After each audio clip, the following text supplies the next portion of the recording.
Episode 1. Are you unwilling to part with even this small amount of money? On a bright and sunny morning, Jiang Suyang stood with his hands in his pockets, his gaze tranquil yet tinged with a hint of sorrow as he looked upon the captivating girl before him. Let's break up and going abroad. Are you really willing to relinquish 4 years of our relationship so easily? Jiang Suyang maintained a stoic expression, watching her indifferently, unprepared for the fact that they had yet to surmount this hurdle. So what? You won't even provide the 30,000 in betrothal gifts. Losing this relationship is no great loss, she retorted. Chung Mohan spoke with a tone of nonchalance. They had been together for 4 years. Had it not been for the length of their relationship, she would have left long ago without a second thought. Ha! Did I ever say I wouldn't? I've already agreed, but your mother insists on an additional 200,000 as a negotiation fee. Don't you think that's excessive? 200,000 is hardly a lot. We've been together for 4 years. And you can't part with such a trifling sum? You should be well aware of my temperament. Since you cannot satisfy my family's expectations, then this relationship can be cast aside. Chung Mohan shrugged and rose, regarding Jiang Suyang as though he were a stranger, cold and distant. In that case, let's part ways. We shall have no further ties. Upon hearing this, the sorrow in Jiang Suyang's eyes vanished, replaced by a chilling coldness. You are still so concerned with pride. This is your severance pay. After all, we were once in love, and I wish to part amicably. Chung Mohan chuckled lightly, dismissing Jiang Suyang's bravado, and without further ado, produced a bank card and offered it to him. Jiang Suyang glanced at the card she extended with casual disdain, a mocking smile curling at the corners of his mouth. I have no need for this. Keep it for yourself. With matters having reached this impasse, Jiang Suyang chose not to prolong the conversation. He turned away and made his way towards the CAF's entrance. My flight is in 3 days. Should you have a change of heart, you may come to find me within that time. I shall be waiting for you. Chung Mohan, still convinced that Jiang Suyang was merely saving face, laughed softly and declared with certainty. In truth, she had never intended to truly offer him a severance fee. The card contained merely a few hundred. Had he agreed to the betrothal and negotiation fees, she might have reluctantly forgiven him, planning to revisit the subject of marriage upon her return in 2 years. However, Jiang Suyang paid her no mind and swiftly departed. Upon exiting the CF, Jiang Suyang checked the time on his phone, then opened the car door, climbed in, and drove towards his workplace. Before long, he arrived at the company. After sitting in the car for a moment, he stepped out and made his way inside. Jiang Suyang, you were absent this morning. The supervisor requests your presence in his office, someone remarked mockingly as he entered. Jiang Suyang cast a fleeting glance at the speaker, disregarding him entirely as he made his way to his desk to gather his belongings. Excuse me, are you ignoring me? The man, noticing Jiang Suyang's indifference, was instantly filled with rage. He strode over to Jiang Suyang's side and slammed his palm down on the table. A mere lackey, yet you presume yourself to be significant? Jiang Suyang paused momentarily, furrowing his brow as he cast a cold glance at him, then reached out and seized the collar of his shirt, lifting him effortlessly from his seat. What do you intend to do? The man was taken aback, unprepared for Jiang Suyang's abrupt aggression, and in that instant, memories of their previous altercation in the office flooded his mind, filling him with trepidation. My mood is quite foul at the moment. I advise you not to provoke me. With a dark expression, Jiang Suyang glared at him. His temperament had been sour for the past month, and with someone approaching him so foolishly, he deemed it fortunate that he had not yet unleashed his wrath. Step aside. Seeing the man become compliant, Jiang Suyang casually tossed him aside and returned to his own affairs.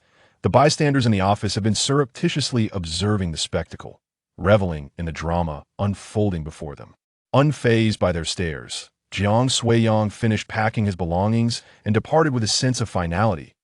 He had long since wished to leave this dismal company. Writing novels had been sufficient to sustain him, and had it not been for the benefits and the pressure from Chung Mohan, he would not have subjected himself to this torment. In the past, when he wrote from home, he earned a comfortable income of over 10,000 a month, enjoying a blissful existence, waking naturally from slumber and taking breaks. At-will life was indeed delightful. However, Chung Mohan had belittled his profession, incessantly urging him to seek conventional employment. She claimed that his career was unsatisfactory in the eyes of her family, and that marriage would necessitate him finding a job, which compelled him to enter the workforce. While his monthly earnings had increased, Jiang Sui-yong felt no joy that a month prior. He had met her parents, who immediately demanded a dowry of 300,000, applying immense pressure for him to agree on the spot. Yet, Jiang Sui-yong did not acquiesce immediately. He consulted with his family before responding to his dismay. They further insisted on an additional 200,000 as a modification fee, clearly treating him as a fool, which he resolutely refused. This act incited the ire of Chung Mohan's parents, who berated him vehemently. Chung Mohan herself threatened him with the prospect of breaking up, which greatly displeased him. Now, having parted ways, Jiang Sui-yong had no intention of continuing in his current job. He confronted his overbearing boss, engaged in a scuffle, and subsequently resigned, returning to the joy of writing novels. As it happened, it was mealtime, and Jiang Sui-yong drove to a familiar restaurant to dine. Upon taking a seat, a young woman approached him and inquired, "Hello, what would you like to eat?" Just the same as before, Jiang Sui-yong replied casually, engrossed in his phone. "Pardon?" The girl appeared perplexed, staring at him in confusion. Noticing her unfamiliarity, Jiang Sui-yong scrutinized her face and asked, "Are you new here?" "Indeed, sir. I am a summer intern." The young girl nodded, gazing at Jiang Sui-yong's face with an enigmatic expression. "Oh, my apologies. Let me take a look at the menu." Jiang Sui-yong smiled apologetically, having frequented this establishment. Nearly every server was acquainted with his preferences, so they would typically know what he desired at. A mere mention. This time, however, it was different. Just these few dishes. After a moment of contemplation, Jiang Sui-yong selected several of his favorite dishes and relayed them to the girl, who had been intently watching him. "Oh, all right." Upon hearing his words, the girl finally reacted, nodding enthusiastically before departing with a radiant smile. As Jiang Sui-yong watched her leave, he felt her gaze was somewhat peculiar, but he dismissed it, attributing it to her possible nervousness. Before long, the dishes arrived, and while eating, Jiang Sui-yong sensed someone observing him. He lifted his head to discover that it was the same girl, still fixated on him. When Jiang Sui-yong glanced in her direction, she promptly averted her gaze and moved to another area. "Is it just my imagination?" Jiang Sui-yong murmured to himself, not pondering it further as he returned to his meal. "This man seems rather appealing. I shall give it a try." The girl cast another furtive glance at Jiang Sui-yong, and upon seeing him engrossed in his food, she covered her mouth, stifling a giggle. In no time, Jiang Sui-yong finished his meal, settled the bill, and exited the restaurant. To his surprise, shortly after stepping outside, the girl dashed after him, calling out from behind, "Hey, handsome, are you single?" Upon hearing this, Jiang Sui-yong fell silent, momentarily frozen in place, seemingly taken aback. "Are you single, handsome?" Seeing that Jiang Sui-yong did not respond, Li Qingyi hurried in front of him, grinning as she repeated her question. "What do you want? Are young girls today so precocious?" Jiang Sui-yong regained his composure, regarding her with a wary expression. She appeared to be merely a high school student. Her words were surprisingly bold. If you are single, I can introduce you to my cousin." Upon hearing Li Qingyi's proposition, Jiang Sui-yong exhaled in relief. It was not her own interest he had to contend with. "I don't need that you should return to work." Jiang Sui-yong waved his hand dismissively and began to walk past Li Qingyi. "Hey, don't go. My cousin is very beautiful." Li Qingyi, unwilling to let the opportunity slip away, hurriedly followed him. "You've left during work hours. Be careful not to have your pay deducted." Jiang Sui-yong halted, turned back, and shot her a resigned glance, issuing a warning. "It's fine, my father owns this restaurant, and I don't earn a salary anyway." Li Qingyi shrugged off his concerns and then pulled out her phone, opening her gallery and thrusting it towards Jiang Sui-yong's face with confidence, stating, "Hey, raise a photo of my cousin. Take a look." "I won't look. You should just go back." Jiang Sui-yong did not glance at her phone, casually shook his head, and turned to walk away. "Come on, just take a look. My cousin is really beautiful." Li Qingyi, unwilling to concede, persistently trailed Jiang Sui-yong, relentlessly chattering, "Young lady, I have no intention of pursuing a romantic relationship. You might as well seek someone else." Jiang Sui-yong waved his hand dismissively, showing no concern. At this point, he had little hope for matters of love. "Why not?" Li Qingyi scratched her head, somewhat perplexed. Her words mirrored those of her cousin. Both were undeniably attractive, yet neither sought a partner. Still, she was reluctant to give up so easily.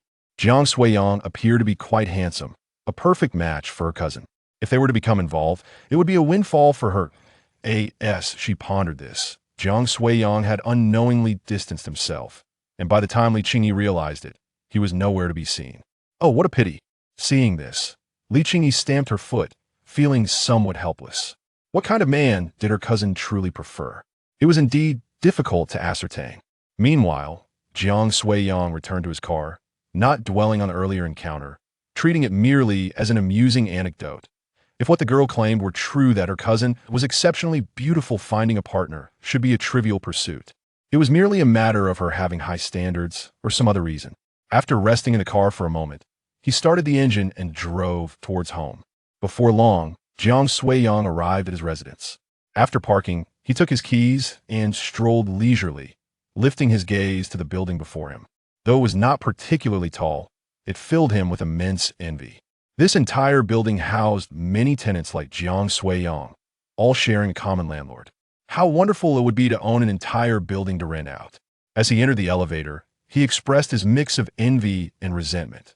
The environment here was pleasant, and the apartment spacious. The landlord merely needed to recline at home while money flowed steadily into her pockets.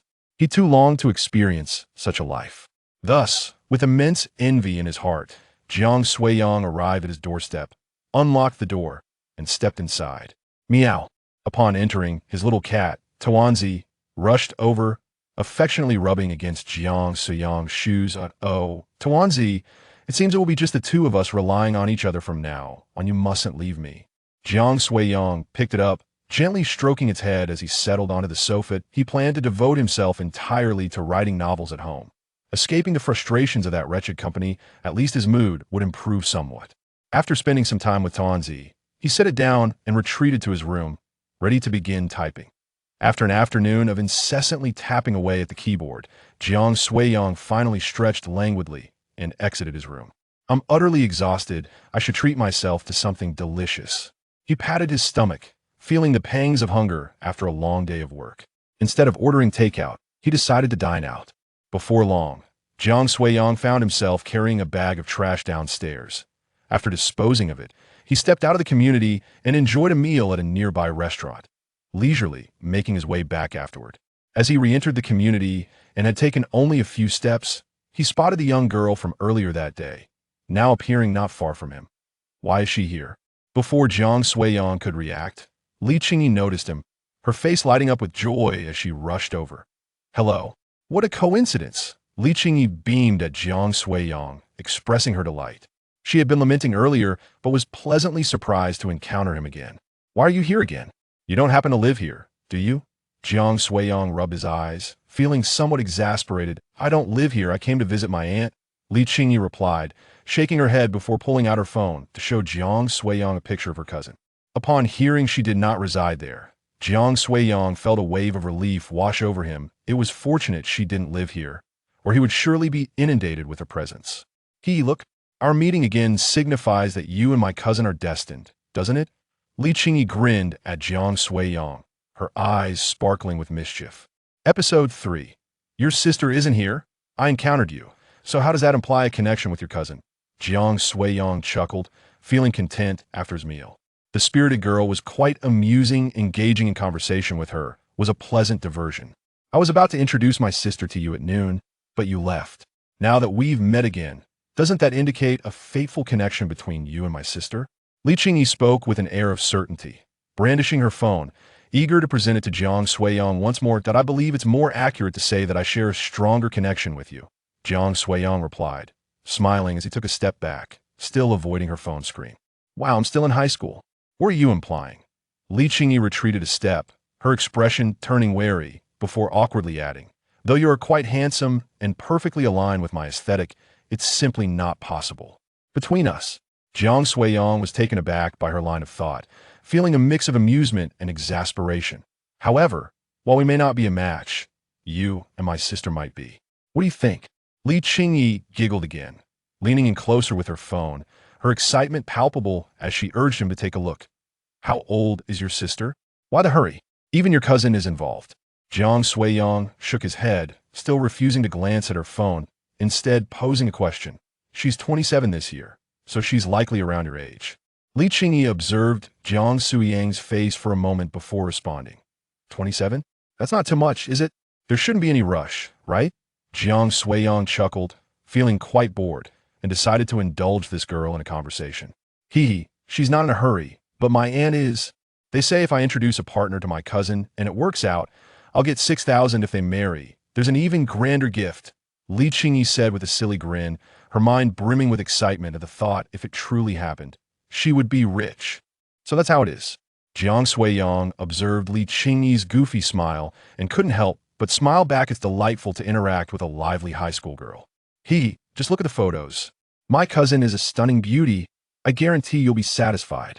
Since your cousin is such a beauty, why do you need to find her a partner? Jiang Suiyang stroked his chin and remarked casually. From her words, it seemed her cousin was quite affluent, if that were the case. How could she struggle to find a partner? She has high standards. My aunt once set up 20 blind dates for her in a month, yet not a single one worked out. That's outrageous. Jiang Suiyang was taken aback. 20 blind dates in a month? Was she being driven mad? He couldn't help but laugh, then teased. If her standards are so high, why would she look at someone like me? You should seek out someone else that you're so handsome it might actually work. Why not give it a try? You won't lose anything. If it really works out, I gain wealth, and you gain a stunning wife. It's a win-win situation. Absolutely not. Alternatively, you could add me, and when you come to your senses, you can find me again. Hey, don't go. Before Li Qingyi could finish, Jiang Suiyang waved casually and walked away. What a pity. My little money. Li Qingyi stood there, not chasing after him, pouting in regret as she gazed at Jiang Suiyang's retreating figure. That family must be truly wealthy. Back home, Jiang Suiyang reflected on what he had just heard. 20 blind dates in a month, and sending a girl out to promote herself. It seemed they were quite desperate. However, while he listened, he remained clear-minded. With so many blind dates yielding no suitable partners, there must be some underlying issue. Not that he had any thoughts about such matters at the moment. Having finished dinner, and with his writing tasks nearly complete, he thought it was time for some thrilling gaming. Jiang Suiyang returned to his room and sat down at his computer to play.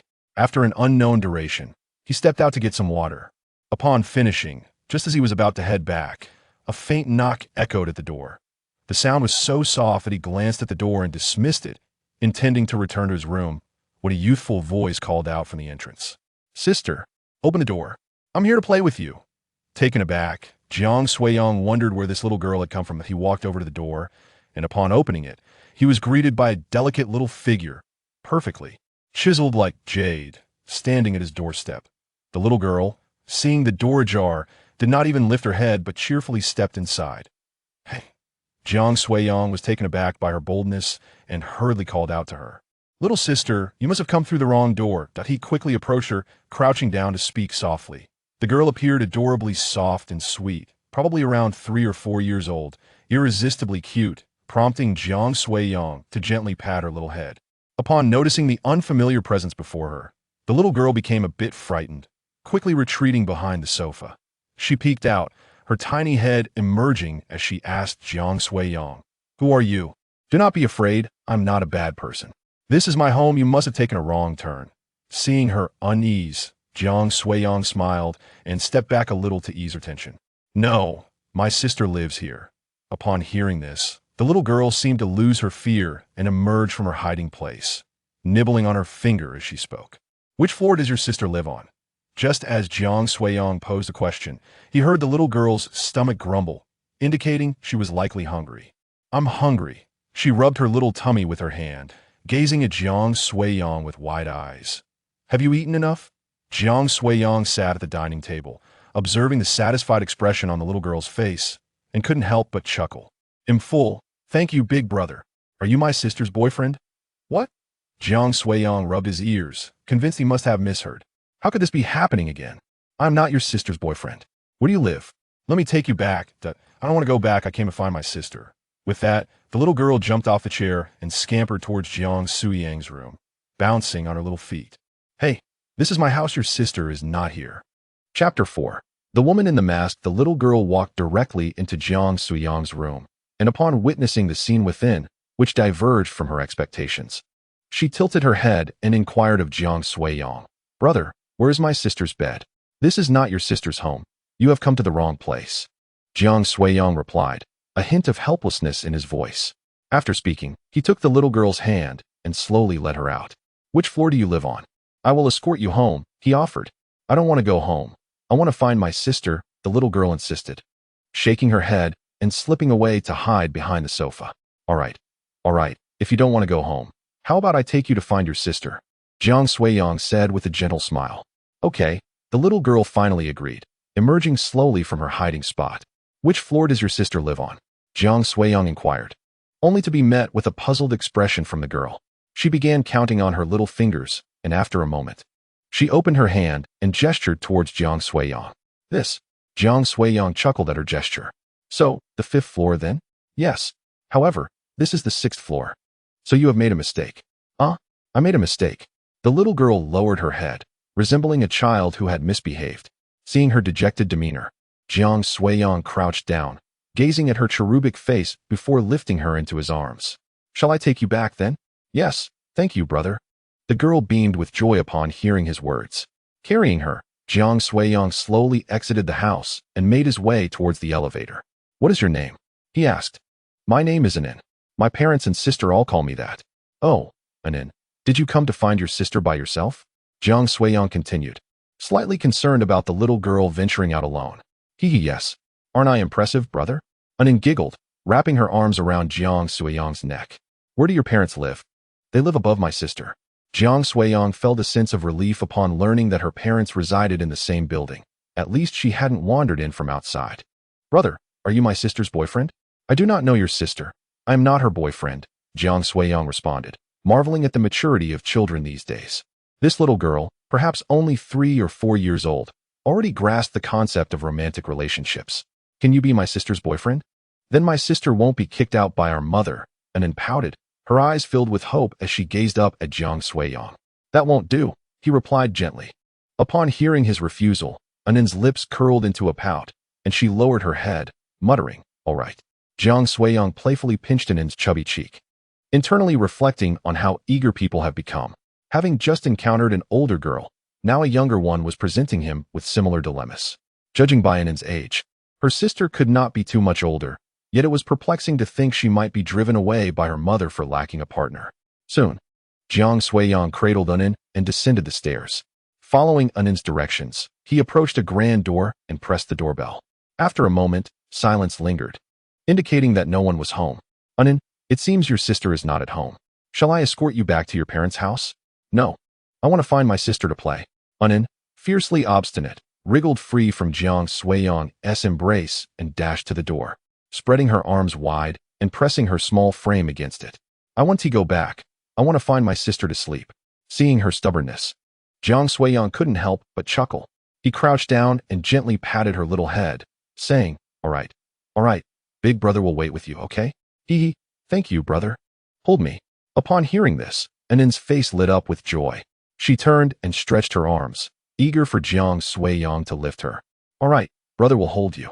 Jiang Suiyang felt his heart melt and promptly lifted Annoyance, playfully pinching her small face. After about 10 minutes of entertaining Annoyance, she suddenly became exuberant and shouted, sister. At the sound of her voice, Jiang Suiyang let out a sigh of relief. Turning around, he beheld a tall woman clad in a white shirt, her face masked, a faint scent of disinfectant lingering in the air. Annoyance? The woman, upon seeing Annoyance, paused momentarily, gazing at her in surprise. Sister, Jiang Suiyang set Annoyance down, and, as he prepared to speak, the woman coolly interjected, who are you? The woman wore a mask that concealed most of her face, yet her slightly profound eyes hinted at a stunning beauty hidden beneath. Unsurprisingly, Jiang Suiyang was captivated, momentarily dazed, before he quickly regained his composure to explain, I live upstairs.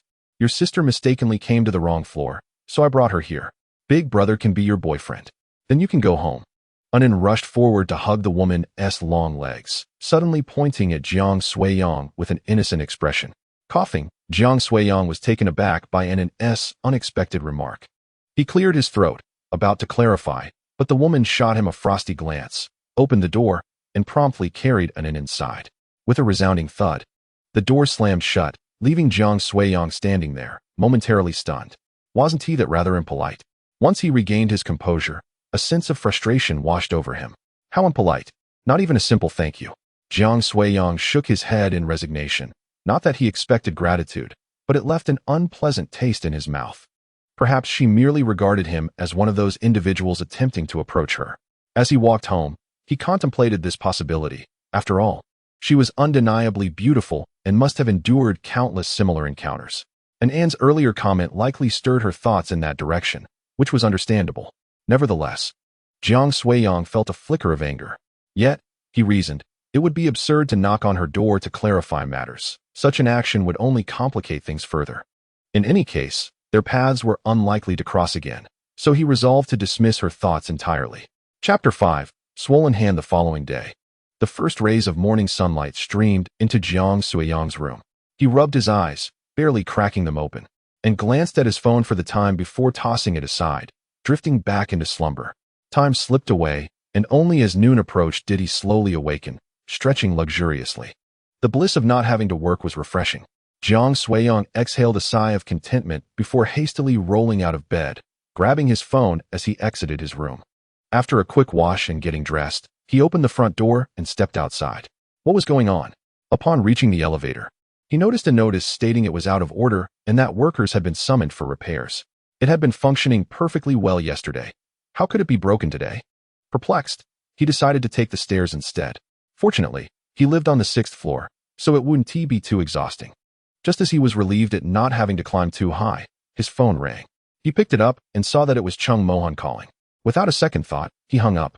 Barely a few seconds had passed when she called again. Looking for trouble, is she? Annoyed, Jiang Suiyang answered the call, ready to unleash his frustration before blocking her number. What have you decided? Do you realize your mistake? Chung Mohan's tone remained imperious, as though she was certain he would humbly admit fault and transfer 500,000 to her mother's account. Go to hell. Dream on. Jiang Suiyang clenched his fists, seething with rage. He had been contemplating that despite their separation, they had shared 4 years of companionship throughout college. Surely, a modicum of respect was warranted. To his astonishment, Chung Mohan had the audacity to question him about his acknowledgement of wrongdoing. How dare you insult me? I truly misjudged you. Is it merely about this money? Are you so willing to discard our 4 years of relationship? Hearing Jiang Suiyang's furious retort ignited her anger. You still want to treat me like a fool? Didn't you already decide to end it? Jiang Suiyang sneered. He had already consented to a dowry of 300,000, only to be confronted with an additional 200,000 in compensation. Who could bear such an imposition? If I agree to this, I will merely be regarded as a leech, and good days will be a distant dream. As long as you acquiesce to my parents' demands, I shall not relinquish this relationship. Considering we have been together for quite some time. Chung Mohan paused in silence before articulating the purpose of her call. Are you aware of the duration we have been together? Are you and your parents treating me as a fool? I am indifferent to that. You had better contemplate this matter before I depart abroad. Upon my return, we should proceed directly to marriage. Otherwise, I cannot guarantee my actions during these 2 years overseas. Chung Mohan rolled her eyes, scoffed, and threatened him. Upon hearing her words, Jiang Suiyang was taken aback, evidently unprepared for Chung Mohan's declaration. At that moment, the last remnants of hope within him dissipated, leaving only a seething anger. What does it matter to me? Do as you please. I couldn't care less if you perish out there. Jiang Suiyang retorted angrily, descending the stairs in a fury and, perhaps due to his rage, he hastily missed his step and fell. Ah! Jiang Suiyang cried out in pain as he tumbled down, his phone flung from his grasp. Spare me the theatrics. Let me make it clear, whether you agree or not. I will be going abroad in 3 days. If you consent, we shall marry upon my return. If not, you shall bear the consequences. Chung Mohan, perceiving Jiang Suiyang's words as mere dramatics to elicit sympathy, coldly concluded the conversation and hung up. How unfortunate! Jiang Suiyang lamented as he lay on the ground for a considerable time before finally rising, acutely aware of the fiery pain coursing through his body. Thankfully, he had avoided injuring his head during the fall. Otherwise, it would have been more than just superficial scrapes. Returning home, he deemed it unwise to venture out again after such a mishap early in the day. Luck was clearly not on his side. Picking up his discarded phone, he noticed the screen was shattered and lamented, I just replaced this phone 6 months ago. I hope it isn't irreparably damaged. Rubbing his sore wrist, he attempted to power on the now silent device and began his journey back home. It still powers on. It seems the damage isn't severe, he mused. Fiddling with the phone, Aside from the cracked screen, everything else appeared to be in working order, indicating decent quality. Upon entering his home, Jiang Suiyang fetched some medication, as he bore numerous abrasions that required immediate attention to prevent infection. Once he tended to his wounds, he ordered takeout, for he had yet to eat breakfast and was now on the brink of starvation. After placing his order, he scrolled through his phone and deleted all contact information for Chung Moan, blocking her entirely, before collapsing onto the sofa in a state of exhaustion. Before long, the takeout arrived. Jiang Suiyang ambled to the door, but as his hand made contact with the doorknob, a sharp pain shot through him, causing him to wince. When did this swelling occur? Jiang Suiyang gazed at his left hand, which had inexplicably swollen and turned red. Just moments ago, he felt no discomfort, but now the pain was excruciating. "Hello, delivery." The delivery person, noticing no one had come to open the door, knocked gently and called out. Upon hearing this, Jiang Suiyang used his other hand to open the door and accepted the delivery before retreating back inside. His left hand was now immobile, leaving him no choice but to use his right hand to carefully unwrap the food and eat. It seemed a trip to the hospital was inevitable. The pain in his left hand persisted. Initially, he thought it was nothing serious, but it was clear that a visit to the hospital was warranted. After finishing his meal, Jiang Suiyang proceeded with utmost caution down the stairs, then hailed a taxi to the nearest hospital. Before long, he arrived at the hospital, registered, and took a seat on a bench in the long corridor, silently awaiting his turn. Chapter 6. Is it really her? The pain in Jiang Suiyang's left hand was a constant reminder, not excessively severe, but undeniably uncomfortable. He lacked the inclination to check his phone, and as time passed, his impatience grew until he finally heard the announcement calling his name. "Finally, it's my turn." Jiang Suiyang stood up immediately, his brow furrowed, and with his registration slip in hand, he entered the consultation room. Upon stepping inside, his first impression of the office was its small yet refreshingly clean atmosphere. However, he had no time to admire the surroundings, as he hurried to the desk, and before he could even sit down, he was met with an eerily familiar face. Jiang Suiyang stared at the cool, masked woman before him, momentarily taken aback. He thought to himself, wasn't she the sister of that little girl from yesterday? To his surprise, she was a doctor. No wonder he had caught a whiff of disinfectant earlier. The woman cast a cold glance at Jiang Suiyang, noticing his hesitation to move, and gently tapped the desk to prompt him. Recovering from his surprise, Jiang Suiyang regarded her with a complex expression before taking a seat at her desk. Doctor, I fell down the stairs this morning, and now my hand is swollen," he explained. The woman glanced at his hand, then, after a brief moment, replied in her characteristic emotionless tone, "You need to get an X-ray first." "Oh." Jiang Suiyang waited a moment, took the form she handed him, and stepped out. After a short while, he returned with the X-ray results and handed them to her. As she took the paper, he noticed her fingers were slender and fair, akin to finely crafted jade. Jiang Suiyang had a penchant for delicate hands, and he found hers even more exquisite than those of his ex-girlfriend, Chung Moan. "There's nothing serious. I'll prescribe some medication for you. Avoid getting your hand wet, stick to a light diet, and refrain from staying up late." "Understood." Jiang Suiyang listened attentively, relieved to hear there was no major issue. He then inquired, "Doctor, how long until it heals?" "Your condition is not severe. Generally, the swelling subsides within a week. And after the swelling goes down, will I be able to type again?" Jiang Suiyang inquired with a hint of anxiety, for he relied on his hands for a living, and having no prepared notes, the inability to type would mean the cessation of his updates. "You may proceed, but refrain from extended typing. Do remember to take breaks," the doctor advised. "Thank you, doctor," he replied gratefully. Upon exiting the hospital, Jiang Suiyang let out a sigh of relief, utterly astonished that the woman he encountered was, in fact, a physician, and by sheer coincidence at that. Just yesterday, he had remarked on their lack of intersection, yet here they were, faced with such an unexpected scenario. Fortunately, despite her seemingly aloof demeanor, she was quite diligent in her responses to his inquiries. At the entrance of the hospital, Jiang Suiyang hailed a cab and made his way back to the residential complex. As he stepped through the gates of the community, he clasped his hands and ambled slowly. "Hey, it's the big brother." A bright, melodic voice rang out, interrupting his thoughts. Jiang Suiyang lifted his gaze to discover a gentle woman cradling Annon, who was making her way towards him. Wasn't this the landlord's wife? Astonishment washed over him as he realized that Annon was, in fact, the landlord's daughter. which meant that her sister must also be her daughter. And then, do you know this big brother? Zhao Lin, the landlord's wife, approached. Her curiosity piqued by Anne's apparent delight. Of course, he is my sister's boyfriend. What? Zhao Lin's eyes widened in disbelief, her surprise palpable as she turned to Jiang Suiyang, her expression incredulous. One may indulge in food whimsically, but one ought not to speak carelessly. When did I become your sister's boyfriend? Jiang Suiyang felt overwhelmed. What was this child saying? Xiao Jiang, so you are in a romantic liaison with my daughter? Why didn't you mention this sooner? Zhao Lin's joy was evident as she gazed at Jiang Suiyang, exclaiming how she had worried unnecessarily. No, Auntie, you misunderstand. I do not know your daughter, he insisted. The child speaks without understanding. Jiang Suiyang was utterly flabbergasted at the recent turn of events. Is that so? Zhao Lin replied, somewhat regretfully. I didn't say anything wrong. I told my sister yesterday that she should have him as her boyfriend so she could come home, and then pouted. Her expression one of defiance. She didn't respond, which means she agreed. That's what Mom said. Anan, in her innocence, did not grasp the complexities of adult relationships. To her, a boy must simply be her sister's boyfriend. Thus, the sister would be able to return home and accompany her to sleep. Jiang Suiyang looked at Anan with a perplexed expression. This girl was utterly unaware of what a boyfriend was, yet she incessantly repeated those words.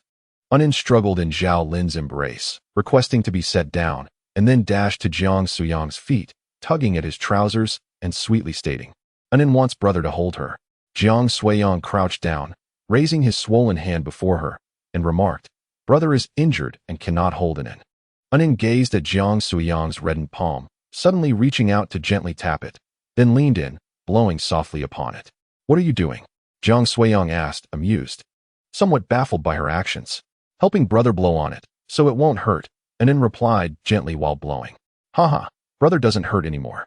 Jiang Suiyang chuckled at her, then reached out to pat her little head, wishing he could hold Anan in his arms if not for his injured hand.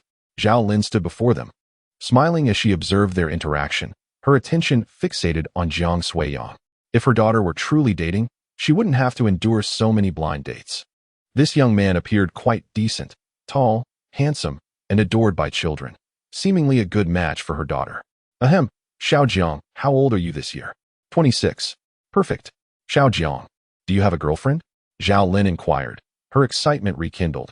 He was just a year younger than her daughter, and, crucially, far more handsome than those she had previously introduced. Upon hearing this, Jiang Suiyang glanced at Zhao Lin's ecstatic expression and suddenly recalled something, hastily waving his hands. That landlady. I just remembered, I left my television on at home. I must return now, goodbye. He fled in haste, shuddering at the thought of that cold, masked woman. Who would want to go on a blind date with her? That would be self-inflicted misery. This young man was indeed commendable.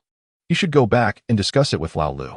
Zhao Lin watched Jiang Suiyang's retreating figure, genuinely impressed with him. Previously, she had noted that he was quite polite. Mom, does my sister have a boyfriend now? Can she come home to sleep with me?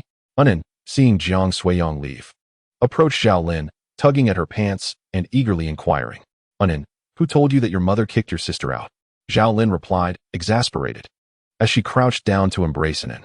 It was that troublesome girl who found them bothersome and moved out herself. How did it become that they kicked her out? Isn't it? No. Then why doesn't sister come home? The little girl scratched her head, clearly puzzled. Ask her tonight.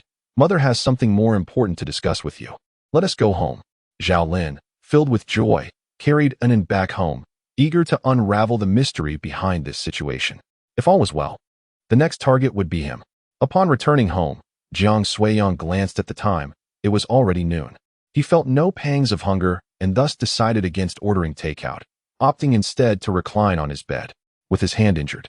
He would have to wait a week before he could write again, and he had no drafts saved, so he needed to devise a solution. Feeling fatigued, he thought it best to take a short nap.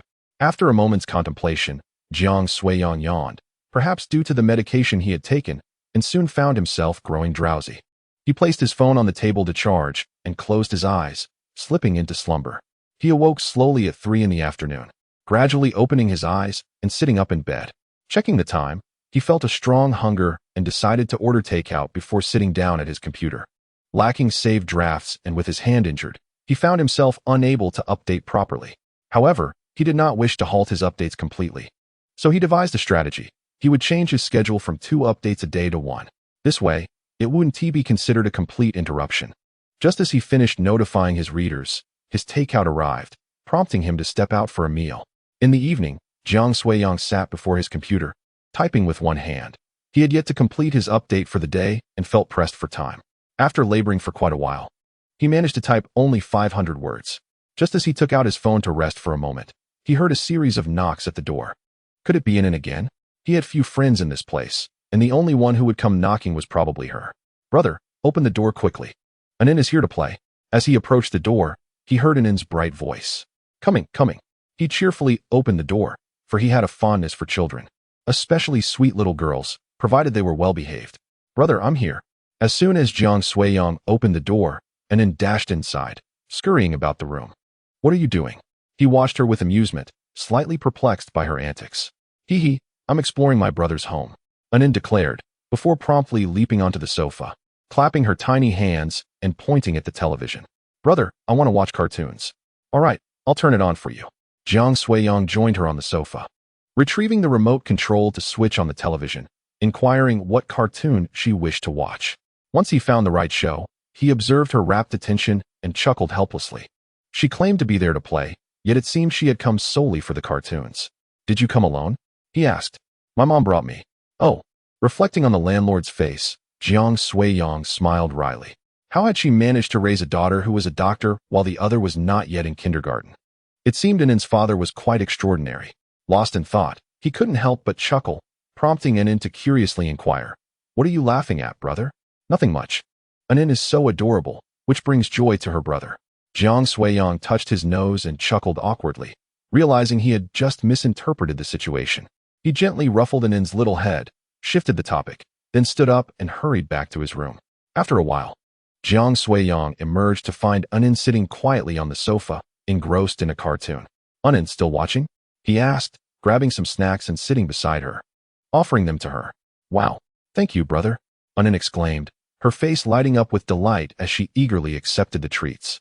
Let us share them, she suggested, tearing open the snack packaging and pulling Jiang Suiyang's hand to pour some into his palm before happily munching away. Annin is truly well-behaved, Jiang Suiyang remarked, popping a handful of snacks into his mouth, beaming as he playfully pinched her cheek. Just then, a series of knocks echoed from the door.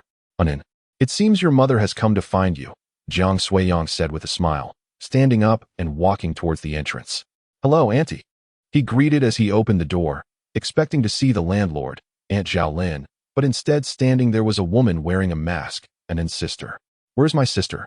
The woman asked, her tone cold and somewhat irritated, noting Jiang Suiyang's awkward expression. Jiang Suiyang felt a twinge of embarrassment at the ungracious demeanor of the woman, regretting his earlier greeting. A moment later, he returned to the room, gently patting Annin's head. Annin, your sister has come to pick you up. Really? Sister is here? Annin exclaimed, her face lighting up with excitement. She immediately jumped up and scampered towards the door. Sister, you've come, she said joyfully, hugging the woman's leg and looking up at her with glee. Yes, let's go home, the woman replied, bending down to lift Annin before turning to leave. Can I play with brother for a little longer? Annin asked, pouting slightly, reluctant to leave so soon. No, we need to go home now, the woman insisted. All right, but I haven't said goodbye to brother yet, Annin said, her voice tinged with disappointment. The woman paused, standing still without turning around. Brother, I'm going home now, goodbye, Annin called out, wrapping her arms around the woman's neck while waving at Jiang Suiyang, who stood at the door. Okay, goodbye, Annin, he replied with a smile, waving back. Once the woman left, Jiang Suiyang's smile faded, replaced by a frown. That rude woman deserves to be cast out.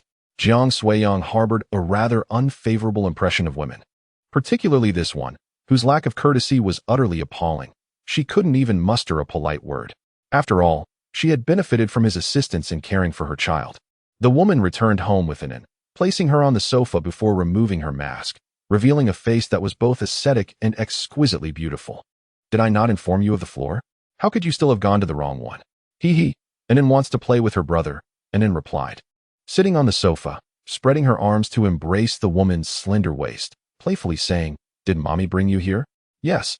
Mommy said that my sister would come to pick me up after work. Annin's words seemed to evoke a sense of helplessness in the woman. She sat on the sofa, pulling Annin into her embrace, and said, "Anin, you shouldn't go to his house to play anymore." "Why not?" The woman fell silent, seemingly at a loss for an answer. "Don't worry, sister. Brother is really nice to me, and he gives me delicious food," Anin exclaimed while standing on the woman's long legs, playfully pinching her face. With a resigned shake of her head, the woman said nothing further.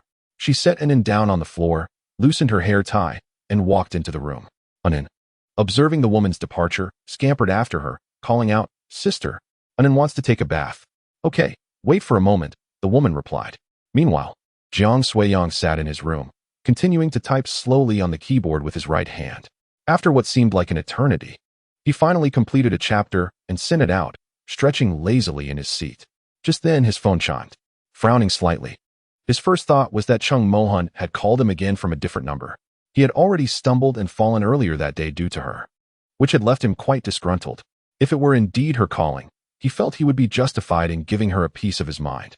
Upon checking his phone and realizing it was not her, a tinge of disappointment washed over him, though he still answered the call. "Hello, Lao Yong. I'll come to find you tomorrow," a slightly hoarse male voice echoed from the other end, tinged with a hint of weariness. "All right, but why does your voice sound so weak?" Jiang Suiyang found it amusing. This guy had graduated long ago, yet sounded even more feeble than during their school days. "Get lost. I just climbed up 7 flights of stairs, and I'm exhausted. That terrible landlord is taking advantage of me." As he spoke of the landlord, Yongda's frustration was palpable. He had not anticipated that the property management would be so incompetent, neglecting even to repair a broken elevator. He wondered how the residents managed to endure such conditions. Well, whose fault is that for not being more careful? Rent is already paid. What else can you do? Jiang Suiyang chuckled, having warned him to pay closer attention long ago. Yet this guy had dismissed his advice and now faced the consequences. "Forget it. I brought this upon myself. I'll take a day off tomorrow and come to find you." "All right, I'll send you the address later." And so it was settled. As Jiang Suiyang concluded the call, he hung up the phone. Yongda, a university roommate and his closest confidant, had recently arrived in Jiang Suiyang City and was residing nearby, a rather serendipitous coincidence. He intended to visit Jiang Suiyang's residence. Rising to his feet, Jiang Suiyang recalled that his hands should not come into contact with water, so he sought a bag to protect them, thereby mitigating any potential exposure. After a flurry of activity, he finally emerged from the bathroom, feeling refreshed from his shower, and promptly lay down on the bed, ready to succumb to slumber. The following morning, sunlight streamed through the gaps in the curtains, gently illuminating the room, while Jiang Suiyang remained ensconced in sweet dreams. Suddenly, the tranquility was shattered by the ringing of his phone. Stirring in bed, he reached for his phone and answered, "Hello? Hello, Lao Yong. I've arrived at the entrance of your community, but this old man 1T let me in," Yongda lamented from the other end. "What old man?" "The security guard at the gate, don't you know? This old complex has no security now. Is it possible they've hired someone new? This old chap is even wearing a security uniform," Yongda retorted, somewhat exasperated. The guard's diligence was commendable. He had already explained he was there to visit a friend, yet the guard still refused him entry, unlike the previous guards he had encountered. "That old man 1T let you in? That's typical. Just slip him a cigarette, and he'll let you through," Jiang Suiyang mumbled, still drowsy. "Oh," Yongda replied before hanging up. He then rummaged through his pocket for a pack of cigarettes, a smile spreading across his face as he approached the guard. "Sir, care for a smoke? My friend lives here. Could you make an exception?" Cough, cough. "Young man, where does your friend reside?" He didn't mention it," Yongda admitted sheepishly, realizing he had neglected to ask. Well, since you don't seem like a liar, I'll let you in," the guard said, waving his hand dismissively while accepting the cigarette. "Thank you, sir." Yongda beamed, ready to step inside, only to be confronted by a woman standing at an imposing height of 175 meters, masked and radiating an intimidating aura. "Whoa," Yongda gasped, startled by her presence. Her glare was chilling. He gulped and attempted to sidestep her, but the coldly indifferent woman approached him, shooting him a disdainful look before confronting the security guard. "Grandpa, didn't you say you weren't allowed to smoke?" "Well, you see, this young man was rather insistent, and I couldn't refuse," the guard stammered, awkwardly deflecting the blame onto Yongda. "Seriously, how could this happen?" Yongda muttered, bewildered by the turn of events. Yongda stood behind the two individuals, his expression one of astonishment as he gazed at the security guard. "Why has all the blame fallen upon me? He pondered. However, since it was he who had offered the cigarette, he found it difficult to protest. Resolutely, he took a step forward, intending to slip inside unnoticed. To his dismay, he heard the woman's indifferent voice command, "Halt." Bayangda felt a wave of despair. Why must there be so much fuss over this old man? He thought. Xiaoxi, this young man is merely here to see his friend. Perhaps you could allow him entry? Which household is he visiting? I'm not sure. Then he must clarify. No one is allowed to enter casually. At this point, Lu Yinshu's gaze turned slightly exasperated as she looked at her grandfather and inquired, "Grandpa, what are you doing here? You're supposed to return this afternoon. Why aren't you resting instead of acting as a security guard? The new recruit doesn't start until tomorrow, so I thought I'd fill in for a bit. Then you should sit inside. If someone who doesn't reside here wishes to enter, you must have the tenant call you for confirmation. They cannot simply waltz in." "All right, I understand." "Good. Then I'm off to work." Upon hearing this, Lu Yinshu nodded and shot a cold glance at Bayangda, letting out a frosty hum. She had only just learned that her grandfather had taken up the role of a security guard. Fortunately, she had come to check on him. Otherwise, he would have sneaked in another smoke. "Grandpa, the doctor advised you not to smoke for the next month. You must listen, do you understand?" "I understand, Xiaoxi." Grandpa was wrong. The old man flashed a wide grin, sincerely acknowledging his mistake. Meanwhile, on the other side, Jiang Suiyang yawned while cautiously descending the stairs. What a nuisance. Entering a mere community requires such fuss. Aren't guards usually napping in their booths? He mused. How could he be caught in such trivial matters, necessitating his personal intervention? Once he reached the ground floor, he headed towards the community entrance, arriving just in time to see a few individuals standing there. I hope nothing has gone awry. Upon spotting Bayangda standing there obediently, Jiang Suiyang's heart sank, and he hurried over. Old Yang. Seeing Jiang Suiyang approach, Bayangda exhaled in relief and waved his hand in greeting. As Jiang Suiyang arrived, his gaze fell upon a striking figure standing nearby, rendering him momentarily speechless. Why is it her again? Lu Yinshu, having noticed Jiang Suiyang, cast a dispassionate glance at the two before simply circumventing them and departing. What is going on? Jiang Suiyang inquired of Bayangda after she left, perplexed. Bayangda sighed and recounted the events, observing Jiang Suiyang's expression morph into one of bewilderment. What is wrong with you? Nothing. Your luck is just remarkably poor, Jiang Suiyang replied, shaking his head. He shared a look with the old man before leading Bayangda inside. Good grief, who was that woman earlier? Terrifying. She must be over 175 meters tall. Bayangda recalled the earlier scene, pondering how this woman possessed an undeniably powerful aura. As a grown man, he found himself genuinely intimidated by her. Jiang Suiyang cast a sidelong glance at him, shaking his head in disappointment as he remarked, Dude, I'm Bayangda, not. All right, Bayangda, Jiang Suiyang replied with a mischievous grin, deliberately emphasizing each syllable. Damn it, Bayangda lamented, his expression one of despair. Long ago, he had felt a sense of pride in his name, receiving compliments from many who found it appealing. However, in recent years, the word had been circulated in an unflattering manner, marking the onset of his nightmares. Just kidding. Your name is rather nice, Jiang Suiyang added. Had it been some time ago, I might have felt pleased, but now I only sense your sarcasm. Bayangda sighed resignedly, acknowledging the situation's inevitability. Let us not dwell on that. Do you know that woman? No, Jiang Suiyang replied curtly, shaking his head. He only knew the charming little girl Anan. He had no acquaintance with that ill-mannered woman. Though she wore a mask, I could tell she must be stunning. How could you possibly know? That's obvious. I'm certain her looks must be exceptional. Then why not ask for her contact information? That's unnecessary. I possess a modicum of self-awareness. Bayangda shook his head, acknowledging his own limitations. By the way, what about your girlfriend? After such a long time, when do you plan to marry? We broke up. What? Bayangda's eyes widened in surprise. He hadn't anticipated that their sweet college romance had come to an end. Despite his myriad questions, he refrained from prying further, noting the reluctance on Jiang Suiyang's face. His gaze then shifted to Jiang Suiyang's hand, noticing its swollen and reddened state. What happened to your hand? It looks like a pig's trotter. I fell yesterday. I applied some medicine today, so it's just a bit red, Jiang Suiyang replied casually. Glancing at his hand, it doesn't hurt anymore. It will heal once the swelling goes down. Did you go to the hospital? Yes. That's good. Let's south head to your place for a bit. I'll treat you to dinner tonight. As they spoke, they reached the staircase, preparing to ascend. Aren't we taking the elevator? It's broken, I believe they're repairing it now. Jiang Suiyang recalled having seen workers earlier. Well, that's fine. Consider it exercise. Just be careful. I fell down the stairs. Chapter 10. Delete her. Since Bai Yongda visited his home and invited him out for dinner, Jiang Suiyang had not ventured outside. For several consecutive days, he remained indoors, hardly stepping beyond his threshold, only opening the door when his takeout arrived. It was becoming unbearable. Staying at home was driving him nearly mad. Jiang Suiyang rubbed his eyes, realizing that his days had devolved into a monotonous cycle of eating and sleeping, with occasional indulgence in his mobile phone, accomplishing nothing of substance.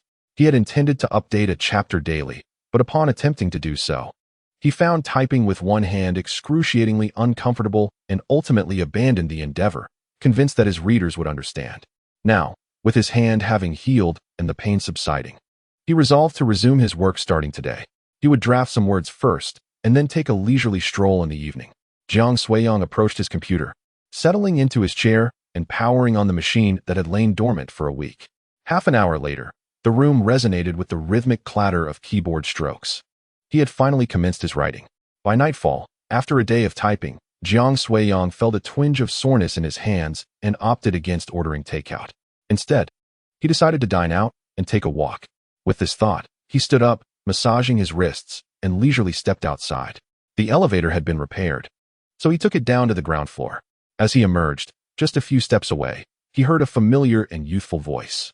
He recognized it immediately as Annoyance, the little girl who greeted him with a smile. However, behind her stood her sister, who perpetually wore a mask, concealing her face. "Brother, I miss you," Annoyance exclaimed. Jiang Suiyang chuckled hollowly. Despite the mask obscuring her expression, he could discern from her icy gaze that her sister was not particularly eager to see him at that moment.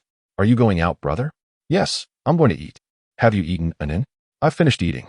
My sister doesn't have to work overtime today, and she's taking me out for a feast." "Well then, I shall go eat." "Goodbye, Annoyance, goodbye." Throughout the exchange, Jiang Suiyang refrained from addressing the cold-eyed Lu Yinshu, swiftly waving farewell to Annoyance before making his hasty exit. "Sister, are you shy? Always wearing that thing," Annoyance teased, turning back to playfully tug at Lu Yinshu's mask once Jiang Suiyang had departed. "Annoyance, stop it. Your sister is a doctor and must wear a mask," Lu Yinshu replied, her expression softening as she gently pinched Annen's chubby cheek. In truth, the reason she wore the mask was that whenever she removed it, people would incessantly approach her for contact information, which had become quite bothersome. Although wearing the mask didn't entirely prevent unwanted advances, it significantly reduced their frequency. "Do doctors really need to wear those? Then I want to be a doctor too," Annoyance declared. Children are often imbued with an immense curiosity for the unknown. Annoyance felt that her sister's accessory was quite amusing, and she wished to emulate her. She dreamt of becoming a doctor when she grew up. For now, it was time to return home. "Yay, I can't wait to grow up." Jiang Suiyang settled into his car, ignited the engine, and drove off. Before long, he arrived at a familiar restaurant. "Oh, you're here?" Upon entering, Li Qingyi approached with a beaming smile, her surprise evident as she gazed at Jiang Suiyang. "Yes," he replied, feeling somewhat resigned upon seeing her again. Yet, this restaurant was his favorite, and he did not wish to compromise on his culinary experience.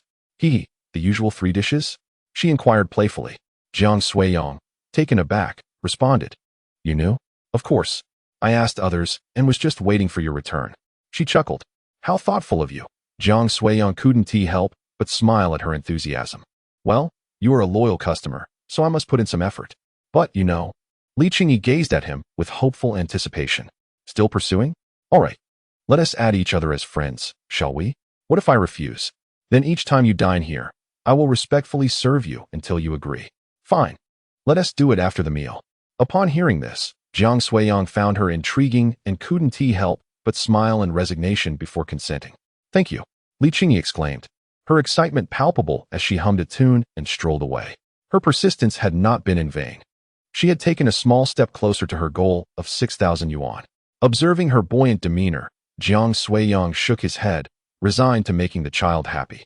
Soon, the dishes were served, and Jiang Suiyang picked up his chopsticks, savoring his meal. After finishing and settling the bill, he leisurely exited and stood by the entrance, waiting quietly. Before long, Li Qingyi rushed out, anxiously scanning her surroundings. Upon spotting Jiang Suiyang, she visibly relaxed. Oh, I thought you had left. How could I? I promised you. Jiang Suiyang chuckled, pulling out his phone to display a QR code. Let us connect. Hee hee, I'll be back at work now. I'll reach out tonight. I assure you it will be satisfactory. I don't even know your name, she remarked. My name is Jiang Suiyang. Such a lovely name. I'm off to work now. Goodbye. Li Qingyi smiled and waved before re-entering the restaurant. As Jiang Suiyang was about to leave, a young male student approached, his eyes ablaze with fury. Who are you? Jiang Suiyang silently regarded the irate youth, who appeared to be a high school student, bemused by the glitch scenario he had unexpectedly encountered. Do you have any idea how long I have been pursuing her? Is it not somewhat unethical for you to intrude upon another's affections? I have no desire to engage with you. Jiang Suiyang, disinterested, turned on his heel and walked away. Stop. Delete Qingyi. Seeing that Jiang Suiyang was ignoring him, he immediately became infuriated and followed closely behind, shouting in dissatisfaction. Chapter 11. Lack of interest. Rest assured, young man, I have no interest in you children. So you need not worry. Jiang Suiyang strolled leisurely, hands in his pockets. Then delete her, and I shall believe you. She added me for a reason. Naturally, she intends to seek my assistance. Why should I delete her? What business do you have with her? That is of no concern to you.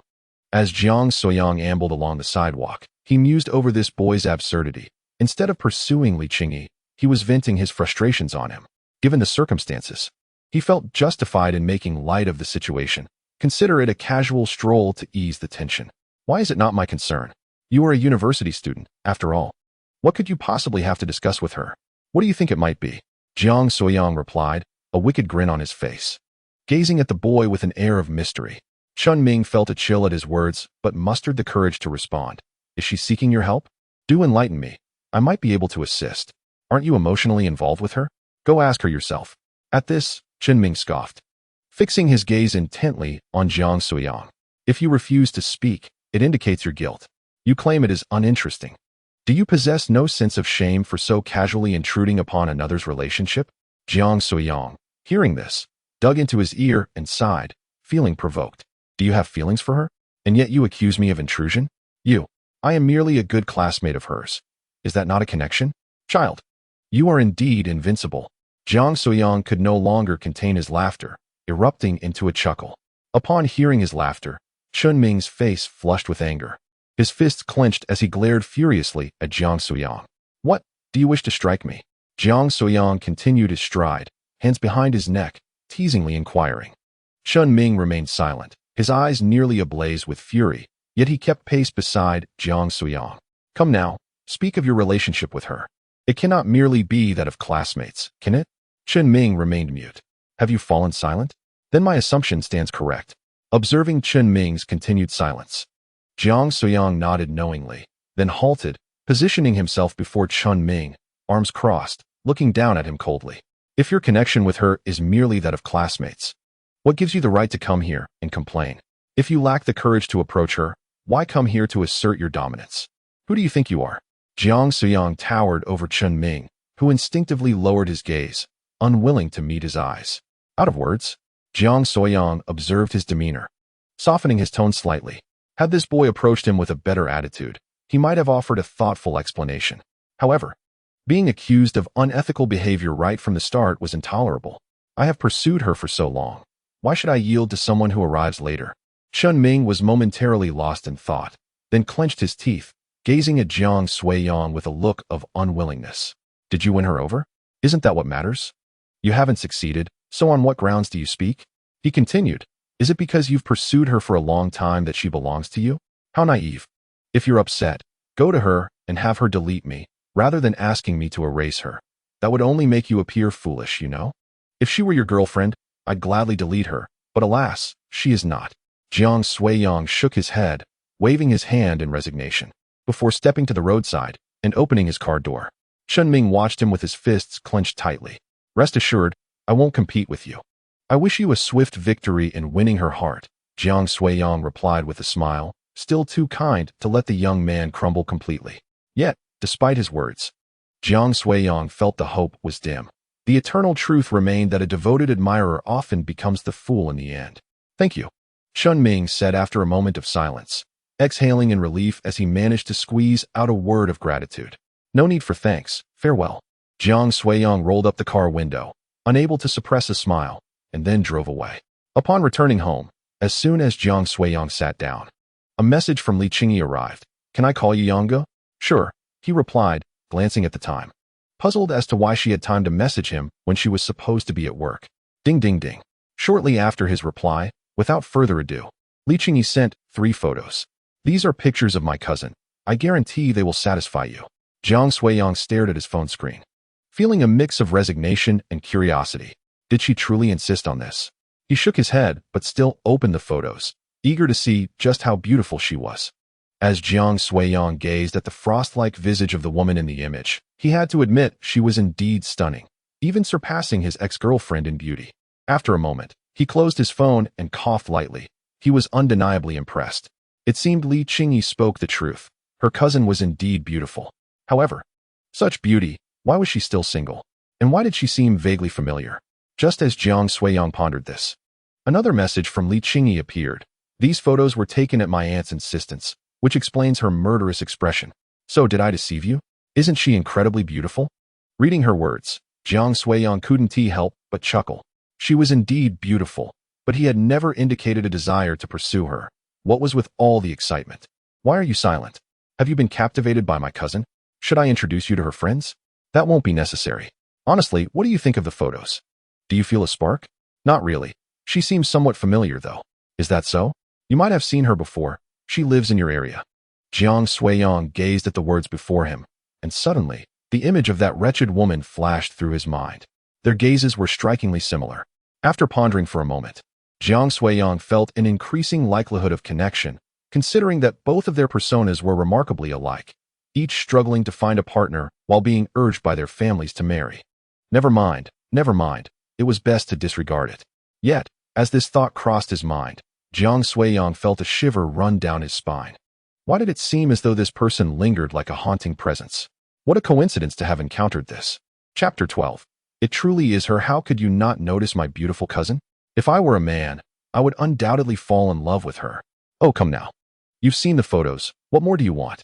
Jiang Suiyong asked helplessly, now that he had even seen the pictures.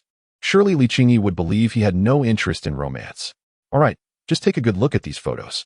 If you find yourself falling in love one day, do remember to come find me. Fine. If I truly fall for her, I'll be sure to seek you out, Jiang Suiyong replied casually. If this woman were indeed that rude and unpleasant person, merely not disliking her would be a feat. Loving her? Impossible. Well then, let us end this conversation. My father has caught on to my idleness. Jiang Suiyong set his phone down and decided to take a shower. He picked up his clothes and entered the bathroom. Once he had finished bathing and emerged, towel in hand, he heard a knock at the door. Brother, Anin is here to play. Please don't ignore me. Anin's crisp voice rang out from outside, accompanied by a persistent knocking. Upon hearing this, Jiang Suiyong hurried to the door and opened it. Brother, Anin has come to play. Anin stood at the threshold, her little head bowed, clutching a small bag, her eyes devoid of sparkle, and her lashes slightly damp. Oh dear, what's wrong, Anin? Seeing her like this, Jiang Suiyong quickly crouched down, gently caressing Anin's little face with concern. I thought you didn't want to play with me anymore, Anin pouted, her voice filled with sorrow. I'm sorry, Anin. I was taking a shower and didn't hear you knock. Jiang Suiyong said as he swiftly lifted Anin into his arms and stepped inside, closing the door behind them. Lu Yinshu stood quietly at the corner, observing the scene. When she saw Jiang Suiyong embracing Anin, she sighed, feeling both resigned and somewhat relieved. Although she was reluctant for Anin to spend time with this man, she was even less inclined to witness Anin's sadness. After a moment of stillness, Lu Yinshu departed. Meanwhile, Jiang Suiyong settled onto the sofa with Anin in his arms. Anin, I was just in the shower. I didn't mean to avoid playing with you. Now I understand. Anin beamed. Having initially thought Jiang Suiyong found her bothersome and was ignoring her. That is wonderful. I truly enjoy playing with you, Anin. If I don't answer the door in the future, it might be because I didn't hear you or I'm simply not at home. I understand, brother. Did your mother bring you here today? No, my sister brought me, Anin replied, shaking her little head earnestly while standing on the sofa. Upon hearing these words, Jiang Suiyong raised an eyebrow, pondering the peculiar situation. Wasn't that woman averse to playing with Anin and himself? Yet here she was, sending the child over. Brother, Anin has brought you some delightful treats. Anin declared, as she perched herself on the sofa, promptly emptying a bright red plastic bag filled with snacks onto the cushions. Brother, would you prefer teddy bear cookies or lollipops? She inquired, her small hands holding both snacks, her face alight with curiosity as she gazed at Jiang Suiyang. Perhaps I shall have a lollipop, Jiang Suiyang mused briefly, then accepted the lollipop from her hand, tearing open the wrapper and placing it in his mouth. Then I will indulge in the teddy bear cookies first, followed by the lollipop, Anin exclaimed. However, when she struggled to open the package, Jiang Suiyang gently intervened. Allow me to assist you, he offered. All right, thank you, brother, she cheerfully replied. Jiang Suiyang unwrapped it for her, indulging in a few cookies himself before retrieving the remote control and turning on the television, selecting a cartoon for Anin to enjoy. Hey, brother, how did you know I liked this? Anin giggled, as Jiang Suiyang affectionately ruffled her hair, bemused by the innocence of children. Any cartoon would suffice for her amusement. By the way, how old are you this year? He inquired, still playfully tousling her hair. I am 3.5, she announced proudly. Oh, you haven't started kindergarten yet, have you? He continued, intrigued. Mother says Anin is too little to attend kindergarten, she replied, shaking her head joyfully. That evening, in Jiang Suiyang's residence, the two sat together on the sofa, absorbed in the television's glow. Suddenly, Anin turned her head to the clock adorning the wall, then climbed down from the sofa, tapping Jiang Suiyang's thigh. Brother, Anin must return home now. Very well, I shall escort you, he said. No need. My sister will come to fetch me, Anin replied. Is that so? He asked, a hint of surprise in his tone. Yes, she said she would arrive at 9 o'clock. And it's almost time, Anin declared, tossing her empty snack bag into the trash before neatly packing the remaining treats and handing them to Jiang Suiyang. Brother, these delicious snacks are for you. Thank you. Anin, he accepted the bag, placing it upon the table, before taking her hand and leading her outside. As they stood at the door, Jiang Suiyang bent down, gazing quizzically at the top of Anin's head. Where's your sister? Did my sister forget? Anin tilted her little head, her brow furrowing slightly in confusion, before breaking into a giggle. Sister forgot, let us return. Just as Anin expressed her delight, Jiang Suiyang heard a familiar, cool voice. Lifting his gaze, he spotted Lu Yinshu leaning against the wall, observing them with an indifferent demeanor. To his astonishment, she was no longer wearing a mask. Could it truly be her? Was the world so small? Jiang Suiyang's eyes widened in disbelief as he took in her stunningly fair and exquisite face, momentarily entranced. It really was her, and intriguingly, she appeared far less photogenic than in her pictures. Sister, Anin called out. As Jiang Suiyang was lost in thought, Anin spotted Lu Yinshu, promptly releasing his hand and skipping joyfully towards her. Lu Yinshu, upon seeing Anin approach, lifted her into his arms and coolly regarded the still-dazed Jiang Suiyang, coldly remarking, Thank you. Having said that, he embraced Anin and gradually departed. Goodbye, brother. Anin will come again next time. Jiang Suiyang, still in disbelief, muttered. So it really is her. After the two had left, Jiang Suiyang pondered, still a bit incredulous. Chapter 13. Learning to cook. No wonder Li Qingyi confidently asserted that she would undoubtedly grow fond of her. It turns out she genuinely possesses that charm. Who could resist such a lovely visage? Unfortunately, Jiang Suiyang was the one who encountered her. After the incident with Chung Mohan, he had grown rather disenchanted with the notion of romance, rendering Li Qingyi's fantasies futile. On his way home, Jiang Suiyang suddenly realized he hadn't thought of Chung Mohan in several days, likely because she had already gone abroad by now. He hoped they would never cross paths again. Shaking his head, he merely wished for her departure to mean she wouldn't return to trouble him. Upon returning to his room, Jiang Suiyang sat at his computer desk, fingers poised over the keyboard, and began to type again. Although he had completed his tasks for the day, boredom spurred him to write a bit more, treating it as a reserve of content. He continued until midnight, feeling quite pleased with his progress, satisfied that tomorrow's piece was already ready. After brushing his teeth and preparing for bed, he closed his computer with satisfaction and stood up, stepping lightly out of his room. After finishing his dental routine, he turned off the light and lay down, scrolling through his phone. In the middle of the night, Jiang Suiyang was jolted awake by a tremendous clap of thunder. He fished out his phone, glancing at the time, only to realize he had barely been asleep for half an hour. What was happening? Was it about to rain? Paying it little mind. He muttered a few words before turning over, closing his eyes, and drifting back to sleep. Morning arrived, heralded by the blaring of his alarm clock, shattering the tranquility of the room. Groggily, Jiang Suiyang picked up his phone, checked the time, and casually silenced the alarm, rolling over to continue his slumber. It wasn't until an hour later that he opened his eyes again, stretching luxuriously in bed and rubbing his temples as he sat up. He had set the alarm to remind himself, ensuring he wouldn't be too dazed and sleep until noon.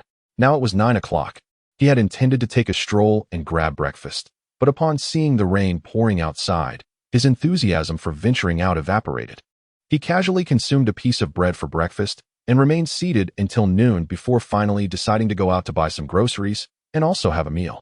The rain had ceased, leaving the air fresh and invigorating, perfect for a little outing. With that thought, Jiang Suiyang searched for an umbrella at home and, with a cheerful demeanor, stepped outside. Once downstairs, he quickly located his car and drove towards the nearby supermarket. Having procured some fine provisions, Jiang Suiyang drove to the restaurant owned by Li Qingyi. "Brother Yang, you're back," Li Qingyi exclaimed, her face alight with joy upon seeing him. "Indeed, I can't cook, so I have no choice but to dine out," Jiang Suiyang replied with a smile. He had long wished to learn the culinary arts, but had always found himself pressed for time. "Oh, cooking is quite simple. Just find a few videos online and you'll master it in no time," Li Qingyi said dismissively, waving her hand. "Really? Is that so?" he inquired, intrigued. "Of course. I learned by following online tutorials. Would you like me to send you some links?" "Sure," Jiang Suiyang nodded, acknowledging that it was indeed time to acquire some cooking skills. Relying solely on takeout was not conducive to his health. "By the way," Li Qingyi leaned in closer, grinning mischievously, "my cousin's cooking is dreadful. If you learn to cook, you might just have a chance with her." Jiang Suiyang instinctively thought of that unpleasant woman and quickly shook his head in denial. "I'm not interested in pursuing her. Not now, perhaps, but who knows what the future holds," Li Qingyi replied, undeterred. They lived in the same neighborhood. After all, fate could intervene if they crossed paths again, provided her cousin had a favorable impression of Jiang Suiyang. "Enough of this. I shall be reprimanded again. Back to the usual routine?" She agreed. Just as Li Qingyi was about to leave, a young man blocked her path. "Chenming, what do you want?" Chenming stood before her, glancing between her and Jiang Suiyang. A look of concern etched on his face. "What are you two doing? And what about you?"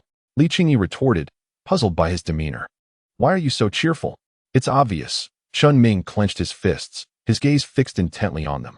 Jiang Suiyang observed the scene, bemused. How had this fellow descended to working as a waiter? "Obvious what?" Li Qingyi inquired, her brow furrowed in confusion. Just as Chenming was about to speak again, a voice interrupted him, causing Li Qingyi to shudder and hastily flee. No, I must get to work." Chenming was startled as well. This job had been hard-earned, and he couldn't afford to lose it. He quickly returned to wiping tables. Jiang Suiyang remained seated, feeling that the lad was beyond redemption, and turned his attention to his phone. Before long, Li Qingyi returned with a platter of dishes and leaned in to whisper, "Did Chenming say anything to you?" "Who is Chenming?" he asked, feigning ignorance. "That guy from earlier. He's pursuing me. If he causes you any trouble, just let me know." "Understood," Jiang Suiyang chuckled. Trouble had found him long ago. The lad was simply too foolish, and he had no desire to engage with such a childish rivalry.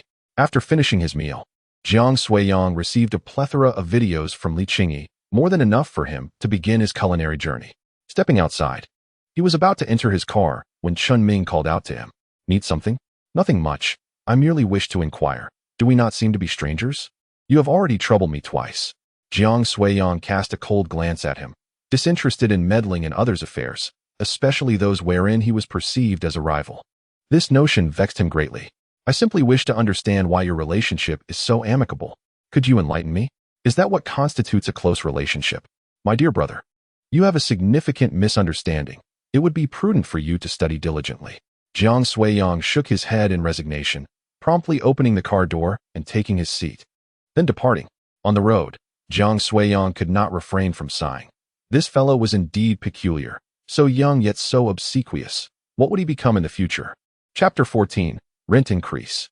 "Brother Yang, just now I spotted Chenming trailing after you. He didn't cause you any trouble, did he?" Upon returning to the community and parking his car, Jiang Suiyang noticed a message from Li Qingyi on his phone. "Not at all. He merely had a question for me." "Oh, I am nearly driven to distraction by him. I have made it abundantly clear that I do not harbor feelings for him, yet he continues to cling to me." leading others to gossip that I am stringing him along. It's utterly exasperating.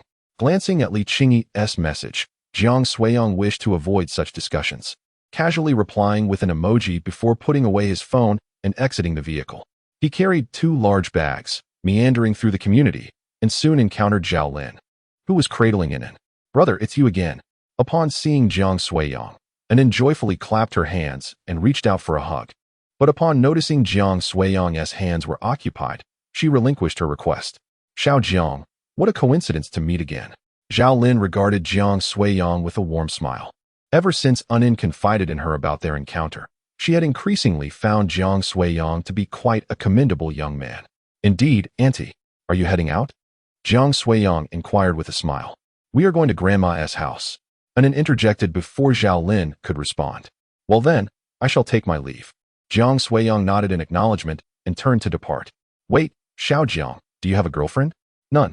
Upon receiving the desired answer, Zhao Lin smiled broadly and asked, "Shall I introduce you to someone?" Cough, cough. "Auntie, I am not looking to date at the moment."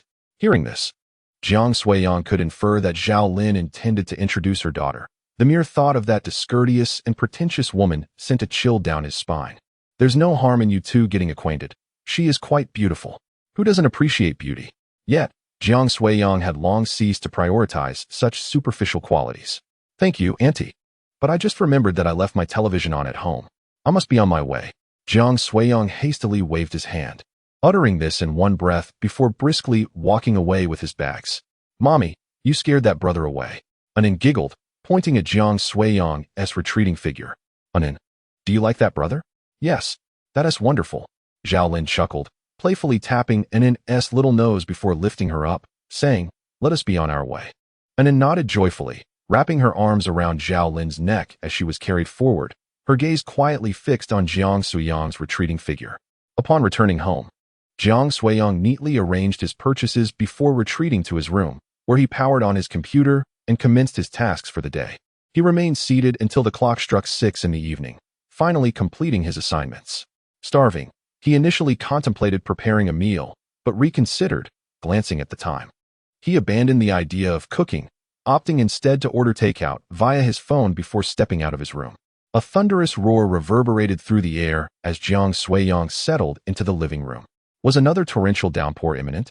He cast a sidelong glance at the window and checked the weather forecast on his phone. A red alert for heavy rain? Quite alarming. Could a typhoon be on the way? Leaning back against the sofa, he stared at his phone in disbelief. It had been ages since he had seen a red alert, and he was taken aback to encounter one again. Fortunately, he had resigned from his job long ago. Otherwise, given the company's notorious tendencies, they would undoubtedly have insisted on him reporting for work.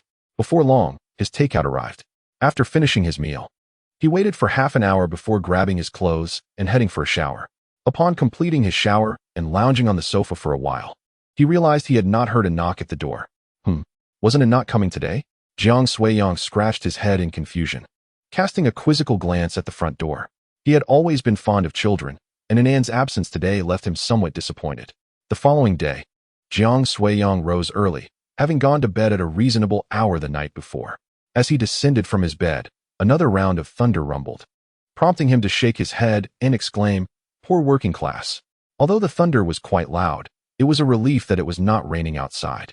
After finally managing to wake up early, he pondered whether to venture out for breakfast. After completing his morning routine, he stood on the balcony, stroking his chin and hesitating. Ultimately, resolving to go out, Jiang Suiyong took an umbrella and slowly made his way downstairs. After all, the breakfast shop was right at the entrance of the community, so even if it rained, it shouldn't pose much of an issue. Descending in the elevator, he hummed a tune as he walked forward, umbrella in hand. Passing the parking area, he noticed a black sedan obstructing the roadside. Such lack of decorum. Jiang Suiyong muttered his disdain and attempted to navigate around it. Just as he reached the rear of the car, a familiar yet indifferent voice called out, "Whose car is this?" Jiang Suiyong instantly recognized the voice, as it had made a lasting impression on him. Zhao Lin stood at the back of the car, resting her forehead in exasperation, remarking, "Who parked this way without leaving a number?"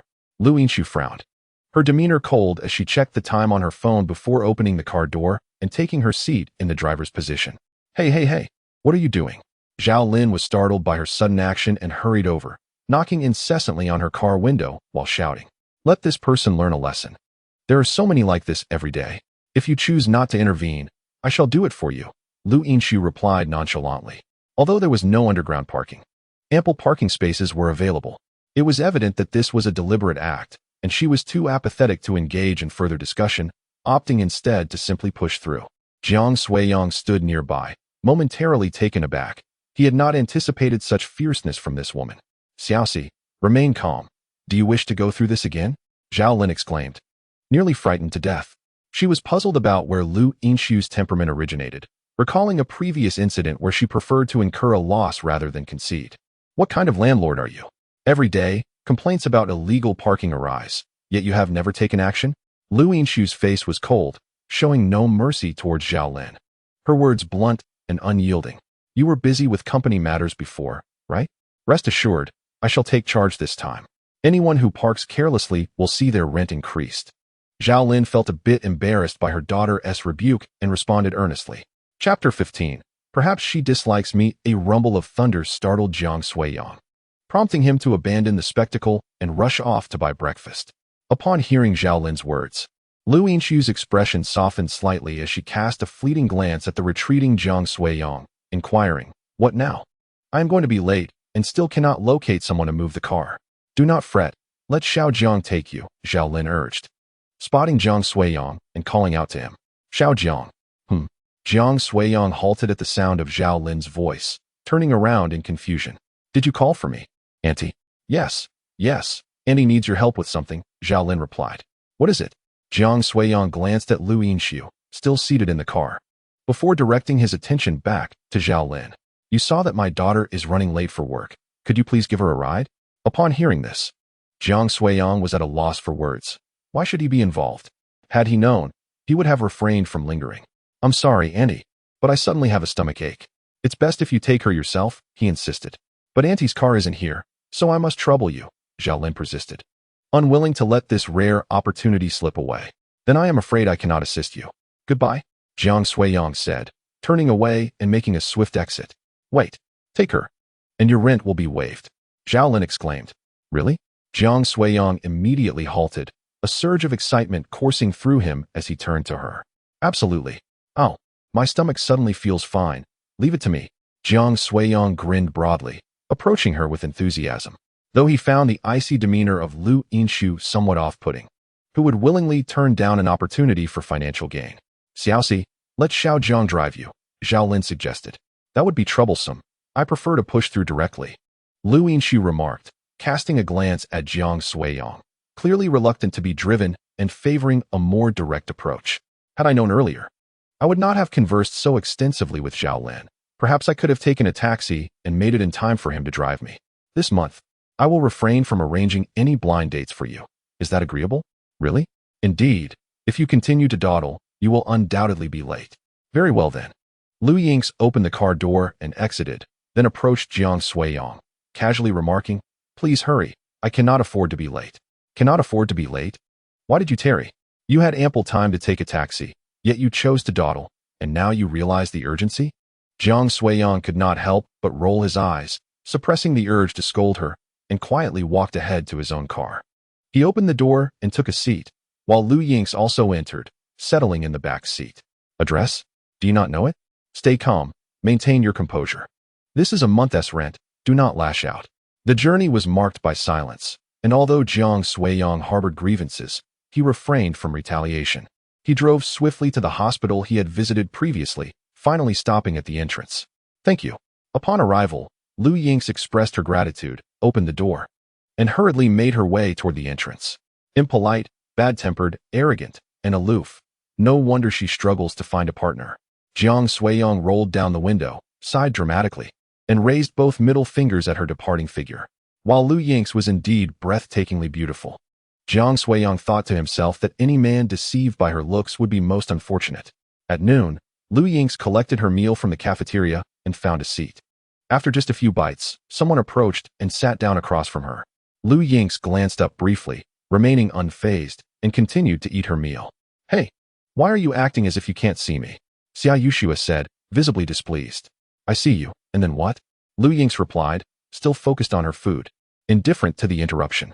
Xia Yuxue, noticing Lu Ying's continued aloofness, shook her head in resignation and asked, "Did you not drive here this morning?" Who brought you?" Xia Yuxue inquired, her curiosity piqued. "I took a taxi," Lu Ying's replied succinctly, unwilling to elaborate further. "Is that so? Take a look at this." Xia Yuxue, pulling out her phone, opened a photo and presented it to Lu Ying's. The image depicted Jiang Suiyang raising his middle finger at Lu Ying's back earlier that morning. "I found it amusing when I saw it this morning, so I took a picture." Lu Ying's grip on her chopsticks faltered as she examined the photo, then scoffed. "A man who only sees money. Do you know him?" "Not at all." Lu Ying's returned the phone to Xia Yuxue, responding casually. They were indeed strangers, only connected through her sister's admiration for him. "Well, I thought you had finally come to your senses." Xia Yuxue put away her phone with a hint of regret. When she first saw it this morning, she assumed they were flirting. However, why did he give you the middle finger? Did you provoke him? "No. Perhaps he just finds me unpleasant," Lu Yingxiu said nonchalantly as she set down her chopsticks and wiped her mouth with a napkin. Observing her demeanor, Xia Yuxue chose not to press further and quickened her pace of eating. By evening, the sky outside had completely darkened. Only then did Lu Yingxiu change out of her white coat, letting her hair down as she slowly exited the hospital. Once outside, she scanned the entrance but could not identify which car belonged to Jiang Suiyang, so she began searching one by one. Inside the car, Jiang Suiyang stared blankly as Lu Yingxiu walked past his vehicle. "Did this woman take a taxi? Why didn't she say anything? I came all this way for nothing." Jiang Suiyang scoffed. He knew she must have found him displeasing. If it weren't for the money, he wouldn't have agreed to be her driver. However, since she had already hailed a cab, he decided it was best to avoid any further hassle and let her wait. He thought of heading home, and with that, his mood brightened as he started the car. Just as he was about to leave, he reconsidered.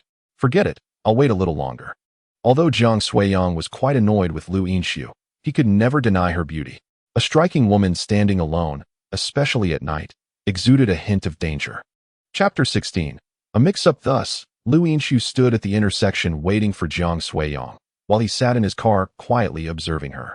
Unbeknownst to her, Jiang Suiyang's car had turned off, so she assumed he hadn't arrived yet, and continued to wait patiently. After a considerable amount of time had passed, Jiang Suiyang was becoming restless. Why hasn't her taxi arrived yet? Growing impatient, he started the car and drove toward her, pulling up beside Lu Yingxiu. He rolled down the window and said, "I say, hasn't your taxi arrived yet?" Startled by the sudden sound, Lu Yingxiu turned her head, instinctively tilting it in confusion as she looked over at Jiang Suiyang. Observing her expression, he was reminded of Annoyance. The resemblance between the two sisters when they tilted their heads was striking. When Lu Yingxiu recognized Jiang Suiyang's face, she momentarily froze, a reaction he noted with interest. "Hey, what's wrong? Why are you staring blankly?"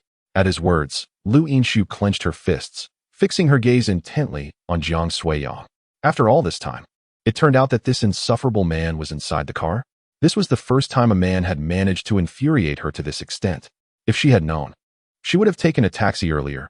This marked her second regret of the day. Seeing the look of grievance on Lu Yingxiu's face, a thought suddenly crossed Jiang Suiyang's mind.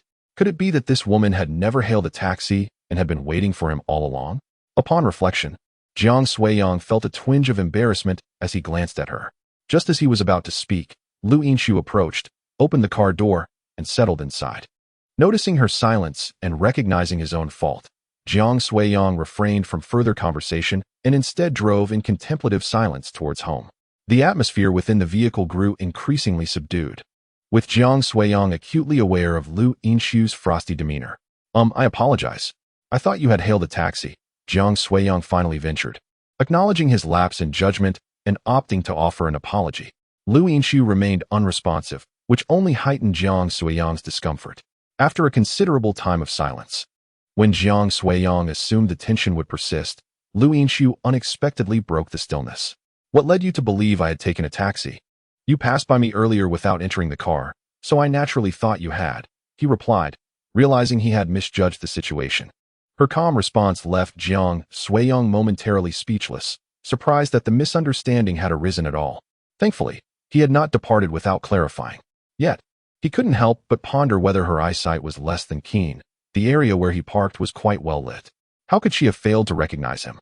Lu Yingxiu leaned back in her seat, casting a casual glance at the driver, aware that Jiang Suiyang was likely critiquing her in his mind. Her knowledge of Jiang Suiyang's vehicle was limited to its black exterior. Beyond that, she was oblivious, assuming he would not arrive so promptly, thus neglecting to search more thoroughly. In continued silence, Jiang Suiyang drove Lu Yinshu home, and as they passed her vehicle, they noted that the car from the morning had already departed. After parking, they both exited the car, with Lu Yinshu leading the way, while Jiang Suiyang trailed at a leisurely pace. As they walked halfway, a soft meow caught their attention. They turned to locate the source of the sound and discovered a small cat lazily lounging nearby, gazing back at them. What, Tuanzi? When did you come out? Jiang Suiyang scratched his head, recognizing the feline as one he had been caring for. Lu Yinshu approached the cat and knelt down, gently stroking it. Witnessing this interaction, Jiang Suiyang found himself at a loss for words, standing there in a daze as he observed her with Tuanzi. The cat seemed to relish Lu Yinshu's affection, rising to nuzzle against her leg while emitting soft meows. Lu Yinshu's expression softened ever so slightly, and she cradled Tuanzi in her arms, preparing to depart. Hey, wait! Jiang Suiyang called out, hurrying to position himself in front of her to block her path. Is there something you need?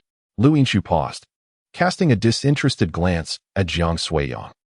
That cat is mine. Yours? Indeed, it is called Tuanzi, and it is my pet. I am unsure how it managed to escape. Upon hearing this, Lu Yinshu lowered her head to observe the pristine little cat, then glanced at Jiang Suiyang. Sensing his words bore an element of truth, she inquired further, how can you prove it? Just as Jiang Suiyang was about to retrieve his phone, an unexpected voice interrupted. Sister, Anin is here to pick you up. Anin rushed over, wrapping her arms around Lu Yinshu's legs, her cherubic face nuzzling against her. As she sweetly exclaimed, Sister, I've missed you so much. Do you miss Anin? Just as Lu Yinshu was about to respond, Anin caught sight of Jiang Suiyang standing in front of them. With a joyful exclamation, she released Lu Yinshu and dashed towards him. Brother, Anin has missed you too. However, before she could take more than a few steps, Lu Yinshu grasped her clothing, preventing her from running off. Sister, what are you doing? Anin pouted, struggling against her grip. Meow? Tuanzi called out, instantly captivating Anan's attention. What an adorable little kitten. Sister, may I hold it? The previously struggling Anin now cast Jiang Suiyang aside, her eyes sparkling with excitement as she gazed at the kitten cradled in Lu Yinshu's arms. Seeing her enthusiasm, Lu Yinshu felt a twinge of regret. With Anan's fondness for cats, would she not grow even more attached to that man? Tuanzi. Jiang Suiyang coughed awkwardly, attempting to address the situation. Meow? Upon hearing him, Tuanzi leapt from Lu Yinshu's embrace and scurried to Jiang Suiyang, climbing up his pant leg. Hey! Anin stood between them, her head tilted in puzzlement as she scrutinized both Lu Yinshu and Jiang Suiyang. A look of profound curiosity etched on her small face. Is this cat shared between brother and sister? No, it is solely cared for by brother, Jiang Suiyang replied with a gentle shake of his head and a smile. Then why have I never seen it before? Anin leaned closer, her head raised in curiosity as she locked eyes with Tuanzi. Jiang Suiyang bent down, allowing Anin a better view, and clarified, it has been sleeping on my bed, which is why you haven't encountered it. Oh. As Anin gazed at Tuanzi and reached out her hand to poke it, Lu Yinshu scooped her up instead. Have you bathed? Lu Yinshu wrinkled her brow, detecting the scent of sweat emanating from Anin. Not yet. I was just playing with Mama. And where is Mama? Where's Mama? Anin suddenly recalled Zhao Lin and looked around in confusion. Noticing her bewilderment, Lu Yinshu remained silent and carried her back. Sister, can I play with brother after my bath? Not at all. After your bath, it will be time for bed. No. Anin does not want to sleep. Anin shook her little head, playfully protesting as Lu Yinshu led her away. As Jiang Suiyang observed the two sisters departing, he lowered his head to glance at the little creature nestled in his embrace, perplexed by its unexpected escape. How did you manage to get out? He inquired, a hint of confusion lingering in his mind. Embracing it tightly, he swiftly took the elevator down to his abode, and upon reaching his front door, the realization dawned upon him. It turned out that the door had not been securely closed. You truly are remarkable, managing to make your way downstairs on your own. Upon entering his home, he ensured the door was firmly shut, tossing the little one onto the sofa before gathering his clothes, preparing to indulge in a bath and retire for the night. In the following days, Jiang Suiyang remained ensconced at home, diligently typing away on his computer. even resorting to ordering groceries through a delivery service, hardly stepping outside. Apart from the occasional visit from the spirited Anan, who would come over to play, Jiang Suiyang spoke little, mostly found either at his computer or lounging in bed, engrossed in his mobile device. Although somewhat monotonous, it was a comfort, far superior to the days spent toiling at work. On this particular day, Jiang Suiyang sat at his computer, fingers dancing across the keyboard, when his mobile phone began to ring. Casting a glance at the screen, he recognized the familiar number and smiled as he answered the call. "Hello, Xiao Jiang. I heard you've left your job?" The voice on the other end elicited a chuckle from Jiang Suiyang. "Indeed, I could no longer tolerate that foolish leader. Haha, why didn't you say so earlier? You could have joined my company. I would have secured you a commendable position. Let it be, uncle. I'm quite content as it stands. What are you doing now?" "I'm a freelancer, living quite comfortably." "Well then, I'm back from my business trip. Shall we grab a bite tonight?" "Sure, the usual place?" "Yes, see you this evening." After hanging up, Jiang Suiyang's spirits were evidently elevated. The caller was an old friend, a former client from his previous company. Their friendship blossomed after an incident where Jiang Suiyang had saved him from an oncoming car, preventing what could have been a dire situation. Over time, they had grown close, affectionately referring to each other as uncle and nephew, making him one of Jiang Suiyang's few true friends.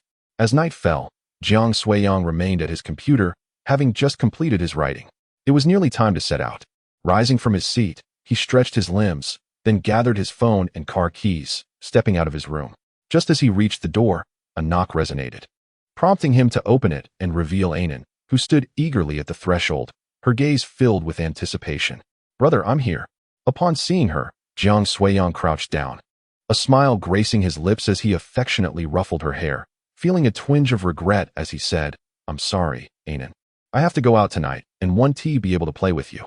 Anan's face fell slightly at his words, yet she raised the milk she held, her voice soft as she offered, "Brother, would you like some?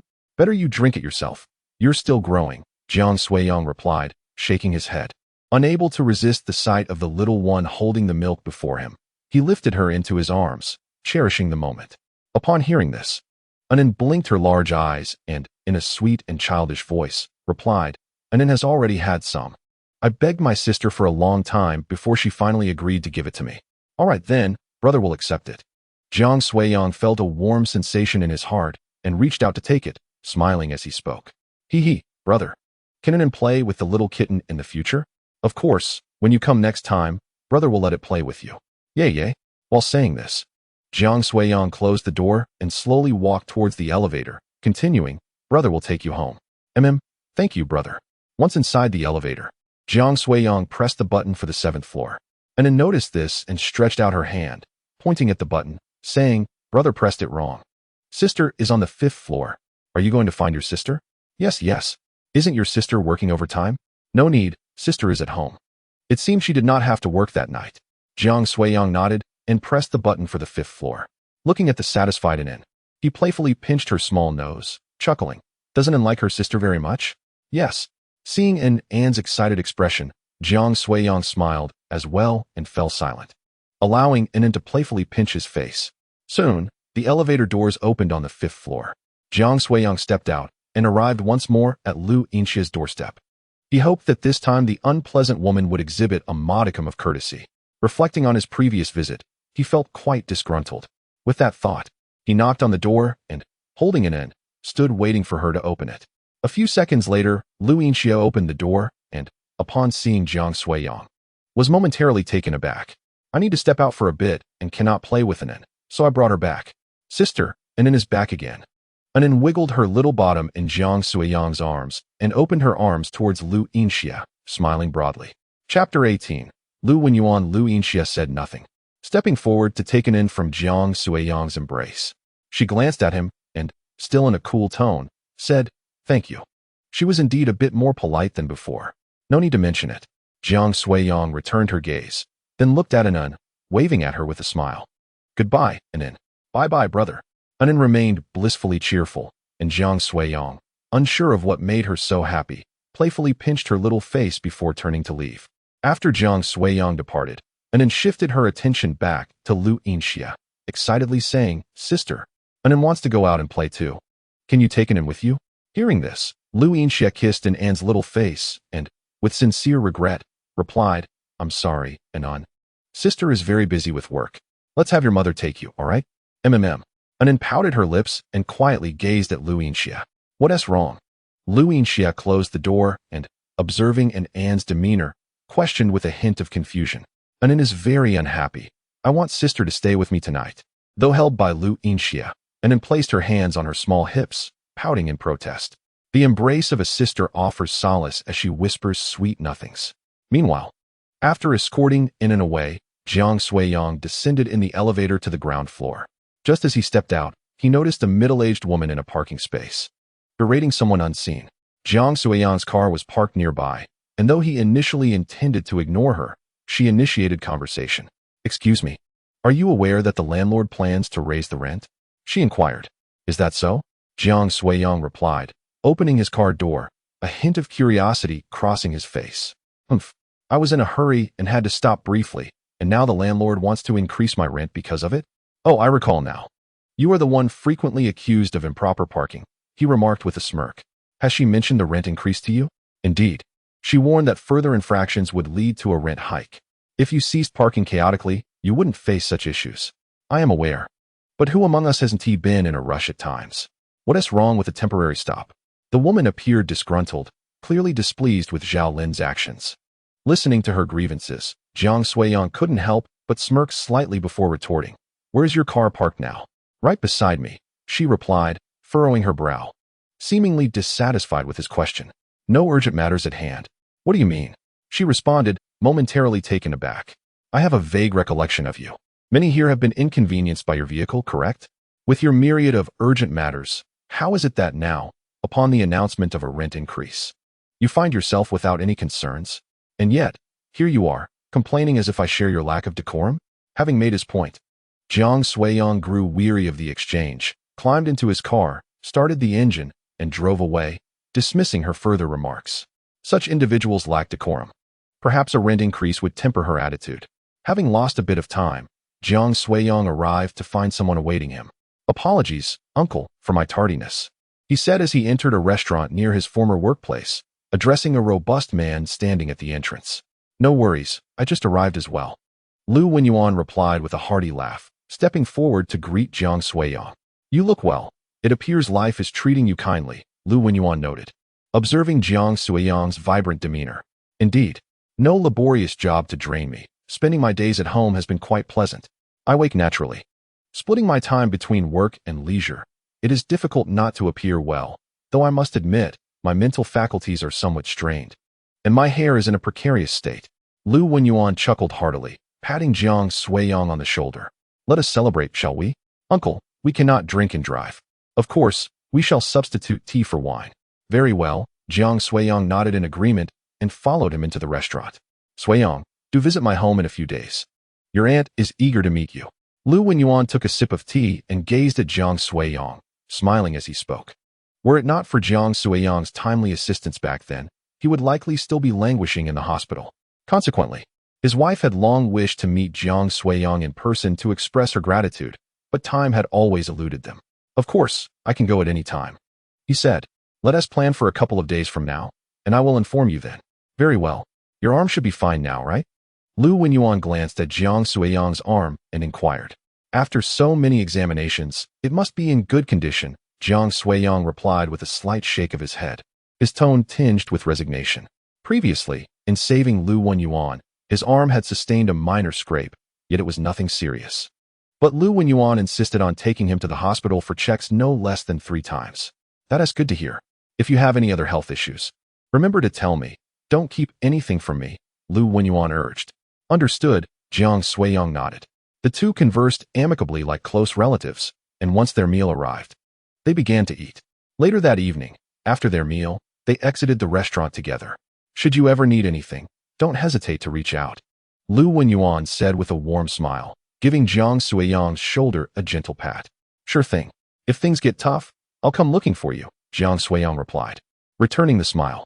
As they approached Jiang Suiyang's vehicle, Lu Wenyuan waved at him and said, Haha, get in the car and drive safely. Understood, uncle.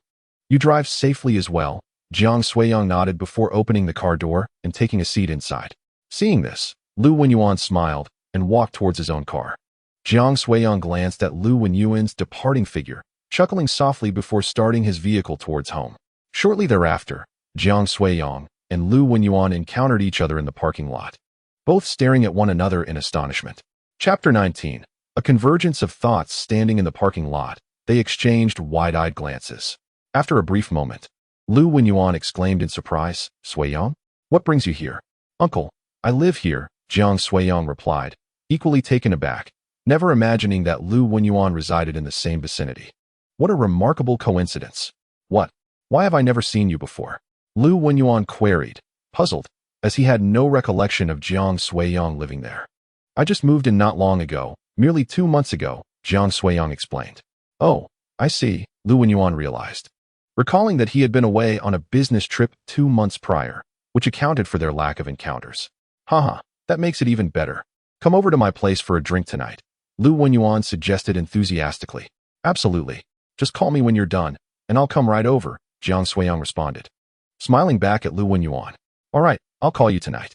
Thus, the two continued their conversation, laughter accompanying their return home. Not long after arriving home, Jiang Suiyang opened the door once more and stepped outside. That evening, he was invited to visit Lu Wenyuan's home.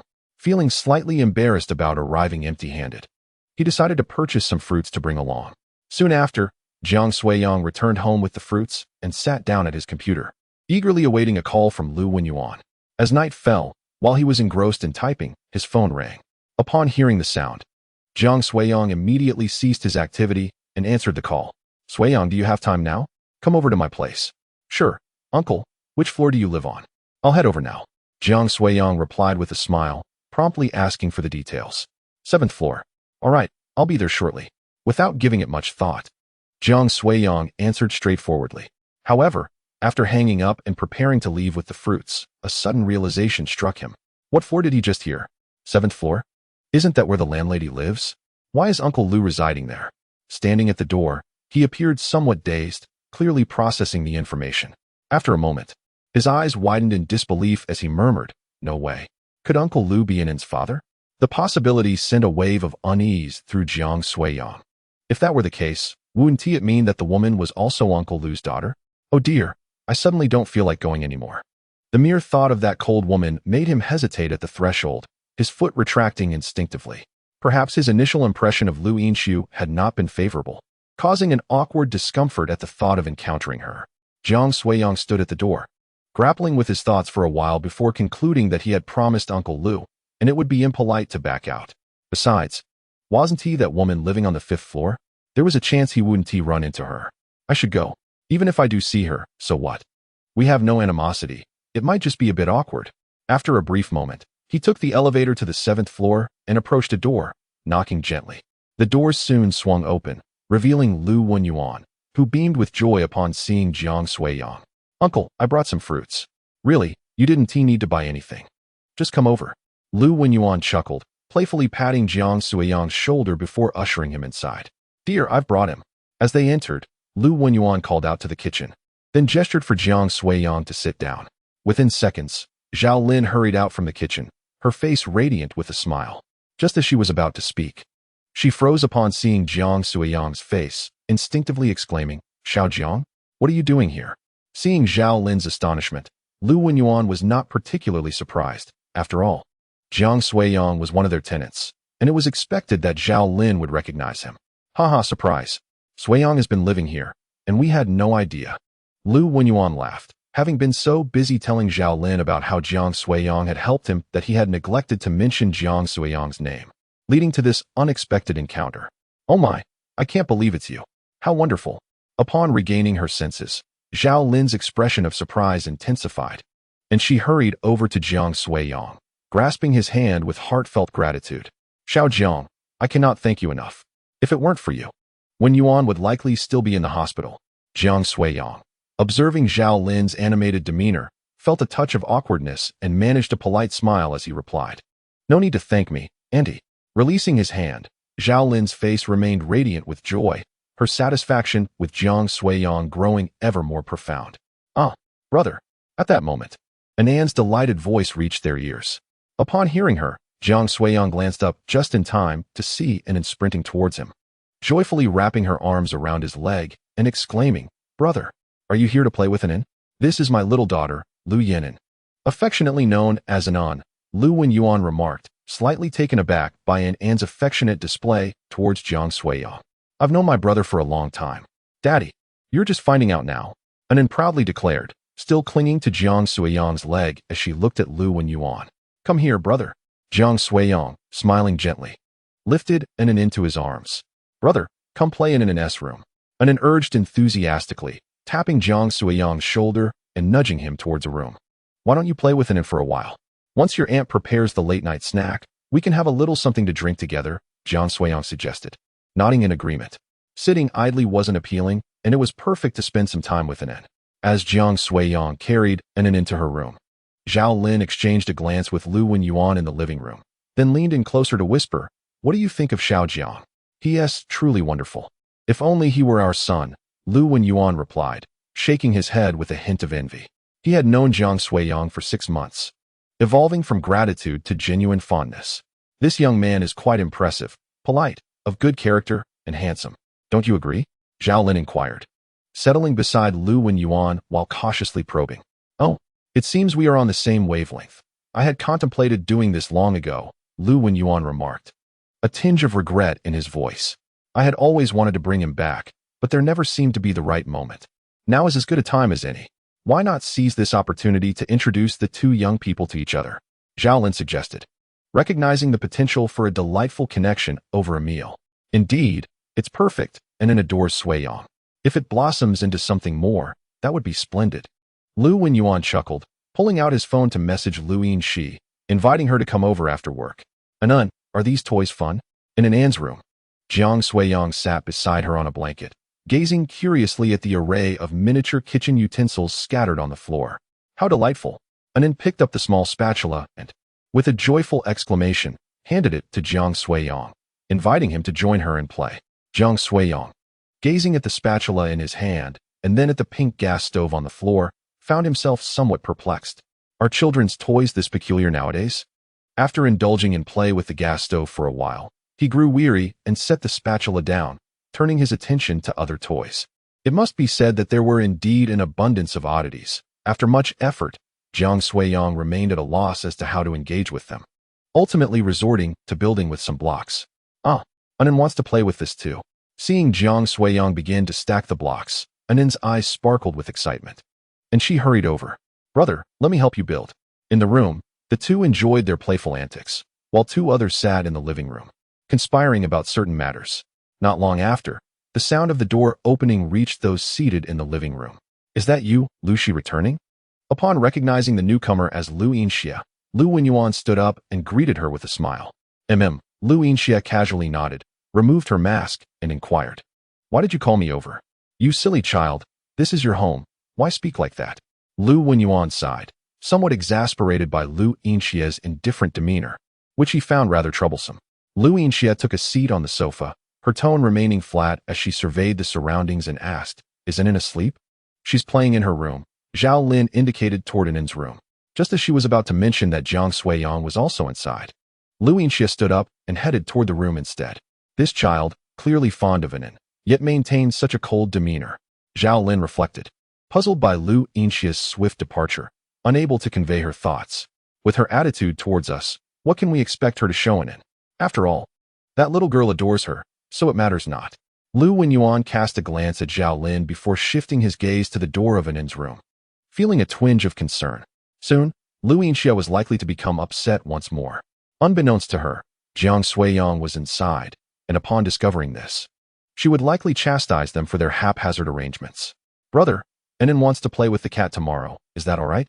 "Of course, tomorrow," Jiang Suiyang began. But before he could finish, Lu Yinxia entered the room, causing his expression to shift to one of embarrassment. Standing at the doorway, Lu Yinxia's gaze fell upon the two seated on the floor, particularly Jiang Suiyang, and her countenance darkened. Now, it became clear to her why the two outside had been so eager for her arrival. It turned out they had been waiting for her here. "Brother, what's wrong?" Noticing Jiang Suiyang's dazed state, Anan felt a twinge of curiosity, waving her hand in front of him and asking inquisitively. Jiang Suiyang slowly extended his hand, pointing toward Anan's back. "Curious, and then turned to see Lu Yinxie standing at the door, and her face immediately lit up with joy. "Sister, you've come too." Anin immediately rose to her feet, her short legs propelling her towards Lu Yinxie. Lu Yinxie regarded the rushing Anin with indifference, casting a fleeting glance at Jiang Suiyang, whose face was contorted with consternation, before turning on her heel and departing. "Wait for me, sister," Anin called out as she hastily followed Lu Yinxie out. "What a calamity! Does this woman not reside downstairs?" Jiang Suiyang mused, slapping his face in frustration. With a sigh, he stood and ambled towards the exit. Upon stepping outside the room, he spotted Lu Yinxie cradling Anin, her expression one of poignant melancholy as she playfully pinched An's chubby cheeks. Choosing to ignore the scene, he made his way to the living room, where two individuals remained seated on the sofa, and took a seat himself. Although a strong desire to leave surged within him, departing at this juncture would be rather impolite. Lu Yinxie soon approached with Anin in her arms, casting a cursory glance at the others before nonchalantly sitting down. "Ahem, Suiyang, this is my eldest daughter, Lu Yinxie." "Lu Yinxie? Quite a melodious name," Jiang Suiyang remarked, stealing another glance at her exquisitely pale visage, which was indeed captivating, though it was a pity about her temperament. "Xiao Shi, this is the young man I mentioned, who saved me," Lu Wenyuan declared, clearing his throat as he introduced the two. "Oh," Lu Yinxie responded, her face betraying little emotion as she absently continued to play with an ahem. "That's just her nature," Lu Wenyuan interjected, sensing the awkwardness of the moment. Jiang Suiyang replied, suppressing a laugh, maintaining a composed demeanor. "By the way, you two are of the same age," Lu Wenyuan stated, stroking his chin as he observed them, a sudden smile breaking out on his face. Jiang Suiyang fell into silence at this revelation, an unsettling feeling washing over him. At that moment, Lu Yinxie abruptly stood up, still holding an in, and casually announced, "I'm taking an in for a bath." With that, she strode away, prompting Jiang Suiyang to exhale in relief. Her departure spared him from having to flee himself. "Don't mind her, she's just like that. Deep down, she's quite a decent person," Lu Wenyuan remarked with a hint of resignation, watching Lu Yinxie's retreating figure with a sigh. Chapter 21. Indifference to men. Suiyang, may I pose a question? "What question?" "What are your thoughts on Xiao Shi?" Lu Wenyuan's inquiry left Jiang Suiyang momentarily speechless, uncertain of how to respond. He longed to articulate everything he felt. Yet the sole aspect he could not criticize was her visage. Alas, her foul temperament rendered him indifferent. "She's all right."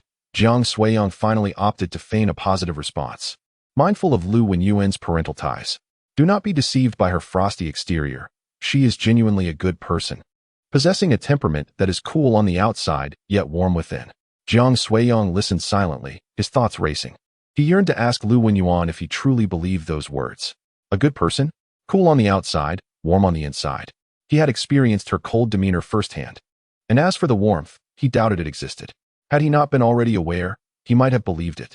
Before long, Zhao Lin summoned everyone to enjoy the supper she had prepared. Jiang Suiyang sat at the dining table, with Lu Yinxie beside him and Lu Wenyuan along with Zhao Lin across from them. "Come on, let us have a drink. This wine has been cherished for quite some time," he said. "Just a little is fine. Don't overindulge," Zhao Lin, seated nearby, remarked helplessly as she observed the two. "Understood. Understood," Lu Wenyuan replied casually, pouring a glass for Jiang Suiyang. Jiang Suiyang lifted the cup and took a sip. To be honest, he could not discern the quality of the wine. He was merely accompanying Lu Wenyuan for a few drinks. "Brother, Anin wants to drink too," Anin exclaimed from across the table, her eyes sparkling as she gazed at the glass in his hand. "No, children cannot drink," Jiang Suiyang replied without hesitation. "Oh." Anin pouted in discontent, but was soon fed a few bites by Zhao Lin. She then jumped down from her chair, bouncing away. "Don't run off, come back to eat," Zhao Lin called out, spoon in hand, looking at the little girl with a mix of exasperation and affection. "I'm not hungry, and won't eat," she declared, before rushing over to Jiang Suiyang, patting his thigh while eagerly asking, "Brother, can I come over to your house to play later? I really want to play with the kiddies." "Weren't you planning to play tomorrow?" he inquired. "No, I want to play now, please, brother," Anin pouted, her little face resting on Jiang Suiyang's thigh as she began to cajole him. "Anin, stop causing a fuss. Wait until your brother finishes eating," he advised gently. "All right." Anin conceded, falling silent as she lay quietly on Jiang Suiyang's leg, patiently awaiting the conclusion of his meal. Such a child, Zhao Lin observed, shaking her head with a bitter smile. She then glanced at Lu Yinxiu, who was quietly eating, feeling a tinge of sentimentality. Despite sharing the same mother, their personalities differ vastly. When Inen was that small, Lu Yinxiu preferred solitary play in her room. She wouldn't even accompany me outside or utter more than a few words. Now, she has grown increasingly aloof, and at 27, I doubt she has even held a man's hand. After finishing their late-night snack, Lu Wenyuan, slightly inebriated, sat alone on the sofa with his eyes closed.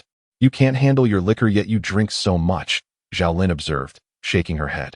She chose not to rouse him and instead retreated to the kitchen to wash the dishes. Brother, can I go now? Anan asked eagerly. All right, I'll take you. Jiang Suiyang replied, lifting her up and walking to the kitchen door, addressing the two inside. Annie, I'm taking it in to play for a while. Thank you. Zhao Lin smiled back at him before continuing her task.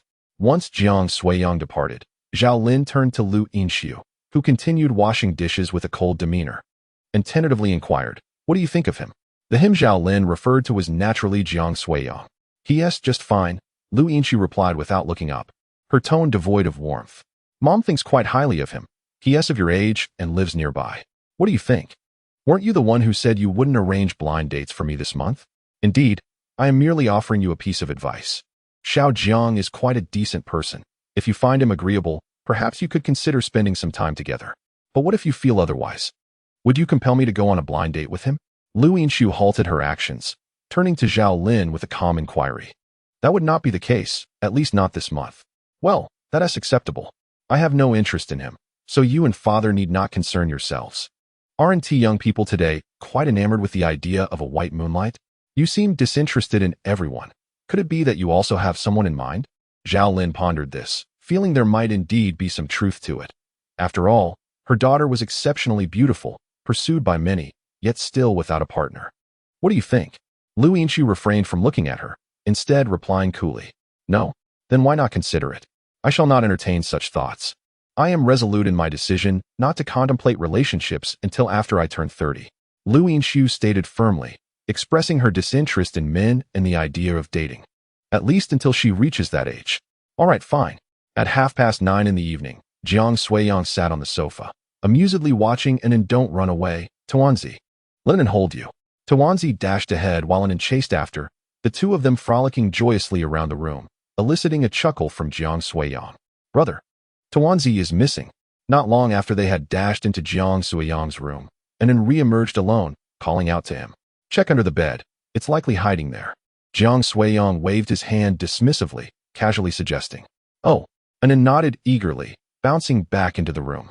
In a moment, she emerged, cradling Tuanzi in her arms. Did you catch it? Its belly is as soft as mine. Anan fondled Tuanzi's belly before playfully rubbing her own, giggling. Come sit here and rest for a moment.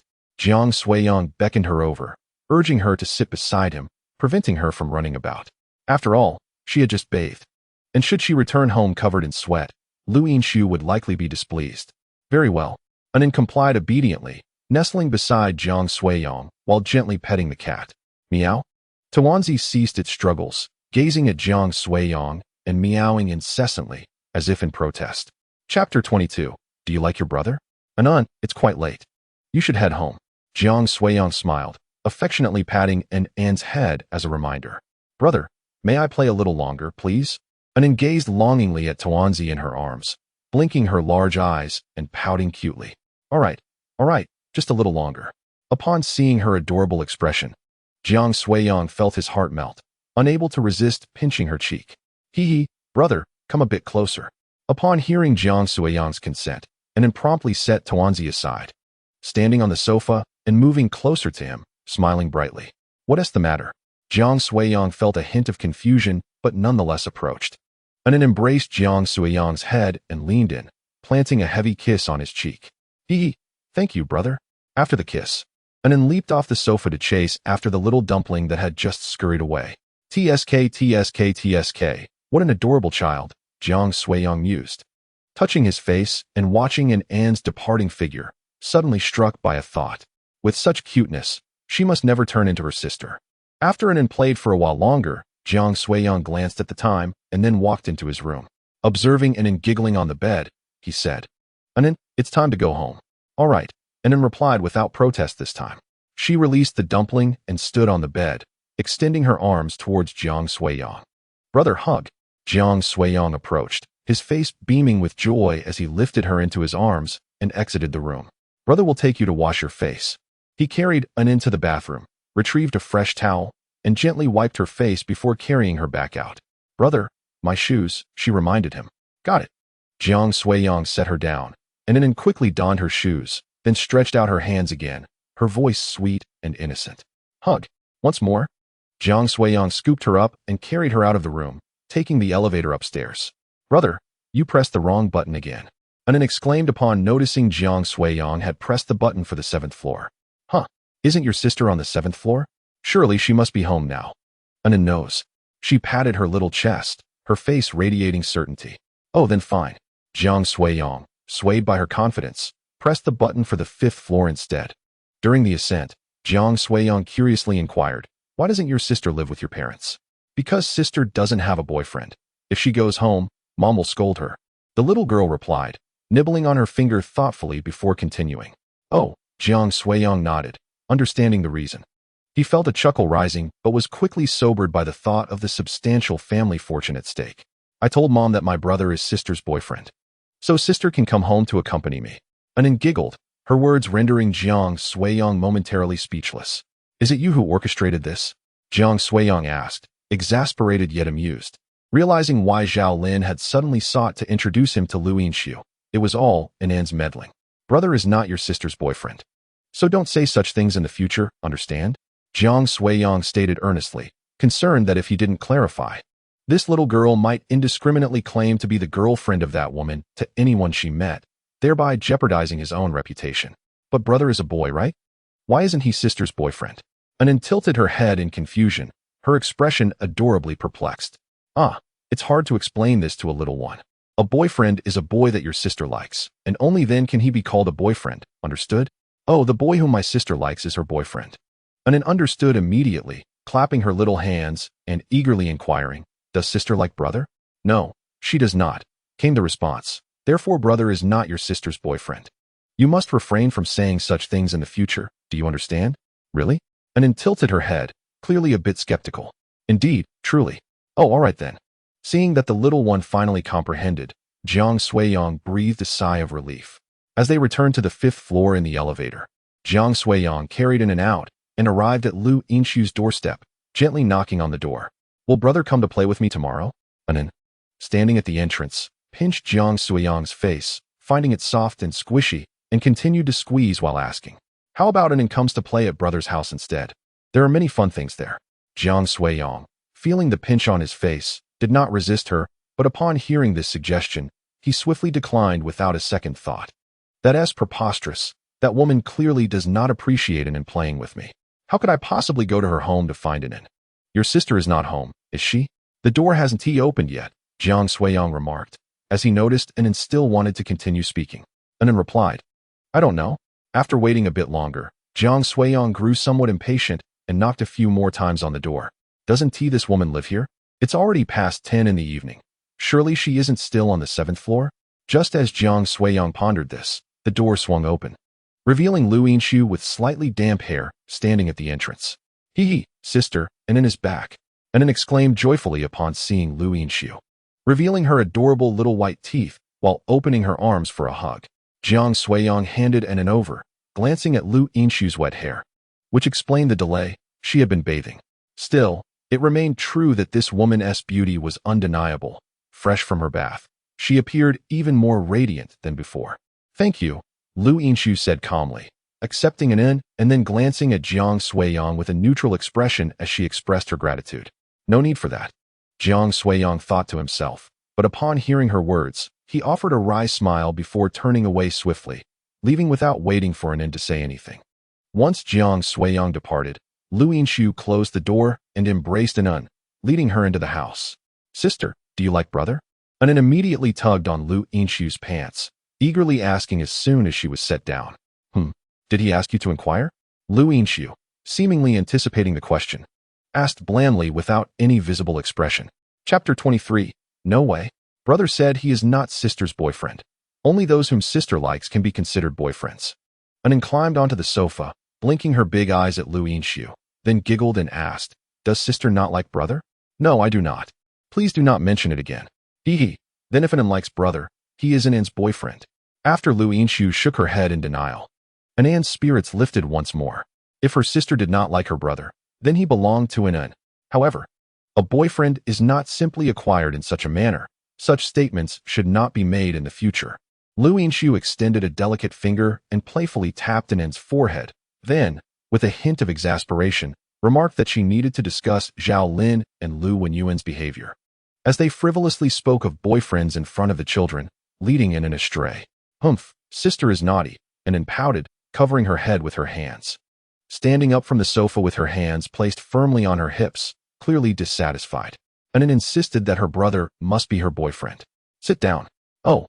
Anan obediently sat back down, yet mimicked Lu Yinshu's previous angry demeanor, clumsily crossing her arms and glaring intently at her. "If I say no, it means no. You know nothing at your age. Such words are not to be spoken." Lu Yinshu was quite serious, refusing to dismiss her just because Anan was young. Children must be guided from an early age. Neglecting to correct her now would only lead to greater troubles later. I want it. If you keep saying that, you can go home." Upon hearing Lu Yinshu's words, Anan immediately became despondent, pouting and hanging her head in profound disappointment. Seeing Anan like this, Lu Yinshu sighed, her heart softening. After all, the child was still young, and being too stern was not ideal. "Anan, I'm not sending you away. I just wish for you to refrain from calling him your boyfriend." Just as she was about to say something, Anan suddenly spoke softly, her voice tinged with deep grievance. Observing this, Lu Yinshu opened her arms and lifted Anan into a gentle embrace, softly patting her back as she slowly walked back to the room. "Anan, it's not that I don't want you to play with your brother. I just wish for you to avoid saying he is your boyfriend." Lu Yinshu placed Anan on the bed, covering both of them with a blanket, and then spoke to her. "Really?" Anan's eyes were red, clearly struggling to hold back tears. "Do you understand what a boyfriend means? It is not merely a male friend. You can say your brother is a good friend, but not a boyfriend, understood?"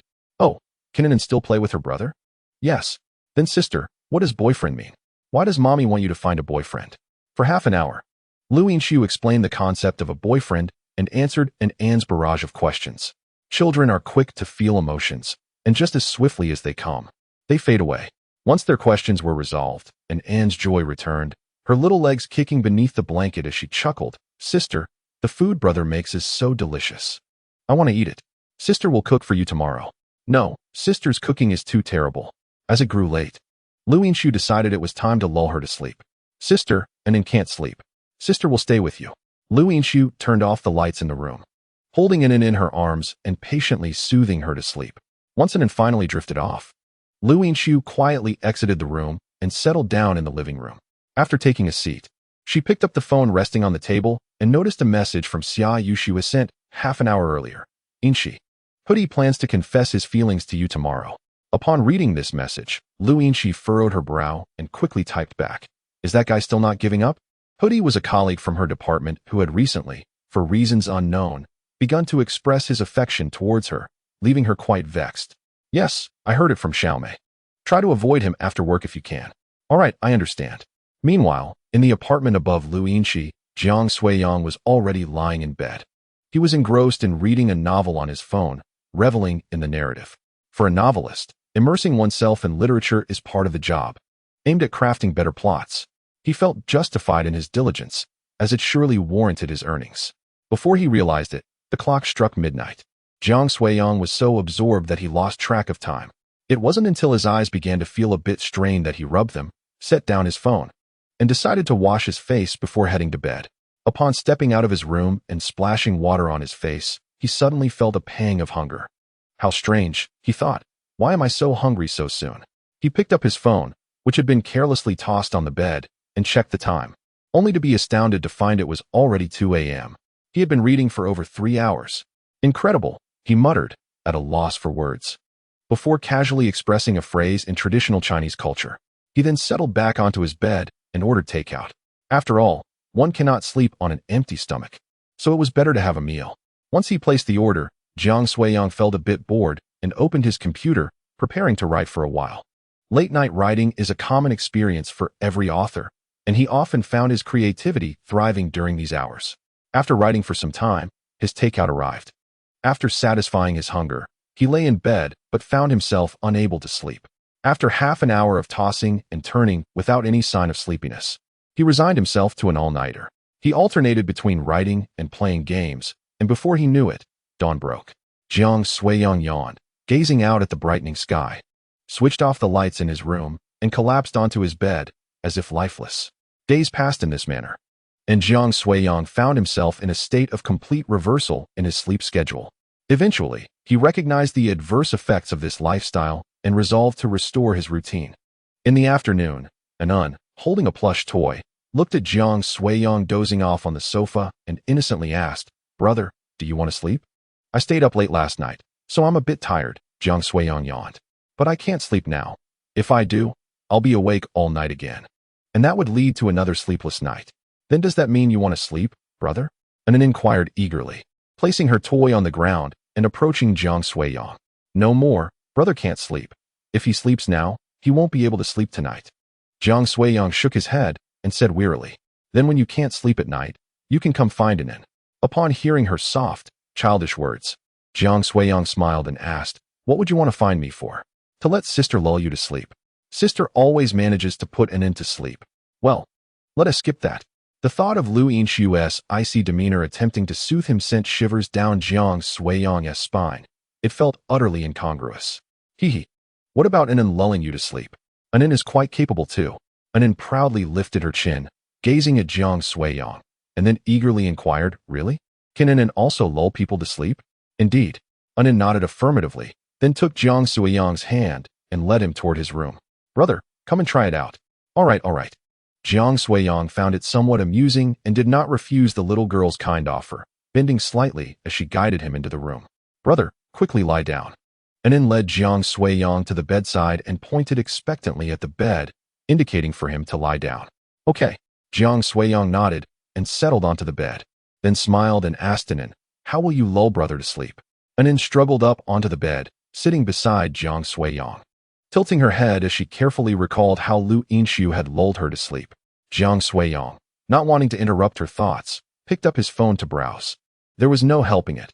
He was indeed very tired, and lying on the bed without doing anything would likely lead him to fall asleep instantly. Did Anun think of something? A minute later, Jiang Suiyang put down his phone, glancing at Anun, who wore a slightly distressed expression, and asked with amusement, "Did Anun forget?" Anun pouted, looking at Jiang Suiyang with a pitiful expression. "Haha, then can you lie with brother for a while?" "Okay." Upon hearing this, Anun slowly shuffled closer, snuggling into his embrace. Jiang Suiyang held Anun's sweet, soft little body, feeling warmth in his heart, having spent so long alone at home. It was inevitable to feel a touch of boredom. What a delightful thing it was to have a charming little companion to play with. "Brother, quickly close your eyes." "All right." Jiang Suiyang obediently shut his eyes, feeling Anun's small hands gently massaging his face, which was quite pleasant. Unbeknownst to him, he drifted off to sleep just like that. "Brother?" Anun called softly, and upon receiving no response, a sense of pride welled up within her. "Hee, Anun is truly amazing." She giggled, then carefully crawled out of Jiang Suiyang's embrace, sitting beside him with a look of joy on her face. At that moment, a doorbell rang from the entrance, which Anun keenly heard. "It must be sister come to pick me up," Anun exclaimed with delight, quickly climbing down from the bed and bouncing out of the room. She arrived at the door, tiptoed, and gently swung it open. Standing at the threshold was, indeed, Lu Yinshu. Lu Yinshu had made an appointment with Anun to return home at this hour, so every time, Jiang Suiyang would hold Anun's hand as they stepped outside. However, this time she had waited quite a while without seeing Anun emerge, prompting her to knock on the door. "Big sister, Anun has lulled brother to sleep." Anun lifted her head, her eyes shimmering with excitement, looking at Lu Yinshu with an expression that begged for praise. "What?" Lu Yinshu was momentarily taken aback by Anun's words, not expecting her to say such a thing, and with a hint of helplessness, she asked, "What did you do this time?" Before Anun could respond, Jiang Suiyang emerged from the room. Upon seeing the two standing at the door, he paused for a moment, then quickly realized that it was indeed time to head home. Brother, how did you wake up?" Anun turned around, her mouth agape in disbelief upon seeing Jiang Suiyang. Upon hearing her, Jiang Suiyang rubbed his nose, choosing not to answer. Had he not set an alarm for himself, he might have truly fallen asleep. Ahem, and it is quite remarkable. I actually dozed off for a little while. All right. Anan pouted, clearly a bit disappointed. Lu Yinshu cast a brief glance at Jiang Suiyang, then squatted down to pick up Anan, gently rubbing her little face as she said, "We should head home." After giving Jiang Suiyang another look and nodding subtly, she turned to leave. "Sister, can you teach me how to lull you to sleep?" On the way, Anan blinked her large eyes and eagerly asked Lu Yinshu. "Sure, I'll teach you tonight." Lu Yinshu shook her head in resignation, but agreed nonetheless. The following day, Jiang Suiyang rose early. Having gone to bed quite early the previous night, he had finally managed to readjust his routine. Now, he no longer felt the dizziness he had experienced days prior. He felt more refreshed than ever. Early in the morning, Jiang Suiyang, brimming with vitality, pulled out his phone and called his good friend Bayangda. "What are you up to? Want to go for a run together?" As soon as the call connected, Jiang Suiyang laughed heartily, recalling that Bayangda lived nearby, making it perfect for a morning jog and some exercise. Bayangda lay in bed, eyes closed. And upon hearing Jiang Suiyang's words, he felt an overwhelming urge to rush over and give him a beating. "Bro, what time is it? I don't have the luxury of sleeping in like you do. I have to be at work by 9. Bayangda seemed quite grumpy, and it appeared he was still half asleep. After saying this, he abruptly hung up the phone. "Oh no, I forgot." Listening to the busy tone on the line, Jiang Suiyang scratched his head in embarrassment, realizing it was only 7 o'clock and forgetting that his friend had to work. In that case, he decided to go for a run by himself. Stepping out of the house, Jiang Suiyang quickly made his way downstairs, completed his warm-up exercises, and then set off on his run. Approximately 1 kilometer away lies a park, quite suitable for running and not too distant, making it a perfect destination for a jog. Chapter 25. I want to be your father before long. Jiang Suiyang arrived near the park. Outside the park, there was a small lake, where some individuals were swimming. Jiang Suiyang began to jog slowly along the walkway that encircled the lake.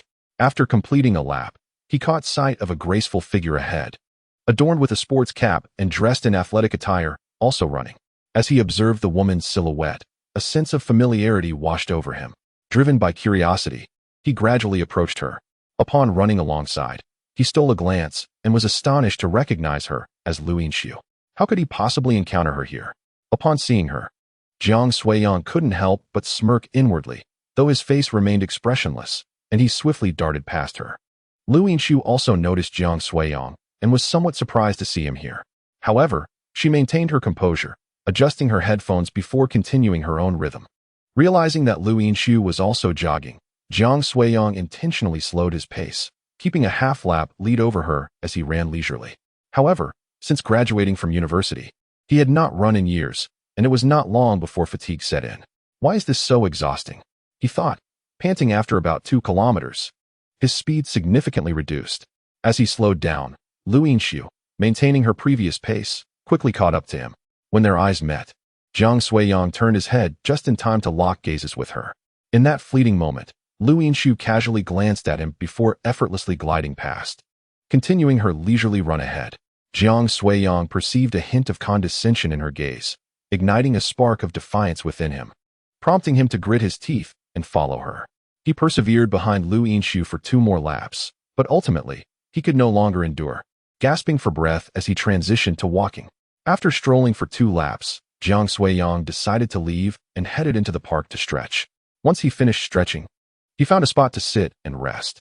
Before long, Lu Yinshu entered as well, taking a seat on a nearby stone bench. She raised her hand to remove her cap, letting her previously tied-back long hair cascade freely. Now glistening with sweat, Lu Yinshu appeared even more beautiful than before, leaving Jiang Suiyang feeling contemplative. Once again, despite his reluctance to admit it, he could not deny her striking beauty, exquisite and ethereal, with bright eyes and radiant teeth. After some time, feeling less fatigued, he stood up and began to stroll in the direction of home. As he was nearing home, Lu Yinshu suddenly dashed past him, her speed significantly greater than before. This woman exhibits remarkable self-discipline. Jiang Suiyang, trailing behind her, observed her receding figure and shook his head, muttering softly to himself. She manages to run in the morning before work, and quite impressively at that. In this regard, she certainly surpasses that fellow Bayangda, and, without a doubt, even outshines himself. Shortly after returning home, Jiang Suiyang took a shower, enjoyed breakfast, and then settled down in his room to commence another day of writing. In the evening, Lu Wenyuan called again, inviting Jiang Suiyang over for dinner. Initially, Jiang Suiyang intended to decline, but he could not resist Lu Wenyuan's persistent urging and reluctantly agreed. Before long, he arrived at Lu Wenyuan's doorstep and knocked gently on the door, and then soon appeared to open it, and upon recognizing Jiang Suiyang, she joyfully hugged his leg and exclaimed, "Brother, you're here to play with and again." Jiang Suiyang effortlessly lifted and into his arms, sighed, and pinched her chubby little face before stepping inside. "Where are your parents?" he inquired. "In the kitchen," and then pointed towards the kitchen, announcing, "Is Suiyang here? Have a seat. Dinner will be ready shortly." Lu Wenyuan, donned in an apron, emerged from the kitchen with a smile. "All right," Jiang Suiyang responded, somewhat taken aback by his attire. Soon, they were ready to eat. After Annan quickly finished her bowl of rice, she dashed off. After the meal, while Zhao Lin was washing the dishes, Jiang Suiyang knew that the purpose of his invitation had begun as he sat in the living room with Lu Wenyuan. Clearing his throat twice, Lu Wenyuan looked at Jiang Suiyang and slowly said, "Suiyang, you know, I am truly grateful to you. If it weren't for you, I would likely still be in the hospital, and the expenses would have been overwhelming. This entire building belongs to your wife. Are you really worried about that?" Jiang Suiyang thought to himself, feeling exasperated, and replied, "Uncle, if there's something you need to discuss, just say it directly." "Well, then I shall be straightforward. I wish to become your father-in-law." Upon hearing this, Jiang Suiyang could not help but cough in surprise. "Is it really that direct? I already have a father. But you still lack a father-in-law, and I am more than capable. Uncle, while we may not be father and son, our bond is akin to that. There is no need for all of this. However, if I become your father-in-law, wouldn't our relationship improve?" As they exchanged banter, Jiang Suiyang found himself at a loss for words and decided to make an escape. "Uncle, I just remembered that my gas might be leaking. I need to rush back and check." "Not at all. I'll come visit your home for a while. Then I shall stay a bit longer." "But didn't you mention a gas leak?" "Never mind, let it leak." At this, Lu Wenyuan beamed again, looking at Jiang Suiyang with a self-satisfied grin, and inquired, "Enough of that. Let us speak honestly. What is your impression of Inxiu? Do you like her?" "Uncle, I do not harbor such feelings for her," Jiang Suiyang replied, shaking his head. Although she was indeed quite beautiful, arguably the most stunning girl he had ever encountered, surpassing even his ex-girlfriend Chung Mohan in beauty and possessing an admirable figure, he simply felt nothing. What could he do? Furthermore, he had no desire to pursue a romantic relationship in the near future. Chapter 26. Blind Date O? Not a single feeling? Upon hearing Jiang Suiyang's words, Lu Wenyuan appeared somewhat incredulous. How could anyone not be enamored by his daughter's beauty? It was well known that every suitor she met was thoroughly impressed, eager to marry her at the earliest opportunity. Why, then, was Jiang Suiyang any different? None whatsoever, Jiang Suiyang affirmed with a serious nod. He was not a superficial individual who would fall for someone simply because of their looks.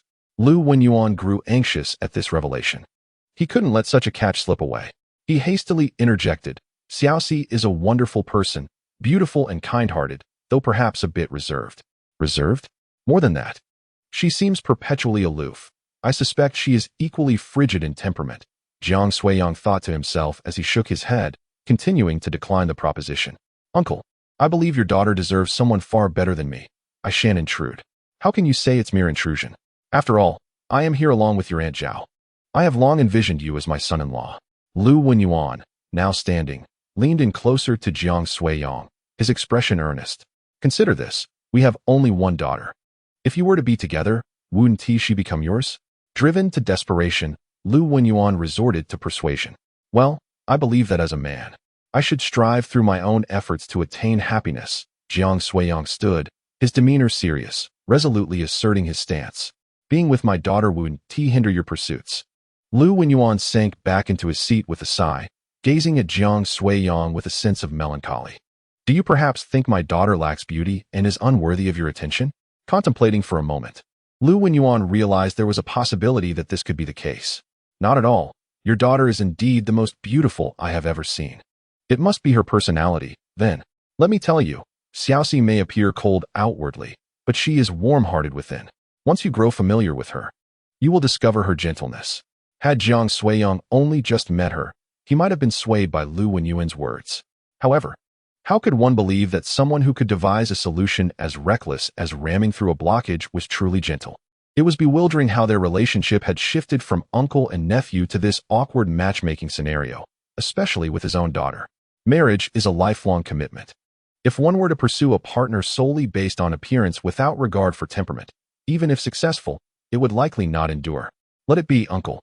Matters of the heart cannot be forced. Sighing, Lu Wenyuan expressed his discontent, saying, Uncle speaks so much because he holds you in high regard and believes you are a perfect match for Xiaoxi. If you have any intentions, with my assistance and that of Aunt Zhao, what do you have to fear? Ultimately, she must marry, and rather than let her be taken by someone else, it is far better to entrust her to you, which gives me peace of mind. What if she encounters someone with ulterior motives? Uncle, you are overdramatic. Jiang Suiyang couldn't help but twitch his lips at his words, falling into silence, unsure of how to respond. Even if I agree, your daughter may not be interested in me.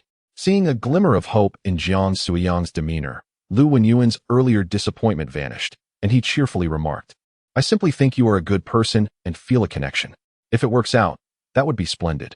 If not, we can still remain good uncle and nephew. He recognized that feelings cannot be forced. Mutual affection is essential, and if either party is unwilling, it will not come to fruition. Moreover, Lu Yinshu's temperament truly perplexed him.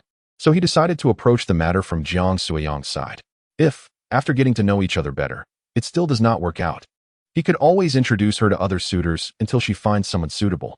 That evening, after Lu Yinshu finished work, Anin glanced at the clock on the wall and ran to Jiang Suiyang, playfully tugging at his hand.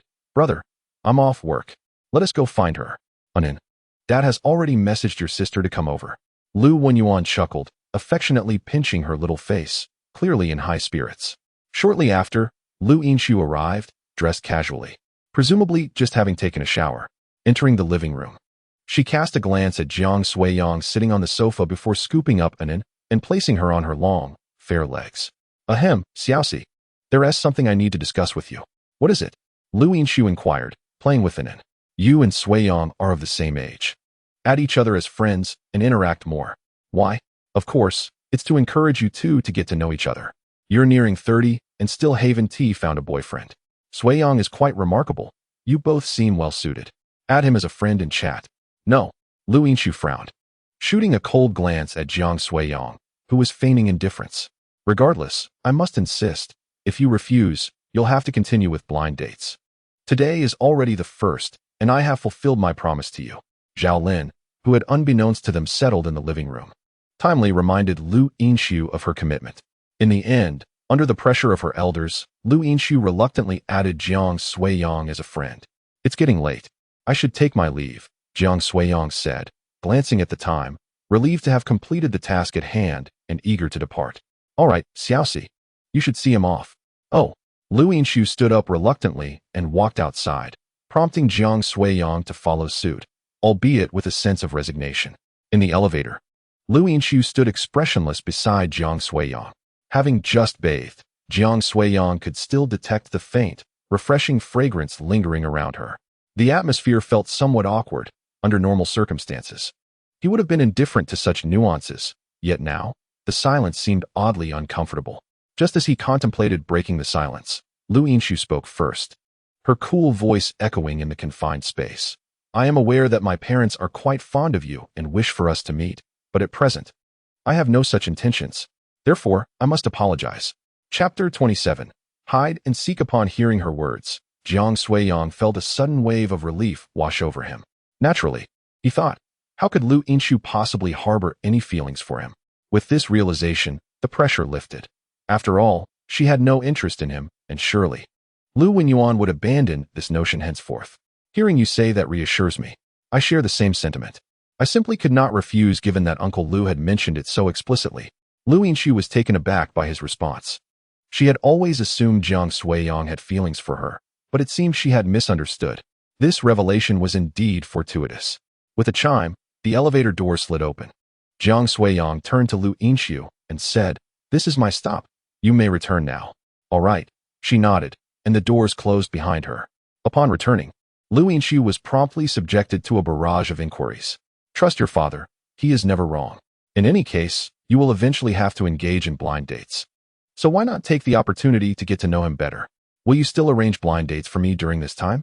Certainly not. Just converse with him. Who knows? You might find a spark of affinity and develop feelings. Well, I hope so, Lu Yinshu replied, shaking her head dismissively. She then picked up the drowsy and in from the sofa and retreated to her room. What do you think? Do you believe they will succeed? Zhao Lin inquired anxiously. Sitting beside Lu Wenyuan, she sensed that both parties seemed somewhat reluctant. Alas, it is the only option. Do you know that many people? We cannot keep hiring matchmakers. Lu Wenyuan sighed, shaking his head. Endless blind dates are exhausting. Even I am weary of this. At this point, we can only gamble on whether it will work out. If it does, everyone will be delighted. If not, we will simply continue introducing her to other suitors. Days passed swiftly, during which Jiang Suiyang occasionally ventured out for a run, spent his days at home writing and gaming, and in the evenings, he played with Annoyance, enjoying a pleasantly simple life. He had also dined at Lu Wenyuan's home several times, finding himself alone with Lu Yinshu, and to ease the tension, they engaged in awkward small talk. Fortunately, they had clarified their feelings. All that remained was to put on a show in front of their parents, exchanging a few banalities. And when the time came, they could simply express their lack of chemistry, thus dissuading their families from further matchmaking efforts. Brother, let us play hide and seek. One evening, Anin, bursting with enthusiasm, tugged at Jiang Suiyang's hand and proposed the game. Sure, but the house is a bit small. How about we go downstairs? Jiang Suiyang suggested with a smile, gently ruffling Anan's hair. Yay, let us go right now. Upon hearing that she could play downstairs, Anan clapped her hands in excitement, eagerly tugging at Jiang Suiyang as they rushed outside. Slow down, don't be in such a hurry, Jiang Suiyang advised, following her as they quickly descended. Anan, we can play here, but you mustn't run off, understood? Got it, brother. Anan replied cheerfully, already brimming with anticipation to begin her hiding. All right, let us commence, Jiang Suiyang said, pinching her little nose affectionately before closing his eyes. Okay, you mustn't peek, brother. Understood, hurry and hide. I will start counting now. As soon as Jiang Suiyang finished speaking, Anan swiftly scampered away in search of a hiding spot. Soon, he counted to 60 seconds, then opened his eyes, announcing, all set. Brother is coming to find you. With that, Jiang Suiyang casually wandered around the vicinity. Where could you be hiding? After searching for a while without success, he was about to commend her cleverness when he turned and spotted a small backside peeking from behind a pillar. Oh, trying to obstruct my view, are we? Realizing Anan was cleverly concealed behind the column, watching him and poised to shift positions to maintain her cover, Jiang Suiyang couldn't help but shake his head in admiration. He ambled forward, saying, alas, where could Anan be hiding? Listening to his words from her hiding place, Anan suppressed a giggle, covering her mouth. Is that not Anan? What are you hiding for? Startled by the voice, Anan yelped and dashed out in a flurry. What happened, Anan? Jiang Suiyang, alarmed by her exclamation, hurried over and crouched down to her level. The instigator, Li Qingyi, froze, her hand raised as she realized she had startled Anan, her face a picture of embarrassment. Is that you, Sister Qingyi? Indeed, it is I. It's all your fault, Sister Qingyi. Otherwise, my brother would never have found me. Anan pouted, pulling Jiang Suiyang's hand in dismay. Are you both playing hide and seek? My apologies, I was unaware, Li Qingyi said, scratching her head as she glanced at Jiang Suiyang. A bit surprised to discover he was acquainted with Anan. Yet, her priority was to placate the little girl. Anan wants a lollipop. Anan insisted, hands on her hips, feeling entitled to a treat. All right, I shall buy you one tomorrow. Is that acceptable? Li Qingyi crouched down, affectionately ruffling Anan's hair. Yay, that sounds wonderful. With her wish fulfilled, Anan's previous discontent faded away, and she eagerly took Li Qingyi's hand, exclaiming, Sister Qingyi, come play with us. I was so clever just now. My brother couldn't find me. Very well, you may hide first. Li Qingyi smiled at both Jiang Suiyang and Anan. Brother, close your eyes quickly. Okay. Jiang Suiyang nodded, extending his hands to cover his eyes, and began to count. Sister, hurry and hide. Don't let brother catch you. Anan exclaimed before dashing away with a flurry of footsteps. Once Anan had run off, Li Qingyi casually found a spot to conceal herself. 3, 2, 1. Are you hidden well? Brother is coming to find you, Jiang Suiyang declared after finishing his count, opening his eyes and surveying the surroundings, making his way towards Li Qingyi's direction. Hey, how obvious can you be? Upon approaching, Jiang Suiyang lightly kicked Li Qingyi's leg, exclaiming with mild annoyance. Hee hee. I was just waiting for you to come, she replied with a mischievous grin. Chapter 28. Steadily, I know what you're about to say. But please hold your tongue for a moment. Jiang Suiyang, upon noticing her expression, anticipated her thoughts and spoke first. No, I must speak. Li Qingyi retorted, rolling her eyes, then pointed a finger at Jiang Suiyang with a cheeky smile, saying, You can't deny your closeness with my sister. You're quite familiar with Anon, aren't you? She regarded Jiang Suiyang with a confident stare, as if she had unraveled his secrets. I assure you, I knew Anon before you did. Do you believe me? Jiang Suiyang remarked, feeling a slight headache and deciding not to elaborate further. Regardless of your beliefs, I truly have no interest in your sister. Don't be like that. Even if you're not interested now, perhaps a little conversation could spark some interest? Li Qingyi insisted. My sister must know you by now, and Anon seems to like you quite a bit. That's a significant advantage. Don't even start. I'm not doing that, Jiang Suiyang replied, shaking his head and steering the conversation elsewhere. Hee hee, I came to find my aunt, Li Qingyi responded joyfully, especially delighted to see Jiang Suiyang playing well with Anon. Her aunt, Zhao Lin, had nearly run out of introductions for her sister, and now it was her turn to take action. She thought of introducing Jiang Suiyang to her aunt, who would surely be pleased. To secure her 6,000 yuan, Li Qingyi was determined to put in the effort. Well then, let us go. Don't disturb us any longer. All right, goodbye. Li Qingyi nodded, waved at Jiang Suiyang, and then skipped upstairs merrily. What a headache. After she left, Jiang Suiyang shook his head in resignation and went in search of little, and in time passed, and Anon suddenly appeared behind Jiang Suiyang, grabbing his leg excitedly. Brother, I found you. Hee hee, Anon is truly impressive. Jiang Suiyang lifted Anon into his arms, then pulled out a tissue from his pocket to wipe her sweat. Anon, we've played for quite a while. Shouldn't we head home now? Okay, let us go home. Anon giggled, nodding her head and adding, Brother, I want a tissue too. Of course, Jiang Suiyang responded, taking another tissue from his pocket and handing it to her. After receiving it, Anon imitated Jiang Suiyang, clumsily wiping the sweat from his forehead. Brother, don't move. Let Anon wipe your forehead, she giggled. Ha ha, Anon is so obedient. Let us go home. Jiang Suiyang laughed joyfully, unable to resist planting a kiss on her little face. He then embraced her, eager to return home. However, after only a few steps, Anon spotted a familiar figure and exclaimed happily, Sister. Sister is back. Upon hearing the sound, Jiang Suiyang turned around and recognized the woman approaching from behind. Sister, Anon is here. Lu Yinshu looked up at the two and walked over to them. Anon, what are you two up to? She asked, noticing the sweat-soaked duo. Hee hee, brother is playing hide and seek with me. Anon cheerfully patted Jiang Suiyang's shoulder. Observing her drenched appearance, Lu Yinshu inquired, Have you finished playing? Yes, we're heading home now.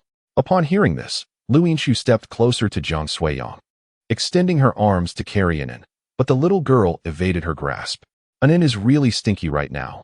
I wouldn't want to make sister smell bad, she protested, shaking her head. Hee hee, let brother carry me home. He is stinky too. Anon's face, flushed from exertion, lit up with joy as she nuzzled against Jiang Suiyang, exclaiming, Brother, carry me home. All right, let us go, Jiang Suiyang replied with a smile, giving Lu Yinshu a glance before lifting her and walking towards the building. Once inside the elevator, they waited until Lu Yinshu joined them.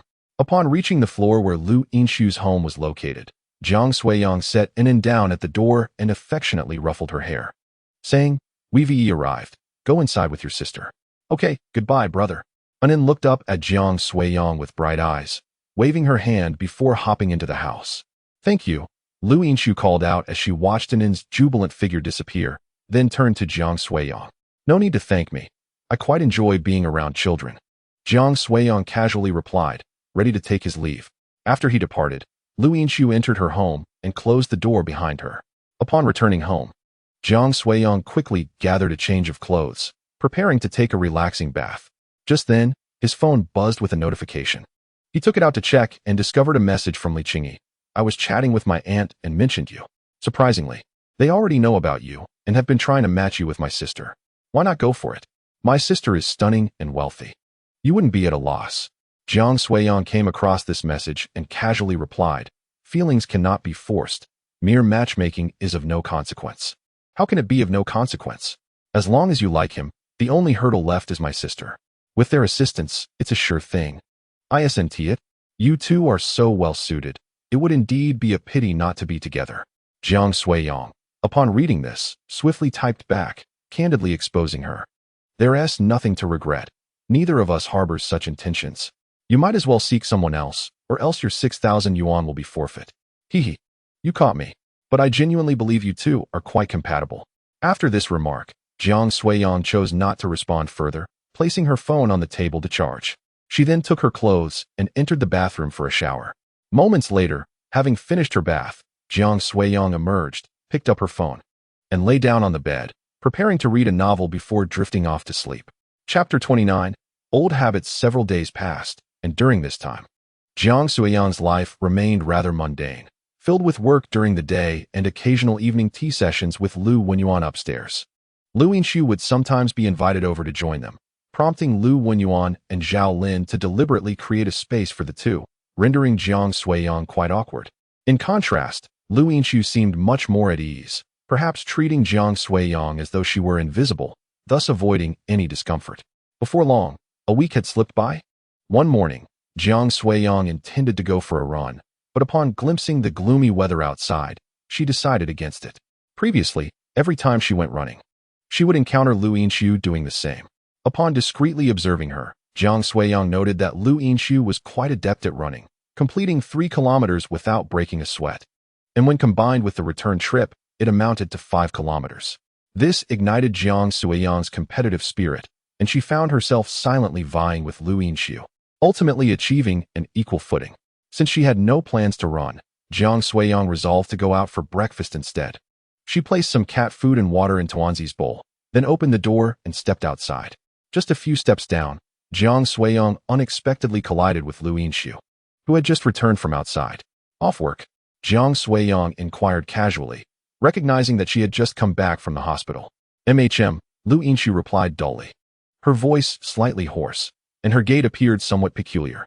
Jiang Suiyang stood still, puzzled as she noticed Lu Yinshu clutching her abdomen, moving slowly ahead, seemingly unwell.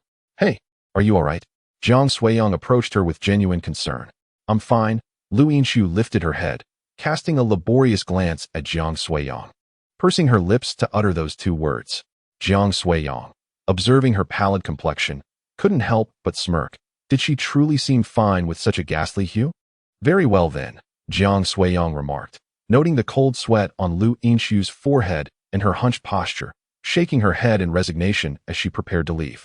After all, since she has already spoken, it would be somewhat impolite to inquire further. He had scarcely taken a few steps outside when a few drops of rain fell upon him. Is it raining? Jiang Suiyang paused, raised his head to gaze at the overcast sky, feeling a tinge of helplessness. However, he had an umbrella, so it wasn't a significant issue. As he opened the umbrella, a thought suddenly crossed his mind, and he turned back to glance at Lu Yinshu, only to find her squatting on the ground. Hey, what's wrong? Upon seeing this scene, Jiang Suiyang hurried over to her side and asked, do you need me to call for help? This time, Lu Yinshu did not respond, but hung her head low, clutching her stomach in silence. After a considerable pause, she finally lifted her head, biting her lip, her face pale as she looked at Jiang Suiyang, and managed to utter 2 words, no need. It was the first time Jiang Suiyang had seen her exhibit such a frail expression, which struck him as somewhat peculiar. Nonetheless, upon hearing her words, he couldn't help but roll his eyes and retorted, still putting on a brave face, are we? Aren't you a doctor? Don't you understand that one must treat an ailment when it arises? Upon hearing this, Lu Yinshu pressed her lips together, seemingly at a loss for words. Yet she stubbornly replied, this is just an old issue of mine. A bit of medicine will suffice.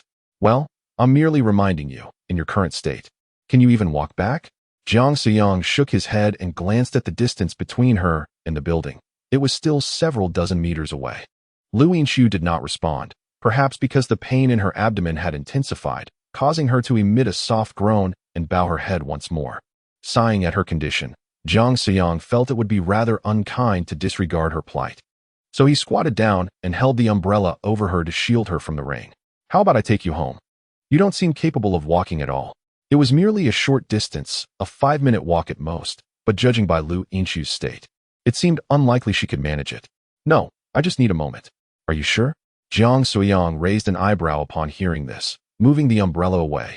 and droplets of water immediately cascaded onto her head, causing her to shiver involuntarily. With her lips pressed tightly together, Lu Yinshu forced herself to stand. But after a few steps, the cramping pain in her abdomen compelled her to squat down once again. "Let me take you home." Observing this, Jiang Suyang could only shake his head in resignation before extending his hand to pull her up. As Lu Yinshu felt his grip on her arm, her earlobes flushed slightly, and she fidgeted awkwardly. "What are you fidgeting for?" "I'm not doing anything. Do you really want to stand in the rain?" Jiang Suyang said with a tinge of annoyance. Upon hearing this, Lu Yinshu pressed her lips together tightly, lowering her head into silence. "Can you walk?" After supporting her for a few steps, Jiang Suyang noticed her struggling demeanor and inquired. "I can. Forget it. I'll just carry you up. It'll be quicker that way." Jiang Suyang released her and then crouched down, stating his intention. Lu Yinshu silently observed Jiang Suyang, her complexion still slightly unnatural. Having grown up thus far, she had never held the hand of any man besides her father. Now, being carried by Jiang Suyang, she felt a tinge of embarrassment. "Hurry up, or you'll regret it when the rain intensifies," Jiang Suyang urged, noticing Lu Yinshu's hesitation.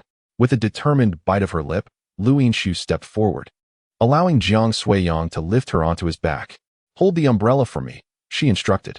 Jiang Suyang handed her the umbrella and, disregarding the deepening crimson hue on her cheeks, set off towards the building.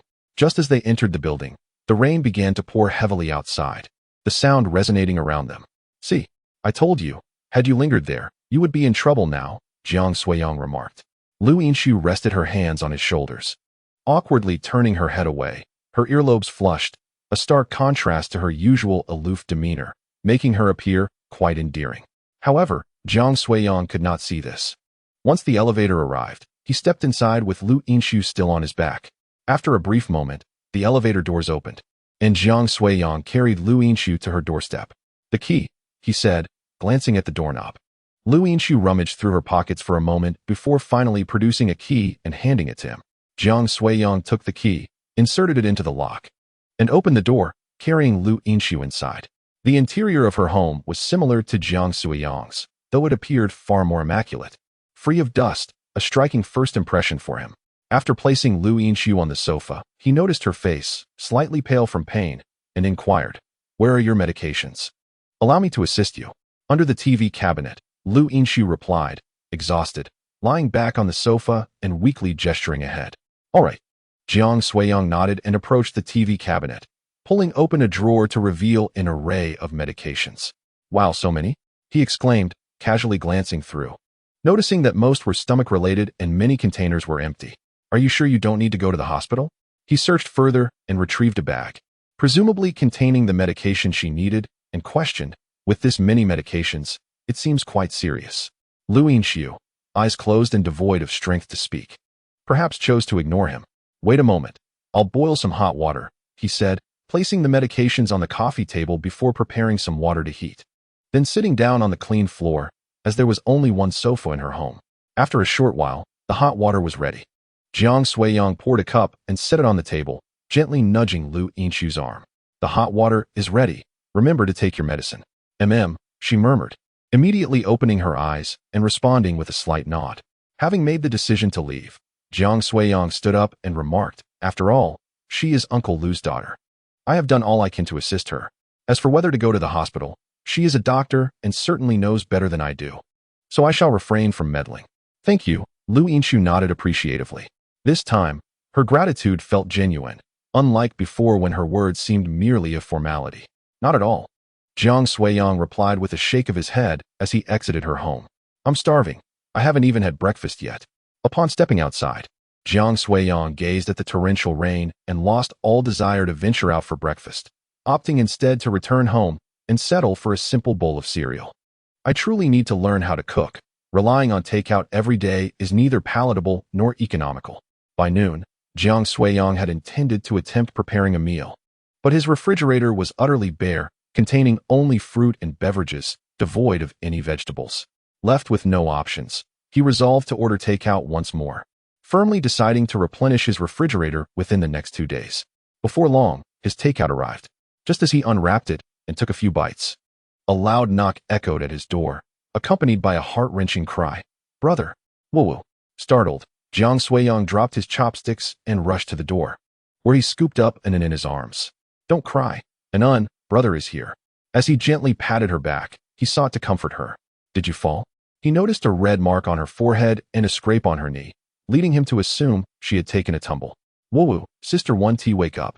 Anan clung tightly to Jiang Suiyang, sobbing uncontrollably, clearly frightened and having stumbled while rushing over. Won't wake up?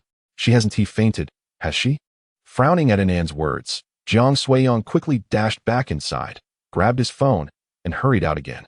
Upon arriving at Lu Yinshu's residence, he was relieved to find the door ajar, allowing him to enter without hesitation. Where is your sister? He inquired. There, Anan pointed to a room, and Jiang Suiyang promptly carried her inside. Upon entering, he found Lu Yinshu lying on the floor, her hands clutching her abdomen, curled up in distress. Without delay, he set Anan down and rushed over to assess her condition. Anan, where is your mother? Mommy isn't home, Anan replied, her gaze fixed on Lu Yinshu, unable to suppress her tears once more. Don't cry, your brother is here. Sister will be fine. Jiang Suiyang lifted Lu Yinshu, realizing she had not fainted but was in severe pain, rendering her unable to speak. A perilous situation indeed. With little time to ponder, he addressed Anan, saying, Come with your brother. Having spoken, Jiang Suiyang carried Lu Yinshu and swiftly made his way outside, with Anan obediently trailing closely behind. In no time, they found themselves in the elevator, descending to the ground floor where the rain continued to pour. Jiang Suiyang gently placed Lu Yinshu on the ground and instructed Anan, Keep an eye on your sister. Brother will go get the car. Anan nodded, her small face filled with concern as she gently placed her hands on Lu Yinshu's abdomen. In their haste, they had forgotten to bring an umbrella, and Jiang Suiyang had dashed out into the rain, quickly returning with the car. Come on, Jiang Suiyang said as he stepped out of the vehicle, ushering Lu Yinshu into the back seat before lifting Anan in as well. Anan, keep an eye on your sister. If anything happens, let me know. With that, he pressed the accelerator and sped towards the hospital. In the afternoon, Jiang Suiyang cradled Anan in his arms, standing silently before the hospital bed where Lu Yinshu lay. Ah, truly worrisome, he sighed. Brother, why hasn't sister woken up yet? Anan asked with a deep sense of worry, clinging to Jiang Suiyang's neck. Your sister is fine. She's merely asleep, Jiang Suiyang reassured her, shaking his head as he observed Lu Yinshu's peaceful expression, feeling somewhat helpless. Are you hungry, Anan? I'm not hungry. The little girl shook her head vigorously, her gaze unwaveringly fixed on Lu Yinshu. However, while Anan may not have felt hunger, Jiang Suiyang was nearly famished. He had barely eaten breakfast, and had only taken a few bites of lunch before rushing to the hospital, leaving his stomach in a dire state. Anan, let your sister rest a bit longer. Shall we go out and grab something to eat? Jiang Suiyang suggested, ordering takeout on his phone while glancing at her. But Anan hesitated, her eyes darting to Lu Yinshu, her face reflecting her concern for her sister. Don't worry, sister is fine. We will return shortly, Jiang Suiyang assured her. Reluctantly, Anan agreed, casting a lingering glance at Lu Yinshu before being carried out by Jiang Suiyang. As they reached the doorway, a woman hurriedly entered, making her way directly to Lu Yinshu's bedside. Jiang Suiyang noticed her approach and, holding Anan, quickly stepped back. Who are you? He inquired, looking at the woman with curiosity. My name is Xia Yushua, and I am Yinshu's colleague, she replied, visibly relieved upon seeing Lu Yinshu lying peacefully without any apparent issues. After a moment, Xia Yushua turned to Jiang Suiyang. Her curiosity piqued as she studied his face, which seemed vaguely familiar. Haven't we met somewhere before? Huh. You seem somewhat familiar, she mused, her chin resting in her hand as she regarded him with intrigue. Are you a doctor at this hospital? Yes. Oh, perhaps you saw me when I visited the hospital last time, Jiang Suiyang replied nonchalantly, recalling that she might have encountered him during his previous visit for a hand injury. Nothing particularly remarkable. How did you learn that she was hospitalized? Jiang Suiyang inquired, a hint of curiosity in his tone. Aside from informing Xiaolin, he had not disclosed this information to anyone else. Did she know Xiaolin? Yinshi is quite the celebrity here. Her hospitalization became known to us almost immediately, remarked Xia Yushua. Lu Yinshi is the most beautiful person in their department, and it was no surprise that the news of her being hospitalized reached everyone, though each had their own duties to attend to. Otherwise, they would have rushed over long ago. It was merely by chance that she passed by, allowing her a fleeting opportunity to steal a glance. Oh, Jiang Suiyang nodded in acknowledgement, offering a casual response before falling silent, cradling Anin as he prepared to leave. Thank you for bringing her over. I still have much to do, so I must trouble you to look after her, Xia Yushua said, following him outside. After a brief exchange, she hurried off. Your sister appears to be quite a notable figure, Jiang Suiyang observed, watching her retreating figure before addressing Anin. What does it mean to be a celebrity? Is it something significant? Anin clung to Jiang Suiyang's neck, slightly puzzled. Indeed, it is rather impressive, he replied. When will she awaken? Anin inquired. She will wake once she has had enough rest. In the meantime, let us enjoy our meal, Jiang Suiyang suggested, as their takeout was about to arrive. If they delayed any longer, he would truly be famished. On the other side, after rushing back to the department, Xia Yushua suddenly recalled something and quickly pulled out her phone to review the last photo she had taken. To her surprise, it was him. That little girl in Inchi's arms seemed somewhat familiar. This won't do. Once she recovers, I shall have words with her. Xia Yushua huffed, slightly flustered. Meanwhile, after retrieving the takeout, Jiang Suiyang found a suitable spot to sit with Anin. He had even requested a small bowl from the vendor, ensuring that the adorable Anin would not go hungry. After they finished their meal, they returned to the hospital room where Lu Yinxi lay. Why hasn't my sister awakened yet? Anin quietly inquired, standing beside the bed. She is merely resting. Let us wait a while, Jiang Suiyang reassured her, calmly taking a seat nearby. She had worked the night shift and was entitled to a longer rest. Come, Anin, sit with your brother for a moment, he invited, patting his lap as he placed his phone on the table. Time passed, and before long, Lu Wenyuan and Zhao Lin arrived, both appearing anxious as they entered the room. Upon seeing Lu Yinxi peacefully resting in bed, they released a collective sigh of relief. Mommy, Anin, unable to contain herself, rushed into Zhao Lin's embrace, her eyes glistening with unshed tears. Do not worry, dear, your sister is going to be just fine, Zhao Lin gently consoled her, embracing her and softly patting her back. Let us step outside so as not to disturb her, Lu Wenyuan suggested, casting a glance at Jiang Suiyang and giving his shoulder a reassuring pat. A few individuals stepped outside, and Lu Wenyuan gazed gratefully at Jiang Suiyang, expressing, Suiyang, I truly owe you a debt of gratitude today. Lu Wenyuan felt an overwhelming sense of appreciation. Jiang Suiyang was indeed a benefactor to their family, having not only rescued him but also saved his daughter. Indeed, we are fortunate to have you, Zhao Lin chimed in with a smile. They were supposed to travel out of town today and had not been at home. Upon hearing the news, she was nearly paralyzed with fear, but thankfully Jiang Suiyang was there. It is all thanks to Anin. She came to find me.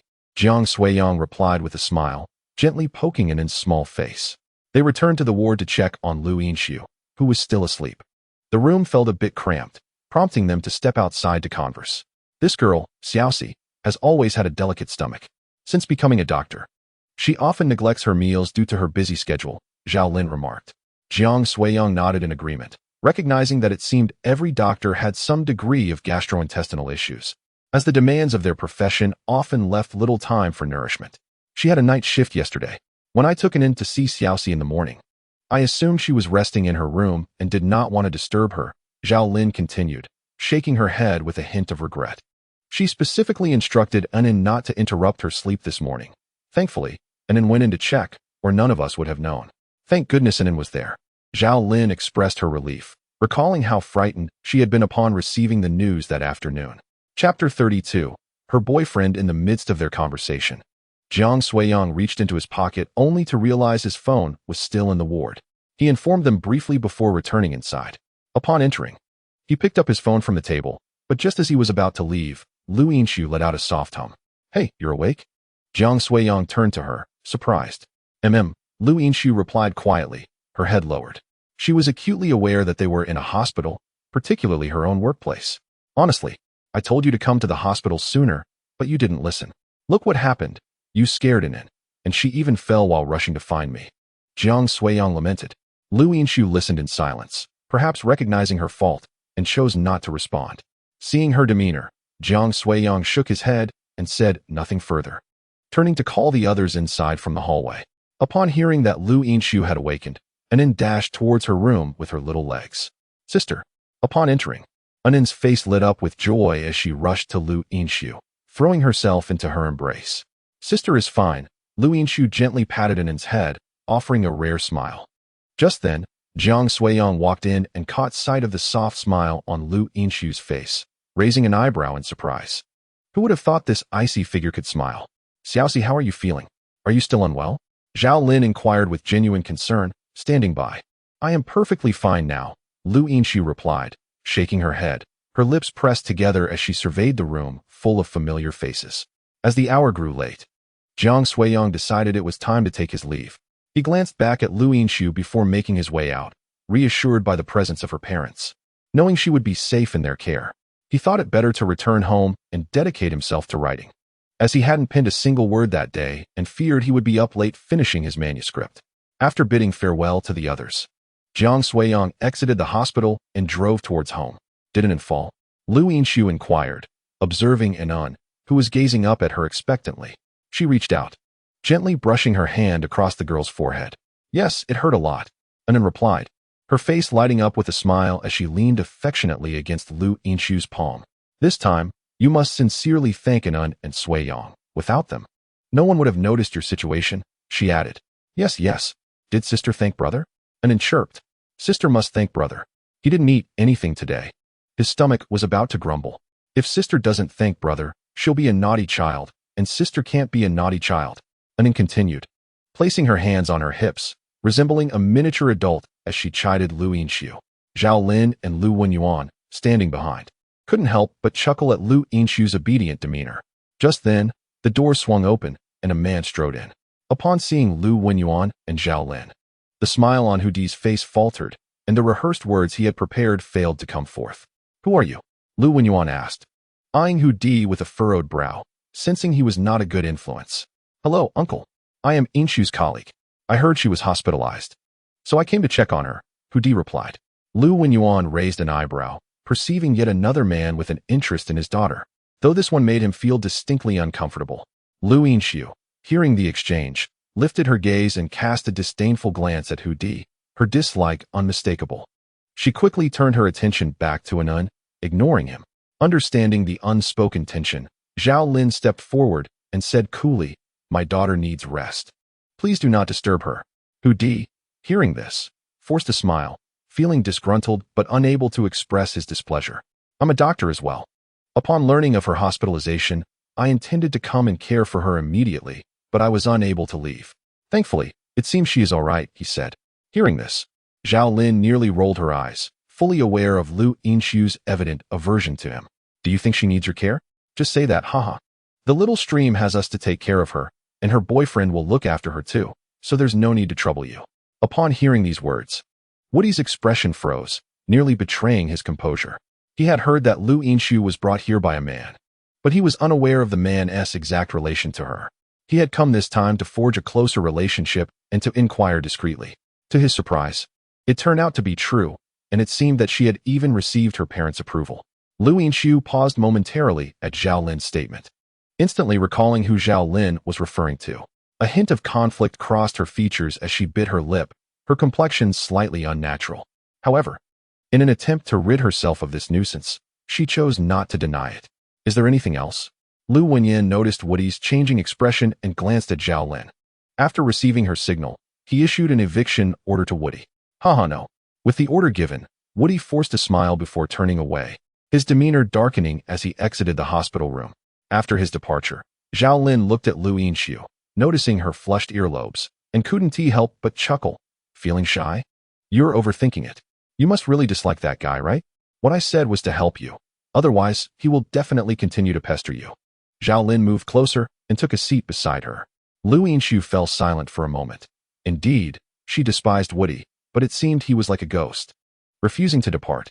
Perhaps this was for the best, as it would save her from future annoyances. Meanwhile, at Jiang Suiyang's home, he had just finished his shower and was comfortably seated on the sofa. Although he hadn't typed a single word today, an inexplicable sense of ease enveloped him, allowing him to play on his phone without guilt. Time passed, and the sky outside darkened while Jiang Suiyang remained engrossed in his game. As the game concluded, he glanced at the screen displaying a glaring failure, disappointment washing over him as he checked the time. What the heck, it's already 8 o'clock. I haven't written a single word today. Startled by the realization, he was jolted into a panic. With only 4 hours remaining, he had to work at breakneck speed. Chapter 33. Over time, half an hour later, Jiang Suiyang sat in front of his computer, hair disheveled, staring blankly at the screen. He was truly in trouble now.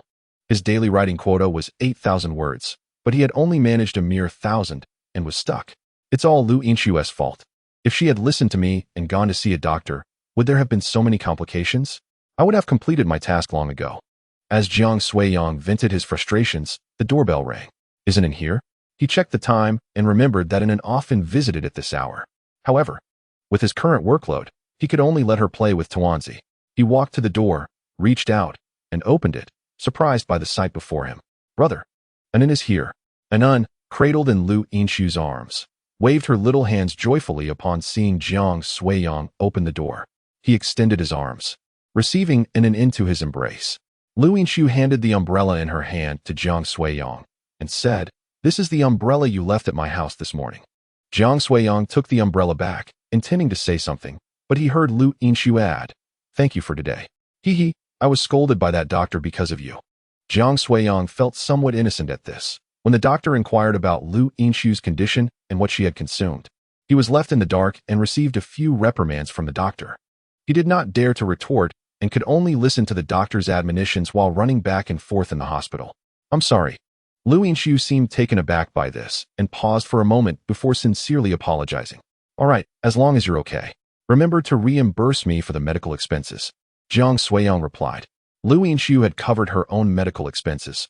He was not wealthy, and he felt a pang of regret for the money spent. So he certainly needed to get it back. And there was also the cost of the lunch delivery. He had barely taken a few bites before heading to the hospital. However, he felt too embarrassed to ask her for the trivial delivery fee. Lu Yinshu nodded, not inquiring about the amount for the medical expenses. Instead, she took out her phone and transferred a substantial sum of money to him. "Wow, such generosity?" Jiang Suiyang exclaimed, his eyes widening at the transfer notification. The amount Lu Yinshu sent was double the medical expenses. "This is too much. You don't need to give me this much," he protested. Upon hearing this, Lu Yinshu shook her head and replied, "Consider it my gratitude to you." To express her appreciation, she thought it best to give him money instead of treating him to a meal, especially since they were not very familiar, and she did not have much time. "All right then, would you like to come in for a while?" he offered. "No need. I should head back. I'll come by later to pick up Annan." Lu Yinshu glanced at Annan and shook her head in refusal. "Okay."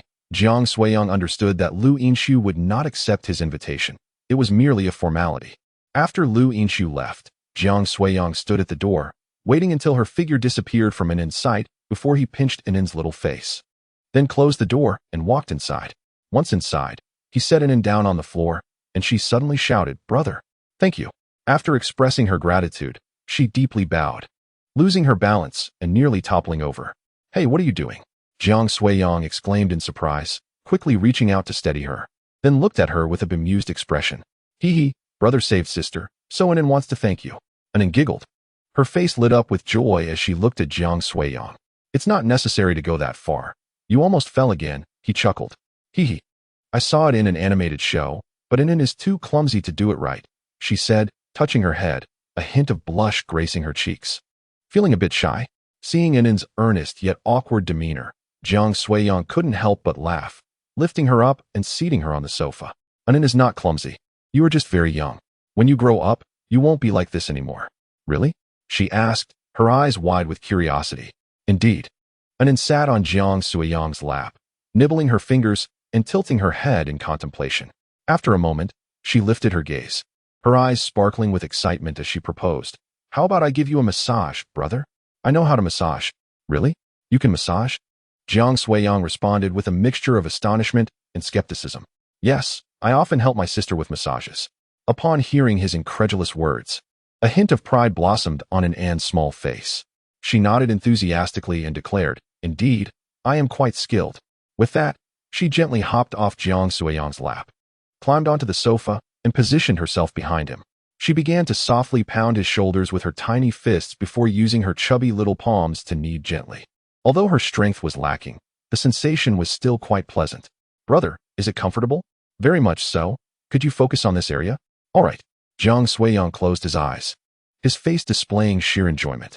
He hadn't anticipated that the little girl possessed such talent.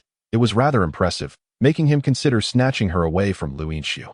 Before long, and then halted her ministrations and plopped down on the sofa, cheerfully exclaiming, "Brother, I'm so tired. I need a break." Jiang Suiyang twisted his neck and, upon seeing Ann's cheerful expression, reached out to playfully pinch her little nose, asking with a smile, "Shall I give you a massage?" Yes, please." Ann's face lit up with joy as she eagerly turned her back, saying, "I'm all set." "Very well." Jiang Suiyang leaned closer, placing his hands on Ann's shoulders and began to knead gently. An hour later, Annan and Tawanzi were playing in the living room, while Jiang Suiyang remained in his room, focused on his work. Before long, Annan entered, cradling Tawanzi in her arms. She approached Jiang Suiyang, looked up curiously, and inquired, "Brother, what are you doing?" "I'm working," he replied absent-mindedly, his fingers still dancing across the keyboard. "Working?" Annan tilted her head, puzzled. She tiptoed closer to peer at Jiang Suiyang's computer screen. "Yes. Since I didn't go to work today, I have to catch up. Can I help?" "No, you can play by yourself for now," Jiang Suiyang replied. "Oh, all right." Chapter 34. Who is that man? Later that evening, after an indeterminate amount of time, Jiang Suiyang continued typing away at his keyboard when his phone, resting on the table, began to ring. He paused, picked up the device, and silenced the alarm. Annan was still at his home, and he had feared that while engrossed in his writing, he might lose track of time and inadvertently neglect the little girl. As it turned out, his precaution was warranted. Had it not been for the alarm, he might have indeed forgotten about Annan. "Annan, it's time to go home," Jiang Suiyang called out, rising from his seat and heading toward the doorway. Upon entering the living room, he quickly spotted Annan sprawled across the sofa, soundly asleep, with Tawanzi nestled beneath her. How did she fall asleep? Jiang Suiyang approached the sofa, amusedly poking her small face, then gently touched her nose, contemplating whether he should rouse her. Ultimately, he decided to carry her outside instead. With utmost care, he lifted Annan into his arms. The little girl let out a soft hum before falling silent once more. Was she exhausted or merely bored? Jiang Suiyang gently pinched her small face, then walked to the door, opening it, and stepping outside. Standing in the doorway, he looked up but saw no sign of Lu Yinshu. At this hour, she would usually be waiting patiently for Annan, yet today she was conspicuously absent. Under normal circumstances, Jiang Suiyang would have taken Annan home to play a little longer before waiting for her to arrive. However, with Annan asleep, he feared waking her and resolved to return her home first. Soon, Jiang Suiyang arrived at Lu Yinshu's doorstep, cradling Annan in his arms. He pressed the doorbell gently and lowered his head, quietly observing Annan's peaceful slumber. Moments later, the door swung open, revealing Lu Yinshu's face, which bore an air of serene composure. Lu Yinshu, holding her phone, was evidently engaged in a conversation, but upon noticing Annan in Jiang Suiyang's embrace, she expressed her confusion with a soft murmur. "Annan fell asleep. I saw you weren't here to pick her up, so I brought her back," Jiang Suiyang explained.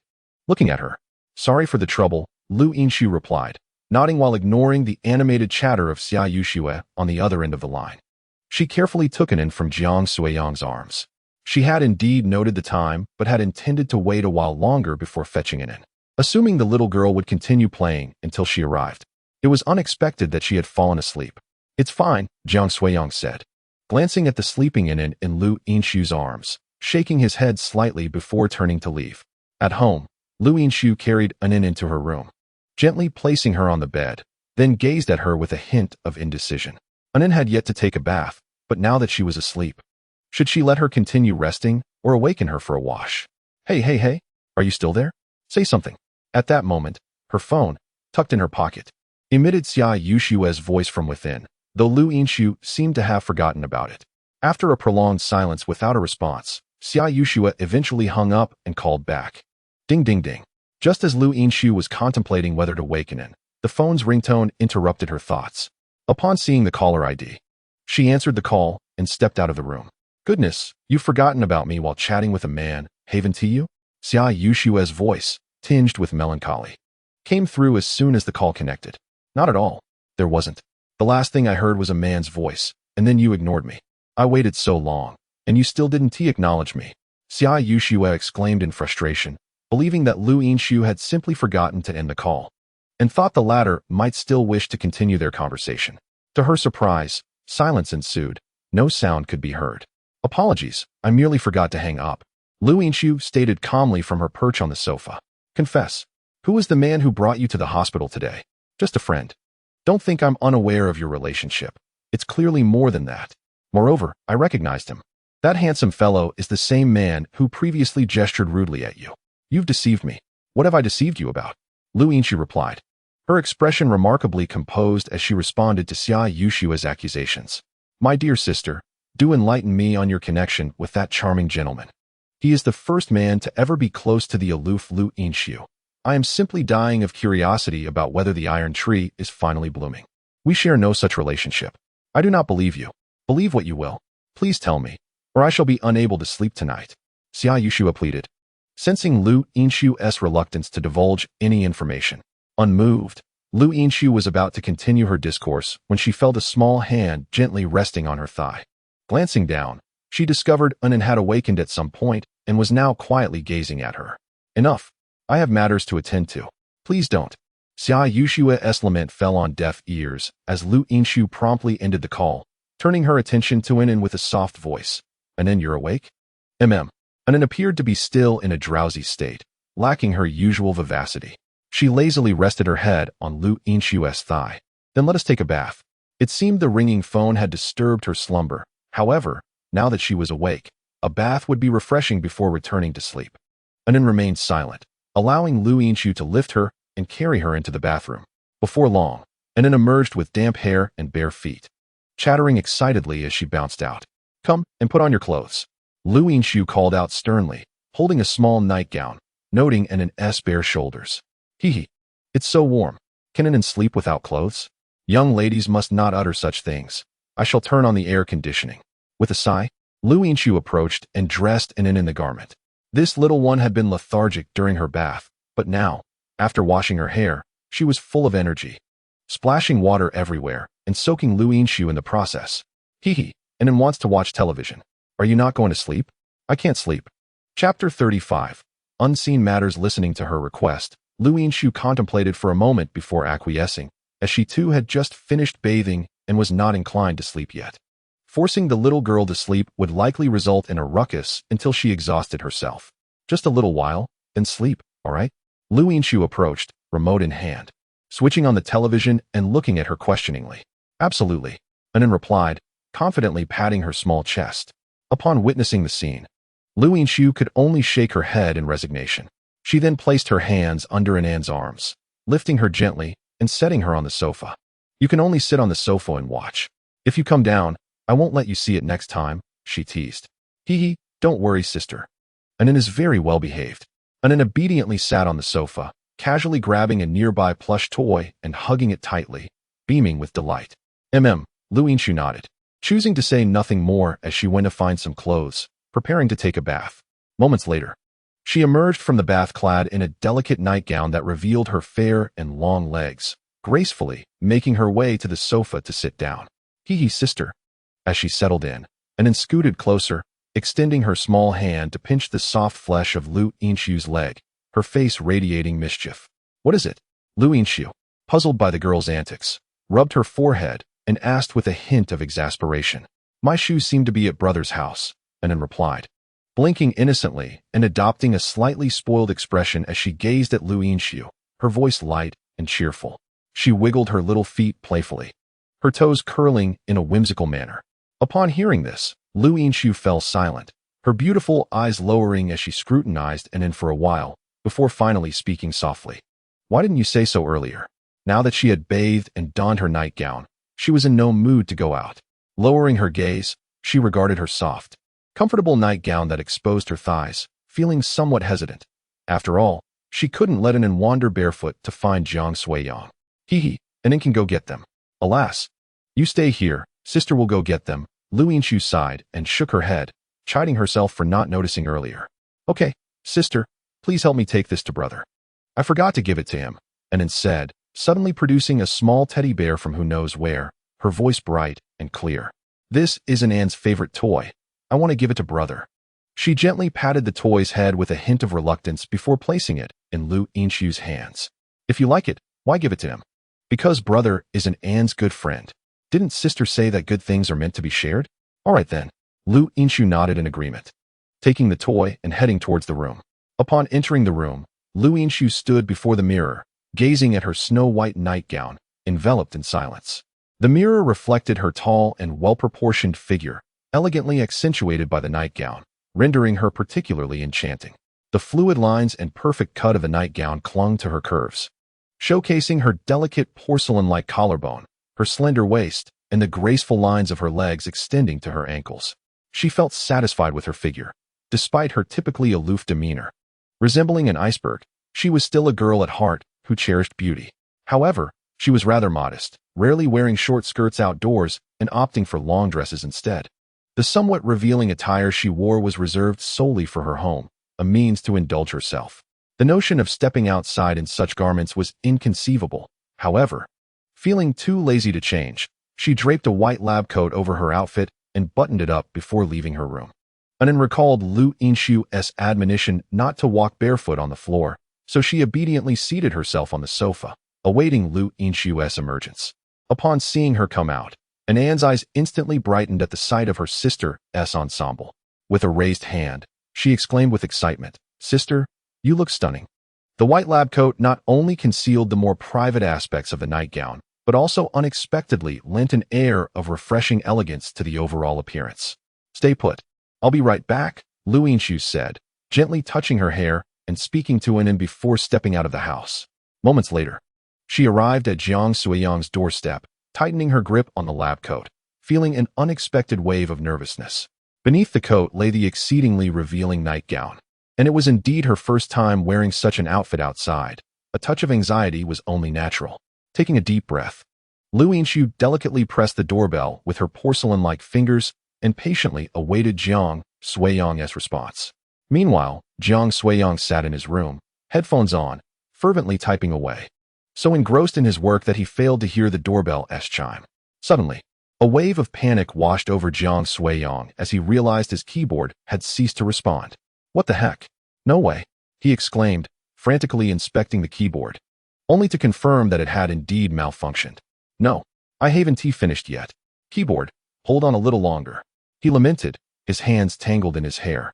Overwhelmed with despair, nearly on the verge of kneeling before the lifeless device. Having recently increased his workload, his daily typing had doubled. Today, due to an obligation, he had written a bit later than usual, only to find the keyboard had failed him. "This is infuriating. It's ruining everything." He banged his fists on the desk, feeling utterly drained. Was he to resort to typing on his phone? Sighing, he removed his headphones and looked helplessly at the computer screen, only to hear a knock at the door. Who could that be? He wondered, perplexed, contemplating who might visit him at such an hour. Surely it wasn't Lu Wenyuan.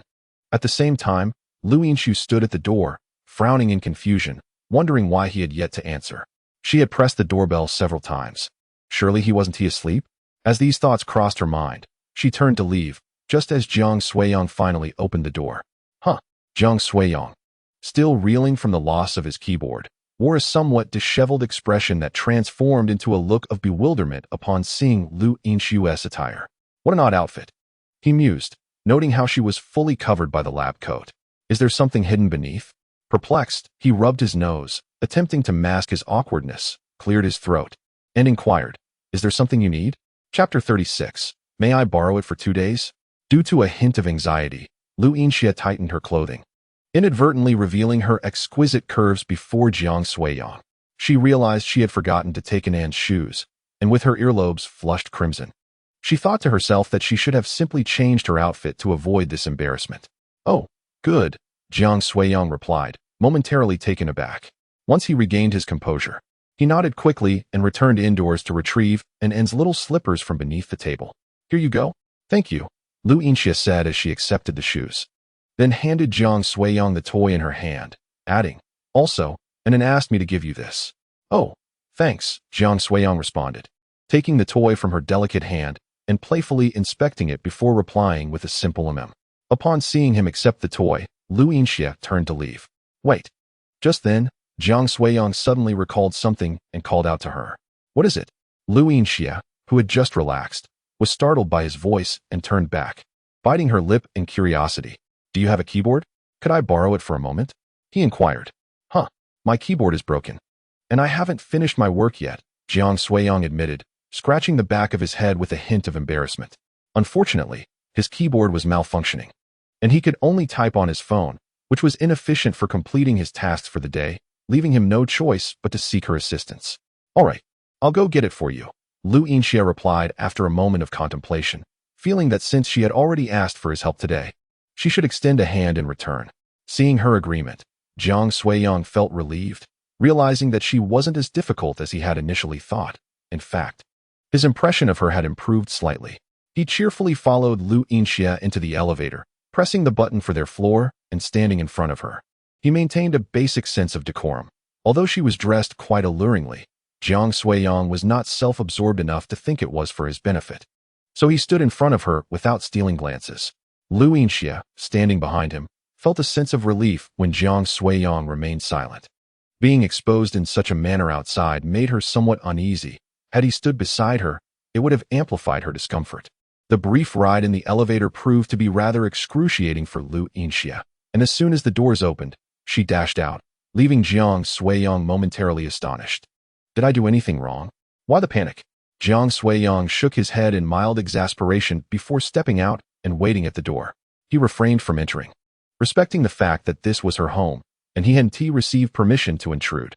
After what felt like an eternity, and then bounded over, clutching the keyboard and wearing her little slippers. Brother, this is from sister, the little girl exclaimed, standing before Jiang Suiyang, tilting her head back to reveal a bright smile, proudly presenting the pink keyboard as if it were a treasure. Her hair appeared slightly damp, suggesting she had just bathed and hadn't yet dried off. Anin is awake. Just finished your bath? Seeing this, Jiang Suiyang also crouched down, gently stroking her incredibly soft hair, and inquired with a smile. What does brother need this for? Anin, curious, gazed at the keyboard in her small hands, still oblivious to its purpose. Brother needs it for work. Oh, Anin responded. Though still unsure of the keyboard's function, she nodded as if she understood. Jiang Suiyang chuckled, extending his hand to take the keyboard from her grasp, then affectionately caressed her chubby cheek, saying, All right, brother is leaving now. You should head back. Okay, goodbye, brother. Anin nodded, waving at Jiang Suiyang, then scampered off home. Bouncing joyfully, Jiang Suiyang stood at the door, closing it behind her, then lowered his gaze to the plump keyboard in his hand. It appeared quite adorable. He hadn't anticipated that Lu Yinxia possessed such a youthful heart, a rather striking contrast. Sister, brother is leaving. Anin dashed back to her room, beaming as she approached Lu Yinxia, who was seated on the bed, and affectionately cuddled her. Are you going to sleep? Lu Yinxia, upon hearing that Jiang Suiyang had departed, remained unfazed, responding in a calm manner. No, Anin's hair is wet. I can't sleep. Anin shook her head and then dove into Lu Yinxia's embrace, her little head nuzzling against her. Then let us read a book. Lu Yinxia retrieved a cartoon book from the shelf and handed it to Anin, instructing her to stay on the bed and read. Meanwhile, she sat beside her, engrossed in her phone. On the other side, Jiang Suiyang hurried home with the keyboard in hand. He settled at his computer desk, browsing shopping apps with the intention of purchasing another keyboard. His old keyboard had accompanied him for many years, from his university days until now, and it had finally reached the end of its life.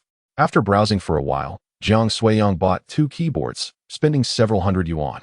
Feeling a slight pang of regret before putting away his phone, connecting the new keyboard, and starting to type. Time passed without his notice until he paused. Rubbing his slightly sore eyes, leaned back in his chair, and sighed wearily, finally done. It was nearly midnight, and his task was complete. He had nearly missed his update today.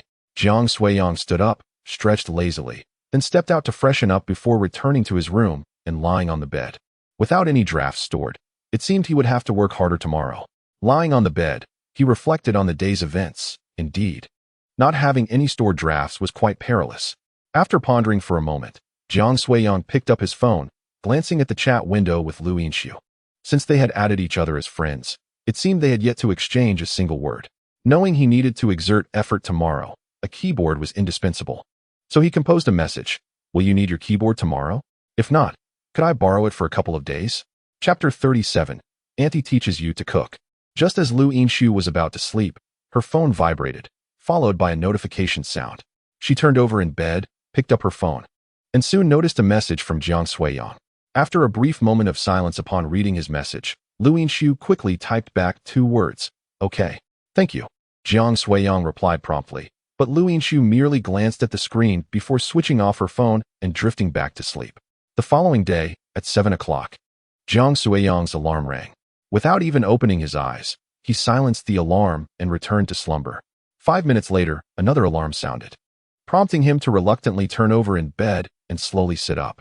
With a yawn, Jiang Suiyang expressed himself without much enthusiasm, then got out of bed and proceeded to wash up. After his morning routine, he prepared some porridge at home. Once he finished eating, he returned to his room, seated himself at his computer desk, and prepared to begin his work. Throughout the day, inspiration flowed abundantly, and by around 4 in the afternoon, he completed his tasks for the day. Today feels quite good, he sighed wearily, leaning back in his chair. Having spent the entire day at the computer, he had regained a sense of his previous rhythm, which was refreshing. Noticing the pleasant weather outside, Jiang Suiyang checked the time on his phone and decided to venture out to buy some groceries, planning to prepare his own dinner. With his tasks completed, he would enjoy more leisure time in the evening and could start learning to cook. Without hesitation, he splashed some water on his face and opened the door to step outside. Upon reaching the lobby, he stood by the elevator, waiting for it to arrive. After a short while, the elevator doors opened, and he instinctively peered inside, spotting Zhao Lin standing there as well. "Xiao Jiang, are you going out?" Zhao Lin's face lit up with a smile upon seeing him. "Yes, Aunt Zhao," Jiang Suiyang responded with a smile as he entered the elevator and stood beside her. "Did you not bring it in with you?" he inquired with curiosity as the elevator doors closed. "That girl loves to play outside.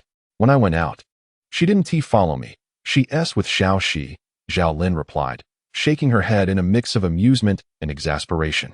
"Oh, I see," Jiang Suiyang nodded, realizing that Lu Yinshu must not have gone to work today. "Sigh, that girl Xiao Shi has a delicate stomach and doesn't eat well. I truly appreciate your help this time," Zhao Lin remarked. "Don't doctors tend to be quite busy? Perhaps she was too swamped to eat." Jiang Suiyang thought of how Lu Yinshu had lent him her keyboard, deciding he should speak a few kind words on her behalf. Indeed, being a doctor is demanding. They often have to work night shifts, such a tough job, Zhao Lin agreed, nodding in concurrence. "By the way, Xiao Jiang, I haven't given you the medical fees from yesterday.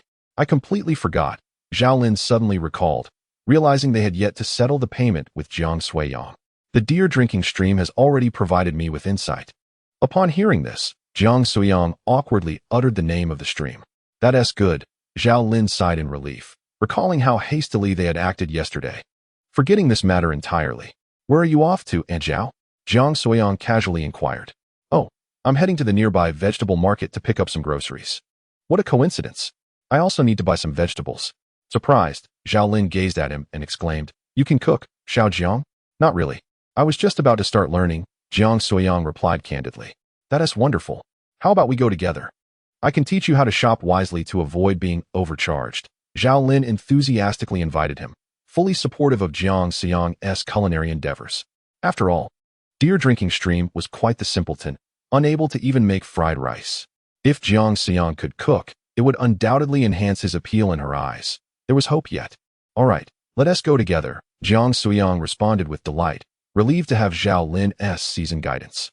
As he had little experience navigating the market and feared being taken advantage of, "The market isn't far from here. Let us walk together." "Sure." After they agreed, they strolled towards the vegetable market. Soon, they arrived amidst the bustling crowd, as it was peak shopping time. "Follow me," Zhao Lin said, glancing back at Jiang Suiyang. "Oh." He nodded and followed her to a vegetable stall. "Don't choose potatoes that are too large or too small. This size is just about right." They wandered through the market, stopping at crowded stalls where Zhao Lin pointed out vegetables while explaining them to Jiang Suiyang. At less busy stalls, she would inquire about his preferences and assist him in selecting items. After a considerable time, they emerged from the market, both carrying plastic bags filled with groceries. "Thank you, Aunt Zhao. I truly appreciate your help today," Jiang Suiyang said, glancing at the bag in his hand with a sense of relief. He rarely bought groceries and was quite unfamiliar with how to choose them. There were even some vegetables he didn't recognize. Thankfully, Zhao Lin had not only helped him select items, but also haggled on his behalf. "No worries. How long have you been learning to cook?" Zhao Lin inquired, shaking her head. "I intended to start last week, but only just began putting it into practice," Jiang Suiyang admitted, scratching his head in embarrassment. "Why not come over to my place? I can teach you. It'll be much faster than figuring it out on your own," Zhao Lin suggested with a smile. revealing her true intention. She wanted Jiang Soyang to showcase his presence in front of deer drinking stream while enjoying a meal together to foster their relationship. That sounds good. Jiang Soyang hesitated briefly before nodding in agreement. Having Zhao Lin guide him was certainly preferable to fumbling through online tutorials. Even if her motives were likely aimed at facilitating a meeting between him and deer drinking stream to enhance their bond. However, neither of them harbored such thoughts, nor was there any necessity to deliberately decline. Chapter 38. Not many boys can cook. The two returned, and after just a few steps, they encountered Lu Yinshu, who was taking Anon downstairs to play. Xiaoxi, are you feeling better? Zhao Lin approached Lu Yinshu and inquired. Yes, I'm fine now, Lu Yinshu replied nonchalantly, casting a glance at Jiang Suiyang behind her before proceeding to find and seeing this, Zhao Lin could only smile wryly at Jiang Suiyang, sensing that their relationship was still in its early stages. In the evening, Jiang Suiyang and Zhao Lin stood together in the kitchen, with Zhao Lin guiding him through the process of cooking. Just as they were nearing completion, the front door swung open. Mom, Anon is so hungry, Anon exclaimed, rubbing her little belly as she dashed into the kitchen. Before she could take more than a couple of steps, she was scooped up by Lu Yinshu. First, wash your hands. Oh, Anon nodded and hurried to the bathroom to wash her hands, while Lu Yinshu settled onto the sofa.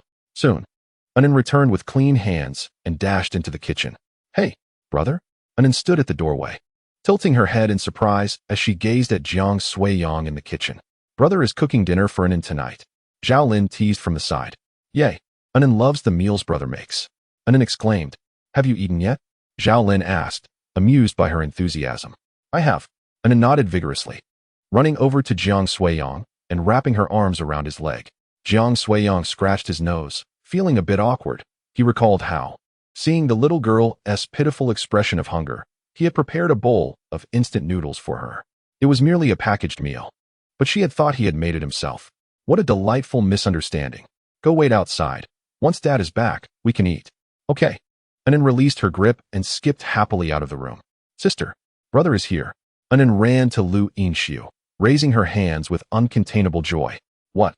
Lu Yinshu, initially caught off guard by her words, turned to the doorway, intending to open the door. Sister, where are you going? Anon curiously followed her.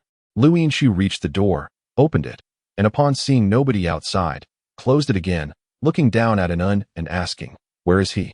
Who? Your brother is over there.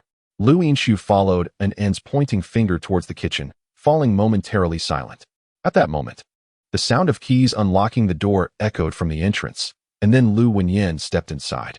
Why is everyone standing at the door? He entered to find Lu Yinshu and Anon at the threshold, puzzled by their antics. Nothing, Lu Yinshu shook her head, glancing at the kitchen before lifting Anon and walking towards her room. Sister, what are you doing? Dad is back. Anon wants to eat. Anon protested as she was carried away, a hint of dissatisfaction in her voice. Lu Yinshu ignored her, taking her straight to her room. What were these two up to? Lu Wenyan shook his head in resignation, somewhat perplexed by the antics of the two individuals. Back already? Just in time for dinner. He mused. At that moment, Zhao Lin and Jiang Suiyang emerged, and upon seeing Lu Wenyan, Zhao Lin smiled and remarked, Suiyang has come too. Lu Wenyan nodded and, surprised to see Jiang Suiyang, exclaimed, Xiao Jiang just helped me cook. Oh, Suiyang can cook? At this statement, Lu Wenyan's eyes brightened. That's splendid. Not quite proficient yet. Just starting to learn, Jiang Suiyang said bashfully, rubbing his nose. You're far superior to Xiao Shi. That girl, after a week of my instruction, still cooks considerably worse than you. Zhao Lin shook her head, her tone tinged with disappointment. By the way, haven't those two returned yet? Zhao Lin glanced around the living room, her brow furrowing in confusion. Are you referring to Xiaoxi and Anon? Those two have disappeared into a room. Who knows what they are up to? Lu Wenyan gestured towards the room and sighed in exasperation. I'll go fetch them for dinner. You should wash your hands and prepare as well. All right. Shortly thereafter, everyone gathered around the dining table, with Lu Yinshu seated beside Jiang Suiyang under Zhao Lin's arrangement. The table was adorned with 4 dishes and a soup, one of which was prepared by Jiang Suiyang. The dish he made was a simple shrimp stir-fry, which proved quite delectable. At least Anon, the little girl, relished it, devouring more than half. Anon, is it tasty? Zhao Lin inquired, noticing her face smeared with food. Delicious. What about you, Xiaoxi? How do you find the shrimp? Lu Yinshu, immersed in her meal, was suddenly prompted and, without much thought, replied, "Not bad, quite tasty." "That's wonderful. This is all thanks to Xiao Jiang," Zhao Lin exclaimed. Indeed, boys who can cook are a rarity these days. Listening to their banter, Jiang Suiyang felt increasingly awkward. "Quite good," Lu Yinxiu responded, her reaction subdued. She momentarily paused, casually replied, and then returned to her expressionless eating. Before long, the meal concluded, and Lu Yinxiu intended to assist in washing the dishes, but Lu Wenyin ushered her out. Anan sat alone in the living room, engrossed in her toys, while the other two sat silently on the sofa, exchanging glances. They both understood that Lu Wenyin and Zhao Lin had intentionally provided them with time alone. Their intentions were commendable, yet disappointment was inevitable. The living room was tranquil, while the two in the kitchen washed the dishes at a leisurely pace, engaged in their own discussion. "Old Lu, how do you think the kids are faring in their conversation?" "How would I know? But judging by the situation, it seems there's little progress." "What should we do then?" "Don't fret, I'll inquire later. If it doesn't work out, we won pressure Suiyang." Lu Wenyin shook his head, feeling it might be a tad burdensome for him. Lu Yinxiu's expectations were rather high. If she wasn't interested, no amount of conversation would suffice. Meanwhile, in the corner of the living room, Anan played quietly with her toys. In a serene moment, Lu Yinxiu sat quietly on a chair, her hair cascading loosely around her shoulders, clad in comfortable home attire, exuding a tranquil aura that contrasted with her usual commanding presence. Meanwhile, Jiang Suiyang leaned back on the sofa, stifling a yawn, feeling drowsy after a long day of mental exertion. Having just enjoyed a hearty meal, a wave of sleepiness washed over him. "Big brother has fallen asleep," Anan murmured as she approached Lu Yinxiu, poking her in the side and gesturing toward Jiang Suiyang. Chapter 39. Asleep. Turning her head, Lu Yinxiu glanced over to find Jiang Suiyang tilted to one side, eyes shut, already in slumber. "Brother?" Anan tiptoed closer, her curiosity piqued. Whispering, "Sister, he truly is asleep." Once assured of Jiang Suiyang's slumber, Anan dashed back to Lu Yinxiu, exclaiming, "He hasn't covered himself. He might catch a chill." "Then cover him," Lu Yinxiu replied without turning, dismissing the notion of catching a chill in this weather. "But I can't reach." Anan pouted, shoving the blanket into Lu Yinxiu's arms. "Sister, please help me." With a resigned glance at the little girl, Lu Yinxiu took the blanket, rose from her seat, and approached Jiang Suiyang. At that moment, two figures in the kitchen peeked out curiously. "What are we sneaking around for, old Lu?" Lu Wenyin questioned. "Let's see if Suiyang and Xiaoxi are engaged in conversation. If they are, we ought not to intrude." "Look," Zhao Lin excitedly tapped Lu Wenyin's shoulder, pointing ahead. "Oh my, this is promising." Lu Wenyin's eyes widened in delight as he witnessed Lu Yinxiu tenderly draping the blanket over Jiang Suiyang. "What are you two up to?" Anan's sudden voice startled them. Hearing the commotion, Lu Yinxiu turned to see the two figures at the kitchen entrance. "Just checking in. Is Suiyang asleep?" Lu Wenyin replied cheerfully, stepping closer to Jiang Suiyang.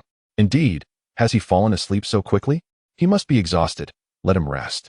Half an hour later, Jiang Suiyang stirred awake, his eyes fluttering open to find Anan gazing intently at him from beside. "Hee, brother, you're awake." Jiang Suiyang, still in a daze, turned his head to see the three of them. "Did I fall asleep?" At this moment, Jiang Suiyang suddenly remembered that he seemed to still be at Lu Wenyuan's house. "Awake? Sorry, I must have dozed off," he apologized. "It's fine, consider this your home. Sleep if you wish," Lu Wenyuan replied, shaking his head as he watched television. "Uncle, shall I head back now?"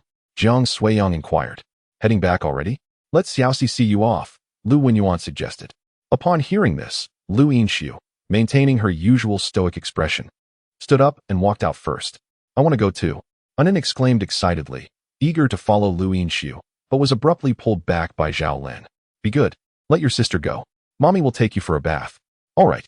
In the elevator, silence enveloped them, neither spoke, each standing quietly on their side as they awaited the doors to open. Soon, the elevator door slid open, and Jiang Suiyang lifted his foot, saying, "I'm here. You can head back." Lu Yinxiu glanced at Jiang Suiyang, nodded slightly, and said nothing further. Upon returning home, just as Jiang Suiyang intended to take a shower, a call from Bayangda came through. "Hello? What is up?" Jiang Suiyang inquired, puzzled as he settled onto the sofa. "I'm off tomorrow. Want to hang out?" Bayangda proposed. Jiang Suiyang pondered for a moment, considering the pressure of updating 2 books daily, and declined. "I think not. Work has been rather busy lately. Busy? Bayangda exclaimed in disbelief. In his view, the profession of an online writer should be quite leisurely. He couldn't fathom the notion of being busy. Do you think I'm idle all day? With unstable income, if I'm not diligent, I might end up starving. Fine then. With a resigned tone, Bayangda ended the call. Barely 5 minutes had passed after hanging up when Jiang Suiyang, now in the bathroom with his pants down, heard the phone ring again from the living room. Who could it be now? He wondered aloud, slipping on his underwear as he walked out. Upon seeing Bayangda's name flash on the screen again, he couldn't help but smirk in exasperation as he answered the call. I must ask, could you possibly finish your thoughts in one go? I'm in a rather vulnerable state here. I didn't mean to interrupt. What are you thinking? I need to shower. Oh, I thought. Spit it out quickly. Actually, I need a favor from you, Bayangda said, his voice sounding rather hesitant. What kind of favor? Could you accompany me tomorrow? What did you just say? Jiang Suiyang shivered instinctively, sensing something amiss in Bayangda's request. What is on your mind? I just need you to accompany me for moral support. Bayangda hurriedly clarified, sensing Jiang Suiyang's misunderstanding. Moral support? Yes, I've arranged to meet someone I like tomorrow. You know I haven't had much experience interacting with girls, so I'm sure I'll be quite anxious. I say, why would you ask me for this? If she is willing to meet you, it indicates you have a chance, doesn't it? Why drag me along? It's different. She is bringing her friend along. And I'm afraid I won't manage on my own, Bayangda admitted, sounding a bit sheepish. If it were just her alone, he might have been able to handle it. However, she brought her friend along, which meant I had to take Jiang Suiyang with me to support him. Jiang Suiyang listened to his words, feeling utterly perplexed, unsure of how to respond. Aren't we good brothers? Besides, aren't you single now? This is your chance. Haha. I don't need it. Just consider it a favor for me. I've been trying for ages to get her to agree. I've been single for so long. It's not easy to find hope. You must help me. Upon seeing Jiang Suiyang's reluctance, Bayangda immediately resorted to pleading. All right then, I'll agree. In the end, Jiang Suiyang relented, deciding to postpone his writing until later. Wonderful. You truly are my good brother. By the way, where are you planning to go? We're going hiking. What on earth? Chapter 40. You are my strategist. Listening to Bayangda's words, Jiang Suiyang couldn't help but doubt his own ears. What kind of ridiculous idea was this? Taking her hiking? I had no choice. I invited her to dinner and movies, but she refused. I heard she enjoys sports. So I suggested hiking, and that's when she agreed. Bayangda lamented his lack of options, having tried everything else to no avail. The road ahead is long and arduous, Jiang Suiyang remarked, feeling a pang of sympathy. It seemed Bayangda still had quite a journey ahead before finding love. What time tomorrow? Around 8 in the morning. I'll send you the location shortly. So early? She wants to start early to avoid the heat, Bayangda replied weakly. All right then. After acknowledging this, Jiang Suiyang ended the call. With plans to go out with Bayangda the next day, he realized he wouldn't have time to write, so he would need to work late that evening to catch up. The next day, early in the morning, Jiang Suiyang's alarm rang. He reached for his phone and turned it off. After silencing the alarm, he lingered in bed for another 10 minutes before gradually opening his eyes. Let us grab some breakfast and write for a bit. Jiang Suiyang set an alarm for 7 o'clock, intending to write a little before heading out. Compared to before, his workload had nearly doubled. If he didn't seize the moment to write, he feared he wouldn't finish his draft in time. He quickly went through his morning routine, had breakfast, and placed a bit of cat food and water in his cat's bowl. Then he returned to his room, sat down at his computer, and began typing away on the pink keyboard before him. Before long, the clock struck 7:30. Jiang Suiyang shut his computer down, tidied up, and grabbed his keys as he stepped out of the house. Just as Jiang Suiyang entered the elevator, the door opened again. Lu Yinshu stood at the entrance, glanced at Jiang Suiyang inside, and quietly walked in. Off to work. Jiang Suiyang noticed her presence and casually inquired after the elevator doors closed once more. As Lu Yinshu listened, she nodded lightly, her voice devoid of any discernible emotion, though her expression was not as frigid as it had been earlier. In the elevator, the two stood on opposite sides, maintaining a profound silence after their initial greetings, exchanging no further words. Ding! Shortly thereafter, upon hearing the chime, the elevator doors slid open, and they exited in succession. Meanwhile, Jiang Suiyang sat in his car, halted at a red light. Clang! While waiting, the vehicle beside him was suddenly rear-ended. Jiang Suiyang turned his head in surprise, witnessing the unexpected event. What on earth? He mused, scratching his head in puzzlement. How could someone collide like that? especially in a Porsche. Stealing another glance at the rear-ended car, he noted it was a pristine white Porsche, the model escaping his knowledge, though he surmised it must be quite expensive. As Jiang Suiyang observed the unfolding scene, Lu Yinshu emerged from the vehicle. Oh, is that her? His surprise grew. It was indeed her who had been struck.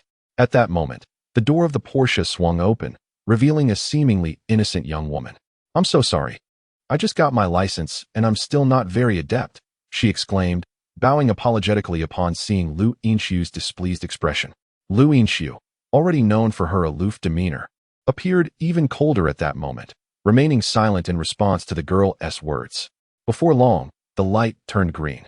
Seeing that nothing serious had transpired, Jiang Suiyang turned back and drove away, unaware of what followed. He continued smoothly to their agreed meeting place. Upon parking, he retrieved his phone and called Bayangda. I've arrived. Where are you? Where are you? I'm looking for you. In the parking lot. Oh, I'm just nearby. Listening to this, Jiang Suiyang opened the car door and stepped out. He scanned the area and soon spotted Bayangda standing not far away. I see you, Jiang Suiyang remarked before hanging up and walking toward him. Bayangda noticed him and waved cheerfully as he approached. So has your goddess arrived? Jiang Suiyang couldn't resist teasing as they met. Hee, sorry to trouble you, but let us wait together for a bit, Bayangda replied with a sheepish grin. Huh? Jiang Suiyang raised an eyebrow. She came in her friend's car, but her friend encountered a little mishap on the way, so there's a delay. You could have mentioned that earlier, Jiang Suiyang retorted with a wry smile, expressing his mild exasperation. Hee, my apologies.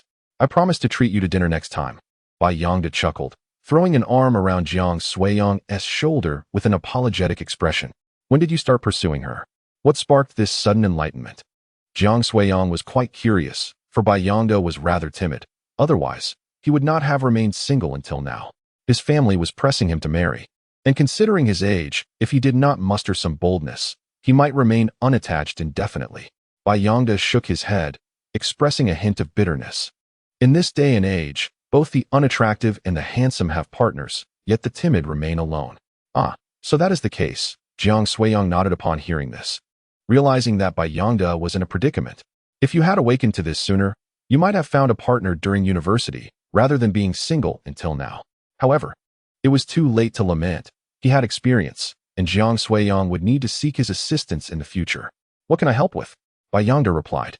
You know, I haven't had much interaction with girls, and I often miss subtle hints. I'll have to rely on you. You are my strategist. Jiang Suiyang, not wishing to linger aimlessly in the parking lot, returned to the car with Bayangda. After an undetermined time, while Jiang Suiyang was engrossed in his phone, Bayangda suddenly exclaimed, startling him. What are you doing? Jiang Suiyang asked. Hee, they have arrived. Just as Bayangda finished speaking, a Porsche drove towards them, coming to a halt beside Jiang Suiyang's vehicle. Chapter 41. Are you interested in her? It must be that car. How coincidental that it parked right next to us.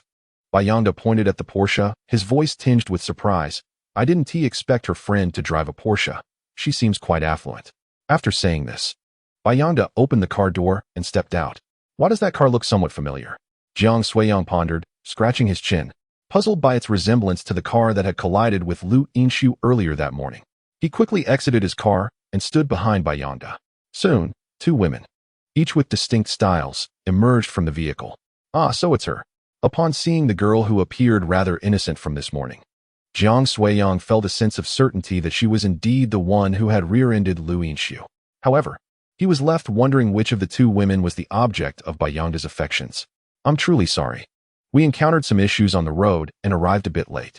As they stepped out, one of the short-haired girls spoke first, her expression apologetic. It's all right. We haven't waited long. Bayangda scratched his head, glancing at Jiang Suiyang, then responded with a smile. By the way, let me introduce you. This is my brother, Jiang Suiyang, and this is my colleague, Wu Xiaojun.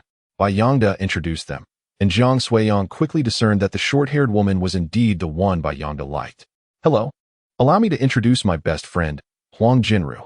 Wu Xiaojun exclaimed with a spirited laugh, then turned to the shyly standing Huang Jinru. Hello, Huang Jinru. Lacking Wu Xiaojun's exuberance, shyly nodded her head and spoke softly. Two women stood together, one with long hair cascading down to her waist, dressed in a simple and pure manner, while the other sported a neat bob, her gaze sharp and confident. The contrast between them was striking. As everyone gathered, they decided to proceed. "Let us go," one of them suggested. The group walked towards the exit, with Bayangda intentionally positioning himself beside Wu Xiaojun. Although Wu Xiaojun appeared somewhat distant, she did not oppose his presence.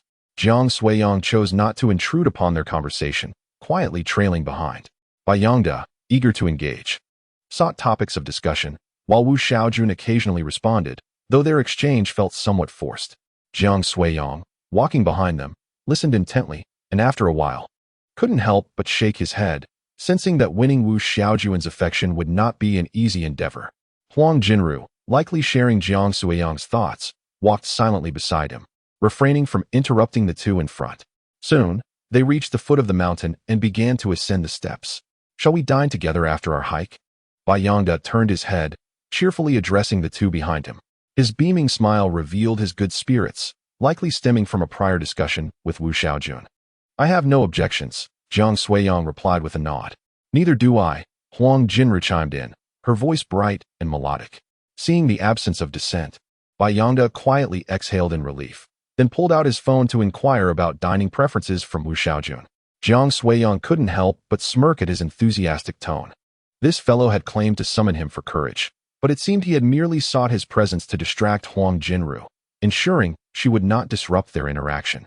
Lost in thought, Jiang Suiyang suddenly sensed a gaze upon him and turned to find Huang Jinru subtly watching. The unexpected connection startled her, and their eyes met briefly. Huang Jinru's face flushed crimson, and she quickly bit her lip, lowering her gaze to mask her embarrassment. Feeling the awkwardness, Jiang Suiyang scratched his head, slightly flustered.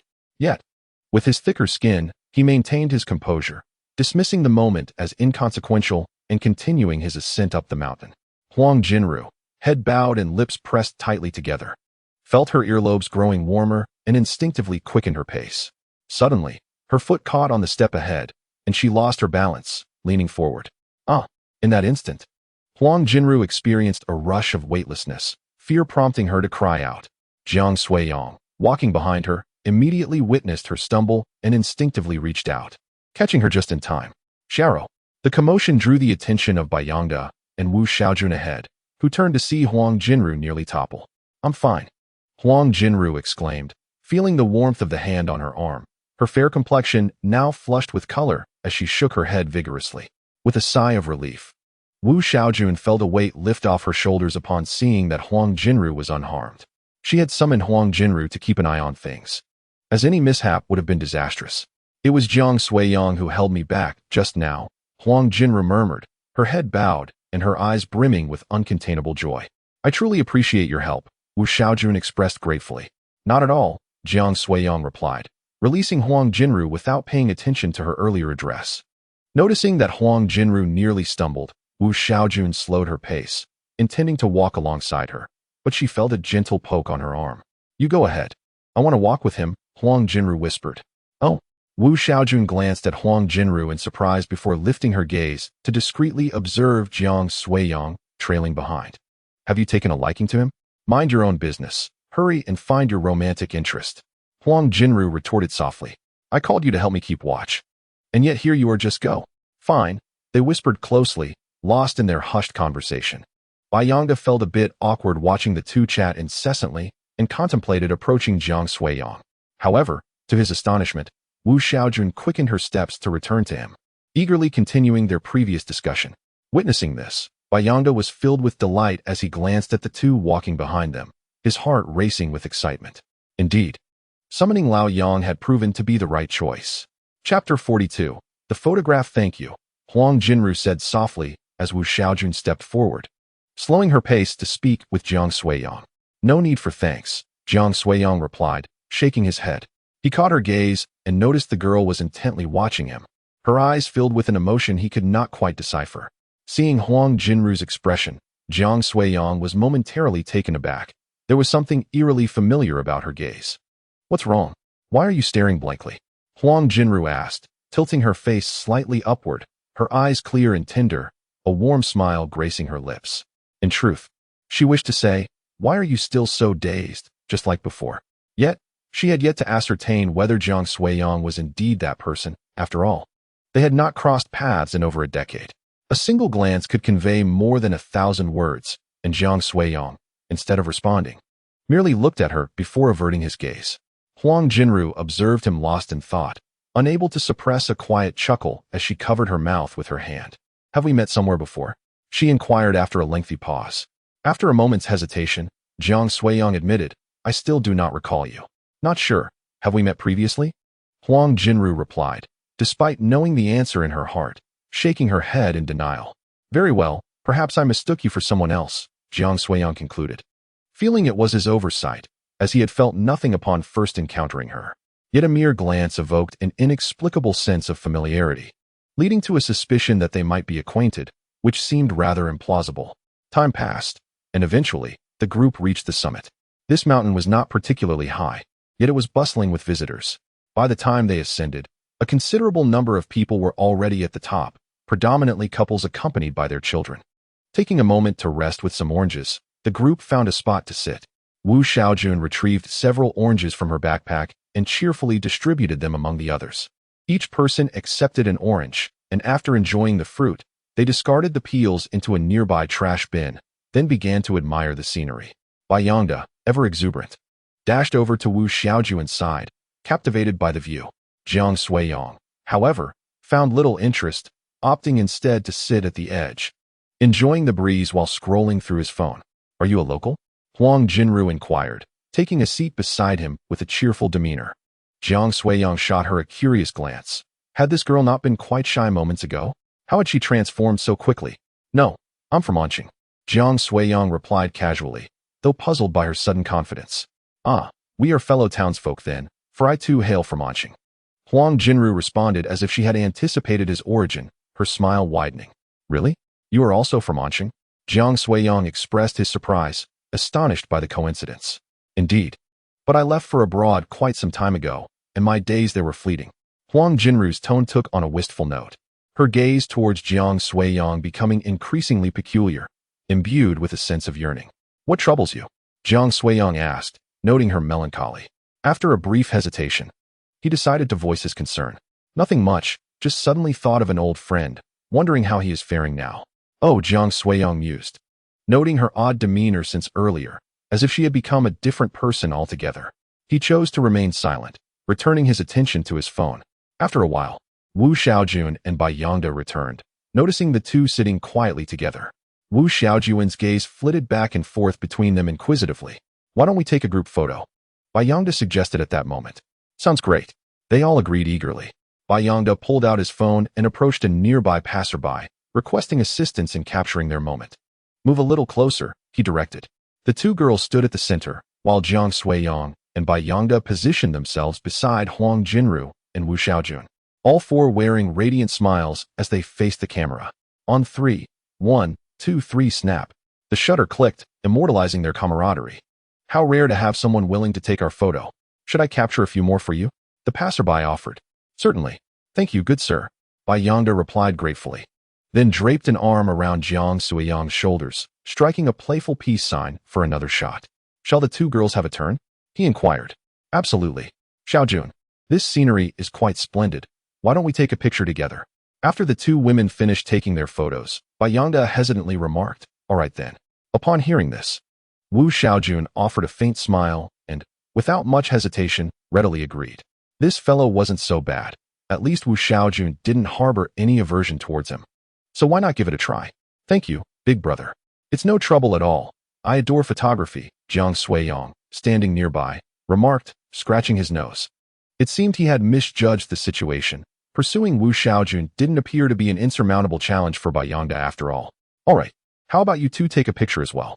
After finishing the photos for the two women, the big brother turned his gaze towards Jiang Suiyang and Huang Jinru, inquiring. Just as Jiang Suiyang was about to speak, Huang Jinru interjected, "I'm fine with it." Her voice was soft, and she turned her head slightly, a glimmer of joy evident in her eyes as she looked at Jiang Suiyang. "Well, let's take a picture then." Jiang Suiyang felt a bit uneasy under her gaze, so he scratched his nose and nodded in agreement.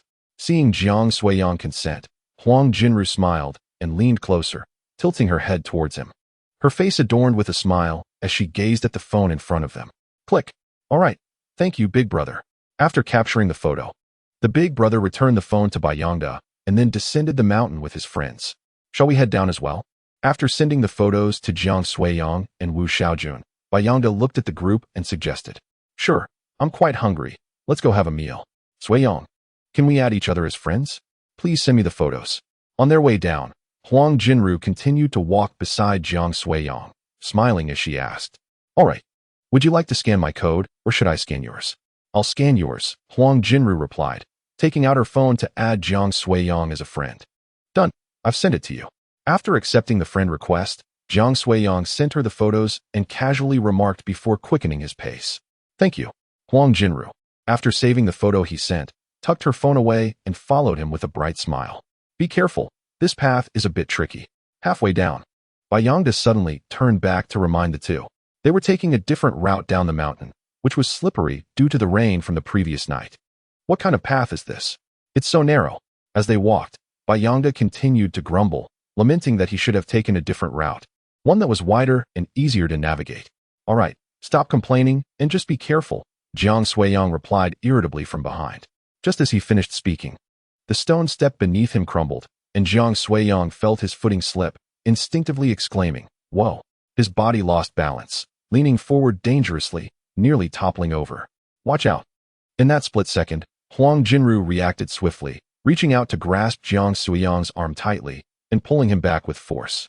However, due to the wet ground, she too lost her footing and nearly fell backward. "What happened?" Hearing the commotion, the two ahead immediately halted and turned to look back at them. "Are you all right?" Huang Jinru tightly grasped Jiang Suiyang's arm, her expression filled with concern as she inquired, "What happened?"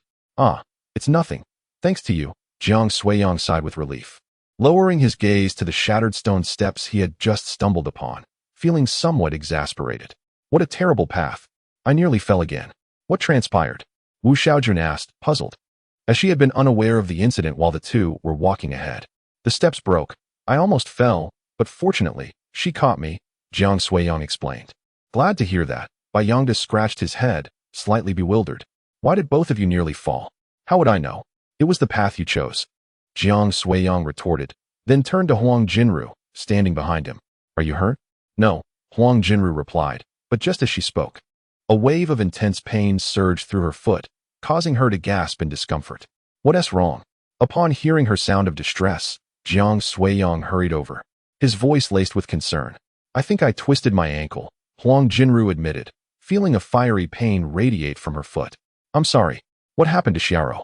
Wu Xiaojun approached, glancing at Huang Jinru's foot anxiously. "I think I twisted my ankle. Is it serious?" Wu Xiaojun's voice trembled with worry as she crouched down, cautiously touching Huang Jinru's foot. "It seems a bit swollen. Can you walk?" "We still have quite a distance to descend," Bayangda, unable to join them, stood at a distance, feeling a sense of guilt.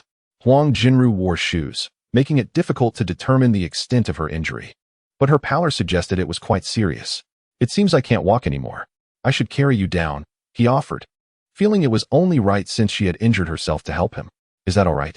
Huang Jinru's cheeks flushed slightly, and she hesitated as her gaze fell upon Jiang Suiyang's sturdy back, ultimately agreeing after a moment's contemplation. "Be careful." As Jiang Suiyang bent down, Huang Jinru slowly wrapped her arms around his neck, allowing him to lift her onto his back. I'm not too heavy, am I?" Huang Jinru's voice was barely a whisper, her face tinged with embarrassment. "Don't worry, it's no problem," Jiang Suiyang replied, shaking his head. Carrying a girl was quite manageable. It was just the treacherous path that required extra caution. "All right, let us go." The group continued their descent, with Bayangda leading the way and Wu Xiaojun following closely behind, ensuring Jiang Suiyang and Huang Jinru were safely sandwiched in between in case of any further mishaps. They progressed slowly, especially Jiang Suiyang, who had the added responsibility of carrying someone on his back. After a considerable time, they finally reached the foot of the mountain. Jiang Suiyang approached a stone bench and gently set Huang Jinru down. "Does it still hurt?" Bayangda had gone to fetch some water, leaving the two standing before Huang Jinru. Wu Xiaojun knelt down, delicately removing her shoes. "Try not to hurt," Jiang Suiyang said, standing beside her with keys in hand. Gazing at her with concern, "Shall I take you to the hospital?" Upon hearing this, Huang Jinru nodded in agreement. However, it appeared that she was unable to drive at the moment. "I will go as well." Wu Xiaojun stood up, eager to accompany her to the hospital. No need. Just let Brother Sui-yong take me. You have matters to attend to this afternoon, don't you? Huang Jinru lifted her gaze, her eyes flickering momentarily before she spoke softly to Wu Xiaojun. Upon hearing this, Wu Xiaojun was about to decline when she caught a glimpse of Huang Jinru's unusual expression, followed by a glance at Jiang Sui-yong, and immediately understood. All right then, just let me know when you arrive. Although Wu Xiaojun longed to accompany Huang Jinru, she ultimately acquiesced upon seeing her demeanor. I appreciate your help. Not at all. You two go ahead and have your meal. I will take her there first. Jiang Sui-yong replied, shaking his head. After uttering these words, he lifted Huang Jinru onto his back and headed toward his vehicle. How did it go, La Yang? At that moment, Bai Yangda returned, carrying 2 bottles of water. You all go eat. I will take her to the hospital first. Shall I accompany you? Bai Yangda expressed his concern, feeling a sense of responsibility since he had guided them here. Lao Yang, let them go. We should eat first. Wu Xiaojun remarked as she glanced at the girl, who was nestled against Jiang Sui-yong's back, with her head lowered. Very well, but do be cautious on the road. Bai Yangda conceded after Wu Xiaojun's insistence. Chapter 44. Strikingly familiar. Get in the car, but be careful, Jiang Sui-yong said as he reached his vehicle, gently setting Huang Jinru in the back seat. Thank you. Huang Jinru spoke softly after he took his place in the driver's seat. No need for thanks. After all, you sprained your ankle while trying to save me, Jiang Sui-yong replied with a smile while fastening his seatbelt. Brother Sui-yong, are you 26 this year? Huang Jinru leaned back in her seat, gazing out the window, and suddenly inquired. How did you know? Jiang Sui-yong was somewhat taken aback by her question as he drove. Just a guess. You were the same age as an old friend of mine. Jiang Sui-yong recalled that this was the second time she had mentioned her old friend and could not help but feel curious, casually asking. It sounds like you haven't seen your old friend in quite some time. Indeed, the last time we met was in middle school. That long ago? Yes. Perhaps they have long forgotten about me. Oh, so, you haven't been in touch for years? They removed me from their contacts, Huang Jinru replied. Hearing this, Jiang Sui-yong fell silent, sensing that her relationship with this old friend had not ended on pleasant terms. Noticing his silence, Huang Jinru turned back with a smile and gently said, Why the quietness? I apologize for bringing up a painful subject. It's all right. I plan to reach out to them in a few days for a proper conversation. I wish you success in that endeavor. Thank you. After Huang Jinru finished speaking, a tranquil silence enveloped the car, though thankfully, they were nearing the hospital. Shortly thereafter, they arrived. Jiang Sui-yong parked the car and lifted Huang Jinru onto his back once more, making their way into the hospital. Moments later, Jiang Sui-yong found himself at the entrance of a familiar office, pushing the door open and stepping inside. They arrived at the desk, and Jiang Sui-yong glanced at Lu Yinxiu, who was seated, offering a somewhat awkward smile. The girl on his back was the very same who had received a bump from her car earlier that morning. Remarkably, just a few hours had passed, and they found themselves reunited. Lu Yinxiu, wearing a mask, softly tapped her fingers against the table, her gaze fixed on the two before her. Upon noticing Huang Jinru on Jiang Sui-yong's back, her expression grew noticeably colder. Cough, doctor, my friend has twisted her ankle, Jiang Sui-yong announced, gently placing Huang Jinru on a chair. Please remove your shoes. Lu Yinxiu lifted her eyes to cast a glance at Jiang Sui-yong, then focused on Huang Jinru's feet. All right, she said. Huang Jinru nodded in response, beginning to struggle with her shoes. Ouch, she winced, her discomfort evident. Seeing her pained expression, Lu Yinxiu donned gloves, stood, and crouched beside her to assist in removing the shoes. Hold still and bear with it. Huang Jinru bit her cherry-like lips, responding softly. Before long, Lu Yinxiu had successfully removed both her shoes and socks. After examining Huang Jinru's swollen foot, Lu Yinxiu returned to the desk and addressed Jiang Sui-yong. Take her for an x-ray. Oh, Jiang Sui-yong, who had been quietly observing, nodded in agreement and lifted Huang Jinru onto his back, making his way towards the exit. Once they had departed, Lu Yinxiu removed her gloves and rubbed her temples, feeling a wave of fatigue wash over her. Soon, the pair returned, and Lu Yinxiu scrutinized the x-ray for a moment before stating, There appears to be a mild ligament strain. Apply ice this evening and complement it with medication. Upon hearing the diagnosis, both Jiang Sui-yong and Huang Jinru exhaled in relief, grateful that the issue was not severe. Lu Yinxiu gave them a brief look before continuing with post-treatment instructions. Remember to limit your activities over the next few days to allow your body ample time for self-recovery. Should the pain intensify or if any other discomfort arises, do return for a follow-up. Thank you, Doctor, Huang Jinru replied, nodding at Lu Yinxiu. However, a moment later, she seemed lost in thought. Why does she seem so familiar? After some time, Jiang Suiyang carried Huang Jinru out of the hospital. She held a bag of medication, her arms wrapped around his neck, her face adorned with a puzzled expression. That doctor, with such beautiful eyes and hands, feels strangely familiar. I feel like I've seen her somewhere before. But she wore a mask, so I couldn't see her face, Huang Jinru mused, uncertain of where she might have encountered the doctor. What's the matter? Jiang Suiyang inquired, noticing her distraction. That doctor, she looks quite familiar. But I can't place where I've seen her, Huang Jinru responded. Can't recall? Jiang Suiyang chuckled lightly. You did just bump into her car this morning. Surely the mask wouldn't obscure your memory entirely? What? What happened this morning? Do you remember? Didn't you rear end a vehicle earlier? Jiang Suiyang pressed further, amused. Oh, Huang Jinru suddenly recalled. That doctor resembles the beautiful driver from this morning. It appears that the doctor is indeed the owner of the car I collided with this morning. What a coincidence to encounter her here. Fortunately, I maintained a good attitude despite the misunderstanding. Jiang Suiyang chuckled helplessly. The girl is rather charming, albeit a bit scatterbrained. But how did you know? Huang Jinru felt a bit puzzled. How could Jiang Suiyang possibly know who she had rear-ended this morning? The car beside yours during the incident was mine. You were simply unaware. Really? You encountered me this morning? Upon hearing this, Huang Jinru inexplicably felt a surge of excitement. Instinctively wrapping her arms around Jiang Suiyang's neck, leaning in closer, and exclaiming with enthusiasm. Why are you so excited? Jiang Suiyang was taken aback by her actions. Feeling an unusual sensation on his back, he awkwardly inquired. So we had already met beforehand. In that moment, Huang Jinru was entirely immersed in her own little world. Oblivious to everything around her, her heart racing with an indescribable thrill. Jiang Suiyang, without receiving a response, did not press further and soon returned to the car, opening the door and gently ushering the still daydreaming Huang Jinru inside. Hey, are we going to eat? Jiang Suiyang looked at her, asking with resignation. Oh yes. I want to eat. What would you like? Or should I take you back to find your friends?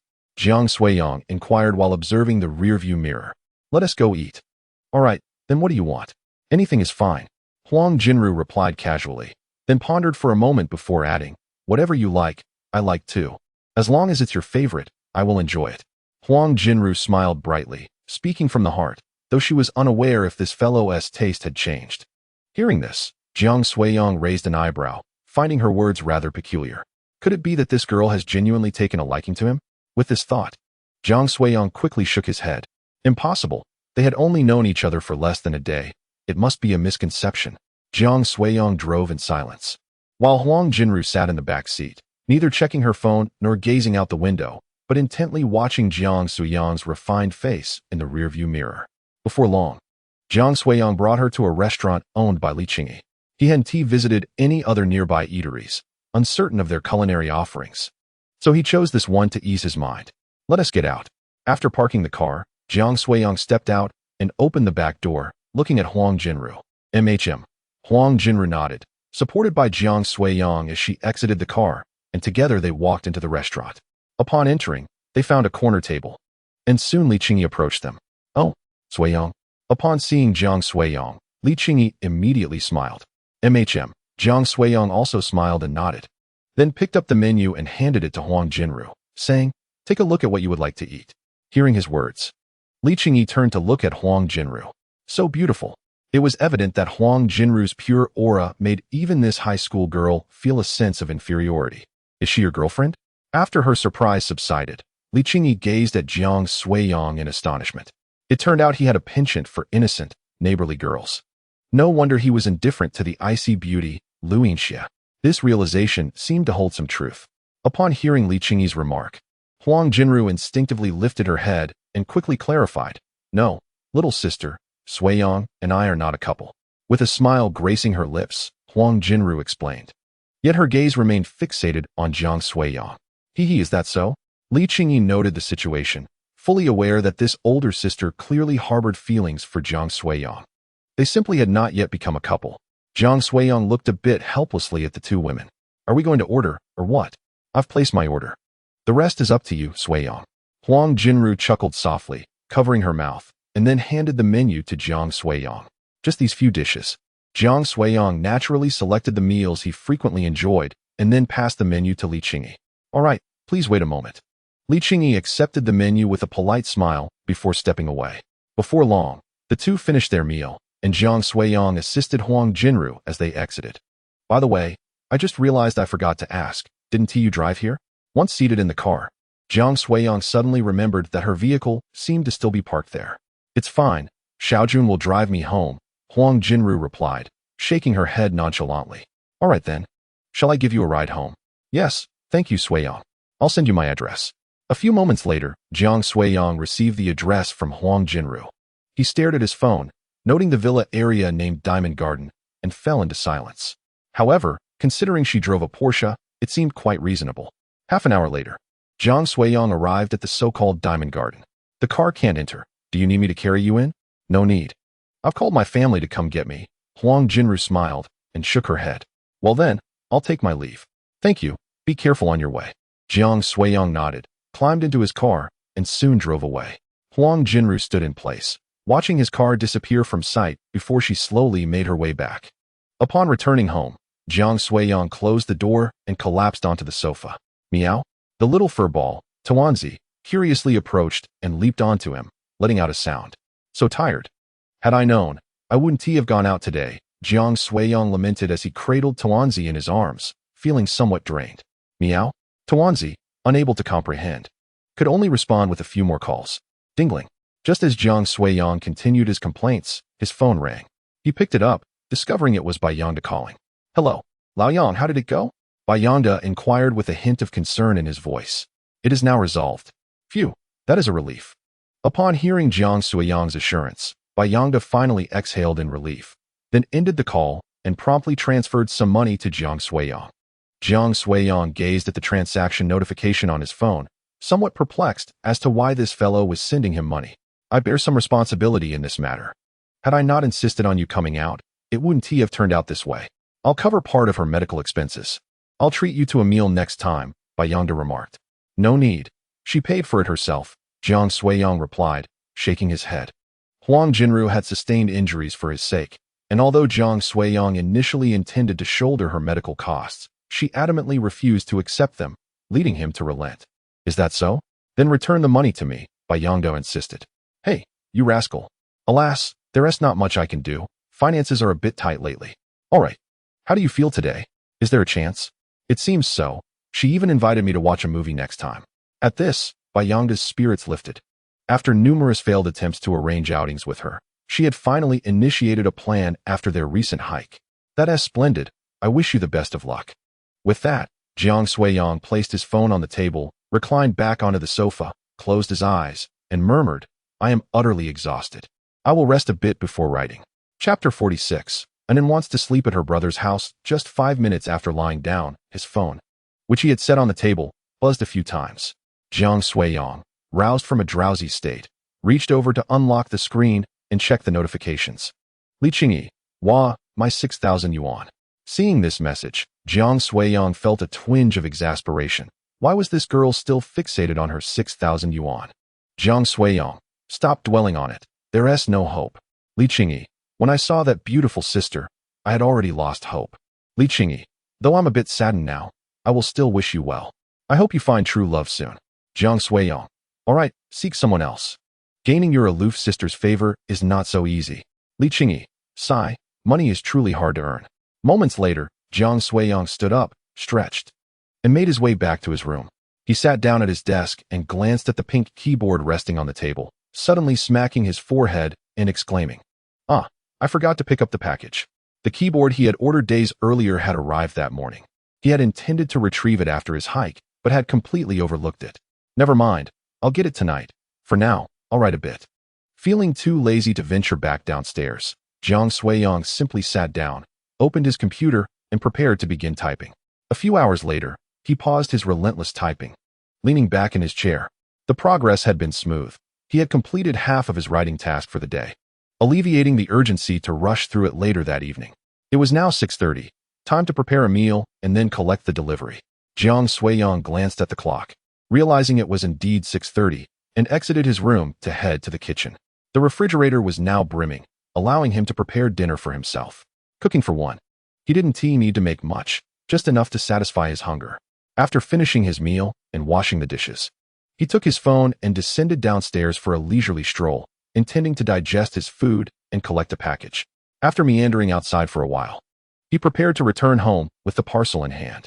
Upon arriving at his doorstep, he noticed Little Anin squatting by the entrance. Anin, Jiang Suiyang called out. And then he spotted Lu Yinshu standing beside her. So early today? He was somewhat surprised to see her. Evidently, she was not on duty today. Brother, can Anin sleep over at your house tonight?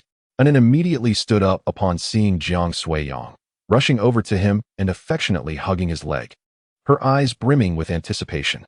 Jiang Suiyang glanced at Lu Yinshu, unsure of how to respond. Sister, Anin wants to sleep at Brother S' house tonight. Is that all right?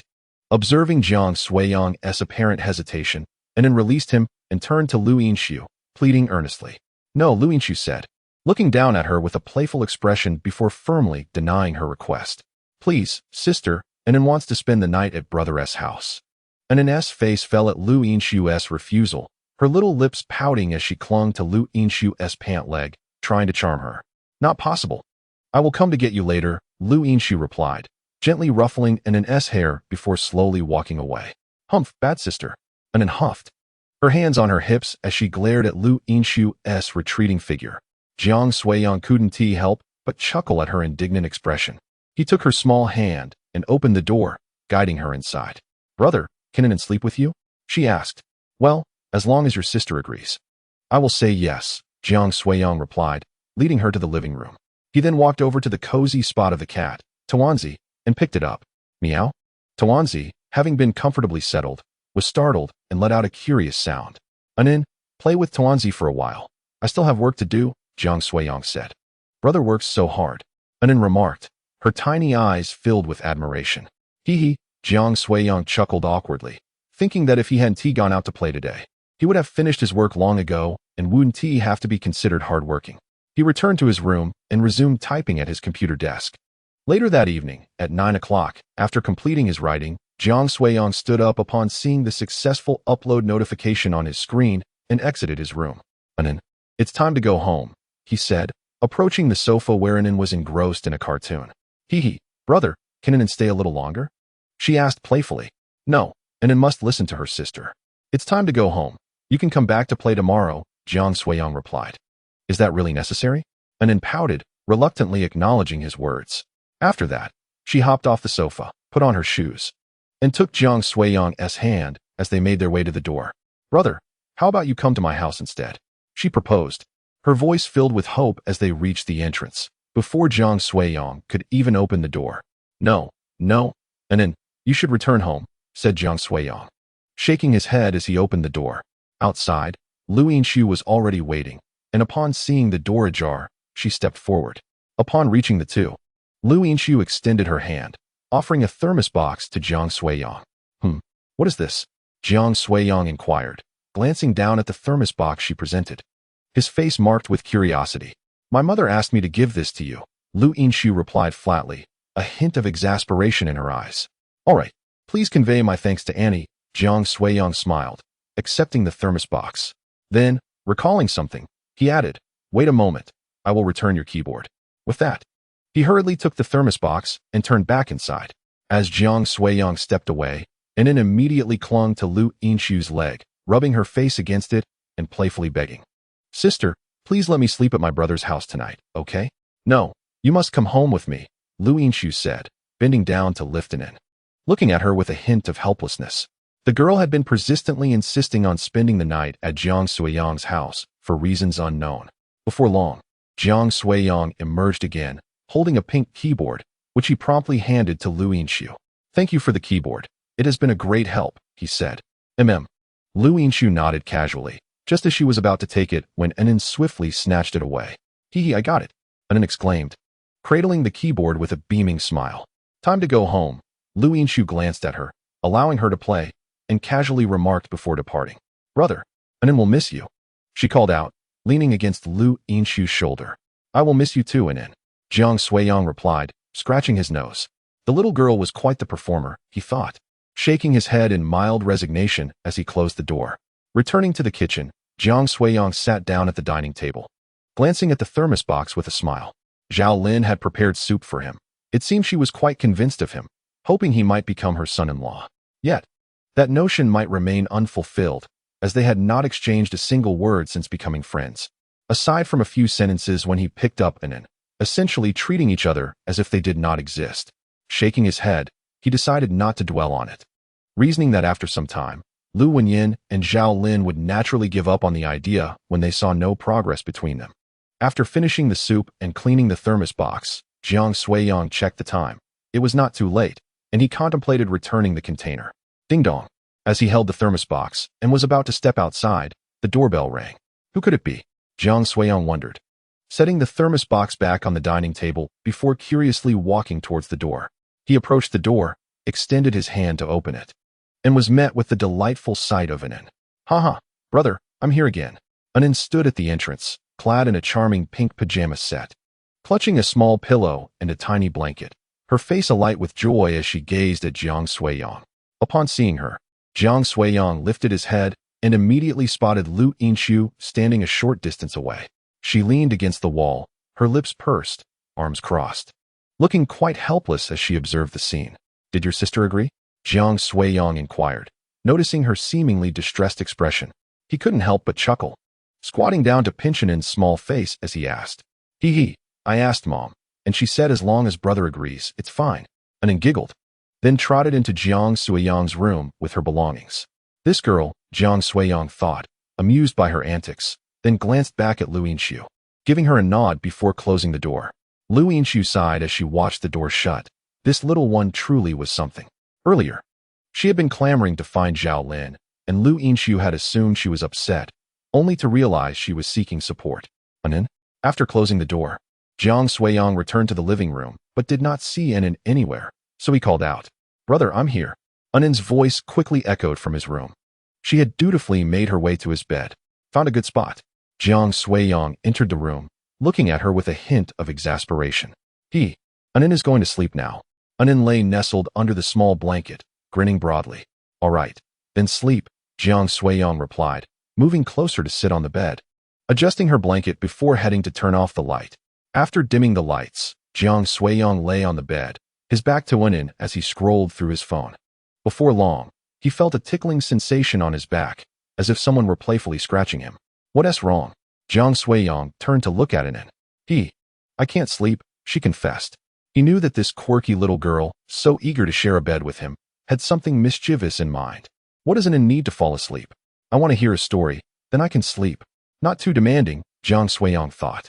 He quickly found a fairy tale video on his phone, placed it between them, and said, All right, Annin, close your eyes and listen while you drift off. Okay, Annin responded, obediently closing her eyes and quietly listening to the story. Jiang Suiyang lay back, stifling a yawn, feeling a bit bored.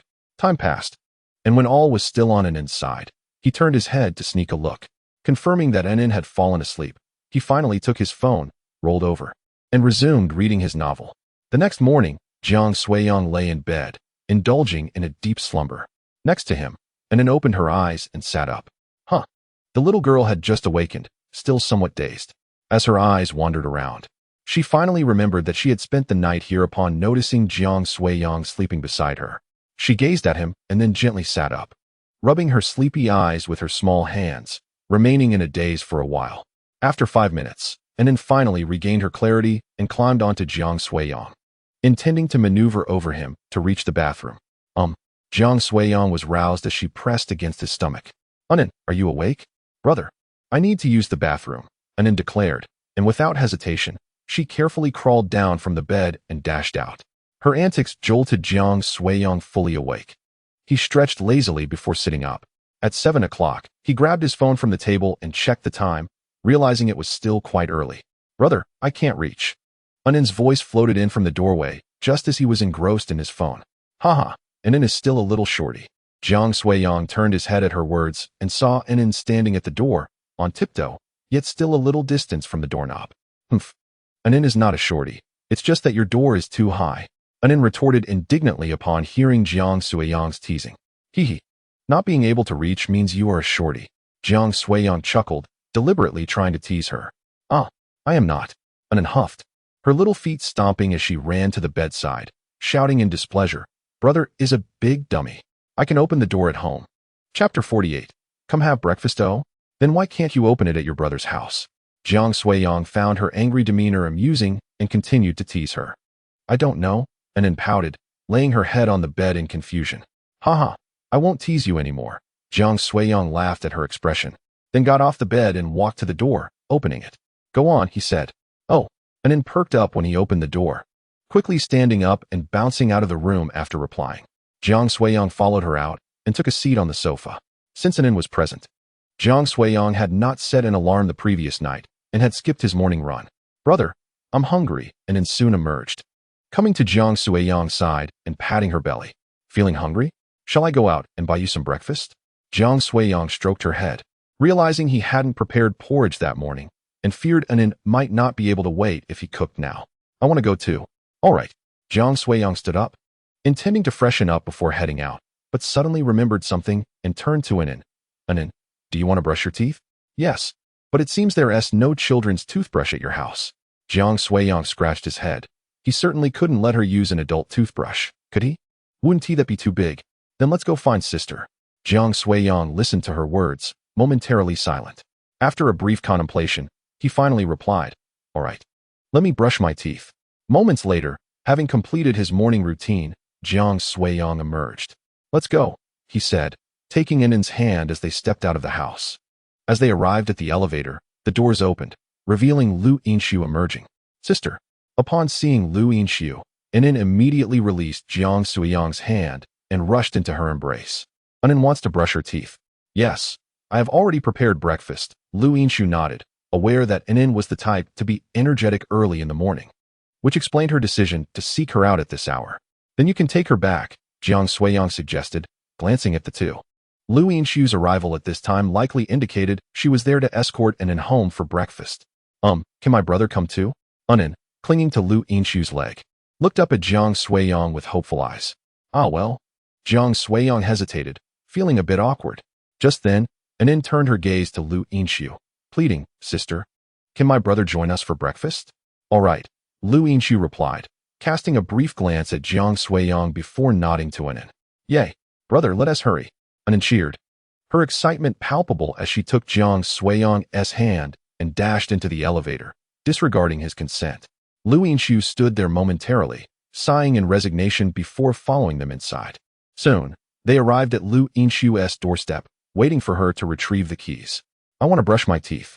As soon as Lu Yinshu opened the door, Anan broke free from Jiang Suiyang's grasp and rushed inside. Jiang Suiyang remained at the threshold, momentarily astonished by her boundless energy typical of a child. Lu Yinshu, however, displayed little reaction, perhaps accustomed to Anan's vivacity. After closing the door, she turned to Jiang Suiyang and stated flatly, You can sit for a while.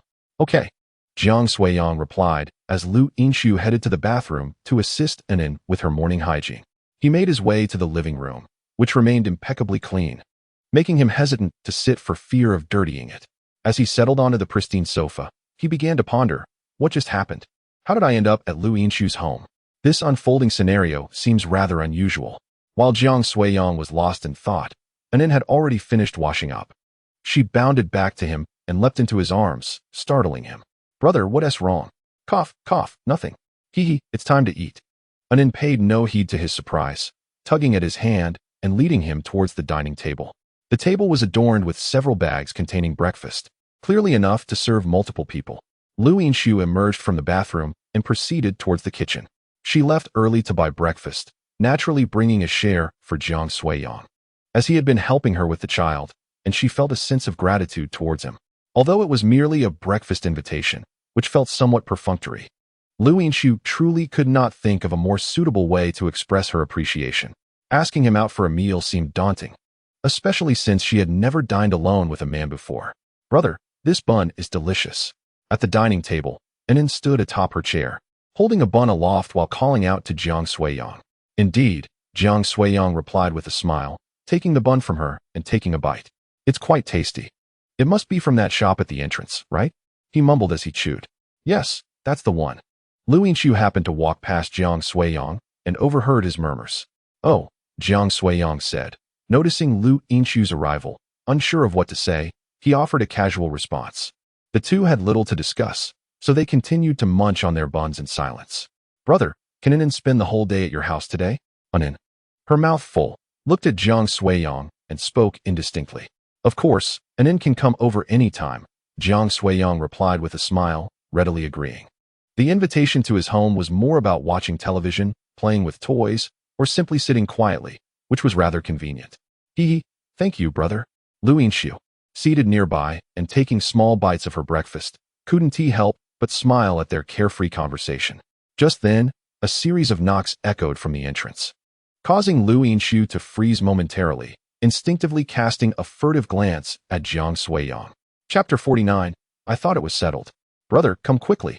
I'll open the door," Anin exclaimed, suddenly bursting with excitement at the sound of knocking. She jumped off her chair, grabbed Jiang Suiyang's hand, and dashed out of the kitchen. "Wait." Jiang Suiyang, still holding his half-eaten bun, found himself unexpectedly pulled away by Anin. "Wait a moment." Lu Yinxiu, realizing the situation, quickly stood up to intervene, but was a step too late. She stood there, lips pressed tightly together, watching their retreating figures with a sense of helplessness. With no other option, Lu Yinxiu sat back down, picked up a bun from the bag, and began to eat at a slightly quicker pace than before. Meanwhile, at the door, Anin exclaimed with uncontainable excitement, "Brother, look, Anin can open it." She tiptoed, grasped the doorknob, and swung the door open.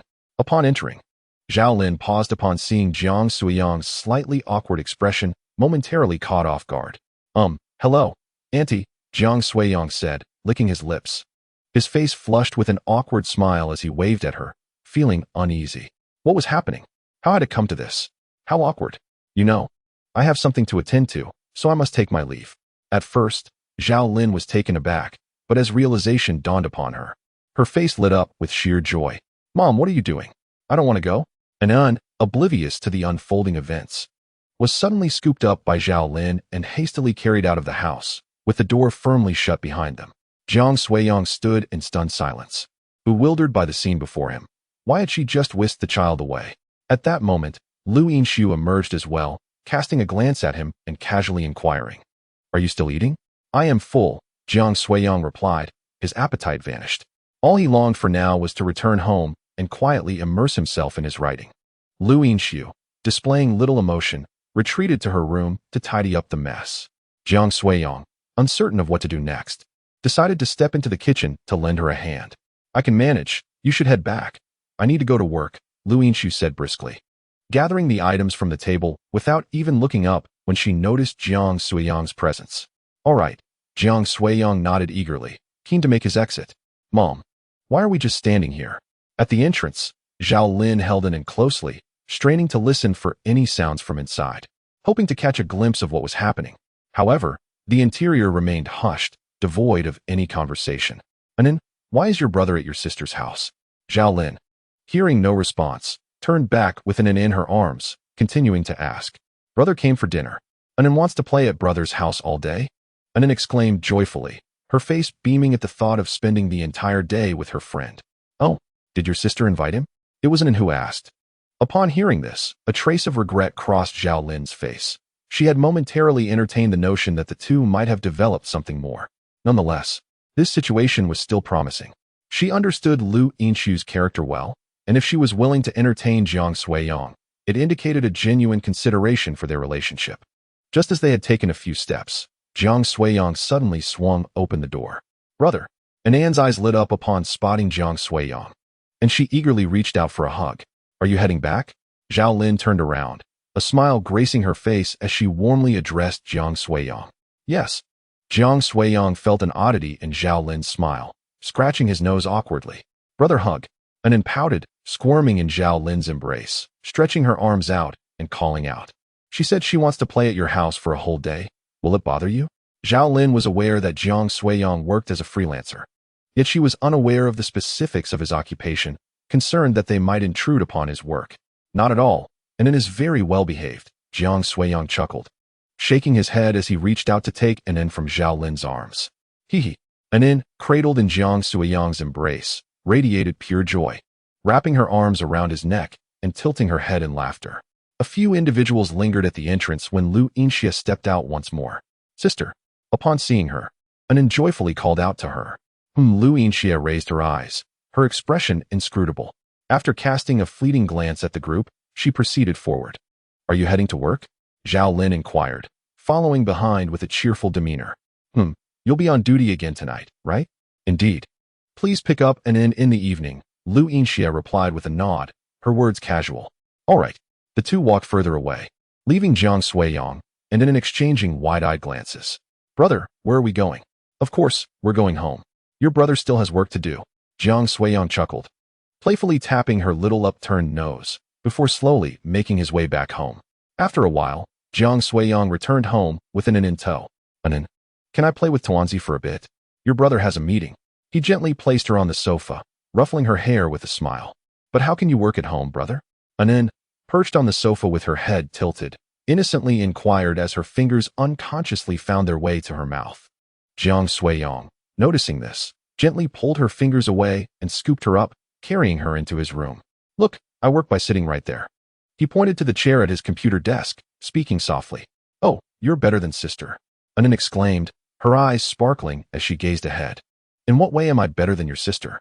Jiang Suiyang asked, puzzled, unable to grasp the logic of a child's mind. You can work at home, while sister has to go out to do so. Well, that is true, Jiang Suiyang conceded, momentarily at a loss for words. At least in this aspect. It was a slight advantage over Lu Yinxia. Why don't you play by yourself for a bit? I need to attend to my meeting. Okay. And in one tea disturb you. Chapter 50. Who is it, after all? As noon approached, Jiang Suiyang paused his work, leaning back in his chair, intending to take a break and prepare lunch. He had a little girl to care for, and he couldn't allow her to go hungry. Brother, are you done with work? At that moment, Anan peeked her head around the door, softly inquiring as she looked at Jiang Suiyang. I'm done. Come in. He smiled, extending his hand toward her. This little girl, who claimed she wouldn't disturb him, truly kept her word, having spent the entire morning outside without stepping in. He had contemplated several times to check on her and play, but the thought of having just claimed he needed to work made him hesitate, fearing she would interrogate him if he suddenly emerged. Hee, brother, Tuanzi is asleep, and I'm so bored. Following Jiang Suiyang's invitation, Anan immediately bounced over and flopped into his arms, her voice soft and adorable. How about this? Brother will take you out to play this afternoon. Jiang Suiyang chuckled, pinching her little face as he lifted her up. Yay, but isn't brother going to work? As elder brother neared the completion of his work, he glanced at the computer screen and remarked, thanks to Anan, I have managed to finish the text earlier than anticipated. Originally, I was supposed to complete it by the afternoon, but now I have ample time to take the little girl out for a stroll. Really? Yay, Anan exclaimed, raising her hands in sheer excitement. Can we go visit sister? I miss her so much. Well, that's a bit complicated. Sister is at work, and it would be best not to disturb her. Jiang Suiyang hesitated, aware that visiting her at the hospital might not be appropriate. Oh, all right then. Upon hearing Jiang Suiyang's refusal, Anan felt a twinge of disappointment. After a moment, she asked hopefully, I really miss sister. Could you help me call her? The little girl likely wished to have a video chat. Jiang Suiyang pondered for a moment, but when he saw the eager glimmer in Anan's eyes, he relented. All right, I will make a video call to her. With a resigned shake of his head, he set Anan down and picked up his phone, locating Lu Yinxiu's contact. After a brief hesitation, he pressed the video chat button and handed the phone to Anan. Just wait until your sister answers. Thank you, brother. Anan sat on the floor, cradling the phone as she patiently awaited Lu Yinxiu's response. Jiang Suiyang, observing her, lifted her up and placed her on the bed before leaving the room without a second thought. In the hospital cafeteria, Lu Yinxiu had just finished getting her meal and found a seat, accompanied by the ever-persistent Xia Yuxue. Yinxiu, just tell me, what do you really feel about that man? I have already said, there are no feelings whatsoever, Lu Yinxiu replied elegantly, her eyes reflecting a hint of exasperation. I don't believe you. We've known each other for so many years. Do you think I don't understand you? For all this time, only one man has been close to you. How could you possibly feel nothing? No matter what I say, you remain resolute in your opinion. Then why do you even want me to speak? Lu Yinxiu retorted, a hint of irritation in her tone. I just want to hear you admit it, Xia Yuxue insisted. You're not young anymore. Pardon me. Age is a sensitive topic, even for a woman like Lu Yinxiu. Just then, as their banter continued, Lu Yinshu's phone on the table vibrated.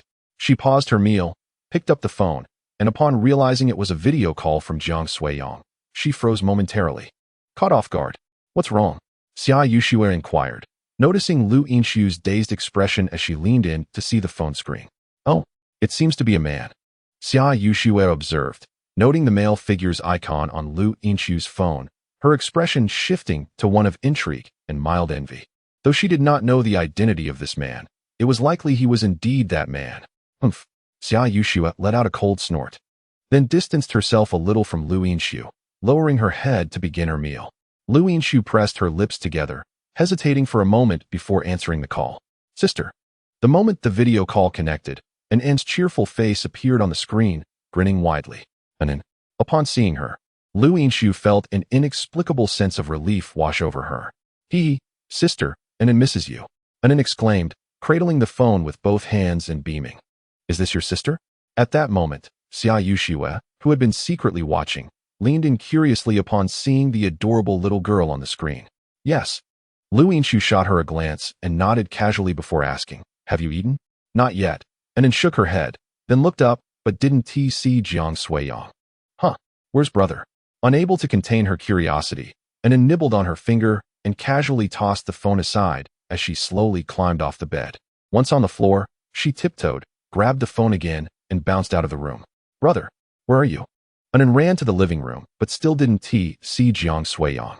She then shouted loudly, Brother, where are you? I'm here. Jiang Suiyang's voice soon echoed from the kitchen. Oh, Anan responded, then looked back at her phone, saying, Sister, brother is cooking. We can eat soon. Lu Yinshu.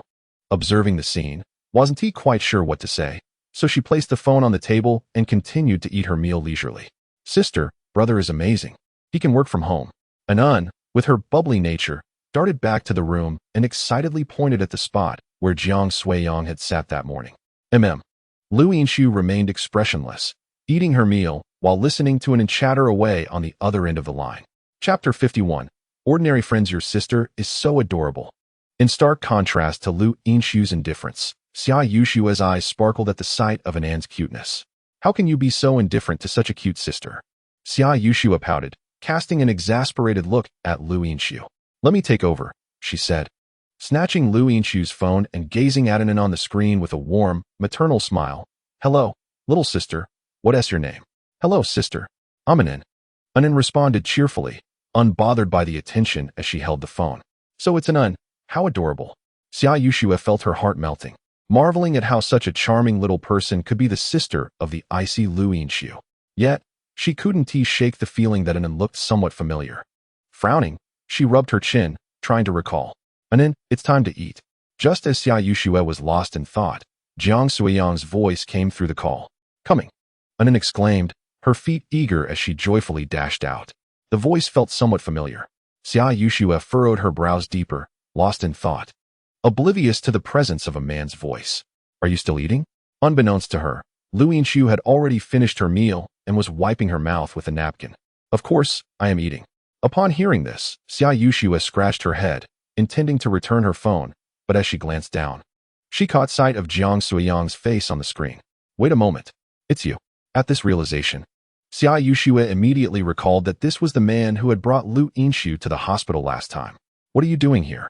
You two are living together? Jiang Suiyang had just taken the phone from Anan when he heard this remark, leaving him momentarily stunned. Stop talking nonsense. That's not my family. Lu Yinshu couldn't help but roll her eyes, snatching the phone from Xia Yushue's hand. Then how come your sister is with him?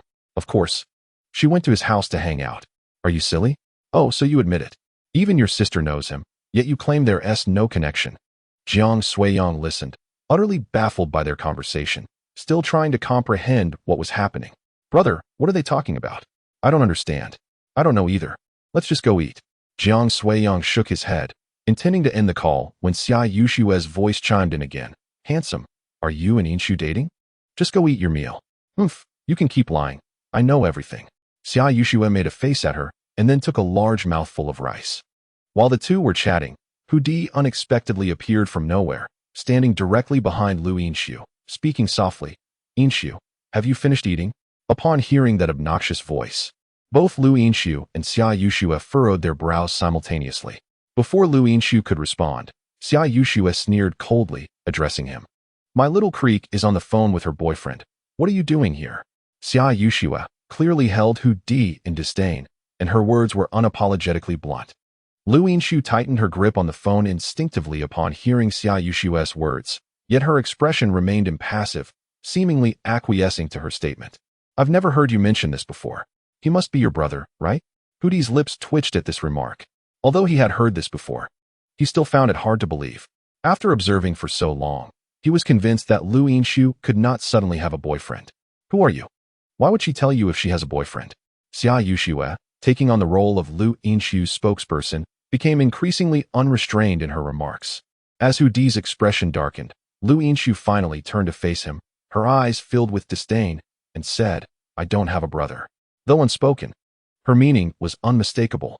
Reluctantly, Hu Di walked away, finally accepting the truth he had resisted.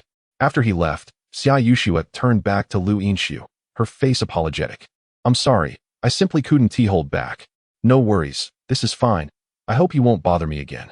Lu Yinshu shook her head nonchalantly, then turned her gaze back to her phone. Meanwhile, Jiang Suiyang on the other end of the line fell into a contemplative silence. How was it possible that he was unaware he had become Lu Yinshu's boyfriend? I'll explain everything when I get back, Lu Yinshu said softly, gazing at him with pursed lips. All right, I'll take an in to eat first. I'll hang up now. After ending the call, Lu Yinshu glanced at Xia Yushue, who had finished her meal and was already standing up, ready to leave with her tray. You two aren't really together? Xia Yushue inquired. Walking beside Lu Yinshu, her expression tinged with curiosity.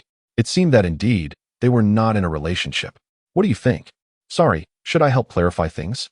Numerous onlookers in the cafeteria had been sneaking glances at them, and it wouldn't be long before the news of Lu Yinshu having a boyfriend spread like wildfire. It's fine. Let them say what they want. It's none of my concern, Lu Yinshu replied, her face betraying indifference. She didn't care about such matters at all. If it could reduce the harassment, that would be a plus. Oh, so you don't have any feelings for him? No, just a regular friend. All right.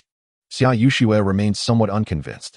In her years of reading novels, she understood that they were at the initial stage of romance, where feelings often intensified rapidly. Furthermore, with so few men around Lu Yinshu, the one who had appeared by her side and seemed to share a good rapport surely had the potential to become more than just friends. As Xia Yushue pondered this, an odd smile crept onto her face, and she couldn't help but speculate about how long it would take for the two to be together. Noting the way her friend was lost in her thoughts, Lu Yinshu quickened her pace and left without looking back. Hey, wait for me. Chapter 52. A trip to the amusement park at noon. After finishing her meal, Annan eagerly tugged at Jiang Suiyang, wanting to go out and play. Don't rush. Look at the sun outside. If we go out now, you'll get sunburned. Jiang Suiyang shook his head helplessly, lifting her up and taking her to the window to show her the glaring sunlight. Annan doesn't want to get sunburned. That would make her less pretty. Oh. Annan doesn't want to get dark. Upon hearing that she might become unattractive, Annan shook her head in fear. Then shall we go this afternoon? For now, Annan should take a nap, or else she won't be able to play for long later. Jiang Suiyang smiled, carrying Annan back to her room. Sounds good. Big brother. Annan sat on the bed, patted her small chest, and immediately lay down. Aren't you going to take a nap, big brother? Annan, you should rest now. I still have work to do, Jiang Suiyang said. His task of writing was not yet complete, and he had promised to take her out in the afternoon. He needed to finish his writing promptly. Sitting before the computer screen, he typed diligently on the keyboard. Fortunately, he had purchased 2 keyboards previously, one of which was silent, perfect for ensuring that Annan's slumber remained undisturbed. Lying in bed, Annan clutched the plush toy she had given Jiang Suiyang last time, soothing herself to sleep without interrupting him. Before long, a yawn escaped her lips, and she gently closed her eyes, drifting into a deep slumber. An hour later, Jiang Suiyang finally completed his tasks for the day. Stretching in his chair, he glanced toward the bed and noted that Annan was sleeping soundly. What a lovely little girl, he thought. He approached the bedside, gazing affectionately at Annan's serene face, which reminded him of the woman, Lu Yinshu. It was undeniable, the two were indeed sisters. Aside from their differing temperaments, Annan resembled Lu Yinshu in many ways, especially in her mouth. Jiang Suiyang had a penchant for hands, and a rather peculiar fascination with the type of mouth Lu Yinshu possessed. Alas, While the woman embodied all of Jiang Suyang's aesthetic preferences, her temperament left much to be desired. I suppose I shall take a nap as well. Jiang Suyang yawned and lay down, closing his eyes. Another hour passed, and he remained lost in the realm of dreams, his steady snoring filling the room. At that moment, Annan, who had been sleeping beside him, began to stir awake. She sat up in bed, rubbed her eyes with her little hands, and turned to look at Jiang Suyang. "Brother, it's time to get up," she exclaimed, patting his face with her tiny hand. Jiang Suyang mumbled in response, still keeping his eyes closed, before finally sitting up. "Where are we going to play?" Annan asked, her excitement bubbling over as she eagerly grasped his hand. "How about the amusement park?" Jiang Suyang suggested, stroking his chin in thought. Yes, Annan loves the amusement park." Upon hearing this, Annan jumped up, clapping her hands with delight. "Then let's go." Jiang Suyang smiled at her enthusiasm and got out of bed. Hee, okay. Annan hopped down, slipped on her little slippers, and was about to dash out of the room when Jiang Suyang called her back. "Annan, let's change our shoes. It's easy to lose slippers." Oh, after Jiang Suyang was ready, he took Annan's hand, leading her outside. They made their way to the 7th floor to change her shoes, as wearing slippers was indeed inconvenient. Knock, knock, knock. "Mom, please open the door." Annan, clearly impatient, knocked on the door vigorously after Jiang Suyang rang the bell, shouting animatedly as she did so. Arriving at the scene, Zhao Lin initially believed something significant had occurred, prompting her to rush to the door in a flurry. "I need to change my shoes." Upon opening the door, she found Annan, who eagerly scampered inside, her little head tilted upwards. "What is happening?" Zhao Lin questioned, a hint of confusion in her gaze. I plan to take Annan to the amusement park for a bit of fun." "The little girl is probably just overly excited," Jiang Suyang explained with a smile while standing at the threshold. "Oh, I see. Thank you for that. It's no trouble at all. I happen to be free this afternoon. You'll likely return quite late, right? Why not come over for dinner?" "All right, though it might be a little late." Jiang Suyang nodded in agreement, not declining the invitation. After all, the amusement park they were heading to was somewhat distant, and since it was a rare outing, they ought to enjoy it to the fullest. "It's no issue. I'll wait to prepare dinner until you return." "Brother, I'm ready. Let us hurry." At that moment, Annan emerged, having donned her little sandals, bouncing with enthusiasm. Okay. Before long, Jiang Suyang was driving, with Annan perched on his shoulders as they arrived at the amusement park. There are so many people," Annan exclaimed, her excitement palpable as she surveyed the bustling entrance. "Yes, let us go inside." After several hours of play, as the day drew to a close, Jiang Suyang prepared to take her home. "Brother, can we play a little longer?" The little girl, still eager, tugged at Jiang Suyang's hand, gazing longingly at the attractions yet to be explored. We've already had quite the adventure. We've experienced almost everything. "Do you wish to ride the roller coaster?" Jiang Suyang crouched down to meet Annan's gaze, affectionately ruffling her hair. Perhaps not." Annan bit her lip, contemplating Jiang Suyang's words, and eventually nodded in agreement to head home. "Let us go home for dinner." Brother, it's dark now. Should we go pick up sister?" Annan lifted her chin, her eyes sparkling with anticipation as she noted the night sky. "Your sister has duty tonight, and won't be home for dinner. Let us head back first." Jiang Suyang recalled the conversation between Lu Yinshu and Zhao Lin from the morning, shaking his head gently. Oh. Chapter 53. An important matter. Shortly thereafter, Jiang Suyang drove back to the residential complex with Annan. Once he parked the car, he glanced at the back seat, only to find Annan, her head tilted, on the verge of slumber. This girl, having played so hard. Jiang Suyang chuckled helplessly at the sight, then opened the door and lifted her into his arms. Annan stirred slightly, but upon realizing it was Jiang Suyang who held her, she nestled against his chest and drifted back into a deep sleep. Cradling her, Jiang Suyang took the elevator to the 7th floor and pressed the doorbell. Before long, Zhao Lin opened the door, and upon seeing the peacefully sleeping Annan, she couldn't help but smile wryly. "The little one fell asleep, did she?" "Yes. She must be exhausted from all the fun." Jiang Suyang nodded, continuing to hold her as he stepped into the house. "Let her sleep, and when she awakens later, we shall prepare a meal for her." Jiang Suyang nodded in agreement and carried Annan towards her room. Before long, he re-emerged into the living room and took a seat beside Lu Wenyuan. "You all continue your conversation. We just need one more dish before we can eat," Zhao Lin remarked with a smile as she glanced at the two in the living room before returning to the kitchen. Lu Wenyuan set his phone aside, his eyes twinkling with mirth as he turned to Jiang Suiyang and inquired, "So, Suiyang, how is your conversation with my daughter progressing? Any developments?" Jiang Suiyang chuckled awkwardly, scratching his nose. He certainly couldn't admit that they had exchanged not a single word. Observing Jiang's demeanor, Lu Wenyuan surmised that things may not be going smoothly. "Do not worry. I shall speak to her tomorrow and encourage her to be more amiable. Please do not give up." Lu Wenyuan's greatest concern was that Jiang Suiyang might be discouraged by Lu Yinxia's indifference and abandon the pursuit altogether. Thus, his priority was to reassure Jiang and prevent any thoughts of surrender. As Jiang Suiyang listened to Lu Wenyuan's words, he felt a sense of bewilderment.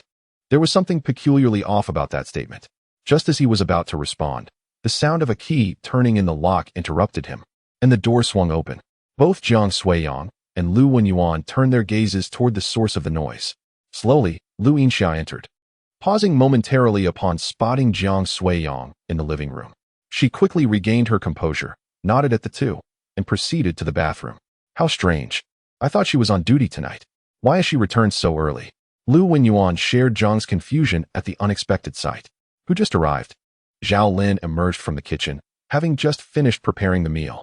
"Xiaoxi's back," Lu Wenyuan indicated towards the bathroom. "Xiaoxi? Wasn't she supposed to be on duty tonight?" Zhao Lin questioned. "I am unsure. We shall inquire shortly." "Perfect timing for dinner," Lu Wenyuan replied. Before long, Lu Yinxia came out of the bathroom and noticed the 3 pairs of eyes fixed upon her. "What is going on?" she asked, puzzled. "Aren't you supposed to be on duty tonight?" Zhao Lin inquired curiously. "Someone swapped shifts with me," Lu Yinxia replied calmly before asking, "Where is Unan?"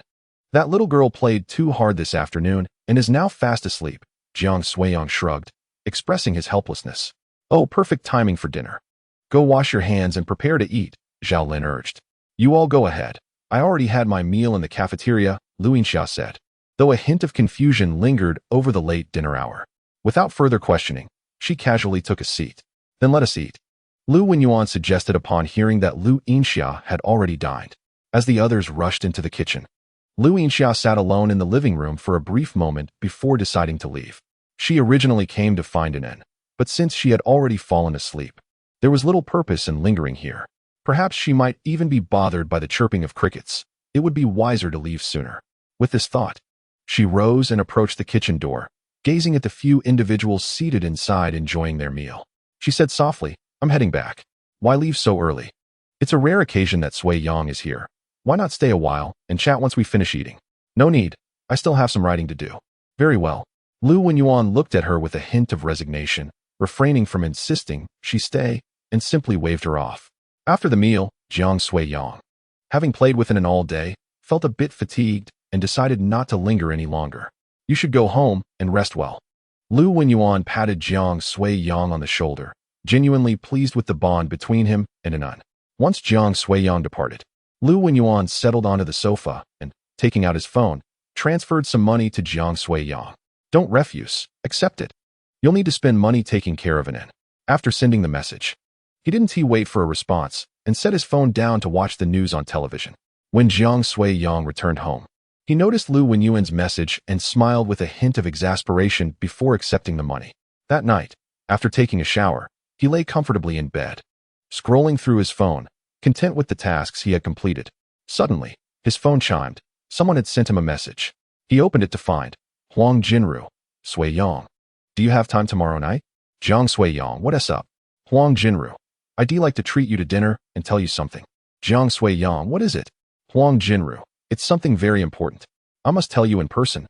Jiang Suiyang furrowed his brow at the message, perplexed. His relationship with Huang Jinru was rather distant. What could she possibly want to share with him? "Huang Jinru, it's truly important. Will you agree to meet?" Jiang Suiyang, "All right then." Huang Jinru, "Thank you.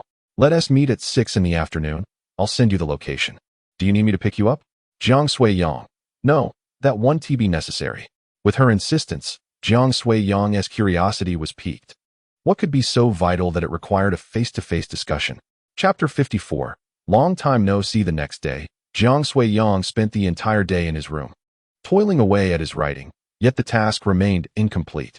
"Alas, without an in here, I lack motivation," he thought, leaning back in his chair, feeling somewhat drained as he stared at the computer screen.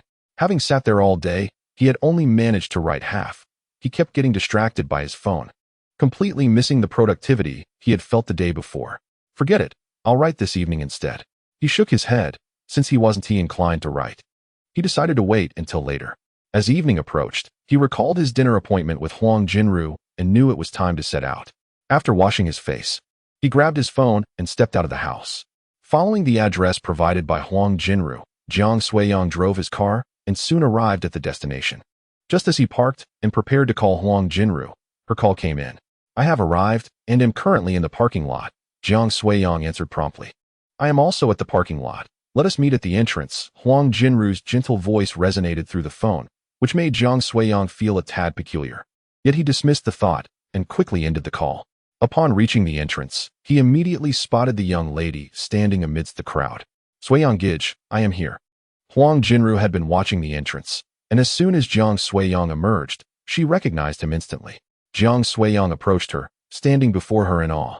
Huang Jinru was evidently dressed with care, donning a simple white shirt with a slightly open collar that revealed her delicate collarbone, complemented by a pair of blue jeans, exuding an effortless charm with a hint of subtle allure. Her hair was casually tied back into a ponytail, with a few strands playfully framing her face. And her complexion was nearly untouched by makeup, save for a light foundation that was enough to draw the attention of passers-by.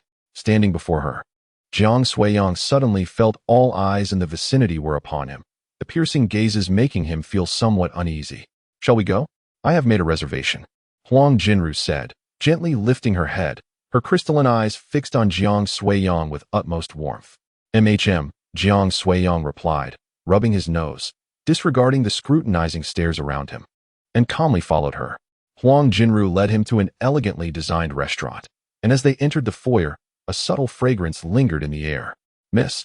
As soon as they stepped inside, a waitress dressed in a qipao approached them respectfully, addressing Huang Jinru. Huang Jinru nodded casually, then guided Jiang Suiyang upstairs, leading him into a private room. Do you come here often? Jiang Suiyang inquired, observing her familiarity with the place. Yes, this restaurant is owned by my family, so I often dine here, Huang Jinru replied with a smile, looking at Jiang Suiyang with an air of ease. Hearing this, Jiang Suiyang felt a wave of disappointment wash over him. Had he known, he would not have asked. By the way, does your foot still hurt? He asked. It feels much better today. I can only walk slowly, though. Huang Jinru smiled, and then handed him the tablet on the table. Choose whatever you like to eat. All right. Jiang Suiyang nodded, taking the tablet. However, as he glanced at the prices, he was taken aback. The cost of a single dish was enough for several meals. Hee. Dining here doesn't cost anything, Huang Jinru said, resting her chin on her hands, gazing affectionately at Jiang Suiyang across the table, smiling. I will just select these few. Jiang Suiyang decided on a few of his favorites and returned the tablet to her. Should we order a few more dishes? The portions are rather small. I fear you may not feel satiated. You can order the remainder. The dishes you have chosen are also among my favorites, but I tend to eat sparingly. Thus I shall refrain from ordering more. Huang Jinru shook her head gently, attempting once again to pass the tablet to Jiang Suiyang. Let us not order more for now. If we find ourselves still hungry later, we can always place another order. It would be unfortunate to waste food. Would you like some soup? I can order a bowl. Yes, please. After finalizing their order, Jiang Suiyang cleared his throat twice and broached the main topic. What brings you to seek me out? Upon hearing his words, Huang Jinru's smile faded, and she gazed at him quietly, her silence intensifying Jiang Suiyang's unease. Is something the matter? Huang Jinru exhaled deeply, then looked at him earnestly, a smile gracing her lips as she said, It has been a long time, Yang. Jiang Suiyang was momentarily taken aback by her somewhat perplexing address. Are you confused by what I mean? It's understandable. I too found it hard to believe at first. However, you are indeed my old friend. It has been over a decade since we last met. Huang Jinru's lips pressed together nervously as she reached out her hand, naturally grasping Jiang Suiyang's. The sudden touch jolted him back to reality, and upon feeling the chill of her hand, he instinctively withdrew. So, we truly knew each other before. Yes. This is our photograph. Huang Jinru nodded earnestly, carefully retrieving an old picture from her bag and presenting it to Jiang Suiyang. This. Jiang Suiyang took the photo. Gazing at the two youths holding hands, though slightly unfamiliar, he recognized himself instantly. When was this taken? The boys in the picture appeared quite youthful, suggesting it was many years ago. It was during our middle school days. You were the one who insisted we take it. Huang Jinru recalled warmly, a hint of sweetness gracing her expression. The moment I saw you that day, I recognized you. However, given our long separation, I hesitated to be certain.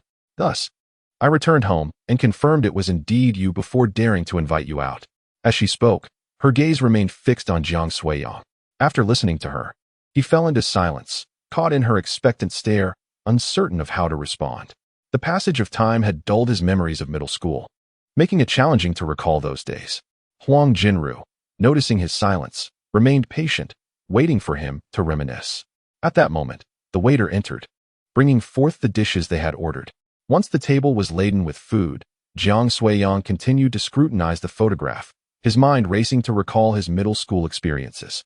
After a considerable pause, he finally spoke. I seem to have a faint recollection. The youth in the photograph is you? Indeed. At that time, you did not go by your current name, did you? Indeed, I have changed my name. At that time, I was known as Huang Jinru. Upon realizing who she was, Jiang Suiyang immediately broke into a smile, his excitement palpable. That makes sense, after all. It's been such a long time that it's hard to recall much, he remarked, a hint of nostalgia in his tone. From what I remember, it seems we had quite a tumultuous parting. Jiang Suiyang stroked his chin, observing Huang Jinru's exquisite beauty, and after a moment's hesitation, he confessed, yes. I left without a word back then. You must have harbored quite a bit of resentment towards me. Huang Jinru bit her lip. Her eyes filled with regret as she gazed at Jiang Suiyang. Although it may be belated, I still wish to convey my sincerest apologies. There's no need for that. It's all in the past now, Jiang Suiyang replied with a gentle smile, brushing aside the weight of the years gone by. After all, what grievances could linger after such a long time? Huang Jinru, listening to his words, lowered her head, a touch of sorrow shadowing her expression. Do you wish to know the reason for my departure? There's no need to dwell on it. It's all in the past. Time has a way of transforming what once seemed insurmountable into mere trifles, Jiang Suiyang remarked, his indifference stemming from the fact that he had long since forgotten the pain. Let us eat. If we delay, the food will grow cold. Perhaps sensing the tension in the air, Jiang Suiyang deftly shifted the conversation, picking up his chopsticks to begin his meal. All right, Huang Jinru replied, although a touch of discomfort lingered. Despite the distance that had grown between them, she had finally found Jiang Suiyang and expressed the long-overdue apology that had weighed on her heart for so many years. After some time, their meal was nearly finished, the table nearly bare of dishes. Jiang Suiyang wiped his mouth with a napkin, his other hand resting on his stomach, unable to suppress a burp.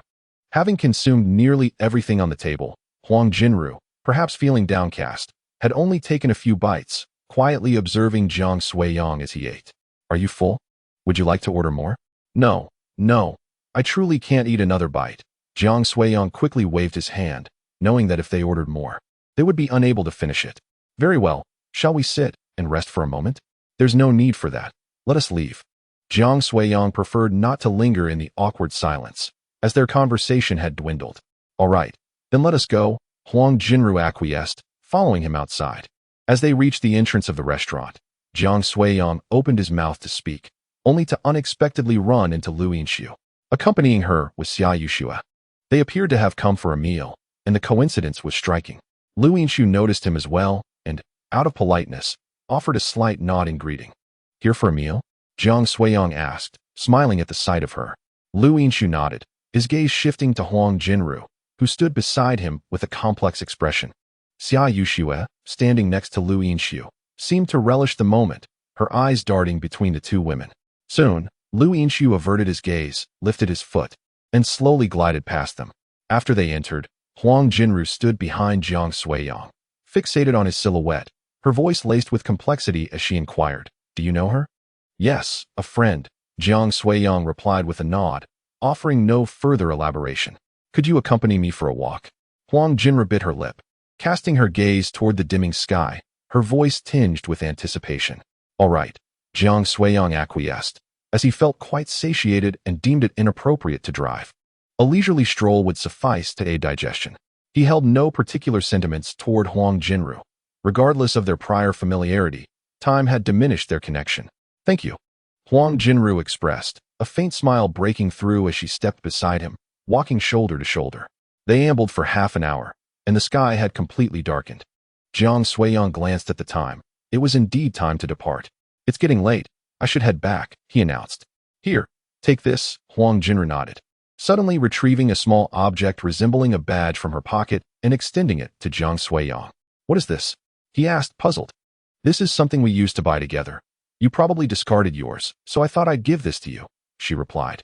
Knowing that since Jiang Suiyang had chosen to erase her from his life, he likely had no intention of keeping such trinkets. Okay. Jiang Suiyang accepted the item and casually tucked it into his pocket. Are we still friends? We are friends, he affirmed. Thank you. They conversed as they made their way to the parking lot. Be careful on the road, she cautioned. You too, Jiang Suiyang responded, waving his hand as he swiftly approached his car, opening the door and settling inside. Seated in the car, Jiang Suiyang stifled a yawn and turned his head to gaze through the window at Huang Jinru's figure, letting out a slight sigh of resignation. In truth, upon seeing that photograph, Jiang Suiyang had already contemplated much of this. He merely refrained from voicing his thoughts. Initially, their camaraderie was delightful, and their affections were sincere.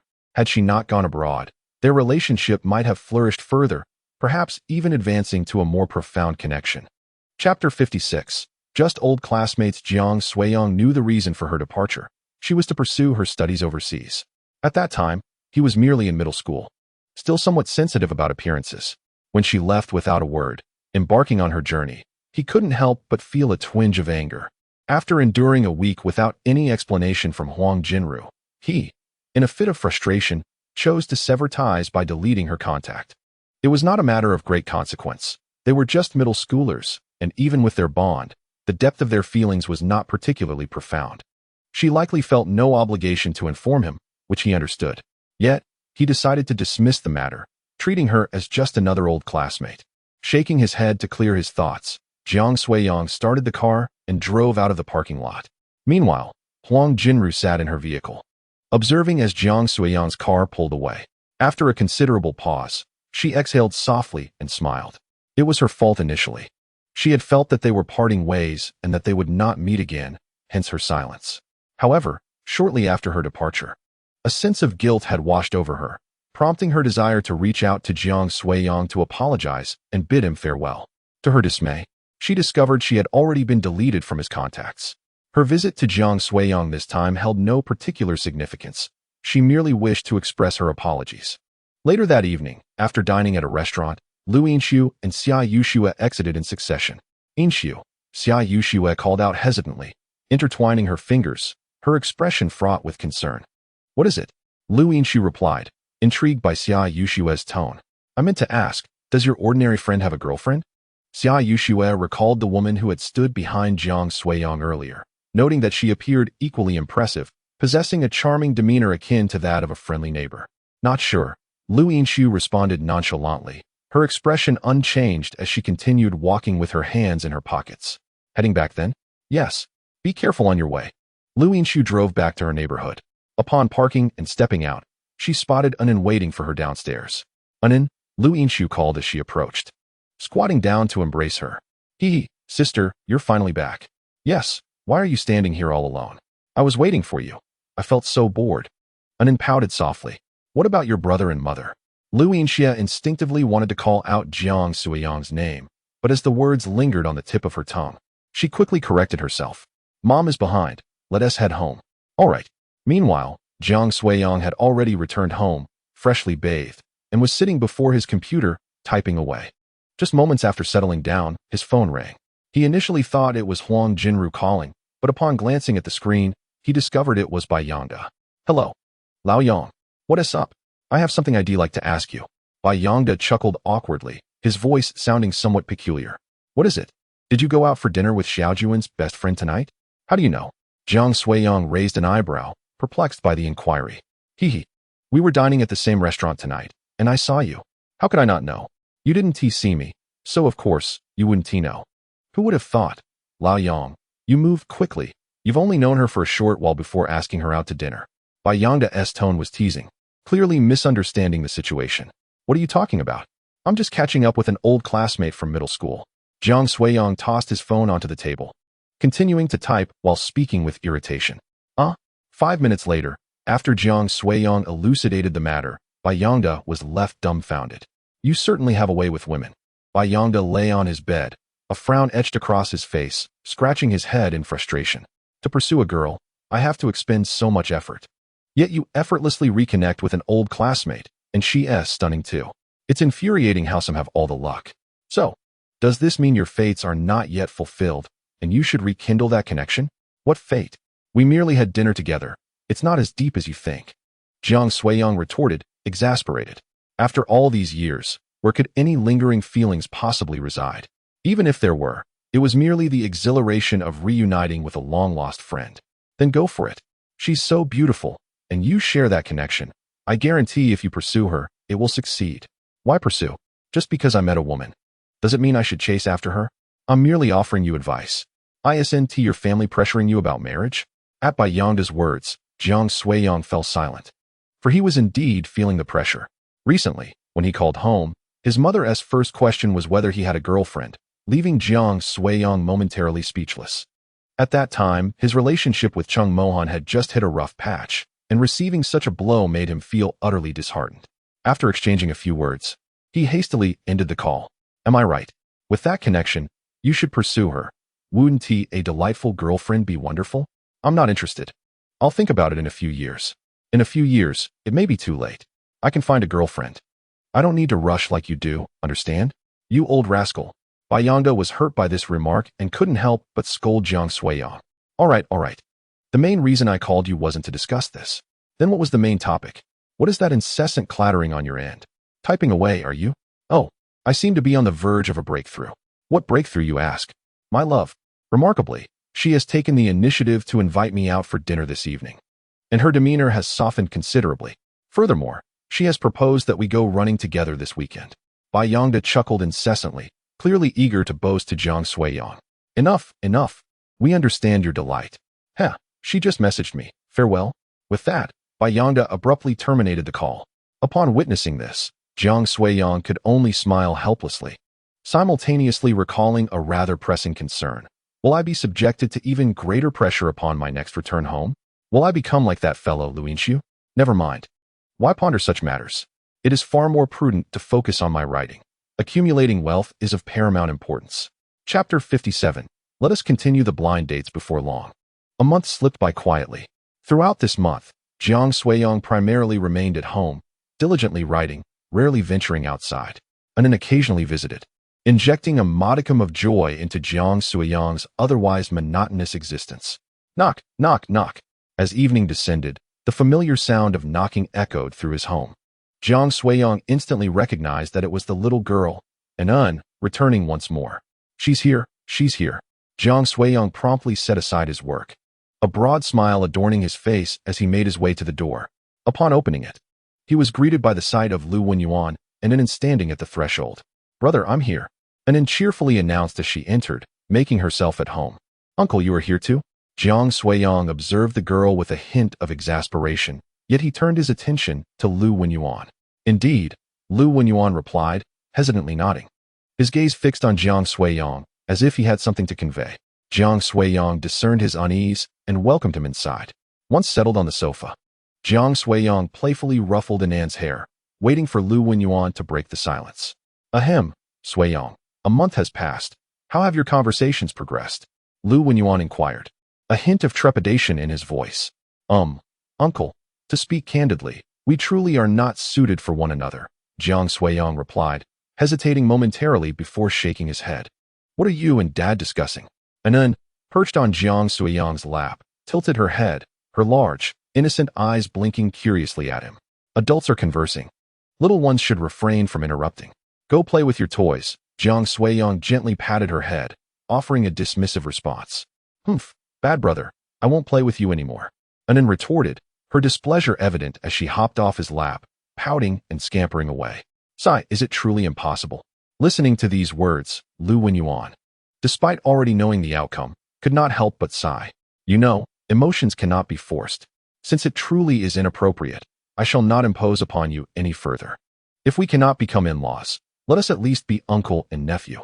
I apologize for having pressured you earlier. Lu Wenyuan shook his head and offered a faint smile, softly adding, "Yet, how could I not perceive Jiang Suiyang's reluctance? It was merely my earnest desire to entrust Lu Yinshu to him that led me to push a bit too hard." "It's all right, uncle, I understand," Jiang Suiyang replied with a smile. While his impression of Lu Yinshu had indeed improved recently, it remained confined to the realm of friendship. As for romance, he thought it best to let that notion go. "Well then, I shall take my leave," Lu Wenyuan declared, casting a glance at Anun, who was still crouched in the corner playing with a cat. He waved his hand in farewell, preparing to depart. Jiang Suiyang stood as well, escorting him to the door. "Anun, are you hungry? Would you like a late-night snack?" After Lu Wenyuan left, Jiang Suiyang closed the door and returned to the living room, looking at Anun with a smile. "No, Anun is not hungry." "Very well, what a pity that I ordered fried chicken." "Ah, there's fried chicken. Anun wants to eat." Hearing the mention of fried chicken, Anun immediately discarded the dumpling she had been holding and dashed towards the kitchen. "Go wash your hands, or you shan't have any." "Oh." Meanwhile, upon returning home, Zhao Lin eagerly approached Lu Wenyuan, her expression tinged with anxiety. "How did it go? There should have been some progress, right?" "No, we shall continue with the blind dates," Lu Wenyuan replied with a shake of his head, sinking into the sofa with a hint of exasperation. "What? Is that not possible? I feel that Xiaoxi has developed some feelings for Suiyang." Zhao Lin's eyes widened in disbelief at his words. "You are mistaken. Neither of them harbors such intentions," Lu Wenyuan sighed, waving his hand dismissively. "Given the circumstances, we should seek others." "Alas, very well." Hearing Lu Wenyuan's resolution, Zhao Lin, though reluctant, could only sigh and abandon the notion. "Let us revisit this next week. That girl seems a bit fatigued and should rest more." "All right." "Hiss, brother, this is so spicy." At Jiang Suiyang's home, at the dining table, Anun, donned in disposable gloves, was painfully consuming a fried chicken leg. "You insisted on having it spicy. Now you see the consequences," Jiang Suiyang remarked, exasperated as he watched the girl across from him. This chicken leg was meant for his own enjoyment, yet this mischievous girl had insisted on taking it, only to find it too spicy. "Wah, brother, can I stop eating now?" The little girl looked up at Jiang Suiyang with a pitiful expression. "If you don't want to eat, then don't. Why are you crying?" "As if I were bullying you," Jiang Suiyang said, noticing Anan's reddened eyes. On the verge of tears. "I'm worried that brother will be upset if I waste it." "All right then, leave it. Would you prefer chicken nuggets instead?" "Hee, I want those." Just as they were enjoying their meal, a sudden knock echoed through the room. Upon hearing this, Jiang Suiyang instinctively glanced at the time and realized it was already past 9. "It must be your sister come to fetch you." He looked up at the blissfully eating Anun, smiled, and stood up to head towards the door. "Huh." Anun, her cheeks stuffed, heard Jiang Suiyang's words and puffed out her cheeks to call out. As Jiang Suiyang reached the door and opened it, he was greeted by the sight of Lu Yinxia standing there, to whom he cheerfully remarked, "Little girl is still munching away, isn't she? Your sister." Before he could finish his sentence, a loud call from behind interrupted him. Accustomed to this familiar sound, Jiang Suiyang turned around to look. "Sister, sister, I have something for you." Anun dashed over, extending a chicken leg in her hand towards Lu Yinxia, her face beaming with delight.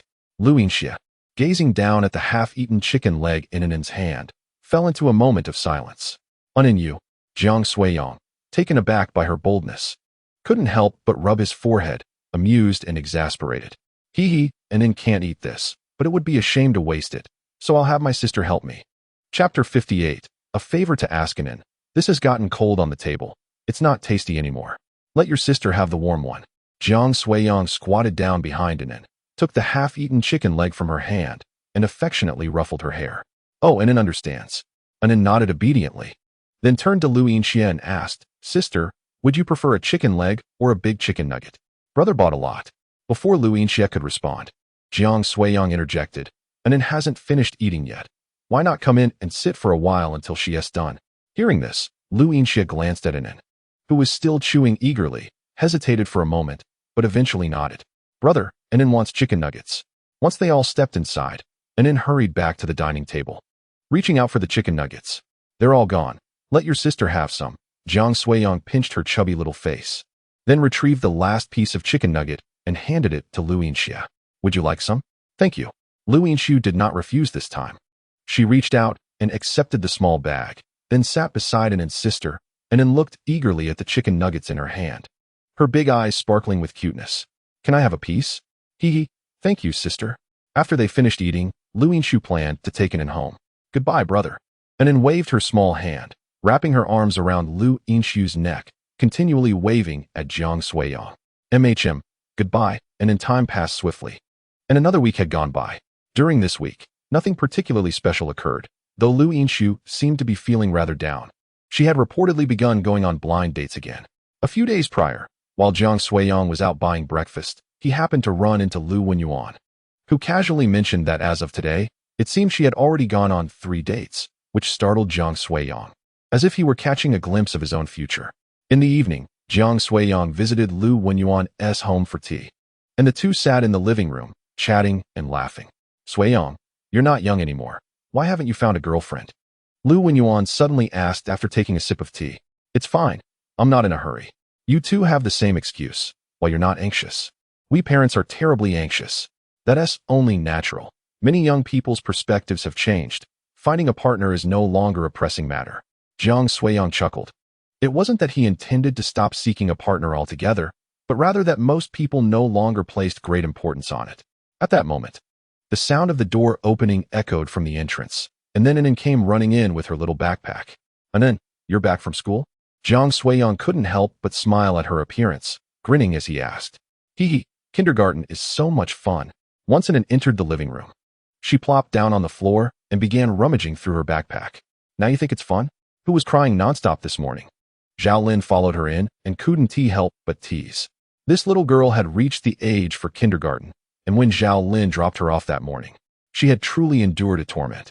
Anin had cried the entire morning, and it took 3 teachers the whole morning to coax her into silence. And now she claimed it was fun? Nah, Anin didn't cry. All right, you didn't cry, but you better not cry tomorrow. Got it. After rummaging through her bag for quite a while, Anin finally pulled out a small notebook and dashed over to Jiang Suiyang, presenting it to him with pride. What is this? Hee hee, this is my drawing. Isn't it pretty? It's quite nice, Jiang Suiyang replied, unsure of how to praise it adequately. Hee hee. Anin wants to draw more. Seeing Jiang Suiyang compliment her drawing, Anin happily grabbed her little backpack and skipped off toward her room. As it was getting late, Jiang Suiyang glanced at his phone and stood up, preparing to leave. Lu Wenyuan accompanied Jiang Suiyang to the door, and after he departed, slowly closed the door behind him. As time passed, on that particular evening, Jiang Suiyang sat in his room, typing away, when suddenly the sound of the doorbell echoed from outside.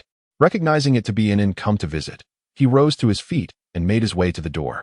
Ever since she commenced kindergarten, Anin had seldom come to see him in the evenings, likely due to the exhaustion from her daytime frolics, which left her disinclined to play upon returning home. Upon reaching the entrance, he opened the door to find Lu Yinshu holding Anin in her arms. Brother, I have something for you, Anin exclaimed cheerfully, extending a half-eaten pancake towards Jiang Suiyang. Oh, what is this? He inquired. Hee hee, I wanted to save it for you, but it smelled so delightful that I couldn't resist sneaking a little bite, she replied. Well, you may as well keep the rest for yourself, as I just finished some snacks and am not hungry at the moment. All right, Lu Yinshu said Anin down, allowing her to munch on the pancake before she stepped into the room.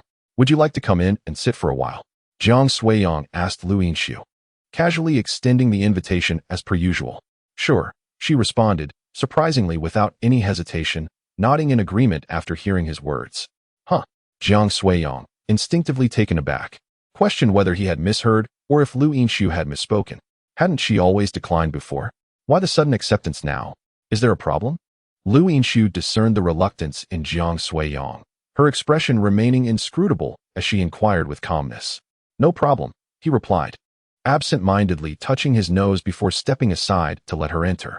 Lu Yinshu strolled leisurely into the living room, her gaze landing on Anin, who was playing with a cat. Yet she chose to ignore her and instead made her way to the sofa to sit down. Ahem, I have a favor to ask of you, she said, glancing at Jiang Suiyang, a mix of hesitation and nervousness evident in her demeanor. What is it? Jiang Suiyang noted the flush returning to her earlobes, feeling an inexplicable curiosity. Would you be my boyfriend? Lu Yinshu stated, biting her lip as she awkwardly uttered the words, her eyes fixed on Jiang Suiyang. Huh, what did you say? Jiang Suiyang, struck by disbelief, instinctively reached to clear his ears. I said, I want you to be my boyfriend, she reiterated, unfazed by his astonishment. "Do you like me?" Jiang Suiyang asked, and Lu Yinshu's delicate hands unconsciously tightened, her lips pressed together. After a lengthy pause, she finally managed a reluctant nod. "Seriously? Are you just using me as a shield?" Jiang Suiyang remarked, unable to stifle a roll of his eyes at her rather juvenile performance. "You saw right through me," Lu Yinshu admitted, dropping her pretense with a nod. "Your acting is worse than Annonance. Who do you think you're fooling?" Jiang Suiyang commented, glancing at Annan, who was nestled in a corner playing with the cat, a smirk playing on his lips. "My mother has recently been pressing me increasingly, leaving me with no choice. So, you come to me, hoping to deceive me?" Jiang Suiyang gazed at him, somewhat speechless, unable to comprehend how he could conceive such a ludicrous idea. "Have you not noticed? My mother's insistence has reached new heights, and I am genuinely vexed. She recently discovered that her parents seem to have abandoned the notion of matchmaking her with Jiang Suiyang and have instead resorted to various means to set her up on blind dates. Whenever she has even a moment to spare, she finds herself either on a date or en route to one, the frequency far exceeding previous encounters. She is truly worn out by the ordeal. So you have come to me, intending to use me as a shield to escape the torment of blind dates?" Lu Yinshu nodded, her expression remarkably calm, as if discussing something trivial. They have abandoned their plans, and while Jiang Suiyang is liberated, she now faces the impending dread. This past month has been the most carefree period for her. She has no desire to revert to the relentless cycle of blind dates. "How could you even think of such a preposterous scheme? You should seek someone else.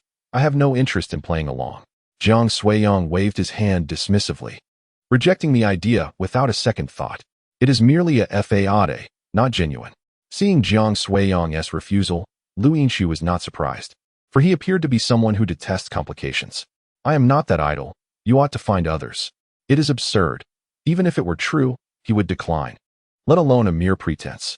"They hold you in high regard." Upon hearing this, Lu Yinshu pressed her lips together, still unwilling to concede. "If they are fond of me, I must not engage in such antics." Jiang Suiyang understood that it was precisely because Lu Wenyin and Zhao Lin cherished him that he could not entertain such a notion. Should he acquiesce, a breakup would undoubtedly lead to emotional turmoil.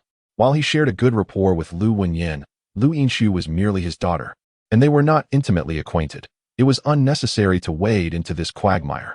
"What would it take for you to assist me?" "I am sorry, I cannot help." Lu Yinshu abruptly stood up, pursing her lips, silently regarding Jiang Suiyang. "Is it truly impossible?" "Indeed." As Jiang Suiyang's words sank in, Lu Yinshu ultimately ceased her protests, silently departing. Once she left, Jiang Suiyang sighed, shaking his head in resignation. This individual is truly desperate, resorting to such absurd ideas. If he were to agree, a myriad of troubles would surely follow. "Brother, what are you discussing?" At that moment, Annan rushed over, gazing at Jiang Suiyang with curiosity. "It is nothing. Isn't Annan playing with Tuanzi? Tuanzi is busy with its business, so Annan has stopped playing with it. Would you like to play with your brother instead? I can take you to do puzzles." "Oh yes, that sounds wonderful."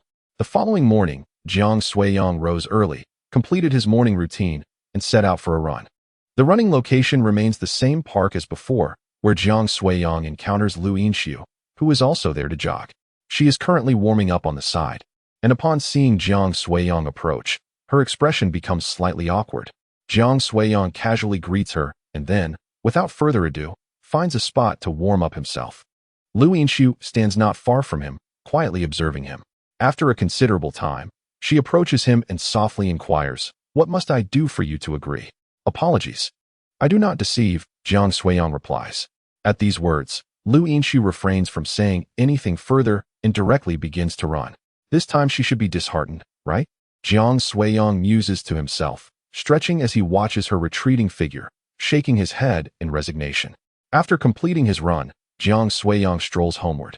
Upon reaching his doorstep, he spots Lu Wenyuan, who has been waiting there. "Oh, Uncle Lu, what brings you here this morning?" Jiang Suiyang greets him with a beaming smile, patting his shoulder. Hee. Lu Wenyuan turns slowly to face Jiang Suiyang, his expression one of deep resentment. "What's wrong, uncle? You seem a bit off today," Jiang Suiyang observes, scratching his head in confusion. "Hee, you are quite something," Lu Wenyuan retorts. "What do you mean? Weren't you the one who said there was no chance with Xiaoxi? She told me last night that she confessed to you, and you actually rejected her? What?" Jiang Suiyang is taken aback, his eyes widening in disbelief. Last night at midnight, she came to me, crying, saying that she confessed to you and was turned down. Do you realize how heartbroken she was because of you? No. Uncle, you can't accuse me without basis. When did she ever confess to me? Jiang Suiyang exclaims, his frustration mounting. What on earth did Lu Yinshu say to Lu Wenyuan? Didn't you promise me you would try to get along with Xiaoxi? Is this how you honor that promise? You claimed there was no chance, yet she, with her usually cold demeanor, took the initiative to confess to you. It's evident that she truly likes you, but you rejected her. Jiang Suiyang falls silent, feeling a chill in his heart. He never anticipated that things would unfold this way. That's not true. She was deceiving you. What is true or false?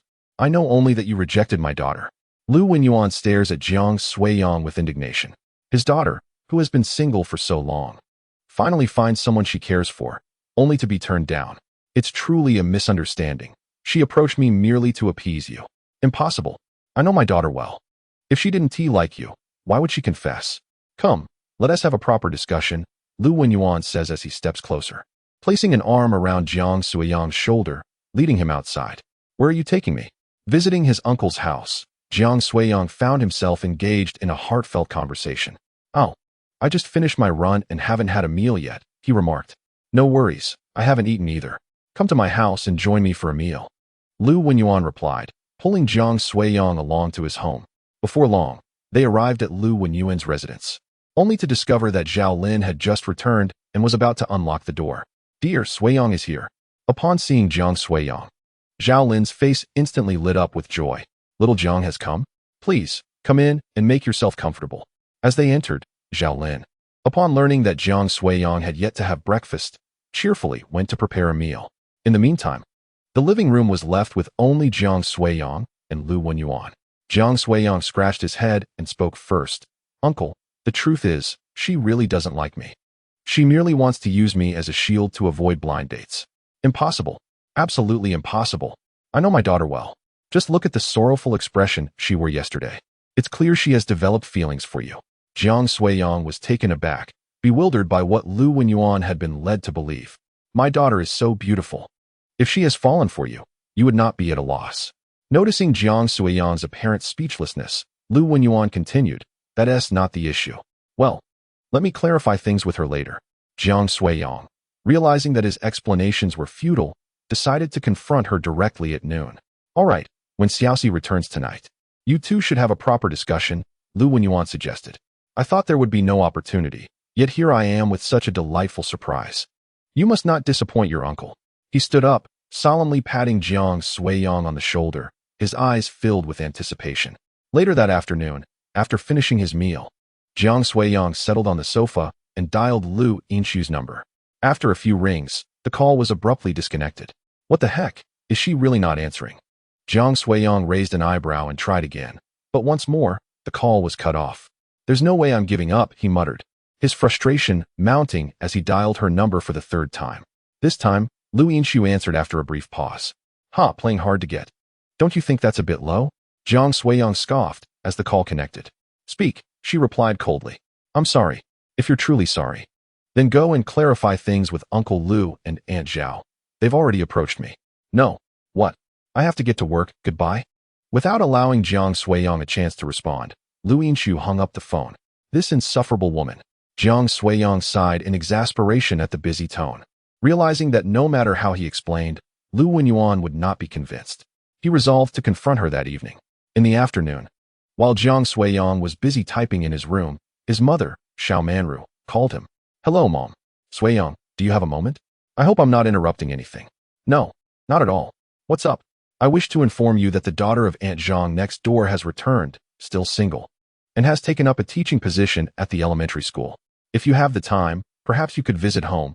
Mother would like to introduce you both. Listening to Xiao Manru's words, Jiang Suiyang felt overwhelmed. Was his blind date finally approaching? Mother, my career must take precedence. I have no intention of seeking a partner at this moment. Balancing your career and finding a partner is entirely feasible. Otherwise, as you grow older, it will become increasingly difficult to find someone. Oh, why the urgency? I assure you, before you turn 30, I will definitely find you a wife. What? 30? No way. Unless you find me a girlfriend right now, there's nothing to discuss. Upon hearing Jiang Suiyang's declaration, Xiao Manru was nearly at her wit's end, promptly issuing an order that left no room for refusal. After hanging up, Jiang Suiyang sank into his chair, realizing the pressure of being coerced into a blind date felt like this. Suddenly, he began to understand why Lu Yinxiao reacted the way she did. Who could withstand such pressure? That evening, Jiang Suiyang initially intended to seek out Lu Yinxia to discuss matters with her. However, unexpectedly, Lu Wenyuan called to inform him that Lu Yinxia had finished work and was currently at his home, inviting him over for a conversation. Jiang Suiyang readily agreed and hurriedly ascended to the 7th floor, knocking on Lu Wenyuan's door. Here it comes.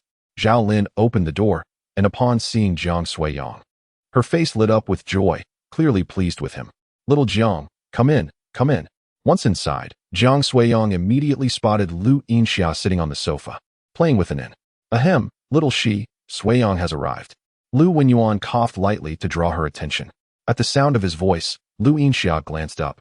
Her gaze toward Jiang Suiyang filled with complexity, before rising swiftly and retreating to her room. What is going on? Jiang Suiyang was taken aback. He hadn't even spoken yet, and she ran away? Ahem, Suiyang. The little girl seems upset. You ought to comfort her properly, Lu Wenyuan chuckled, gesturing toward Lu Yinxia's room with a look of satisfaction. Jiang Suiyang felt a bit perplexed. Little girl? Is he referring to Anin or her? Approaching the door to her room, he pushed it open. It was unlocked, as if waiting for him to enter. I'm coming in, Jiang Suiyang announced, stepping inside and blocking Anin, who was peering in curiously, before shutting the door behind him. Chapter 61. A trial. This was Jiang Suiyang's first visit to a girl's room, which was immaculate, devoid of any dust. Inside, Lu Yinxia sat calmly on her bed, observing him as he stood at the door. Go on, continue your performance. Jiang Suiyang entered, crossing his arms in a display of annoyance. It's merely a formality. I just need you to ensure they cease pressuring me into blind dates. It won't trouble you. Lu Yinxia pursed her lips, her gaze drifting elsewhere as she softly replied. Couldn't you find someone else? Why must it be me? Jiang Suiyang rubbed his forehead, his voice tinged with fatigue. Due to your lack of interest in me and the absence of a girlfriend, seeking your company would not pose significant trouble. Lu Yinxiu has already observed that Jiang Suiyang is genuinely uninterested in her. Furthermore, that day, the girl trailing behind him, she is certain that they share no relationship whatsoever. Since neither of them harbors any interest in the other, approaching him seems the wisest choice, devoid of any risk. How did you come to know that I am single? Are you implying that the girl from that day is your girlfriend? That ruse cannot deceive me. Although Lu Yinxiu has never been in a romantic relationship, it does not mean she lacks perception. The way Jiang Suiyang looked at Huang Jinru that day was akin to gazing at a stranger, even less familiar than oneself. Even so, I would still refuse. Have you explained this to them? Do you think they would believe it? Thus, I require you to clarify the situation. You cannot possibly be so shameless. In any case, I refuse to attend. I've stated my affection for you, yet you do not reciprocate. They will only pester you, not me. Lu Yinxiu has fully embraced her obstinacy. After all, she has already been branded shameless. If she can avoid matchmaking, even for a while, that would suffice.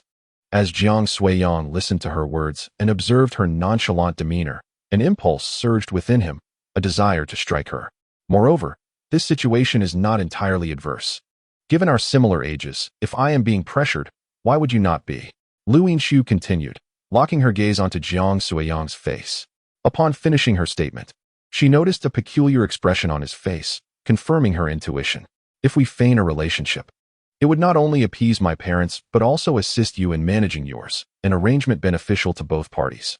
Jiang Suiyang fell into a rare silence, as Lu Yinxiu's words evoked memories of the phone call from Xiao Manru earlier that afternoon. He truly despised the idea of matchmaking, perceiving it as a sheer waste of time, yet he could not defy his mother's wishes, which left him in a state of distress. This predicament is indeed troubling and detrimental to relationships. With this thought, Jiang Suiyang's tone softened involuntarily. He genuinely wished to avoid matchmaking. If not for Lu Yinxiu being Lu Wenyuan's daughter, he might have acquiesced. As long as we merely act in front of them, if you ever develop feelings for someone, I will promptly break up with you and take all the blame, ensuring it does not affect your relationship. Observing Jiang Suiyang's easing demeanor, Lu Yinxiu continued. She recognized the peculiarity of her proposition, yet it was unavoidable. She wished to evade matchmaking while sparing her parents from concern, thus necessitating this approach. As they both grew older, Lu Yinshu could no longer bear to oppose them and resorted to a strategy of delay, promising to revisit the matter later.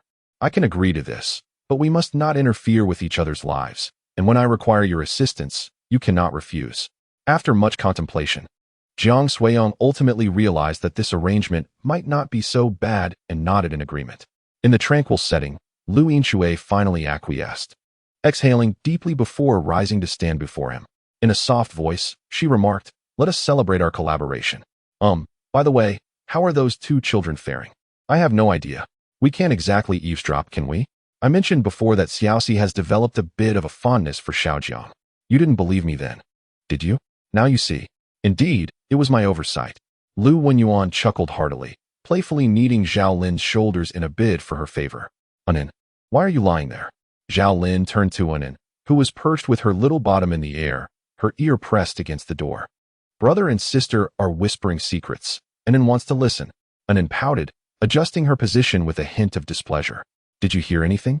Zhao Lin asked, smiling as she snapped a photo of her with her phone. Before Anin could respond, the door swung open. Jiang Suiyong stood there, a puzzled expression adorning his face as he looked at Anin. "Anin, what are you doing?" "Hee, Anin is eavesdropping." Upon hearing her reply, Jiang Suiyong felt a twinge of anxiety and exchanged a glance with Lu Yinshui, wondering if the little girl had overheard something she shouldn't have. "What did you hear?" "I didn't hear anything. What are you two whispering about?" Anin wants to listen too. "Nothing to hear, then." Jiang Suiyong breathed a sigh of relief, ruffling her hair before stepping out. In the living room, the two sat silently on the sofa, awaiting Jiang Suiyong's words. "Ahem, we have decided to give it a try." "Great!" Lu Wenyuan exclaimed, jumping to his feet and clapping with uncontainable excitement, rendering the others momentarily speechless. Seeing his enthusiasm, Jiang Suiyong and Lu Yinshui exchanged awkward glances, unsure of how to respond. "Haha, Suiyong, from now on we will be one family. Stay for a late-night meal. Let your aunt prepare something delicious for you." Jiang Suiyong, feeling a bit bashful under Lu Wenyuan's exuberance, rubbed his nose nervously and glanced at Lu Yinshui, only to find her equally sheepish, staring at the ground, avoiding her father's gaze. "Oh dear, what are you all discussing?" The four stood together, chatting, while Anin, unable to join in with her short legs, scuttled back and forth around their feet, growing increasingly impatient as no one paid her any attention. "Hee, daddy, hold me." Lu Wenyuan bent down, gazing at Anin's tiny head before lifting her into his arms. He pointed at Jiang Suiyong and said, "From now on, your brother will be your sister's boyfriend. Are you happy? Really? Sister likes brother." Anin's face lit up with surprise as she turned to Lu Yinshui. Yes, I like him. Yay." Chapter 62. I have a girlfriend. As Lu Yinshui listened to Anin's jubilant cheers, she unconsciously tightened her grip, her earlobes slightly tinged with crimson. Jiang Suiyong's "I shall also join. You may converse at your leisure." Upon witnessing this, Lu Wenyuan promptly nodded and, cradling Anin, proceeded into the kitchen. Anin does not wish to leave. Anin desires to see her elder siblings. Anin's protests fell on deaf ears as Lu Wenyuan carried her into the kitchen and closed the door behind them. Seeing both of them depart, Jiang Suiyong touched his nose, feeling somewhat awkward. He understood that Zhao Lin and Lu Wenyuan intended to afford the two a moment of solitude. Lu Yinshu reverted to her usual aloofness, maintaining her silence. This individual possessed a modicum of theatrical skill, adept at ensnaring them in her ruse. "Thank you for this. Should you ever require assistance in the future, do not hesitate to seek me out. I will certainly oblige." With their intentions clear, Lu Yinshu made herself comfortable on the sofa and softly addressed Jiang Suiyong. "Well, if we were to part ways, how should we explain it?" Jiang Suiyong believed it prudent to establish a clear understanding in advance to avoid confusion later. "Simply state that you have grown weary of me, or that you have fallen for another. You will be the victim in this scenario." "Very well." Jiang Suiyong nodded in agreement, recognizing that Lu Yinshu was willing to shoulder the blame entirely, which was why he was amenable to the arrangement. "Shall we draft a contract?" Lu Yinshu inquired further, as verbal assurances could be insufficient, and a written agreement might provide Jiang Suiyong with peace of mind. "That is unnecessary. As long as you uphold your promise." Jiang Suiyong shrugged, dismissing the idea of a contract. This was not a scripted marriage. They were merely aiding one another. Moreover, Should Lu Yinshu fail to uphold her end, he could readily divulge the entire affair to Lu Wenyuan, who would likely not hold him accountable.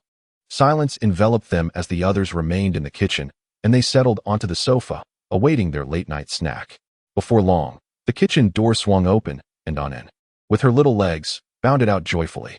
"I'm coming out," she exclaimed, dashing straight into Lu Yinshu's embrace, her small face nuzzling against her chest. "Hee, sister. Did you not say you disliked your brother?" Annoyance looked up at Lu Yinshu with wide-eyed curiosity. "I did not like him before, but now I do." Lu Yinshu gently ruffled Annen's hair while gazing down at her. "Oh, then does brother also like sister?" "Indeed." In contrast, Jiang Suiyang exhibited a much thicker skin. It mattered not to him, as it was merely a matter of words. "Then does that mean brother cannot hug Annen anymore?" Annen, though pleased, felt a tinge of disappointment upon hearing Jiang Suiyang's words, realizing that her brother would only be able to embrace his sister and not her. "Of course he can. Come here, let brother give you a hug." Jiang Suiyang chuckled at her words, swiftly lifting her from Lu Yinshu's arms. After all, Annen was his sister too. What was wrong with hugging her? Oh, with the reassurance that Jiang Suiyang could still embrace her, Annen's fleeting disappointment vanished, and she beamed with joy once more. "Dinner is ready. Everyone should wash their hands." At this moment, Lu Wenyuan emerged, and upon seeing Jiang Suiyang holding Annen while Lu Yinshu looked on, he couldn't help but smile. His daughter, who had always been a source of concern, finally found her place, allowing him to breathe a sigh of relief. After the meal, Jiang Suiyang intended to take his leave. As Lu Yinshu was now publicly recognized as Jiang Suiyang's girlfriend, it was only natural for her to accompany him, lest their relationship be questioned and all their efforts go to waste. Annen, the little girl, surprisingly did not insist on following. Instead, she stood at the door, beaming as she watched the two. "Annen, why aren't you sending your brother off this time?" Jiang Suiyang inquired gently, bending down to meet her gaze. Previously, whenever he visited Lu Wenyuan's home and prepared to leave, Annen would trail behind him, clamoring to see him off. This time, however, was different. "Humph. Sister and brother must have secrets to discuss, so I won't go," Annen declared, hands on her hips, resembling a miniature adult. Even Lu Yinshu could not suppress a smile at her demeanor. "All right, then Annen shall stay behind and visit brother tomorrow." Jiang Suiyang replied with a wave as he turned to leave. Lu Yinshu glanced at him and quickened her pace to walk alongside him. Given that their relationship had evolved, their actions needed to be more deliberate. They could no longer follow the previous pattern of reluctance. Soon, they arrived at Jiang Suiyang's doorstep. He looked at Lu Yinshu and waved his hand, saying, "I have arrived. You may go back now." Lu Yinshu nodded, watching as Jiang Suiyang closed the door. She lingered for a moment, then gradually departed when she felt the time was right. Once home, Jiang Suiyang promptly undressed and took a shower. Upon finishing, as he sat before his computer, he suddenly realized, wasn't I supposed to confront him? Why did I agree so suddenly? Rubbing his head in confusion, he pondered how he had come to such an agreement. At that moment, his phone, resting on the table, rang. It was a call from Xiao Manru. "Oh, it turns out this is about the call from earlier this afternoon. If it weren't for my mother, I would never have agreed." "Hello, Mom. What is up?" "I went to see Uncle Zhang this afternoon, waiting for you to return." "Mom, actually, I have a girlfriend now." Jiang Suiyang hesitated briefly, cleared his throat, and spoke softly. "What did you say?" "I said, I have a girlfriend. Do you think I'm easily deceived? You told me this afternoon, and now you have a girlfriend?" Xiao Manru's voice was filled with disbelief, clearly irritated. Did this boy think she was so gullible?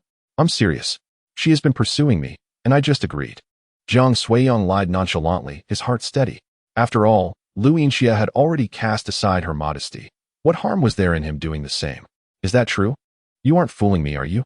Xiao Manru listened to Jiang Suiyang's earnest words, momentarily unsure whether they were genuine or mere fabrications. "What do you mean by if there's a chance? Are you hoping to part ways?" she retorted, skepticism lacing her tone. "Well, I could send you a photo," he suggested. "Fine, but you'd better be telling the truth," Xiao Manru replied, her doubt evident as she struggled to believe in such serendipity. "All right, I have to get back to work now. I'll send it shortly." Jiang Suiyang hastily concluded the call, fearing he might lose his composure if he lingered. Phew, he thought, relieved to have sidestepped that moment. He then recalled needing a photo from Lu Yinshu and quickly composed a message. "Send me a selfie for my mom to see. Otherwise, she won't believe me." Meanwhile, Lu Yinshu had just returned home, ready to wash up, when her phone chimed with a notification. Upon checking, she found Jiang Suiyang's message and fell silent. A selfie? She pondered, returning to the couch, placing her clothes aside, and holding her phone with a look of bewilderment. As she browsed through her album, she realized she had no selfies, only identification photos. Surely, she couldn't send him something so formal. Ultimately, with a heavy sigh and steeling herself, Lu Yinxiu took a candid shot and sent it to Jiang Suiyang. It was her first time sharing a selfie with a man, and an indescribable sense of embarrassment washed over her. After sending the photo, she tossed her phone onto the table and headed for the bathroom with her clothes. Upon receiving the picture, Jiang Suiyang glanced at it carelessly and noted that it appeared to be taken on the spot. He clicked his tongue, thinking, still not photogenic. The shot seems too casual. Yet, he mused, the casualness added to its authenticity. Shaking his head and chuckling softly, he forwarded the photo to Xiao Manru. Barely a moment passed before her call came through again. Jiang Suiyang anticipated her inquiry and answered promptly. This girl is stunning. Where did you meet her? Xiao Manru questioned, her disbelief palpable. You expect me to believe that such a beautiful woman would pursue you? Surely, it must be the other way around. Though she acknowledged her son was handsome, she found it hard to believe that Lu Yinxiu would take the initiative to chase after him. Do you doubt your own son so much? I'm at least a handsome fellow. What's wrong with being pursued? Jiang Suiyang responded, exasperated. Did he not seem worthy of Lu Yinxiu's attention? It was merely surprising, he thought. How long have you known her? Not long, he answered. What does she do? She's a doctor. Xiao Manru's inquiries intensified, and Jiang Suiyang felt a weight on his mind. He realized he knew very little about Lu Yinxiu, and the thought of revealing too much worried him. It was quite pleasant, yet Xiao Manru wished to continue her inquiry. Jiang Suiyang hurriedly interjected, let us discuss this later. I still have to work overtime.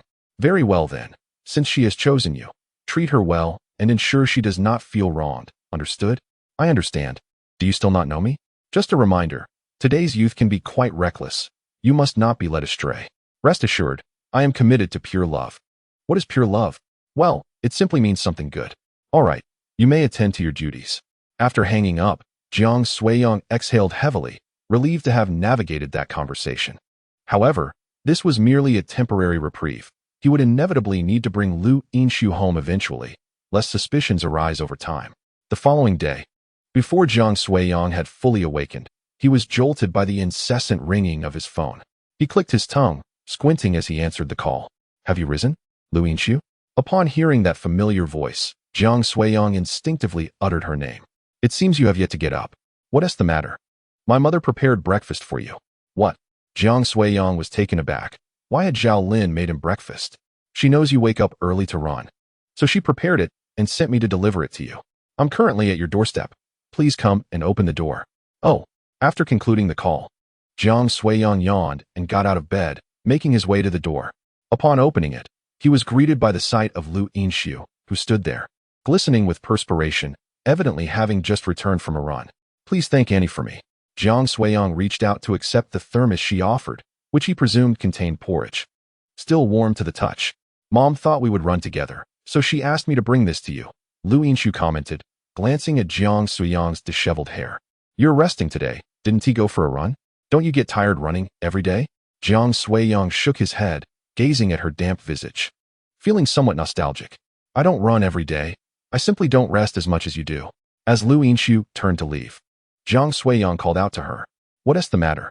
If you have time, please send me your basic information and interests. It would help me respond when I am questioned. Were you asked yesterday? Lu Yinxiu recalled the previous night when he had asked her for pictures. Yes. My mom doesn't believe me. Sending her your photo will suffice for now. However, that belief may only be temporary.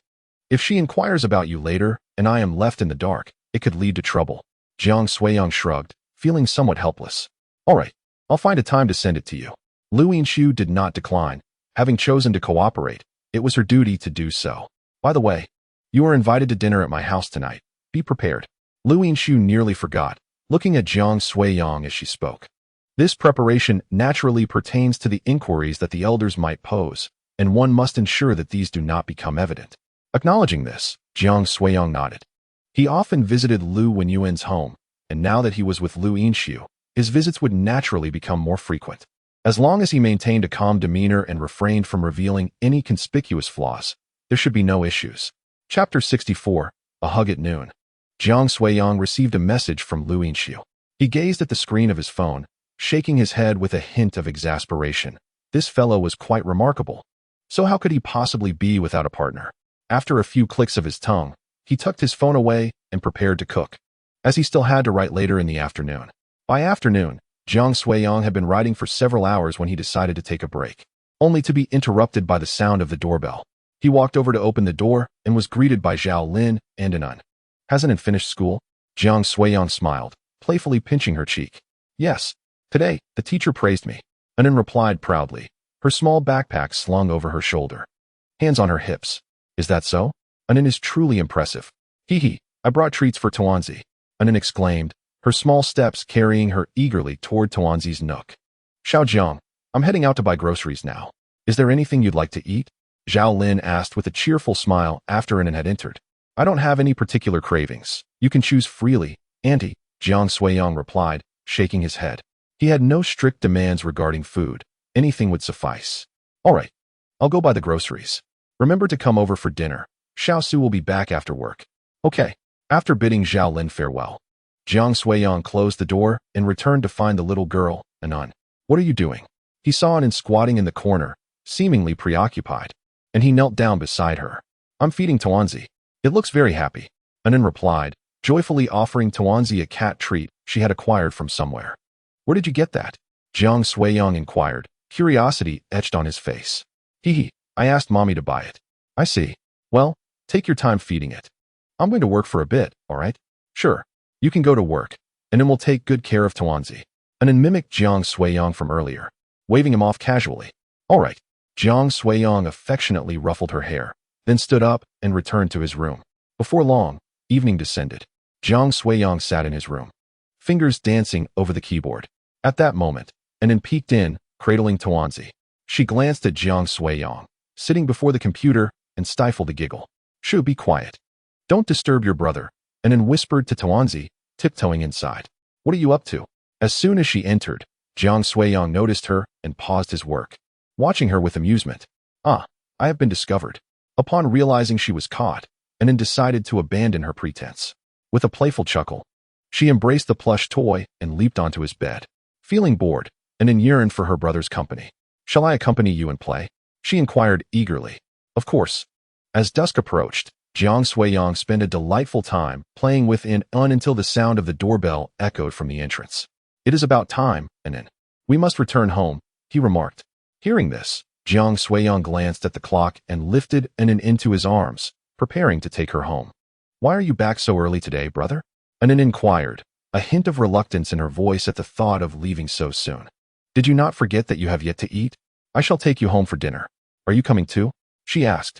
Indeed, do you welcome my presence? He replied. Of course. Upon reaching the door, they opened it to find Lu Yinxiu standing outside. Oh, sister has come, Anon exclaimed joyfully. You are here so early today? Jiang Suiyang, a bit puzzled, questioned, shouldn't you still be at the hospital at this hour? I have finished work. Though I did not dine at the cafeteria, Lu Yinxiu casually responded, her tone retaining its familiar warmth.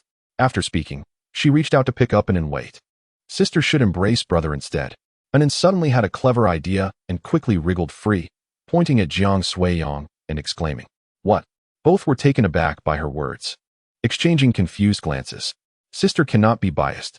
You must also hug brother, or else he will be sad.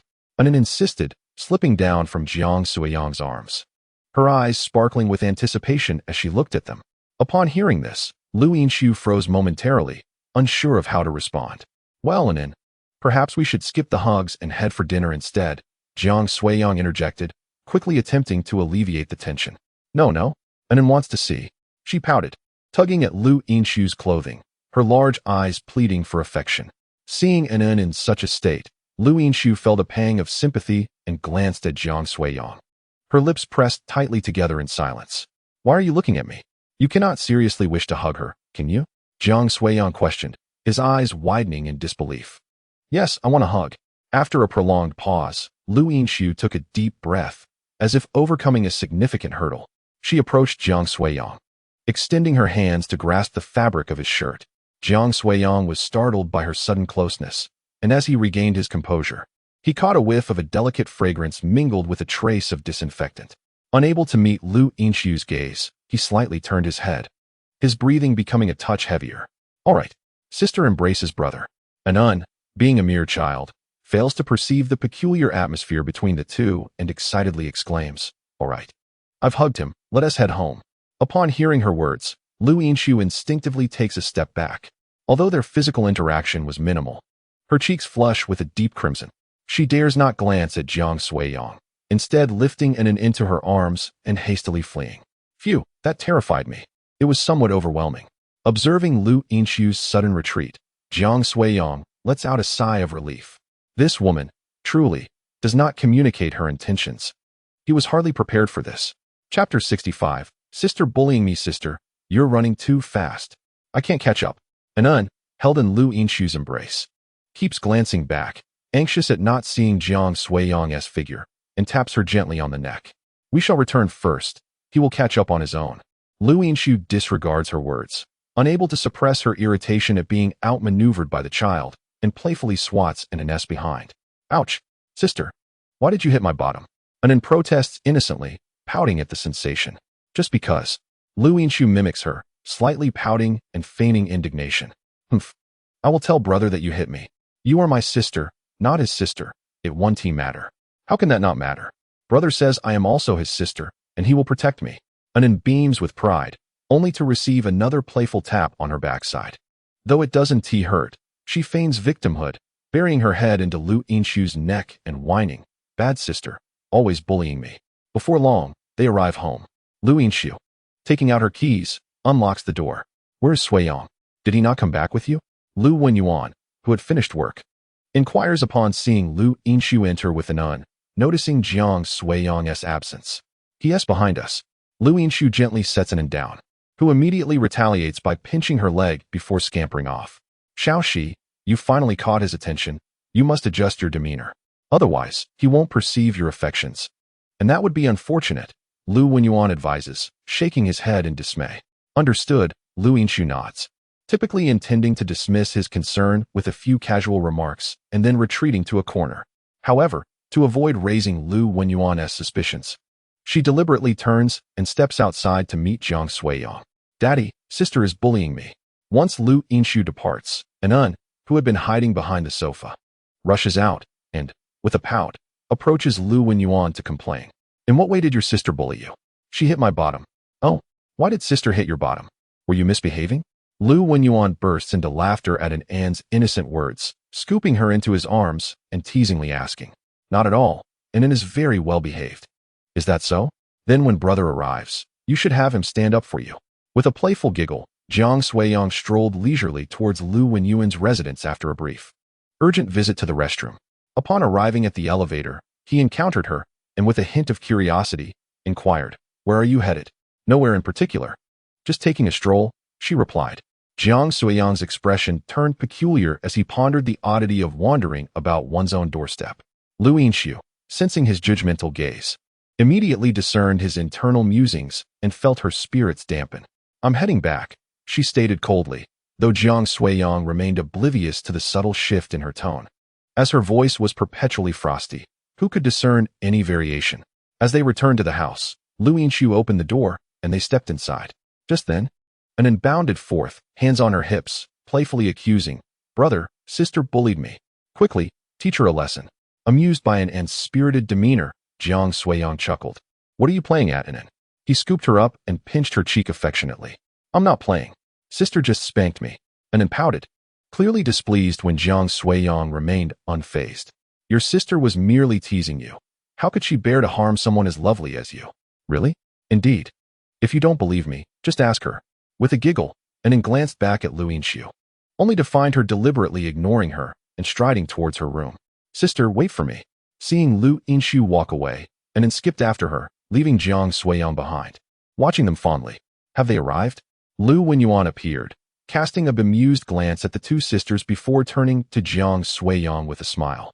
Yes. Stay with me for a while. Aunt Zhao is cooking, and soon we shall dine. I'll lend a hand.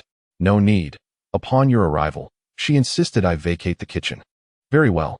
The two settled in the living room, where Lu Wenyuan dominated the conversation, recounting amusing tales from Lu Yinshu's childhood. Jiang Suiyang listened intently, utterly unaware that Lu Yinshu had emerged, standing behind them, wearing an expression of exasperation. Dad, she interjected sharply upon hearing her father narrate one of her childhood embarrassments. Oh, little stream, you're here.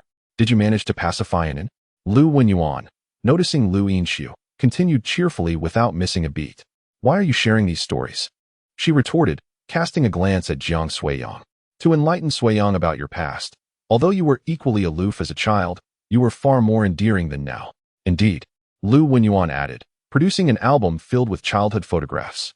Look, here are some pictures from when she was little. There is nothing particularly interesting. Upon hearing this, Lu Yinshu cast a glance at the mirth in Jiang Suiyang's eyes, suddenly snatched the album from him, and then walked away. This girl is shy. She won't allow anyone to look. If you wish to see it, you must ask her for it yourself. Observing this, Lu Wenyuan could only smile wryly and turned to Jiang Suiyang, saying, Oh, Jiang Suiyang, upon hearing this, rubbed his nose and nodded slightly. In the evening, when Zhao Lin had prepared dinner, Jiang Suiyang went to the kitchen to assist in serving the dishes. Lu Yinshu took Anin to wash her hands, and after they finished, they sat at the dining table, waiting for the meal to commence. Today, Anin was the first to finish her meal and received praise from her teacher. The little girl, still basking in the glory of her commendation, sat at the table with an air of pride, exclaiming, I was praised today. Chapter 66. Unquestionable love, is that so? That means Anin is a well-behaved child who eats her meals properly, Lu Wenyuan remarked, walking out with a plate, smiling as he praised her. Soon, all the dishes were served, and the group gathered around the table, ready to eat. Zhao Lin had prepared a sumptuous feast that evening, and as soon as they sat down, the aroma of the food wafted through the air, making Anin's mouth water with anticipation. How delicious! Let us dig in. At the dining table, everyone was enjoying themselves, especially Anin, who, while not eating much rice, devoured a multitude of meatballs. Xiaoxi, look at how fresh the fish is today. You must eat a bit more, Zhao Lin said, deliberately winking at Lu Yinshu, her eyes brimming with implication. Lu Yinshu understood her little scheme, and her hand trembled slightly as she held her chopsticks, inadvertently brushing against Jiang Suiyang. Jiang Suiyang, taken aback by her touch, looked at her with curiosity. What was going on? Was she hinting that he was to play along? But why would they need to act at dinner? While Jiang Suiyang was puzzled, Lu Yinshu, under the intense gaze of the two across from her, picked up a piece of fish and placed it in Jiang Suiyang's bowl. This fish is delicious. You should have some. At this point, Lu Yinshu had no choice but to continue the charade, striving to maintain her composure and keep her tone as normal as possible. Oh, so that's how it is. I didn't realize dining required such theatrics. Seeing her actions, Jiang Suiyang quickly understood. Her earlier comment about being prepared was in reference to this. Realizing this, Jiang Suiyang naturally decided to play along, picking up a meatball and placing it in Lu Yinshu's bowl, saying, This meatball is good too. You should eat more. Lu Yinshu, gazing at the fishball in her bowl, suddenly felt the urge to retaliate. Among the 3 types of meatballs in the pot, he had chosen the fishball, the very one she disliked the most. Was this fellow truly that unlucky? Across the table, Zhao Lin was taken aback to see Jiang Suiyang serve Lu Yinshu the very meatball she loathed. Just as she contemplated how to subtly warn him, she saw Lu Yinshu frown and swallow the meatball in one go. She actually ate it. As Lu Wenyuan and Zhao Lin exchanged glances, they both discerned the astonishment reflected in each other's eyes. They were well aware of Lu Yinshu's stubbornness. When she declared she wouldn't eat, she simply would not. Yet now, she had surprisingly relented and accepted food offered by Jiang Suiyang. It seemed undeniable. This was true love. Just then, Jiang Suiyang let out a small hiss, drawing the attention of both individuals. What is the matter? They inquired. Cough, cough. Nothing. He quickly waved his hand dismissively, shooting a disgruntled glare at Lu Yinshu. This girl was acting in a play with him, yet she had the audacity to step on his foot. How ungrateful. The meal lingered on for quite some time, and after it concluded, Lu Yinshu headed to the kitchen to assist with the dishes, while Jiang Suiyang returned to the living room to sit with Lu Wenyuan. Brother, would you like some candy? My teacher gave me so much today, Anin exclaimed, holding out a handful of sweets and cheerfully approaching Jiang Suiyang. Sure, thank you. Anin, he replied, taking a piece from her hand and affectionately ruffling her hair.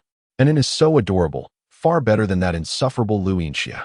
As evening approached and time grew late, Jiang Suiyang stood up, preparing to head home.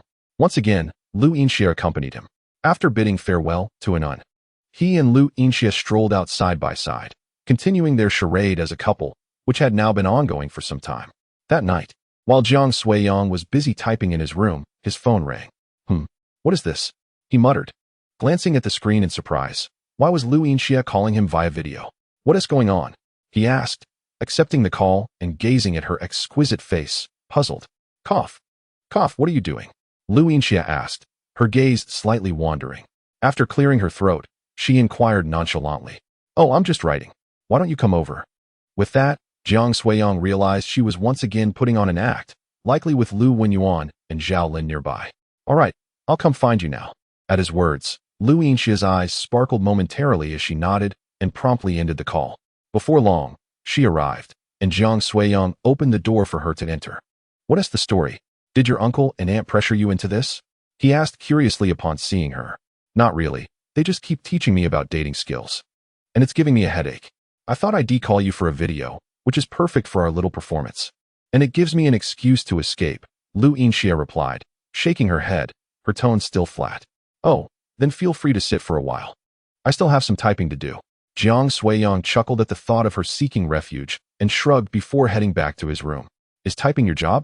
Lu Yinxia asked, casting a curious glance at Jiang Suiyang, who rarely shared much about himself. Yes, I write novels, he replied casually, not considering it a secret. After saying this, he retreated to his room, leaving Lu Yinxia standing alone in the living room. After a while, once Jiang Suiyang had completed his writing and sent off the chapters, he emerged from his room. Lu Yinxiu had not yet departed. She was reclining on the sofa, engrossed in her mobile phone, seemingly oblivious to what captured her attention. Hey, you haven't tea left yet? Jiang Suiyang remarked with a hint of surprise upon noticing her presence. I'll be going in a bit, she replied, her gaze still fixed on the screen, her tone devoid of warmth. All right, I'll prepare some late-night snacks. Would you care for some? He inquired. No, thank you, she responded curtly. Jiang Suiyang nodded, not taken aback, and with his hands tucked into his pockets. He made his way to the kitchen. Before long, he emerged with a bowl of noodles. I forgot to mention, I'll be on the night shift tomorrow, he said, attempting to engage her. Lu Yinxiu glanced up briefly before returning her attention to her phone. So, I just wanted to let you know, just in case, he replied. True. She acknowledged, and Jiang Suiyang, not pondering it further, nodded in agreement. Perhaps it was because his parents were not around that he felt less concerned than Lu Yinxiu. Chapter 67. A phone call. After a while, Lu Yinxiu checked the time and decided it was nearly time to leave. Don't you live alone? Do you really need to seek refuge here? Jiang Suiyang asked as he escorted her to the door, voicing a question that had lingered in his mind. Annoyance has been insisting that I accompany her to sleep since she started kindergarten. I have no choice, Lu Yinxiu replied with a touch of exasperation. Isn't she supposed to sleep at your place? Jiang Suiyang questioned, still puzzled by her answer. Hadn't Annoyance been staying at Lu Yinxiu's residence? Since she needs to attend kindergarten. It's a bit inconvenient for her to stay at my place in the mornings, she explained. Previously, Lu Yinxiu would go for a run and bring breakfast for Annoyance. But now, with the need to rise early, she found it more practical to let Annoyance return home. I see. That must be challenging, Jiang Suiyang replied, finally understanding. He fell silent and, after seeing her out, closed the door behind her. Another week slipped by, and the weekend arrived, though it held little significance for Jiang Suiyang, who still had to focus on his writing. On Saturday morning, he luxuriated in the comfort of his bed, eyes closed in peaceful slumber. It was a rare occasion for him to sleep in, having opted not to run that day. Knock, knock, knock. As he continued to doze, a series of knocks echoed from outside his room. Brother, the sun is shining on your bottom. Wake up. Annoyance's cheerful voice rang out, though soft. It was enough to rouse him. Oh right, today is Saturday, and Annoyance doesn't have school. Upon realizing this, Jiang Suiyang rubbed his eyes, sat up, and yawned before getting out of bed. I'm coming, he called out as he made his way to the door, opening it to find Annoyance standing there, making a playful face at him. Brother, you're such a lazy pig. It's already 9 o'clock, and you're still asleep, she exclaimed as she dashed into the room. What brings you here? Jiang Suiyang cast a helpless glance at the little girl before turning his attention to Lu Yinxiu, who still lingered at the doorway. Today is a day off, Lu Yinxiu succinctly remarked as she stepped inside. Jiang Suiyang stood at the entrance, scratching his head, before closing the door behind him. Sister, look at the dumpling. Once Lu Yinxiu entered, and then held up the dumpling, giggling with delight. However, Lu Yinshu appeared somewhat disinterested. After giving the cat's head a gentle rub, she settled onto the sofa. Sister, would you like to hold the dumpling? Anan inquired. Approaching Lu Yinshu and offering her the cat. Lu Yinshu accepted the cat, but seemed uncertain about how to pet it, simply continuing to stroke its head. Not long after, the dumpling leaped from her lap and scampered towards its nest. Jiang Suiyang yawned, glancing at the two sisters in the living room without saying a word, and then went off to brush his teeth. Brother, why did you wake up so late? Anan asked. Having sought out Jiang Suiyang after the dumpling had gone off to relieve itself and finding herself at a loss for entertainment. I stayed up too late last night. I couldn't get up today. Oh, then I want to watch television. Isn't your sister sitting right there? The remote is probably under her, he suggested, prompting her to fetch it herself. Oh, with that, and then hurried back to Lu Yinshu. When Jiang Suiyang finished brushing his teeth and emerged, he found the little girl imitating a dance from the television. And then what are you doing? Dancing. Sister said I could dance by myself. And she would buy me candy. Observing and then wiggling her hips like the characters on screen, Jiang Suiyang couldn't help but chuckle. How can you learn something so difficult? It's not hard, and then can do it. Seeing her determination, Jiang Suiyang refrained from further comments and turned to prepare breakfast. As noon approached, Lu Yinshu received an urgent phone call and hastily prepared to leave. Sister, where are you going? Anan, having just finished her dance and sprawled on the floor, inquired curiously upon noticing Lu Yinshu's departure. Be good. Sister has something to attend to. I'll be back in the afternoon. All right, goodbye, sister. Anan, displaying her understanding, sat up and waved goodbye with a smile. At that moment, Jiang Suiyang emerged with a water cup and casually asked Lu Yinshu, are you leaving? I have some matters at the hospital to attend to. All right, go ahead. Anan can stay with me. Lu Yinshu nodded in agreement and hurried away. Brother, what is sister going to do? Anan asked, shaking her head curiously as she sat on the floor. I don't know. Perhaps they need her for work? Jiang Suiyang shrugged, indicating his uncertainty. He then approached Anan and lifted her up. Look at you, all sweaty. Let us wash your face. After washing Anan's face, Jiang Suiyang settled on the sofa and asked, what would you like to eat for lunch? I'll make it for you. Anan wants noodles, she replied, tilting her head thoughtfully before answering. Sure, I happen to have some noodles at home. Please inform your mother that you will be coming over for lunch. Jiang Suiyang, holding his phone, called Zhao Lin and then handed the device to Anan before walking away. Moments later, after Anan finished her call with Zhao Lin, she set the phone down, intending to find Jiang Suiyang. However, just as she placed the phone down, it rang again. Brother, the phone is ringing, Anan exclaimed, hastily picking up the phone and rushing to the kitchen. Where's brother? Anan stood at the kitchen door, tilting her head in confusion.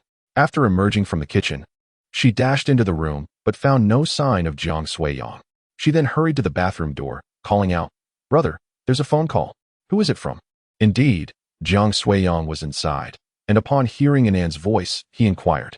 Anan, unable to comprehend, blinked her big eyes and stared intently at the words on the phone screen, only to realize she could not understand them. Pouting, she stood at the door, waiting for Jiang Suiyang to open it, her fingers absent-mindedly swiping across the screen until she accidentally pressed the answer button. Chapter 68. Have you settled down? Once Anan answered the phone, a female voice came through. Suiyang, are you busy? Oh dear. Brother is in the bathroom. What is it you need?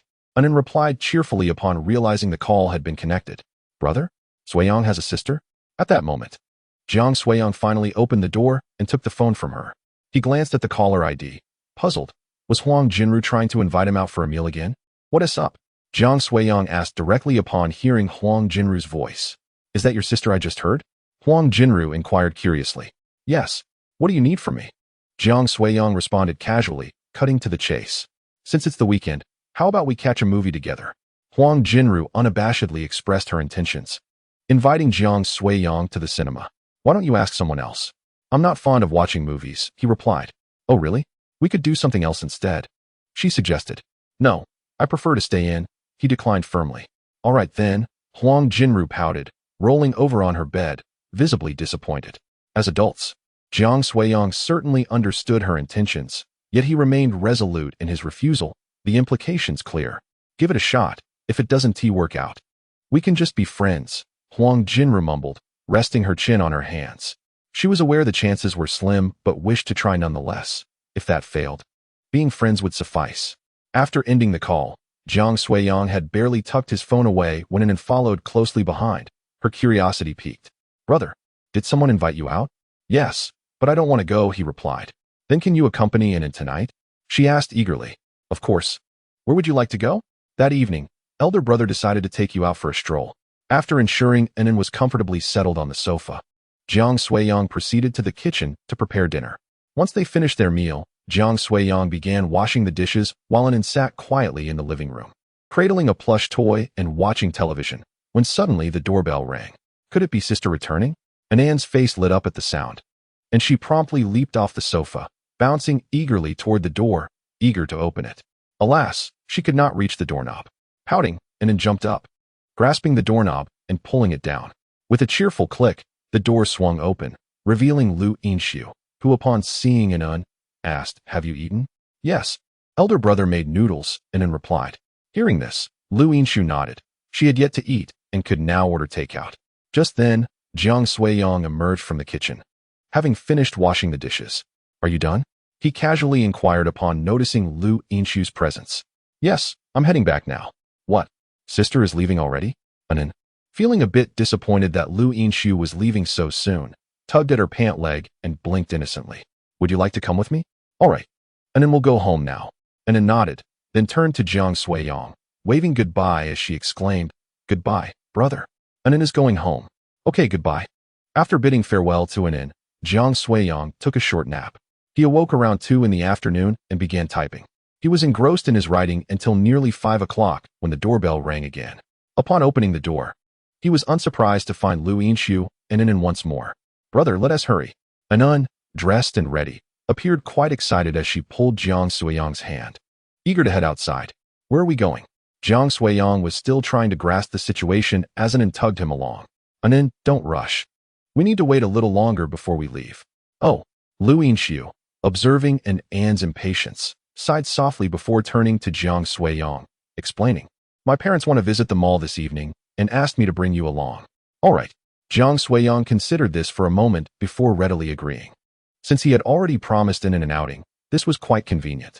When it was time to set out, Jiang Suiyang joined the two as they left the house. Lu Wenyuan and Zhao Lin had been waiting downstairs and, upon seeing them, approached with smiles. Ready to go? Anan was bubbling with excitement at the prospect of visiting the mall, her face beaming as she held hands with both Jiang Suiyang and Lu Yinshu. Zhao Lin watched the trio with a warm smile. Anan, come here, Lu Wenyuan called out, gesturing for her to join him. No, Anan wants to hold hands. Daddy holds my hand, and my sister holds the brother's hand, all right? Okay. Anan, the clever little girl, heard that Jiang Suiyang was to hold Lu Yinshu's hand, promptly released their grips and dashed away. Both Jiang Suiyang and Lu Yinshu were momentarily taken aback by her words. Lu Yinshu's ears flushed with embarrassment as she clenched her fists, casting a furtive glance at Jiang Suiyang, her expression fraught with discomfort. Their eyes met for an instant, prompting Jiang Suiyang to quickly signal her with a glance, silently inquiring what they should do next. At that moment, Lu Yinshu's mind was blank, and she regretted the decision to feign a romantic relationship with Jiang Suiyang. Brother, quickly take sister's hand. Anan stood beside them, urging, which left Jiang Suiyang feeling quite flustered. What on earth was happening? Why was he hesitating at such a critical moment? Should he take her hand or not? They might be shy. Let us move along, suggested Lu Wenyuan, observing the awkwardness of the pair. With a smile, he lifted Anan and began to walk away. No, I want to see, protested Anan. Be good. It's normal for them to feel shy since they just got together. Let us give them some time, Lu Wenyuan replied. All right, but you two must hurry. After saying this, little Anan was carried away, leaving Jiang Suiyang and Lu Yinshu standing there, bewildered. Feigning a couple, and now you're being all timid? Jiang Suiyang glanced at her, waving his hand dismissively, his tone slightly irritated. It was evident that Lu Yinshu was uncomfortable with physical contact with men. Yet she was now expected to feed him and eventually hold his hand. Chapter 69, Brother is Sisters. Lu Yinshu listened quietly to Jiang Suiyang's words, biting her lip in silence. Are we going or not? Jiang Suiyang, walking ahead, turned back to call out to her when he noticed she hadn't followed. Lu Yinshu closed her eyes, and after a long pause, let out a sigh. She could only blame herself for the decision she had made, and now she had to accept it with gritted teeth. With that thought, She slowly lifted her feet, taking one step at a time toward the front. Is my car still yours? As they walked side by side, Jiang Suiyang inquired again, knowing they would have to share a vehicle. I'll drive, Lu Yinxiu replied. Seeing that she intended to drive herself, Jiang Suiyang did not object, appreciating the chance for a brief respite. Before long, Lu Yinxiu was driving Jiang Suiyang to a large shopping mall. Let us eat first, and afterward, we can stroll around for a bit. Lu Yinxiu proposed as she glanced at Jiang Suiyang, outlining their plan. Jiang Suiyang nodded, then opened the car door and stepped out. As they entered the mall side by side, the striking pair garnered numerous gazes, most of which were directed toward Lu Yinxiu. Without a mask, her cool demeanor and aloof aura instantly made her the center of attention. Jiang Suiyang surveyed their surroundings and then looked at Lu Yinxiu, shaking his head in mild exasperation. Had he not been there, he imagined many would have approached her. Look at the way everyone is staring. It's as if they want to devour you. Jiang Suiyang teased, pointing to the onlookers. Boring, Lu Yinxiu retorted, dismissing his comment and quickening her pace. Hey, why are you walking so fast? Jiang Suiyang smiled helplessly for a moment before hastening his steps to catch up. The two took the elevator to a barbecue restaurant, and upon their arrival, Lu Wenyuan had already reserved a private room. Are we having barbecue? Jiang Suiyang inquired casually, glancing at the restaurant's name as he followed Lu Yinxiu. Do you not like it? I quite enjoy it. The pair soon reached the door of the private room, pushing it open to step inside. Brother and sister are here. An nun, seated and cradling a bottle of drink, exclaimed joyfully upon their entrance. Once settled in the room, and after placing their orders, the group waited. After finishing her drink, Anan expressed her desire for another. Do you still want to eat barbecue? Lu Yinxiu asked, grasping An's hand with a hint of exasperation. I do. Then you shouldn't drink anymore. Otherwise, your stomach will be full of water, and you won't be able to eat. All right, I won't drink it. Heeding her sister's advice, Anan nodded obediently, placing the drink back down before jumping off her chair and pulling Lu Yinxiu's hand. Sister, I need to go to the restroom. Okay. As the sisters departed, Jiang Suiyang remained seated, idly gazing at his phone. At that moment, Lu Wenyuan leaned in. His tone conspiratorial. So what do you think? Not bad, right? Hearing this, Jiang Suiyang felt an inexplicable urge to laugh, the corners of his mouth twitching as he reluctantly nodded. Yes, it is quite good. Haha, I told you. Although Xiao, she can be a bit aloof. She's actually quite nice. You didn't believe me. Now I do. Jiang Suiyang rubbed his nose, inwardly lamenting, I've helped you so much. Just don't mess up when you meet my parents. Moments later, Lu Yinxiu returned with Anan, just as the dishes were served, and they began grilling the meat. After a considerable time, the group felt satiated and leaned back in their chairs to relax. Mommy, I'm so full. Anan patted her small belly, letting out a satisfied burp. Your little stomach doesn't seem that big, yet you've eaten quite a lot, Jiang Suiyang remarked, astonished. Typically, this little girl barely eats anything before losing interest, yet she devoured so much barbecue today. Anan beamed at Jiang Suiyang's praise, clearly proud of her achievement. Let's go. Big brother will take you to wash your hands. Look at your oily hands. All right, let us go. It's a good chance to stroll around. Lu Wenyuan added, rising to leave. Once outside, Jiang Suiyang was initially engrossed in his phone when a voice startled him, prompting him to lift his head and gaze at the young woman standing before him. The girl appeared youthful, likely still a university student. Her face flushed with shyness as she nervously regarded him. Just as he began to speak, Anan emerged from the restroom. Upon spotting a girl standing in front of her brother, she exclaimed urgently, "Let go of my brother." Previously, the surrounding crowd had paid little attention. However, Anan's outburst drew their focus.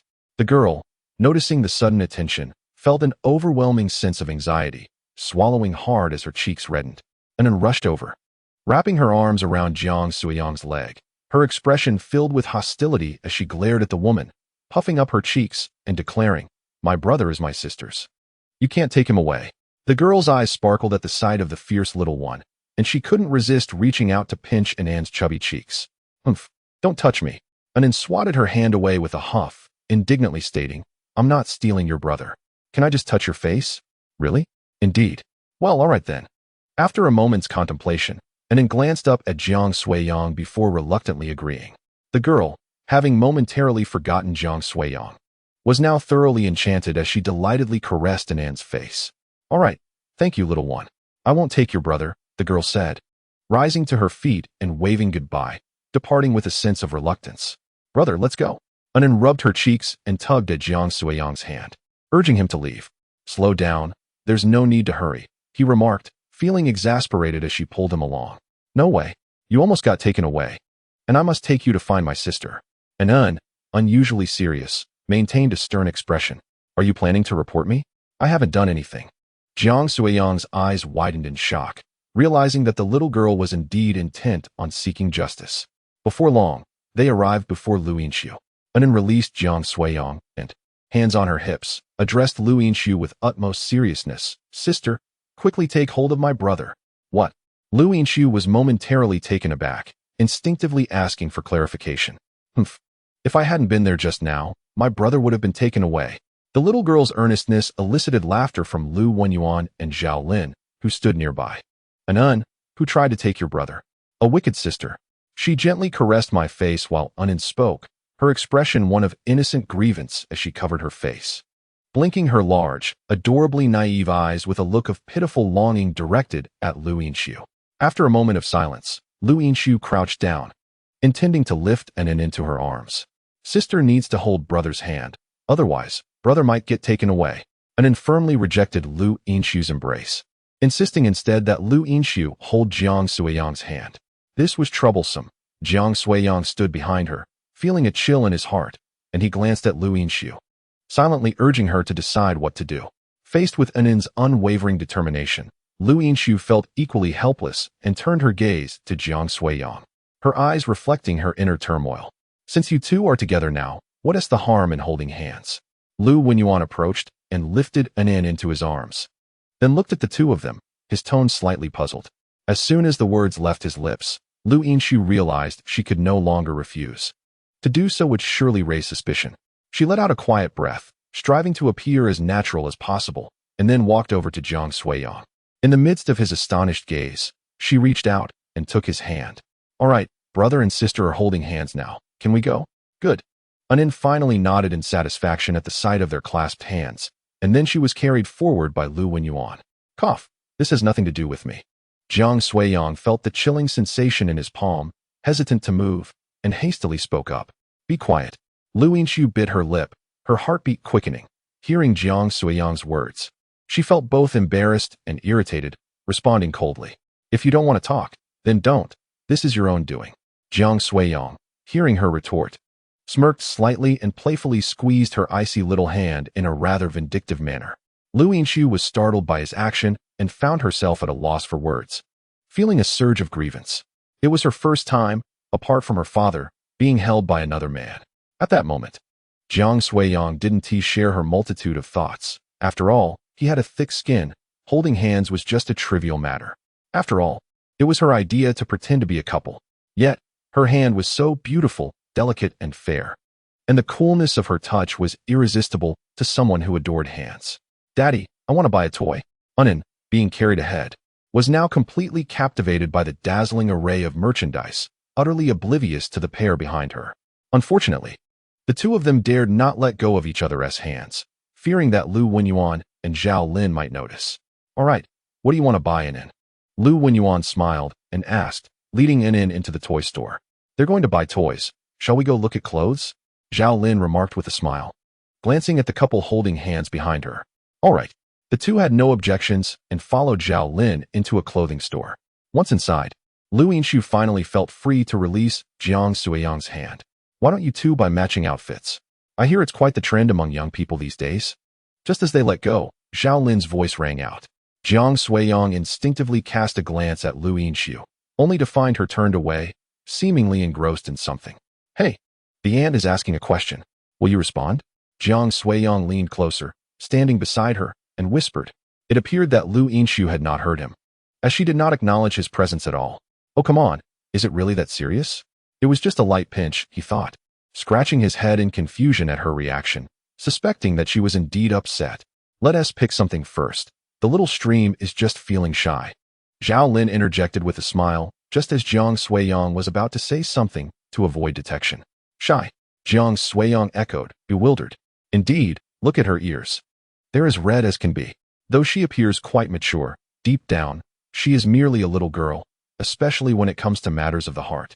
This feeling becomes even more pronounced when romance is involved, Zhao Lin teased, leading Jiang Suiyang to browse through outfits in the store. When Lu Yinshu finally regained her composure, she found Jiang Suiyang accompanying Zhao Lin in selecting couple outfits. "You two, have you finished being shy? Come over and see if you like this set," Zhao Lin remarked. Noticing that Lu Yinshu's bashfulness had subsided. "Anything will do," Lu Yinshu replied, ignoring Jiang Suiyang's subtle gestures from the side, pursing her lips and nodding. "Then this set it is." As they exited the store with their purchases, they no longer needed to hold hands. For Jiang Suiyang had taken the initiative to carry the shopping bag. "It seems someone is singing over there. Let us take a look," Lu Yinshu suggested, leisurely trailing behind the others while clutching the toy she had just bought. Suddenly, a message notification chimed from her phone. Upon checking, she saw a photo sent by Xia Yuxue, depicting the moment she and Jiang Suiyang were holding hands. Oh no, she must have caught on. The realization sent a chill through Lu Yinshu. She hadn't anticipated being discovered. "Are you here?" Xia Yushua's message read. Just came to browse. And happened to see you too. What a fortuitous encounter." Chapter 71. The movie. Take your time looking around. I won't disturb you. Lu Yinshu read the message. Then abruptly lifted her gaze, scanning the vicinity for Xia Yuxue. "Hey, what are you doing?" Jiang Suiyang asked, glancing at her quizzically upon noticing her behavior. "Nothing." Lu Yinshu replied casually, having failed to spot Xia Yuxue. Oh, Xia Yuxue, who had been stealthily following them, breathed a sigh of relief upon realizing she had remained undetected. I wasn't found." Once the group had distanced themselves, Xia Yuxue decided not to pursue them further, planning to interrogate them thoroughly the following day. "Sister, shall we try our luck at the claw machine?" Anin exclaimed, her eyes sparkling as they passed by the arcade game. Leaning excitedly against Lu Wenyuan's back while calling out to Lu Yinshu. Lu Yinshu glimpsed the claw machine and nodded in agreement. "Father," Anin expressed her desire to play. Upon hearing this, Lu Wenyuan set Anin down and allowed Zhao Lin to hold her hand before proceeding to purchase some coins. Shortly thereafter, Lu Wenyuan returned, a handful of coins in his grasp, which he distributed among them. "Did you buy so many?" For individuals were present, and none were overlooked. Even Zhao Lin received 10 coins. Anin is ready to catch. With coins held tightly in her hands, Anin shouted excitedly and dashed towards the claw machine. However, her petite stature prevented her from seeing inside. "Sister, come help me. I can't see." "All right." Lu Yinshu glanced at her before approaching, lifting her slightly to ensure she could reach the joystick. "I'm starting." Anin began her attempts, but soon found her coins depleted without having secured a single toy. How difficult. Pouting, Anin felt a twinge of disappointment at her failure to catch any dolls. "Brother, you still have coins. Let me play." Jiang Suiyang, who had been observing quietly, offered his coins upon noticing her struggles. "I can't catch them. You do it for me, brother. I want that puppy." Anin pointed eagerly at a stuffed dog within the machine, her eyes sparkling with anticipation as she looked at Jiang Suiyang. "Leave it to me." Jiang Suiyang nodded confidently, certain that such a trivial task could not elude him. He was sure he could catch at least 3 toys with 10 coins. Hurry up."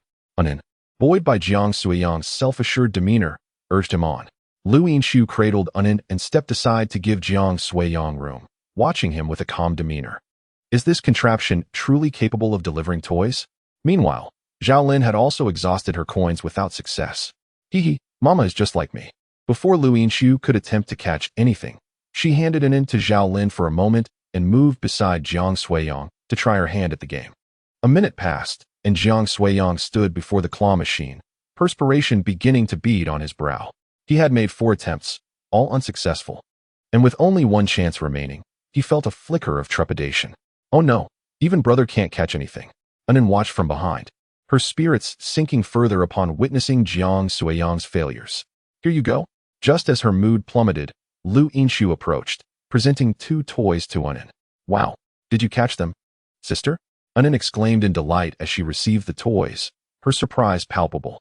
Yes, Lu Yinshu nodded serenely, explaining that with the right technique, it was quite simple. I still have 2 coins left. Why don't you give it a try? Jiang Suiyang scratched his head, then handed over his last 2 coins. Sister, I want that one. Anin, seeing a glimmer of hope, pointed once more at the puppy toy. All right. Lu Yinshu nodded calmly, taking the coins from Jiang Suiyang and stepping up to the claw machine. With a swift motion, she successfully snagged the desired toy. Wow, sister, you are amazing. Anan held her 3 dolls tightly in her embrace, a look of sheer contentment gracing her features. So, you are the true expert, Jiang Suiyang remarked, standing beside as he observed Lu Yinshu's ease, scratching his nose awkwardly. Well, it's getting late. We should head back. At that moment, Lu Wenyuan glanced at the time and addressed the group. In response to his words, no one voiced any objections. Anan, with her 3 dolls, was particularly agreeable. Let us return then, Lu Yinshu said, casting a glance at everyone. Intending to leave directly since she had yet to engage in a playful argument with Xia Yushua and preferred to return sooner rather than later. No, no, no. You all go back. We will watch a movie, Lu Wenyuan suddenly said with a mysterious smile, pulling 2 movie tickets from his pocket and handing them to Jiang Suiyang. A movie? Jiang Suiyang exclaimed, surprised by Lu Wenyuan's unexpected gesture. Exactly, it's a rare day off for Xiaoxi, and you seldom have time together. This is the perfect opportunity to strengthen your bond. Besides, you are already a couple. Why remain so distant? Lu Wenyuan shook his head, feeling somewhat helpless. Though these two were together, their progress was alarmingly slow. They were shy even to hold hands. All right then, Jiang Suiyang conceded, taking the tickets without further resistance. You all go enjoy the film. We'll head back first. Goodbye.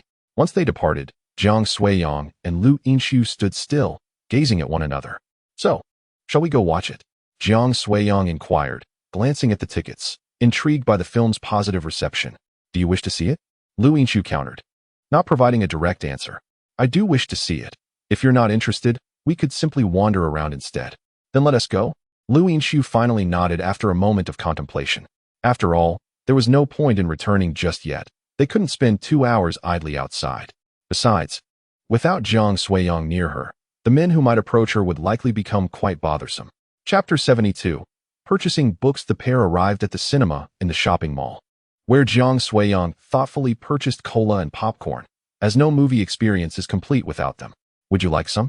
No, you enjoy it yourself, Lu Yinshu replied, glancing at the snacks in his hands before proceeding into the cinema with her ticket. Jiang Suiyang shook his head in resignation at her demeanor, purchasing a few items outside before following her inside. Once inside, the movie had yet to commence. Jiang Suiyang found a seat beside Lu Yinshu. Here you go. What? Lu Yinshu turned her head in confusion at Jiang Suiyang's words. I bought you a bottle of water and some snacks. It would be rather dull to watch without something to nibble on, he explained, placing the water and snacks into her arms before lowering his head to munch on popcorn. Thank you, Lu Yinshu murmured her gratitude while holding the items. Just then, the film commenced, and she turned her attention to the screen without uttering another word. Naturally, the movie chosen by Lu Wenyuan was a romantic one, and Jiang Suiyang appeared to be thoroughly engrossed in it. However, Lu Yinshu seemed indifferent, as evidenced by her occasional dips into her snacks, suggesting her disinterest in the film. At that moment, Jiang Suiyang glanced at her and noticed that she had finished all her snacks. He extended his bucket of popcorn toward her. Lu Yinshu, curious, looked over. But Jiang Suiyang's gaze had returned to the film, oblivious to her scrutiny. Seeing his intense focus, Lu Yinshu quietly accepted the popcorn, munching on it while discreetly checking her phone. Before long, the 2 hours of torment came to an end, and the movie finally concluded. Jiang Suiyang stretched his neck, leaning back in his seat to savor the moment, then turned to Lu Yinshu with a playful question. You weren't staring at your phone for 2 hours, were you? Lu Yinshu reclined in her chair, tilting her head at him, her lips parting slightly as she softly replied, No, I dozed off for a bit. Was it not appealing? I'm not fond of such films, she replied, reaching into the popcorn bucket for another handful to consume. Didn't you claim to dislike eating? Jiang Suiyang looked down at her, realizing that the half bucket of popcorn he had offered was now entirely devoured by her. That was your gift to me, Lu Yinshu retorted with a dismissive pout, finishing off the last few pieces. Shall we be on our way? Jiang Suiyang said nothing more, merely smiling with resignation as he stood up. All right, Lu Yinshu responded, wiping her mouth with a tissue before rising as well. Why the delay? She walked behind Jiang Suiyang, questioning him as he suddenly halted.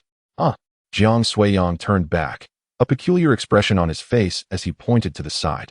Following his gesture, Lu Yinshu spotted a couple lost in an embrace, obstructing their path. Let us go that way.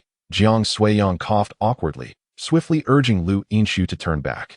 Witnessing the scene, Lu Yinshu maintained her composure but felt the couple lacked decorum. If they wished to kiss, Why make such a spectacle of it? As if they fear others might overlook them. Once they exited the cinema, Jiang Suiyang, feeling a pressing need, hurried to the restroom, leaving Lu Yinshu to wait outside. Before long, he re-emerged and approached her. Are we heading back now? I'd like to buy a few books, if you're not in a rush, Lu Yinshu remarked, glancing at the time. Then let us go together. All right. The two swiftly departed the mall, returning to the car. After checking the navigation, Lu Yinshu started the engine and drove off. Not long after, they arrived at a bookstore. Lu Yinshu found a suitable spot to park the car, opened the door, and walked over. Jiang Suiyang followed closely behind her, entering the store together, meandering through the aisles. What book are you planning to buy? Jiang Suiyang inquired curiously, marveling at the vast assortment of books available, spanning numerous genres. There are medical books. Aren't you a novelist? Over there, you'll find novels as well. You might want to take a look, Lu Yinshu suggested, pointing to a corner before sauntering off in another direction. Noticing her departure, Jiang Suiyang did not pursue her, but instead headed toward the direction she had indicated. Quite comprehensive, he remarked upon reaching a bookshelf, glancing at the titles before casually picking one up and flipping through its pages. Once Lu Yinshu selected her desired books, she returned to seek out Jiang Suiyang. At that moment, he was engrossed in reading, oblivious to her approach. What are you reading? Have you made your purchase? Upon hearing her voice, Jiang Suiyang closed the book and smiled. Lu Yinshu glanced at the romance novel in his hands, recalling his intense focus while watching films, prompting her to ask, do you enjoy reading such things? It's not bad. I write romance stories, so reading this can provide some inspiration, Jiang Suiyang replied, waving his hand as he returned the book to its place, intending to leave. However, he heard Lu Yinshu say, if you like it, I can give you a copy. Oh, really? Indeed, take it, she insisted. Jiang Suiyang looked at her in surprise, but took the book without hesitation. Did you buy the English version? As they walked towards the checkout, Jiang Suiyang noticed the two English books in her arms and asked, surprised. Yes, there are no translations available domestically. Oh. After completing their purchase and stepping outside, they were greeted by a downpour. When did it start raining? I don't know. Both of them had forgotten their umbrellas and stood at the entrance, somewhat dismayed by the rain. Do you have an umbrella in the car? Yes. Then hand me the keys. I'll go get it. Are you going to walk through that? Upon hearing this, Lu Yinshu instinctively frowned. The rain was so heavy that she would surely get drenched. What should we do? We can't just stand here waiting. Jiang Suiyang waved his hand dismissively, expressing his frustration.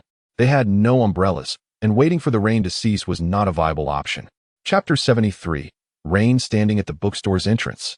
Jiang Suiyang scratched his head, still contemplating dashing through the rain. Just then, a girl exited the store, holding an umbrella. Jiang Suiyang's eyes lit up, and he swiftly intercepted her, earnestly requesting, hello, my umbrella is in the car. Could I borrow yours to retrieve it? The girl, initially taken aback by his sudden approach, quickly dismissed the notion upon noticing the stunning Lu Yinshu by his side. Wow, what a beautiful girl, she thought, captivated by Lu Yinshu's presence, which was like a breathtaking landscape. Hello?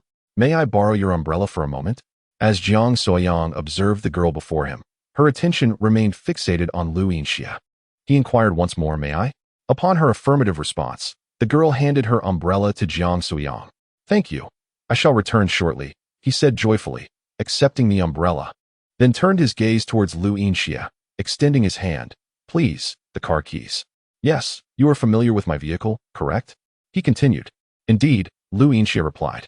Jiang Suiyang nodded, unfurling the umbrella, and hurriedly exited. Excuse me, is he your boyfriend? After Jiang Suiyang left, the girl who had lent the umbrella discreetly stole several glances at Lu Yinshu, unable to suppress her curiosity. After a moment's hesitation, Lu Yinshu nodded slightly. You are truly beautiful, the girl remarked sincerely, wishing she possessed such beauty herself.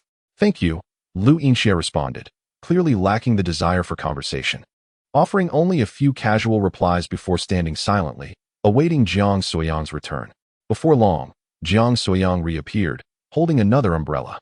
He approached the girl and gratefully handed her back her umbrella, saying, I greatly appreciate it. Not at all, the girl smiled, casting another glance at Lu Yinshu before raising her umbrella and departing slowly. I had intended to drive the car in, but the steps prevented that, Jiang Suiyang said, shaking his head in mild disappointment after the girl had left. I understand, Lu Yinshu replied. Thus, we must share this one umbrella. Jiang Soyang opened Lu Yinxia's umbrella, somewhat resigned. All right, she responded softly, cradling the books she had purchased in her arms. Shall we? Noting Lu Yinxia's lack of objection, Jiang Soyang exhaled in relief, then waved her over as he held the umbrella aloft. Due to the umbrella's modest size, they were inevitably close, resulting in some physical contact. With the summer's light clothing, their arms brushed against one another. Lu Yinxia averted her gaze, her expression unreadable, while Jiang Soyang felt quite uncomfortable. Despite the closeness, his shoulders still became damp from the rain. Had it not been for the downpour, he would have dared to dash forward. It's rather cramped. I apologize for the discomfort. After a few steps, Jiang Soyang could no longer bear it and reached back, wrapping his arm around Lu Yinxia's shoulders. What are you doing?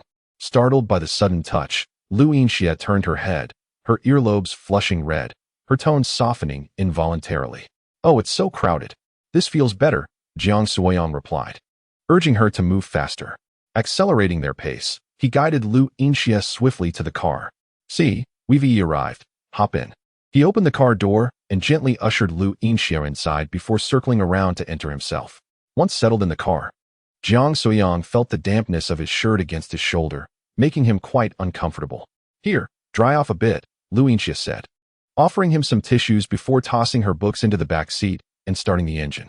Moments later, she drove back to the community, parking her car before staring blankly at the rain outside the window, lost in her thoughts. Jiang Soyang, holding an umbrella, opened the car door and, noticing her stillness, inquired with curiosity, "What's the matter?" "Nothing," Lu Yinxiu replied, closing her eyes briefly before shaking her head and retrieving a book from the back seat. "Let us go home." Home. On the way back, Jiang Soyang refrained from wrapping his arm around her this time, appearing quite casual, as they had already arrived home. Rain or no rain, he tilted the umbrella almost entirely towards Lu Yinxiu, allowing half of his own body to be drenched. Finally entering the building, Jiang Soyang folded the umbrella and handed it to Lu Yinxiu. "You." Seeing his clothes soaked through, Lu Yinxiu hesitated, biting her lip, unsure of what to say. They stepped into the elevator, and Jiang Soyang contemplated taking off his wet clothes but dismissed the thought, feeling it would be inappropriate. "Give me the book." Hearing his voice, Lu Yinxiu snapped back to reality and handed him the bag she had been holding. "It's a novel. Why did you give it all to me?" "Oh." As Jiang Soyang accepted the books, the elevator doors opened, but Lu Yinxiu remained motionless.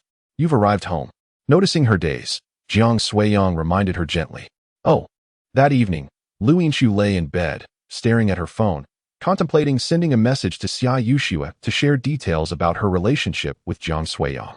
However, after a prolonged moment of indecision, she sighed and put her phone away, opting instead to quietly read her book.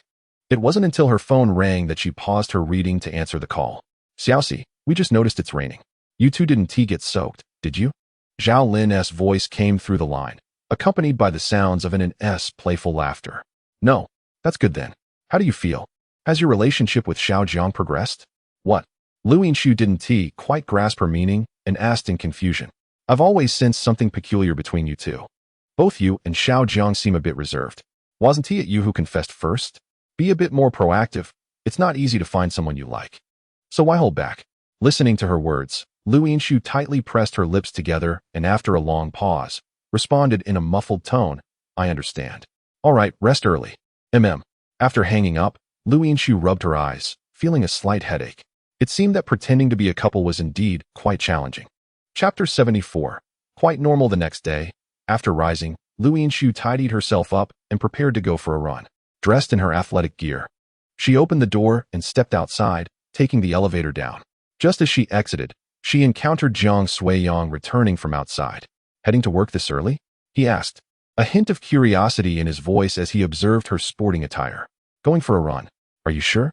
Upon hearing her reply, Jiang Soyang raised an eyebrow and glanced at the overcast sky, speaking slowly and deliberately. Lu Yinxiu glanced at the sky for a moment before lowering her head and returning to the elevator.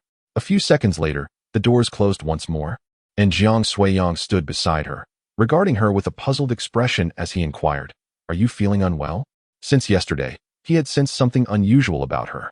Could it be that his casual embrace last night had upset her? That seemed unlikely. After all, he had done nothing inappropriate. and she didn't strike him as someone so easily offended. No, Lu Yinshu replied quietly, still looking downcast. Oh, I made some congee. Would you like to have a bit? Jiang Suiyang asked, shaking a jar of pickled vegetables he had just purchased. No, I think I'll head back now, she replied, just as the elevator doors opened. To his surprise, Lu Yinshu stepped out, only to find Jiang Suiyang following her. Hey, this is the 6th floor. You didn't even press the button, he said, shaking his head in exasperation. It seemed she was still a bit dazed. If he hadn't reminded her, she might have gone running instead. Since you're here, why not join me for a bite? I promise I haven't tea poisoned it.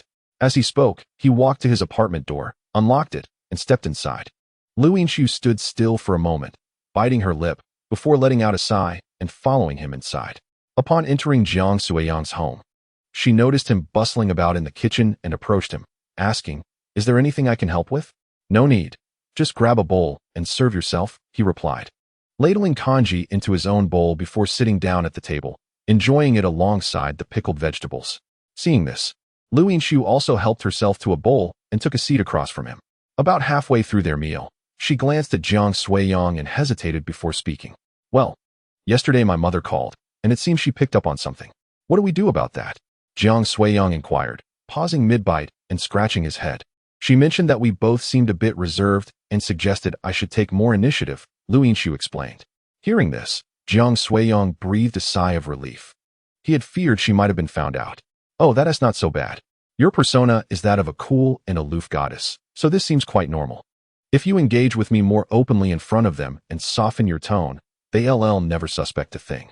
Instead, they might even believe that you genuinely care for me."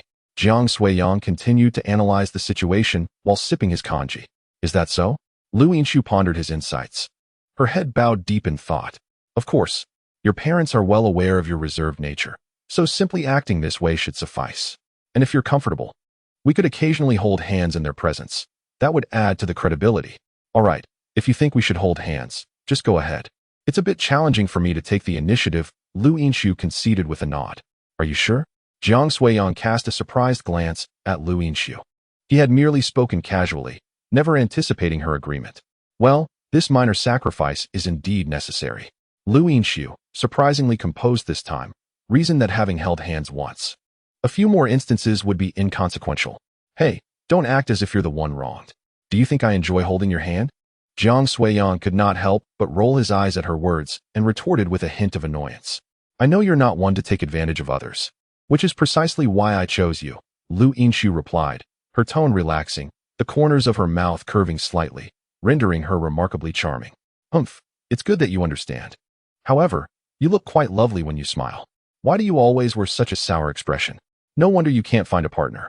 Though her smile was subtle, Jiang Suiyang still caught it and teased her lightly. "Why do you care?"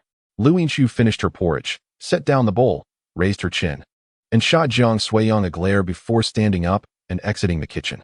"You've eaten, so why not wash a bowl?" Jiang Suiyang leaned back in his chair, turned to look at her, and joked. "I have to go to work. You wash it yourself," Lu Yinshu replied as she walked into the living room.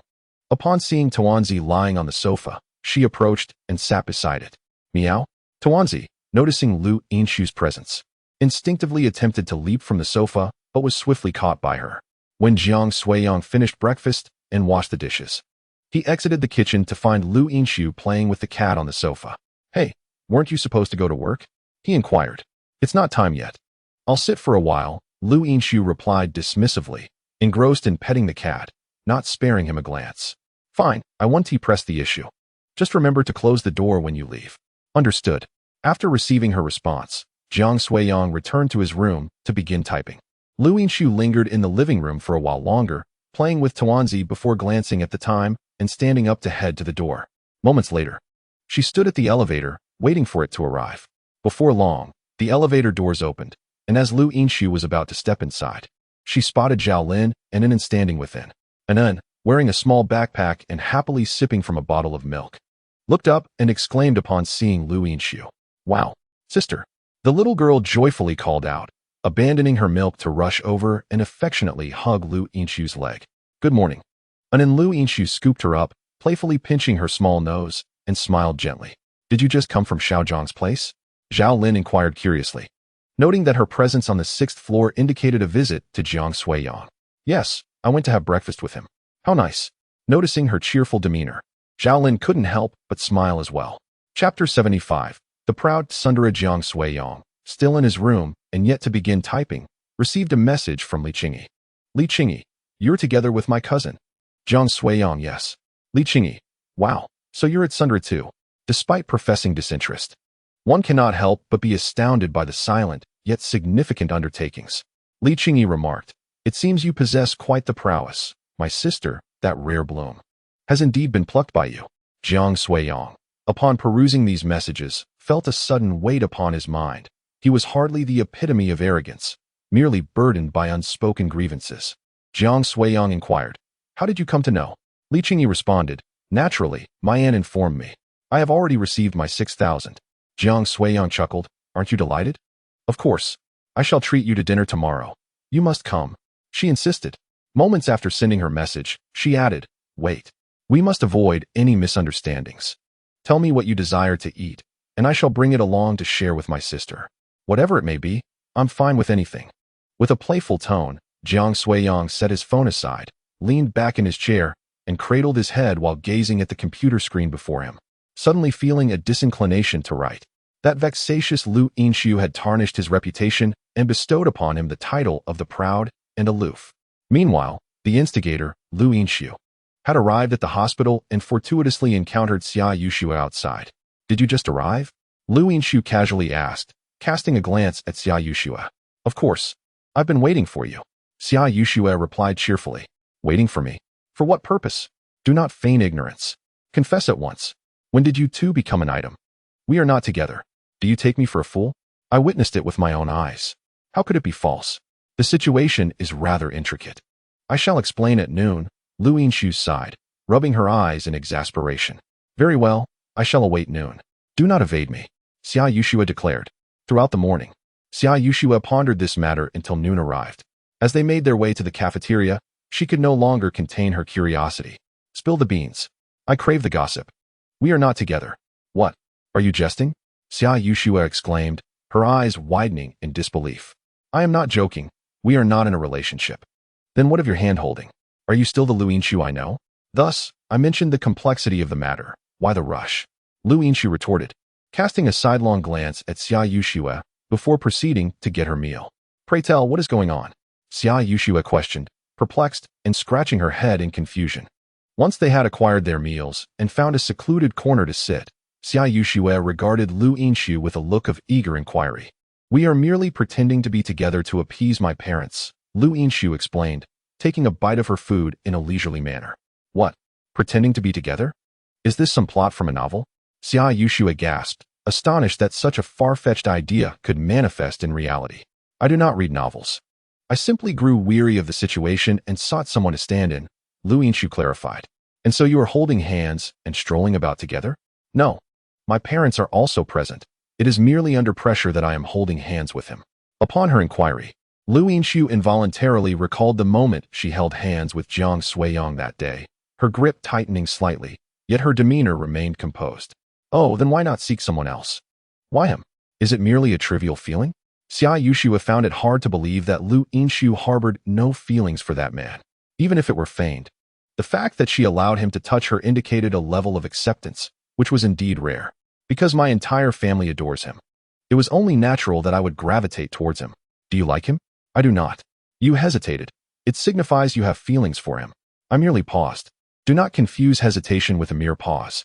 When I previously inquired if you liked Hoodie, your expression was quite alarming. Just now, when I asked you, there was a moment of softness in your gaze, indicating that you have accepted him in your heart. Xia Yushua gazed at Lu Yinshu with unwavering certainty. For she was a connoisseur of romance and could never be mistaken. Lu Yinshu stared at her in disbelief, feeling as though this girl had read too many novels. How could she possibly like that Jiang Suiyang? You've finally found someone you fancy. Don't let this opportunity slip away. Otherwise, how long will it take you to find another partner? I wish to find someone. I am capable of doing so myself. Would you prefer to seek someone you do not like, or someone you do? The distinction is significant. Indifferent. I shall ponder it later. Such arrogance. No wonder you remain single. Xia Yushua was exasperated, feeling that her earnest efforts to persuade her were in vain. Was it not for her sake? Yet, This girl remained nonchalant, and when that man eventually left, she would be the one to weep. Lu Yinshu quietly listened, refraining from retorting. Her head bowed as she continued to eat, when she overheard Xia Yushua say, "Hey, look over there. That fellow is searching for you." Lu Yinshu raised her gaze and spotted Hoodie standing at the entrance of the cafeteria, peering inside. How shameless can he be? Even after all this, he intends to cling to you. When I mentioned you having a boyfriend last time, it seemed no one believed me. Why not call your pretend boyfriend over? Let everyone know you are taken. I refuse to believe he would still dare approach you. I shall inquire shortly. Lu Yinshu frowned. This man was truly relentless. More bothersome than those who came before him. Knowing she had a boyfriend, he still dared to approach her. At that moment, Hoodie noticed Lu Yinshu and joyfully walked over. "Yinshu, do you have time this evening?" "I do not. I have plans with my boyfriend. If you continue to harass me, do not expect to maintain your dignity. Then allow me to see your boyfriend. Is it unreasonable for me to pursue you?" Hoodie's expression darkened upon hearing this. He was not lacking in merit. So why would Lu Yinshu refuse to accept him? "Am I begging you to pursue me? Hey, she has already stated she has a boyfriend, yet you persistently harass her. Are you taking advantage of the fact that her boyfriend is not present?" At this moment, Xia Yushua interjected, her voice deliberately raised. Even though many doubt that Lu Yinshu has a boyfriend, none dare to act like Hoodie. After all, if it were true, his reputation would be tarnished. The act of undermining someone is indeed quite contemptible. Chapter 76. I did it indeed. Dr. Lu does not harbor feelings for you. Why do you persist in your pursuit? Exactly.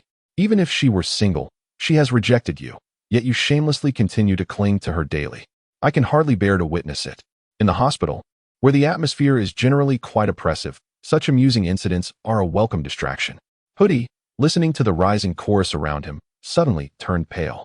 If I recall correctly, this marks your third visit to Dr. Lu, is it not? You repeat the same lines each time. Do you not possess a modicum of originality? The last time you approached her, she explicitly stated that she has a boyfriend. What compels you to return? So, Hoodie is truly this type of person. One cannot judge a book by its cover. Listening to the surrounding comments, Hoodie could no longer contain himself and left with a sullen expression. A fool. Does he forget his previous encounters after a mere nap? He always storms off in anger, only to return as if nothing happened, cheerfully bouncing back into the fray. Xia Yushua glanced at his retreating figure and could not help but comment. Meanwhile, Lu Yinshu remained silent, as she was engaged in messaging Jiang Suiyang, inquiring if he had time that evening to make an appearance at the hospital. "Sure, when do you finish work?"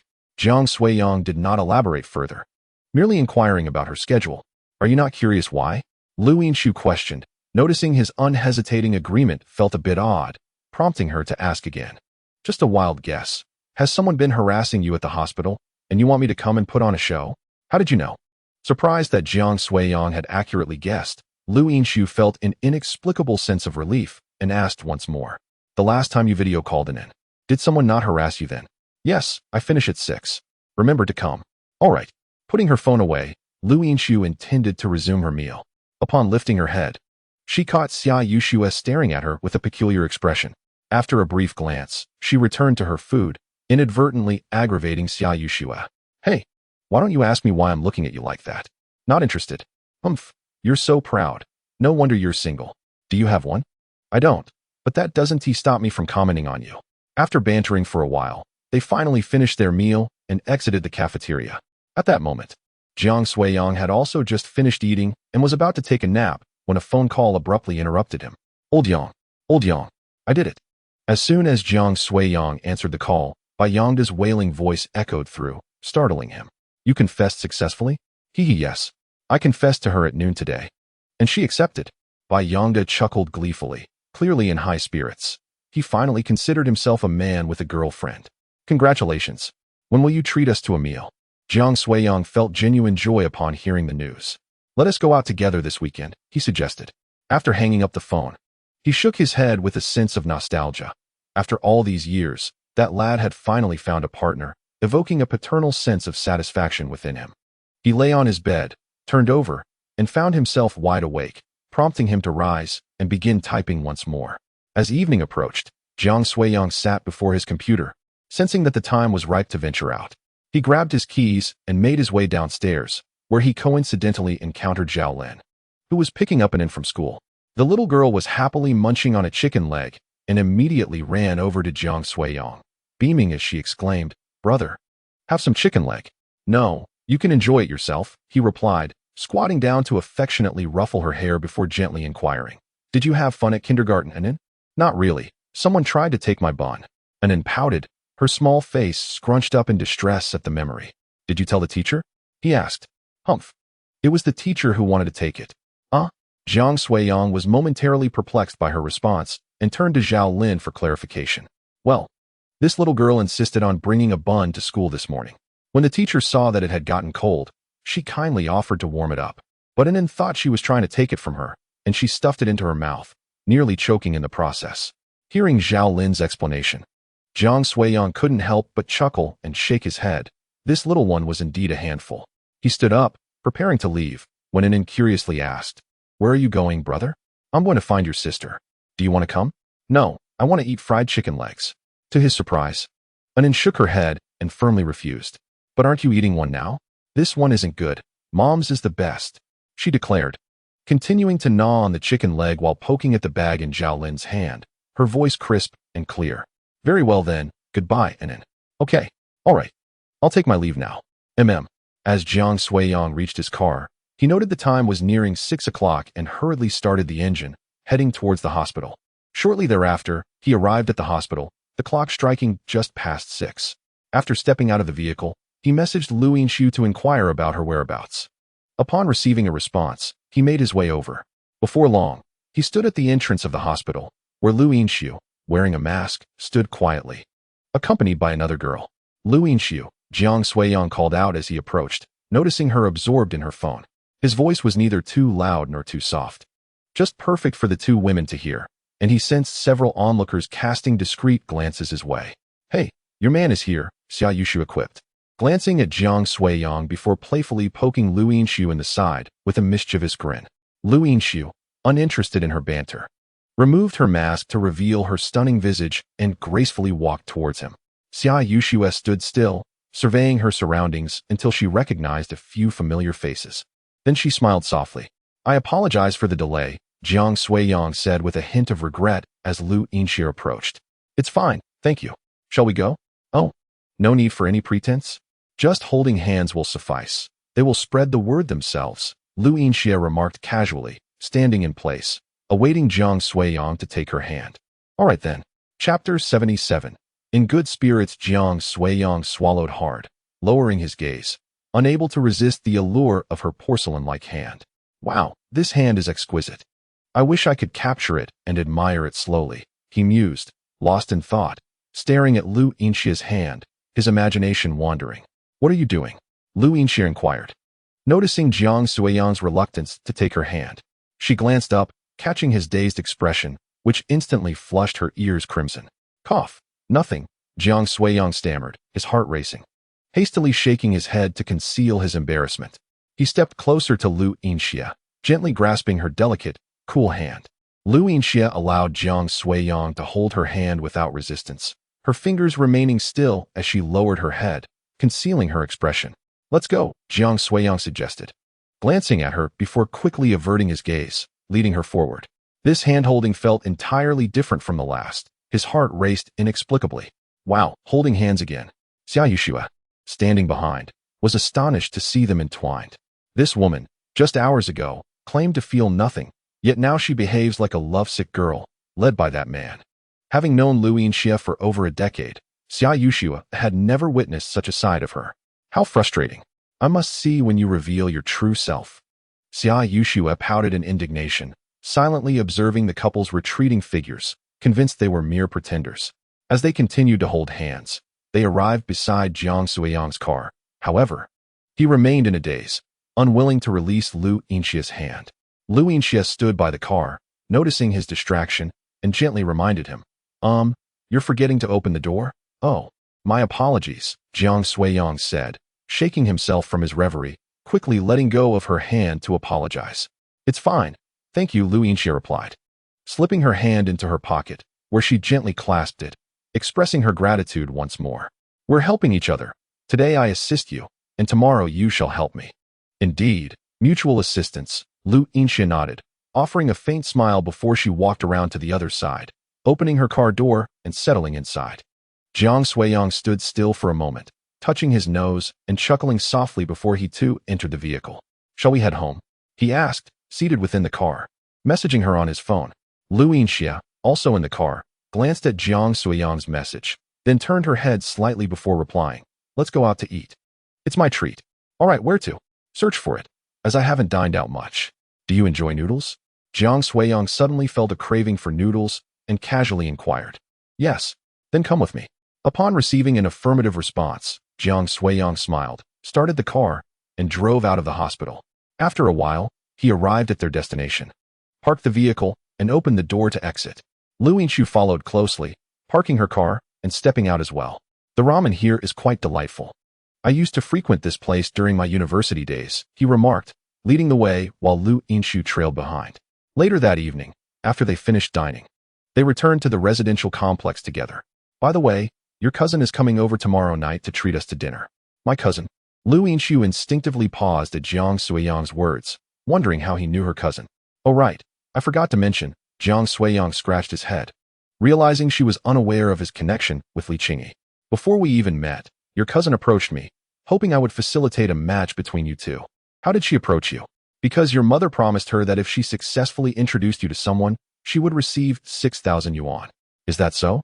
Lu Yinxiu responded, pursing her lips in surprise, not expecting such a tale. "I suppose I should head back now." "All right." Jiang Suiyang returned home, while Lu Yinxiu ascended to the 7th floor, unlocking her door. "Sister's back."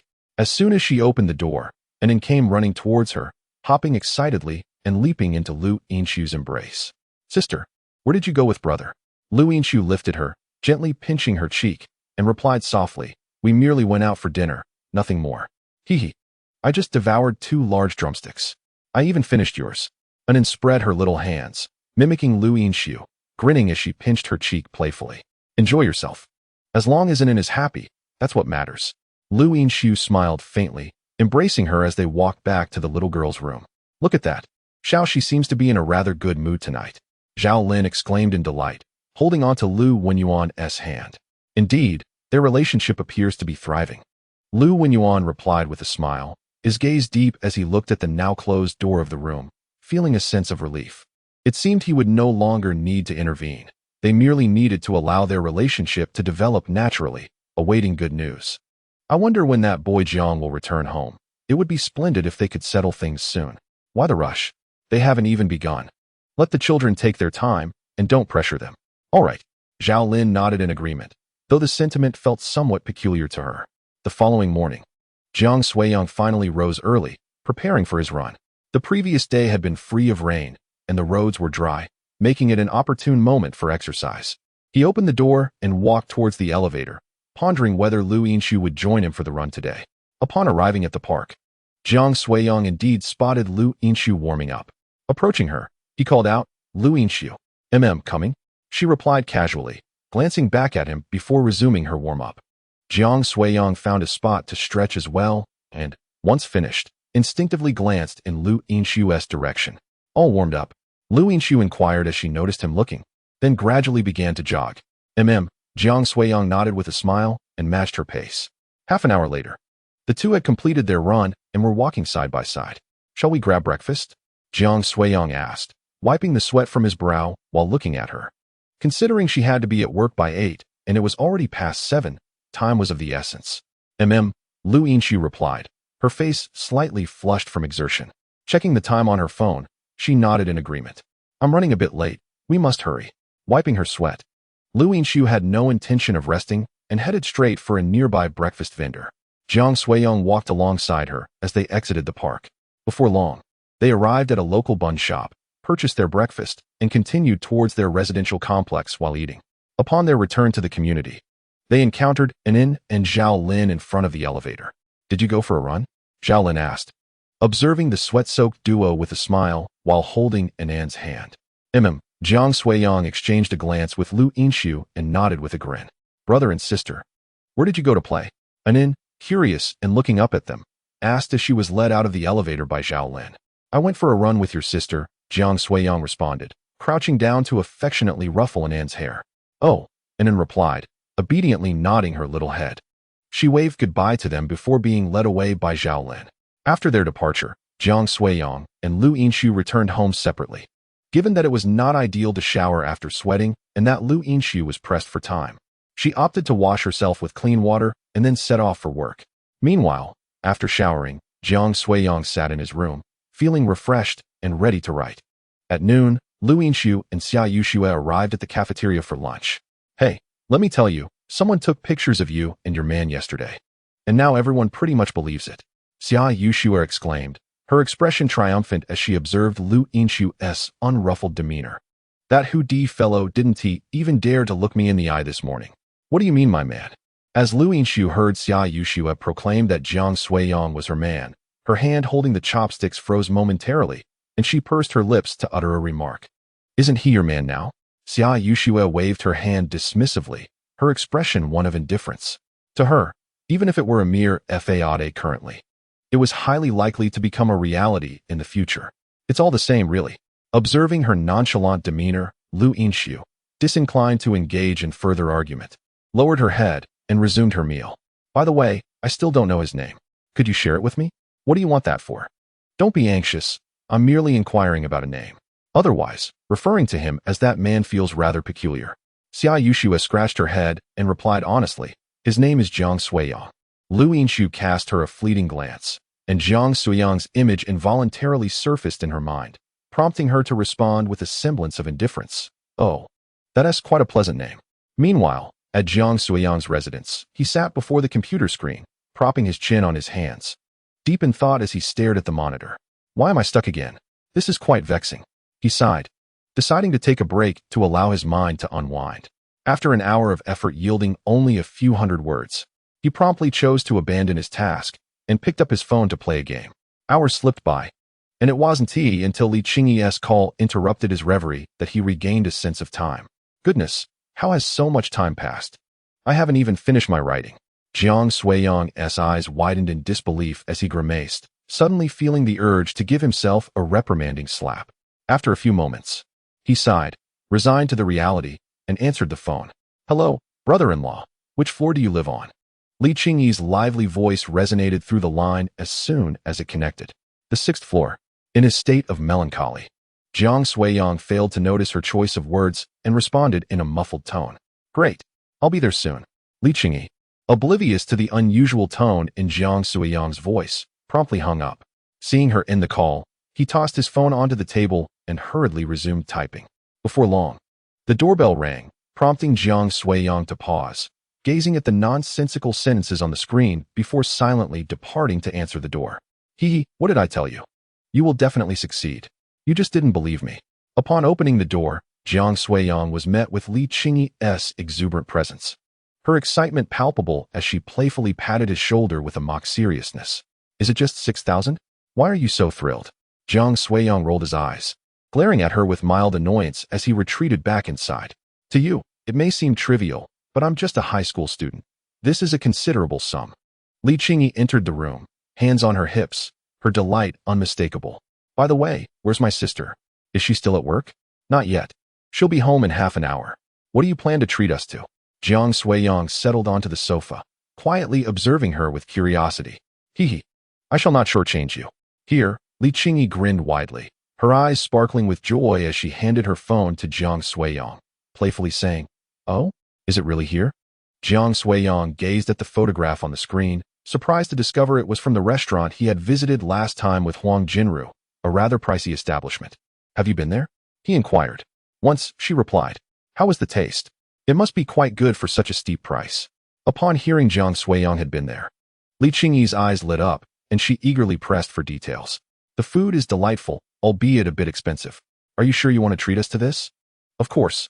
I'm aware of the prices here, but I was initially concerned about the taste. That concern is now laid to rest."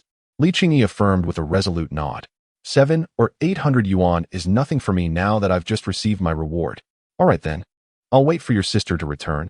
I have some matters to attend to," Jiang Suiyang replied, choosing not to say more as he stood and walked into his room. "Well, I'll go play with Anan for a bit," he decided, knowing the little girl must have finished school by now. It had been a while since he last entertained her. Chapter 79. A strong sense of possession, Li Qingyi dashed off to play with and while Jiang Suiyang remained in his room, staring blankly at the computer screen. Half an hour later, he leaned back in his chair, fatigue etched across his face as he stretched.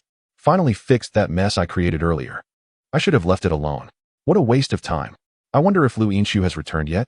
He picked up his phone and exited his room, glancing around the living room only to find Li Qingyi absent. Off to find an inn, he mused, stroking his chin thoughtfully before deciding to join them. As for writing, he could tackle that later in the evening. He had managed to stockpile some drafts earlier, which would suffice for an emergency. With that thought, he filled the bowl for the cat with some cat food and promptly left the house. Upon reaching the 7th floor, Jiang Suiyang knocked on the door, which was opened by Zhao Lin as before. "Where's an inn?" he inquired upon entering the house, noticing the little girl was not in the living room. "She's playing with Qingyi in the room," Zhao Lin informed him. Jiang Suiyang approached the door to the room, knocked, and called out, "Anun, are you in there? Brother, come quick. Save me," came in an frantic cry from within, leaving Jiang Suiyang bewildered as he hurriedly pushed the door open. Inside, he discovered Anun was being pinned down on the bed by Li Qingyi, who was playfully smacking her bottom. "Brother, save me. Sister Qingyi is hitting me." "Hey, you were just enjoying yourself hitting me earlier. Now it's my turn, and you dare to call for help?" Li Qingyi retorted, playfully covering Anun's mouth with her hand, her expression one of mock annoyance. I didn't hit Sister Qingyi's bottom." Anun protested. "You're so small. If I don't spank you, where else should I hit?" Li Qingyi teased. "Well, you could choose not to hit at all," Anun suggested earnestly. "That is simply out of the question." Jiang Suiyang stood at the doorway, rubbing his forehead, gazing helplessly at the two lively treasures. "All right, it's over," Li Qingyi said, wiping the sweat from her brow before releasing her grip. Once freed, Anun immediately scrambled up, seizing the opportunity while Li Qingyi was distracted to give her a playful hit, then leaped off the bed, giggling as she darted behind Jiang Suiyang. "Nana, with my brother here, you can't catch me," she taunted. "Is that so? Your brother won't always be around, will he?" Li Qingyi replied, stepping off the bed with a playful grin. Mommy." The little girl paused momentarily, then dashed outside in search of rescue. "Has my sister returned yet?" Jiang Suiyang inquired. "She should be back soon. Why not ask? Never mind. If she's driving, it wouldn't be polite to interrupt her." Li Qingyi shook her head and then exited the room. "Aren't you two going out for dinner?" Zhao Lin, seated in the living room and gently tousling An's little head, greeted them with a smile. "Sister hasn't returned yet. We'll wait for her to join us." "Anun, do you want to come?" Li Qingyi leaned down, grinning as she asked. No. Anun doesn't want to go with you," the little girl protested. "All right then, what a pity, Anun will miss out on the big chicken leg," Li Qingyi replied, feigning disappointment. Anun had it yesterday, so not today?" "Really? Mommy, if Anun wishes to go, she can." Zhao Lin gently patted the little one's head, speaking softly. It was curious how Anun always seemed to quarrel with Li Qingyi whenever they met.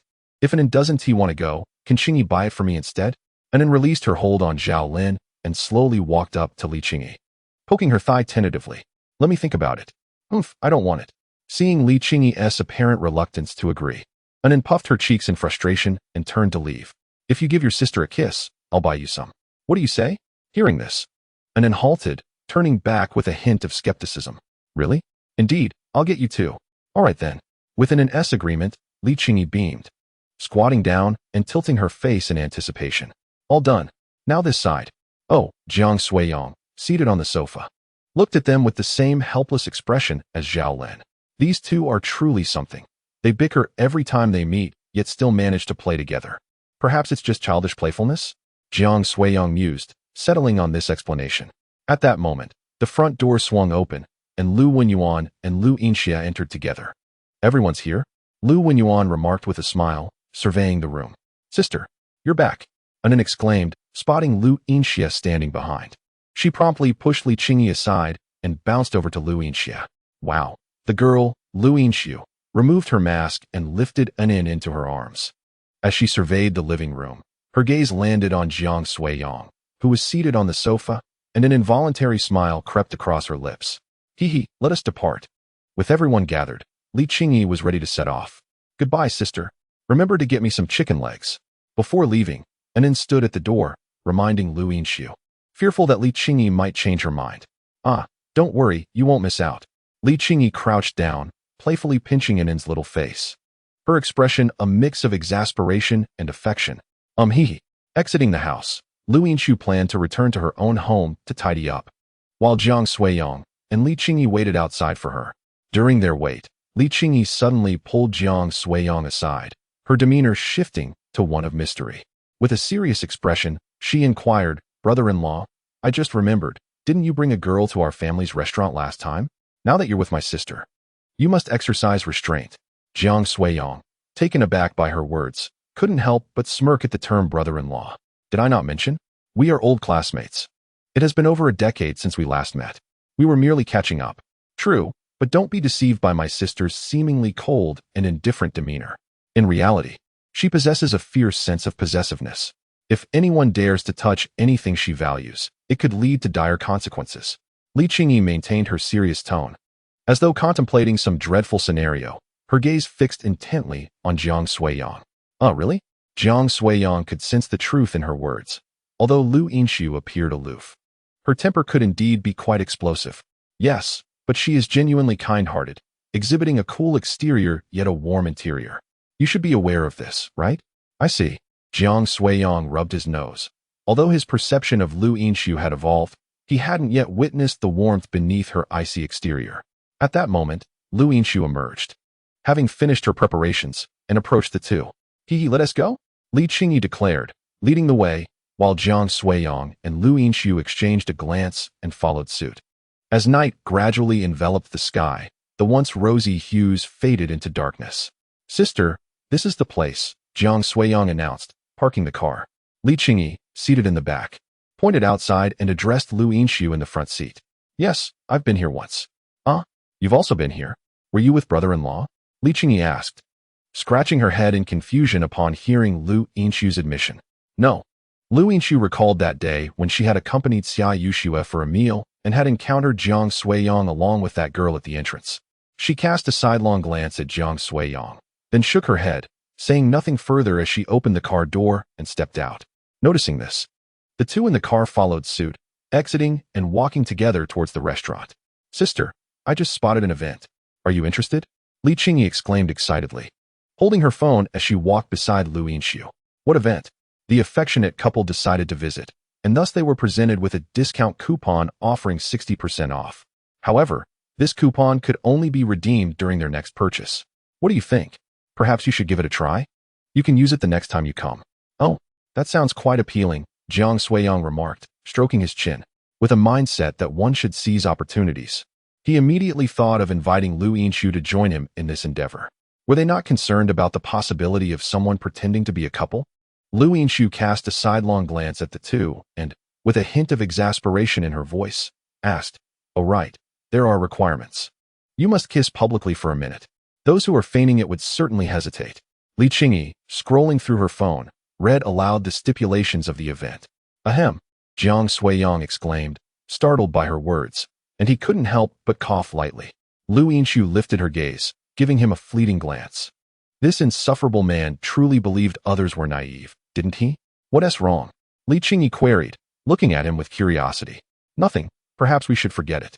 Your sister is rather shy. She would definitely be too bashful to kiss in public." Jiang Suiyong quickly regained his composure, sneaking a glance at Lu Yinshu, who displayed no reaction. He boldly placed the blame entirely on her. "What a pity," Li Qingyi mused, reflecting on the situation, and she tucked her phone away. Just as he felt a sense of relief wash over him, a sudden jolt of pain shot through his waist, causing him to cry out. "What now?" Li Qingyi turned her attention towards them, and upon noticing Lu Yinshu's hand resting on Jiang Suiyong's waist, she nonchalantly turned away and hastened ahead. "Hey, what are you doing? That hurts." Jiang Suiyong swatted Lu Yinshu's hand away, grimacing as he rubbed his side, glaring at her. Lu Yinshu remained silent, her steady gaze upon Jiang Suiyong, making him feel slightly guilty. "Ahem, are you upset? It was unavoidable. I'm not one to shy away. So I had to drag you into this." Jiang Suiyong scratched his head, a sheepish grin spreading across his face. Hearing his insincere words, Lu Yinshu chose not to argue further and simply replied, "Let this be the last time." "All right, sister. Don't call me sister." The warmth rushed to Lu Yinshu's ears upon hearing Jiang Suiyong's address, and her fists clenched instinctively as she turned to glare at him coldly. "Oh, As the two engaged in playful banter, Li Qingyi dashed ahead and entered the restaurant. Look, you frightened your cousin away. Jiang Suiyang pointed towards the front, a hint of schadenfreude in his tone. I can't be bothered to deal with you, Lu Yinshu huffed, quickening her pace to follow Li Qingyi into the restaurant. Half an hour later, the trio emerged from the eatery once more. Hee, sister and brother-in-law, I'm going to buy chicken legs for an and wait for me. Li Qingyi glanced back at them before sprinting towards the fried chicken shop across the street, leaving Jiang Suiyang and Lu Yinshu standing in place.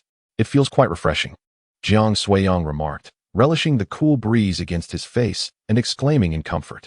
Tomorrow, I will be on duty. Lu Yinshu stood beside him, as usual, informing him. All right. Do you need anything from me? No, not necessary. After saying this, Lu Yinshu seemed to feel that her words were a bit too direct, so she added, but you are welcome to come if you wish. Never mind, what would I do there? Jiang Suiyang shook his head and, after speaking, walked towards his car. The two made their way to the parking lot, and just as Jiang Suiyang was about to open the car door, a horn sounded behind him, prompting him to glance back instinctively. Suiyang, Huang Jinru, driving the same Porsche from before, leaned out of the window and called out to him with delight. Huang Jinru. Jiang Suiyang was not particularly surprised to see her, considering this restaurant was indeed her family's enterprise. Huang Jinru wore a beaming smile and was about to get out of the car when she noticed Lu Yinshu walking slowly towards Jiang Suiyang. Ah, so that's why, Huang Jinru thought, gazing at Lu Yinshu for a moment before flashing a carefree smile and continuing. Are you both here to dine? We just finished and we're about to head back, Jiang Suiyang replied with a smile. I was just about to leave as well, so goodbye then. Goodbye. After this exchange, Huang Jinru offered Lu Yinshu a friendly smile before driving away. You two seem to have a good relationship, Lu Yinshu remarked, hands in her pockets, casting a casual glance at Jiang Suiyang before getting into the car. We merely exchanged greetings. How do you perceive it as being good? Jiang Suiyang shrugged and replied with a hint of exasperation before also settling into the car. Chapter 81. You should understand my meaning. She seems to have an interest in you. Lu Yinshu leaned back in her seat, gazing ahead, her voice devoid of emotion. So what? I have no interest in her. Jiang Suiyang responded nonchalantly, dismissing Huang Jinru's interest in him. After years apart, how dependable could such feelings be? Is that so? Lu Yinshu was aware, but she felt an urge to inquire. Of course, if I were to have feelings for her, we would have to break up. Upon hearing this, Lu Yinshu turned her head, quietly studying Jiang Suiyang, her lips parting slightly. Do you have someone you like? No. Jiang Suiyang shook his head firmly. His previous relationship had left him somewhat wounded, and he would not entertain feelings for anyone else in the near future. Oh, what about you? In your lifetime, have you ever liked someone? Since the topic had already been broached, Jiang Suiyang naturally voiced the curiosity that lingered in his mind. After all, he was quite interested in knowing if someone as aloof as Lu Yinshu had ever had feelings for anyone. No, really? Not even one. Jiang Suiyang found it hard to believe her answer. Is it truly possible that someone has never liked the opposite sex during the blossoming years of youth? Is that so surprising? Lu Yinshu observed his incredulous expression and couldn't help but smirk, retorting, is it really that rare? I wonder which man will eventually capture your interest. Jiang Suiyang touched his nose, neither confirming nor denying her statement, while chuckling lightly. Well, you are currently the closest man to me and the one with the best chance. Why not give it a try? Lu Yinshu suddenly smiled, her eyes curving gracefully, the corners of her mouth lifting, leaving one uncertain whether she jested or spoke earnestly. You actually have a sense of humor? Jiang Suiyang did not believe her seriousness, merely surprised that she could joke. Is it truly so? Do you see any other men by my side? Do you think I stand a chance? It depends on your performance. If I remain single past 30, perhaps I might genuinely consider being with you, Lu Yinshu replied with a soft laugh. From her expression, Jiang Suiyang discerned that she was in a rather pleasant mood. Are you teasing me? When did you become so humorous? Think as you will, Lu Yinshu shrugged. If you choose not to believe, so be it. Who can predict the future? At that moment, Li Qingyi returned, opening the rear door of the car and sitting down. Sister, take this back to an inn. I want to go home. Where is your home? Let me drive you back, Jiang Suiyang inquired as he started the vehicle. Right here. Li Qingyi promptly activated the navigation and handed her phone to Jiang Suiyang. All right. After a while, they arrived at the neighborhood. Lu Yinshu took a chicken leg to find an inn, while Jiang Suiyang returned to his own home.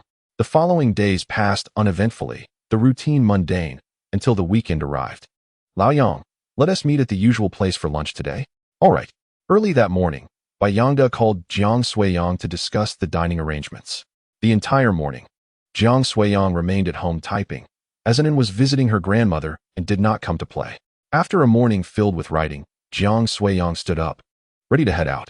Before long, he arrived at the designated location in his car. Upon entering the restaurant, he spotted Bai Yangda seated in the corner.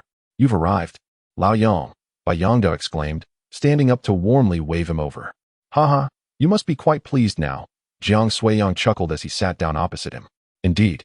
I must say, being in love is truly a delightful experience. It gives one motivation every morning, Bai Yangda remarked with utmost sincerity, scratching his head. Where's your girlfriend? She hasn't arrived yet, has she? Oh, they went to the restroom. They? Hearing Bai Yangda's words, Jiang Suiyang raised an eyebrow, wondering if one of them included Huang Jinru. Xiaojun and her friend. She wants to set you up with her friend. No way, I knew it. Jiang Suiyang shook his head, just as Wu Xiaojun and Huang Jinru returned. Here they come. Both Jiang Suiyang and Bai Yangda turned to see Wu Xiaojun and Huang Jinru, their faces adorned with smiles. Huang Jinru gazed at Jiang Suiyang, offering a wry smile that hinted at her exasperation. Since everyone is here, let us order, she suggested. Bai Yangda, without delay, pulled out his phone and began to place the orders. A while later, while Bai Yangda and Wu Xiaojun stepped away to fetch drinks, Huang Jinru, seated comfortably, turned to Jiang Suiyang and remarked with a touch of resignation, I didn't anticipate your presence. I thought it would just be Xiaojun and her boyfriend. She chuckled softly, recalling how she had readily accepted Wu Xiaojun's invitation the previous day, not expecting Jiang Suiyang to join them. Is that so? Jiang Suiyang replied, a bittersweet smile gracing his lips.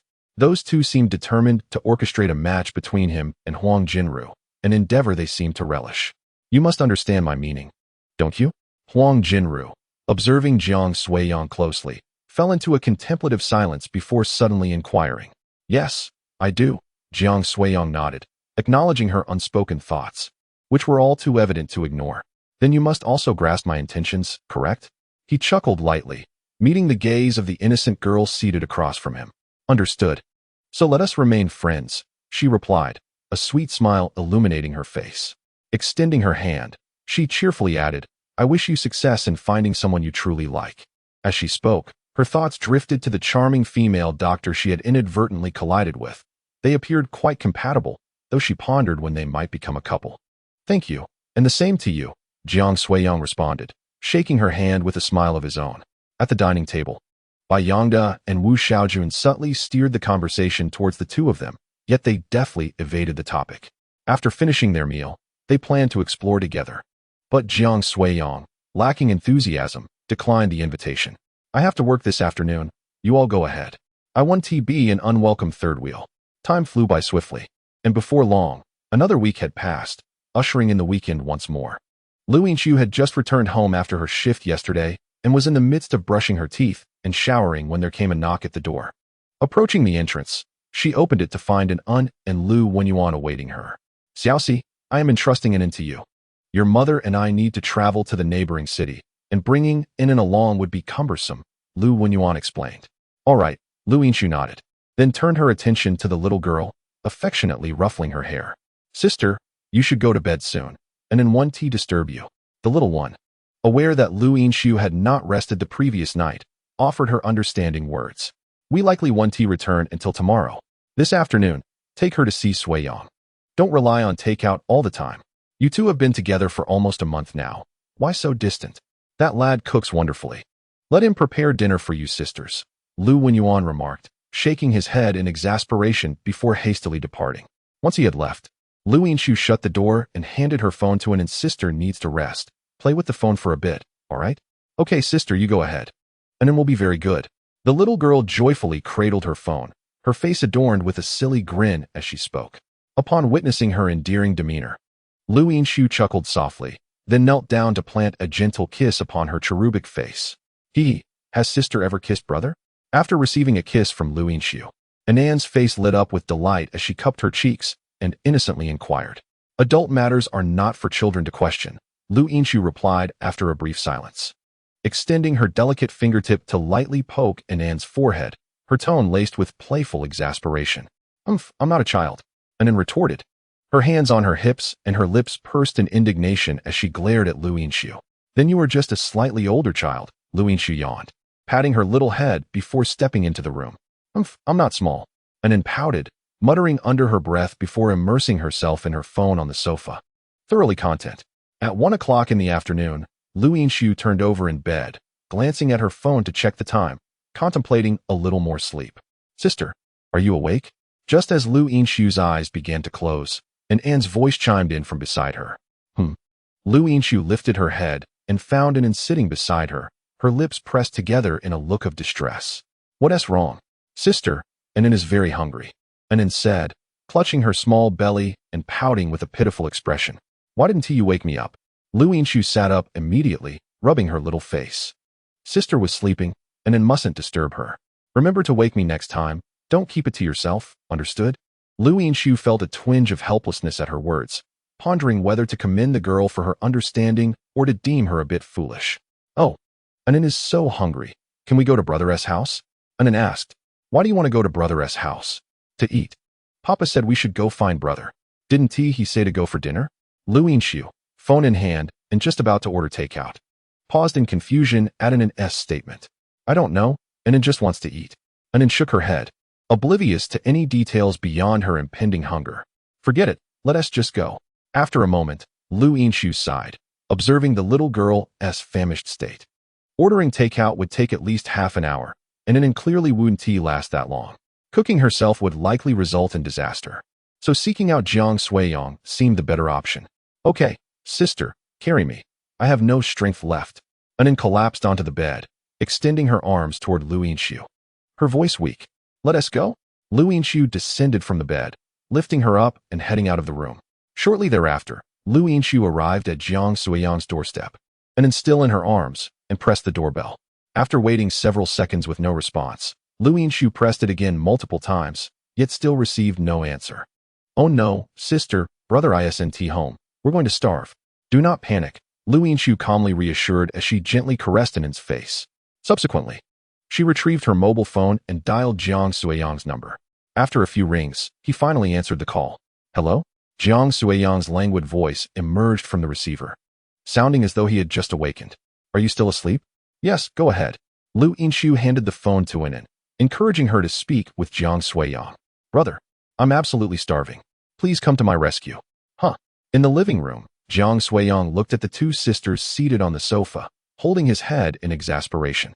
"Honestly, don't you have any snacks at home? Look at how famished the child is." "We finished everything yesterday," Lu Yinshu admitted somewhat sheepishly, having consumed the last few pieces. "I don't have much in the way of vegetables either. How about some fried rice?" Jiang Suiyang pondered, knowing that Lu Yinshu and Anin would come over for dinner and had planned to buy groceries later that afternoon. "That works. Just make whatever you have. Let's get her fed first." "All right, and what about you? Have you eaten?"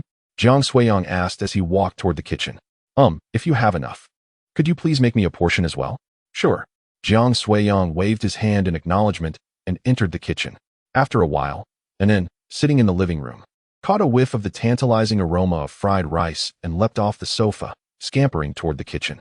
"Brother, it smells so good. Can we eat now?" "Yes. It's ready." Jiang Suiyang, standing in the kitchen, filled a bowl and brought it to the dining table. "Be careful, it's hot." "Okay." The little girl took a spoon and settled at the table, savoring her meal in small bites. "All right, you should eat too." Thank you. Don't forget to wash the dishes." Jiang Suiyang chuckled softly, determined that this time, he would ensure she washes them. Chapter 83. Quite tidy. Lu Yinshu nodded in agreement, not opposing, and proceeded to the kitchen.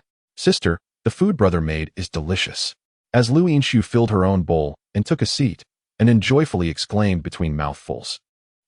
Lu Yinshu's manner of eating was far more graceful than Anin's. She nodded in affirmation. It was amusing how her brother, who had only recently learned to cook, managed to surpass her skills by a wide margin, while her own culinary attempts were barely edible. Once they finished their meal, Anin patted her little belly, content, and emerged from the kitchen. "Where's brother?" While Lu Yinshu remained washing the dishes, Anin, unable to spot Jiang Suiyang in the living room, tilted her head in confusion. "Meow?" At that moment, Tawanzi, noticing a playmate had arrived, jumped onto the sofa and called out to Anin. "Hee hee, Tawanzi. Annin's face lit up with joy upon seeing Tuanzi, and she scooped it into her arms as she settled down on the sofa. Meanwhile, Jiang Suiyang sat in his room, diligently typing away. Once Lu Yinshu finished washing the dishes, she stepped out of the kitchen and noticed Annin amusing herself with the cat on the sofa. "Where's your brother?" she inquired. Uncertain. Annin shook her little head, placed the dumpling down, and then made her way toward Jiang Suiyang's room. Upon reaching the doorway, she stuck her head in, observing Jiang Suiyang seated inside. She turned back and called out to Lu Yinshu, "Sister, brother is inside." Lu Yinshu approached and stood at the door. Noticing Jiang Suiyang's furrowed brow, she couldn't help but inquire, "What is your brother doing?" "Brother is at work," Annin replied, tilting her head, offering a candid response. She only knew that Jiang Suiyang was occupied with work, but the specifics eluded her. Sister, why don't we sneak a peek?" The little girl, filled with curiosity, suggested with a playful smile. "You can look yourself." Lu Yinshu shook her head and glanced at Jiang Suiyang once more before turning to leave. "This guy seems rather unserious, but when focused, he appears quite respectable." "Humph, sister, you're a coward." Seeing Lu Yinshu walk away, Annin made a face and tiptoed inside like a little thief. After returning to the living room, Lu Yinshu felt bored and began to explore, having never truly examined this fellow's home before. "It's quite tidy," she noted as she wandered around, having anticipated a disarray typical of a single man's abode, but was pleasantly surprised by the unexpected cleanliness. After her exploration, she settled back on the sofa, scrolling through her phone. Yet a persistent thought urged her to check on Jiang Suiyang. "Where's Annin?" Lu Yinshu put her phone away and glanced toward Jiang Suiyang's room, quickly realizing the little one had stealthily entered. After a moment of hesitation, she stood up and walked toward the door, purely seeking to find Annin for some playful interaction. Upon reaching the doorway, Lu Yinshu peered inside and found Annin perched on Jiang Suiyang's lap, gazing curiously at the computer screen. Observing this scene, Lu Yinshu fell silent, thinking, wasn't he had agreed to just take a quick look? How did she end up sitting on his lap? "Hey, sister, come quick. Brother needs help." At that moment, Annin glanced sideways and spotted Lu Yinshu at the door, immediately calling out to her. Jiang Suiyang, hearing her voice, turned his head for a moment before returning his gaze to the screen. Since she had been discovered, Lu Yinshu decided to step inside, approaching the two with her own curiosity. "What are you doing?" she asked, noticing a lengthy string of text on the computer screen, which she found tedious to read.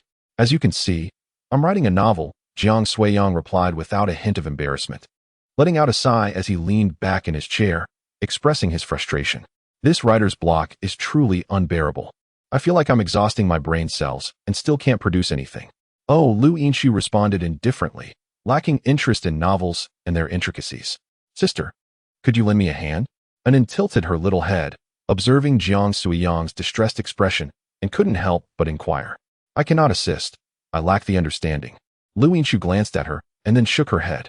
"I can help with other things, but writing a novel is beyond me." "All right, you seem quite troubled. Let him ponder in peace. We shall not disturb him," Lu Yinshu concluded, extending her hand to guide Annin away. Annin obediently followed suit. Realizing Jiang Suiyang was facing a conundrum and refrained from clinging to him, allowing Lu Yinshu to lead her away. "Sister, shall we watch television together?" Indeed, the two sisters exited the room, leaving Jiang Suiyang in a state of despondency, slumped in his chair, staring blankly at the computer screen. Time swiftly passed as Lu Yinshu and Annin remained in the living room, engrossed in their show, until Jiang Suiyang emerged. "Brother, have you finished work?" Just taking a break," Jiang Suiyang responded, scratching his nose and giving a faint smile. In truth, experiencing writer's block was a rather ordinary occurrence for him. A brief brainstorming session could yield ideas, though it had taken slightly longer this time, leaving his mind in a state of discomfort. "I went grocery shopping. What would you like to eat?" Jiang Suiyang remembered that the sisters were dining at his home and casually mentioned his errand. "I want a big chicken leg." Annin had a particular fondness for chicken legs, and when asked about her cravings, that was her immediate response. "Very well, and you?" Jiang Suiyang nodded, turning his gaze to Lu Yinshu. "I'm fine with anything," Lu Yinshu replied nonchalantly, as she was not particular about food. "All right, just wait here. I will return shortly." "Okay." Lu Yinshu nodded, then took out her phone to transfer their meal expenses to Jiang Suiyang. "What are you doing?"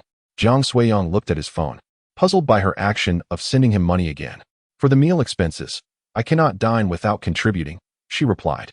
"Ah, You possess quite the sense of integrity. But Uncle Lu already provided for me this morning.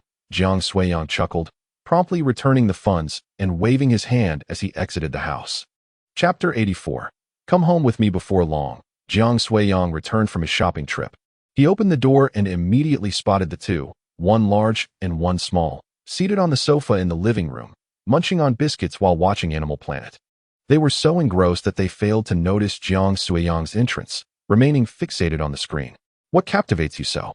Jiang Suiyang approached them, curiosity piqued. Brother is back? Anin turned her head at the sound, her mouth still full of biscuits, speaking in a muffled tone. Where did you get those biscuits?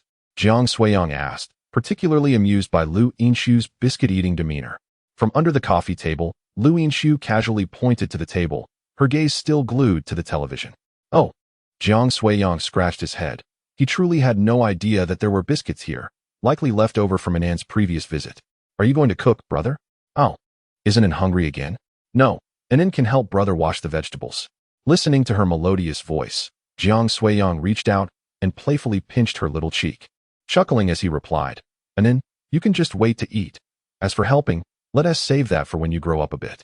This little one, barely taller than the stove, should focus on eating more. All right then. Seeing that Jiang Suiyang had spoken, Anan did not insist further and turned back to nibble on her biscuit. Do you need my assistance? After finishing her biscuit and wiping her mouth with a napkin, Lu Yinshu casually inquired.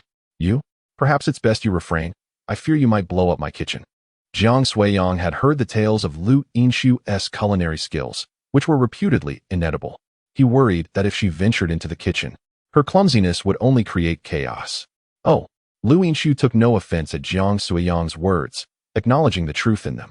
She too found it perplexing that, despite not being inept, her cooking skills were so lacking. It's still a bit early. Let us prepare dinner later. With both of them in agreement. Jiang Suiyang nodded and retreated to his room to continue his writing. Half an hour later, he emerged from his room, only to find the two in the living room had vanished without a trace. He glanced around but paid it no mind, confidently strolling into the kitchen, knowing they would return on their own. He possessed a modicum of talent in the culinary arts, though his dishes could hardly be called gourmet. They were certainly pleasing to the senses. While Jiang Suiyang busied himself in the kitchen, Lu Yinshu had brought Anan downstairs. Sister, brother is still at home.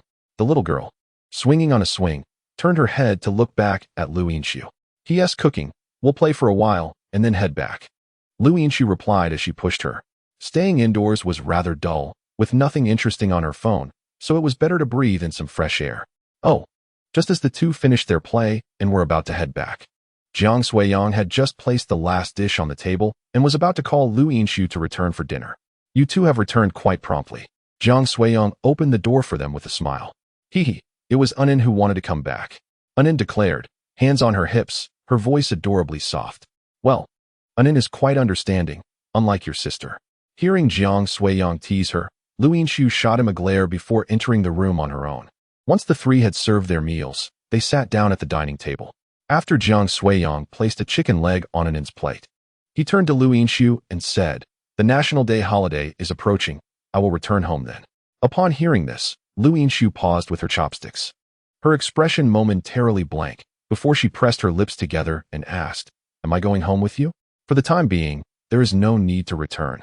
As we have just begun our relationship, it is unnecessary to rush back. Jiang Suiyang shook his head, suggesting they postpone it a bit longer. After all, his family was already aware of Lu Yinshu's existence, and they should not pressure him for the time being. Upon hearing his response, Lu Yinshu sighed in relief. Yet an inexplicable emptiness lingered within her. By the way, I might give you a video call later, so remember to act well. Understood. Lu Yinshu glanced at Jiang Suiyang, and then lowered her head to continue eating her meal. After finishing dinner, Lu Yinshu assisted in washing the dishes before taking Anan back home. Jiang Suiyang returned to his room, intending to write for a while before taking a shower. Around 10 o'clock that night, Jiang Suiyang received a call from his mother, Xiao Manru, which left him with a complicated expression. He subsequently called Lu Yinshu. The phone rang for a while before Lu Yinshu finally answered, her puzzled voice coming through the line. Is there something wrong so late? Well, Jiang Suiyang licked his lips, uncertain of how to express himself, especially given their earlier conversation during dinner. If there is something to say, just say it. Lu Yinshu stepped out of Anan's room, passing by the still watching Lu Wenyuan and Zhao Lin, making her way to the balcony. Are you free during the National Day? You might need to come home with me. Hearing Jiang Suiyang's words, Lu Yinshu hesitated for a moment, her grip on the phone tightening slightly, her voice tinged with nervousness. Didn't you say we didn't need to go back? My mother just called, asking me to bring you home to meet them. After a brief silence, Lu Yinshu softly replied, All right, I will go back with you, but I can only stay a few days. I understand, being a doctor entails certain peculiarities. Jiang Suiyang acknowledged. Then it's settled. Please inform your uncle and aunt. Okay. After hanging up, Lu Yinshu lingered on the balcony, lost in thought for a while, feeling an extraordinary sensation that she had yet to process. Hey, Lao Lu, what do you think Xiao Su and Xiao Jiang are discussing? In the living room, Zhao Lin, munching on sunflower seeds, curiously inquired while observing Lu Yinshu's silhouette on the balcony. How would I know? They are in the throes of romance. What's so surprising about a phone call? Lu Wenyuan replied indifferently after casting a casual glance. Chapter 85. Truly pitiful. After standing on the balcony for a while, Lu Yinshu slowly walked back inside. She approached the living room, where she noticed Lu Wenyuan and Zhao Lin, who were clearly curious, yet trying to maintain an air of normalcy. With a slight pout, she said, During the National Day, I will be going home with Jiang Suiyang. Upon hearing Lu Yinshu's words, Lu Wenyuan and Zhao Lin could no longer conceal their astonishment. They hurriedly abandoned their sunflower seeds, exchanging shocked glances before exclaiming, Is that true? Yes. Wonderful. It's best to settle things early. Seeing Lu Yinshu nod in affirmation, Zhao Lin immediately clapped her hands in excitement, looking at her and saying, Oh, why are you in such a hurry? It may be a tad premature to discuss such matters now. Let the two children converse for a while longer. Lu Wenyuan, with a hint of exasperation, shook his head and cast an irritable glance at Zhao Lin. Hee, I'm merely jesting, Zhao Lin replied, her spirits evidently high, her voice unconsciously buoyant. After exchanging a few words with the two, Lu Yinshu said little more, retreating silently to Anan's room. The little girl had already succumbed to slumber, her face adorned with a subtle smile, as though she experienced joy every single day. Lu Yinshu lay down beside her, extending a gentle hand to caress Anan's forehead. Gazing at her serene visage, Lu Yinshu was inevitably reminded of that day when she returned home from work, finding and holding Jiang Suiyang's hand, innocently declaring her desire for him to be her boyfriend. It seemed that now, Jiang Suiyang truly had become her boyfriend, albeit in a fictitious sense. The words she had spoken to him that day, should she remain single by the age of 30, she would genuinely contemplate a relationship with him, were not mere banter. They were a sincere consideration. After all, he was a decent fellow, and should she find herself without affections, being with him would not be entirely unfeasible. Yet, she pondered, what were his feelings towards her? They likely weren't favorable, considering her own demeanor towards him had been far from amiable. Lost in her thoughts, Lu Yinshu unwittingly drifted into slumber. The following morning, Lu Yinshu instinctively opened her eyes, turning to glance at Anan, who was clinging to her like an octopus, and chuckled softly. She gently pried the little girl's hands away and quietly slipped out of bed, making her way out of the room. Initially, Lu Yinshu intended to return to her own room for the night, but a phone call from Jiang Suiyang had made her forget that plan. Now, she resolved to return home, freshen up, and then go for a run. As she completed her morning routine and strolled towards the park, she was suddenly met with the blaring of a horn. You're out quite late today? Upon hearing the voice, Lu Yinshu turned towards the roadside to see Jiang Suiyang in his car, rolling down the window with a hint of surprise etched on his face. That morning, he had discovered that their rice supply was depleted, prompting him to drive out for a bag, serendipitously crossing paths with Lu Yinshu. Yes, I got up a bit late, Lu Yinshu remarked, noticing that he had not gone for his morning run, and pursed her lips in mild disapproval. You should wake up earlier, otherwise, you might be late. As she pondered his words, she unexpectedly blurted, Why don't you join me? You could drop me back after the run. After uttering those words, she turned her head away, flustered by her own spontaneity. That sounds fine. I have nothing pressing to attend to. After a moment's contemplation, Jiang Suiyang readily agreed. Get in the car. Thanks, Lu Yinshu replied with a nod, approaching the vehicle and sliding into the back seat. Soon, Jiang Suiyang drove Lu Yinshu to the park. The drive was swift. After exiting the car, Jiang Suiyang stretched lazily and smiled before heading towards the running path. Lu Yinshu cast a glance at him before gradually following suit. With only 4 days until National Day, can we leave the night before? Otherwise, we might get stuck in traffic. As Jiang Suiyang slowed his pace on the road, he waited for Lu Yinshu to catch up beside him before inquiring. I have no objections. Lu Yinshu pondered for a moment before responding. Great. Remember to pack your bags. We'll be back for a day or two. Understood. Lu Yinshu nodded lightly, and then moved aside to warm up, subsequently beginning her run. Observing this, Jiang Suiyang chuckled and joined her in warming up. After half an hour of running, they finished their exercise, and Jiang Suiyang drove Lu Yinshu to breakfast. Following their meal, he dropped her off at home. After a brief tidying up, Lu Yinshu set out for the hospital. Upon entering the hospital, Lu Yinshu encountered Xia Yuxue, who smiled at her and said, "With National Day approaching, why don't we go out and have some fun?" Having a rare holiday, Xia Yuxue was eager for an outing. "No, I have matters to attend to." "Huh, it's a holiday. What could possibly be so pressing?" Xia Yuxue scratched her head in confusion. Previously, she wouldn't have been surprised if Lu Yinshu had a matchmaking appointment, but now that she had a boyfriend, what could it be? "I'm going home with Jiang Suiyang." "Wait, what? Meeting the parents?"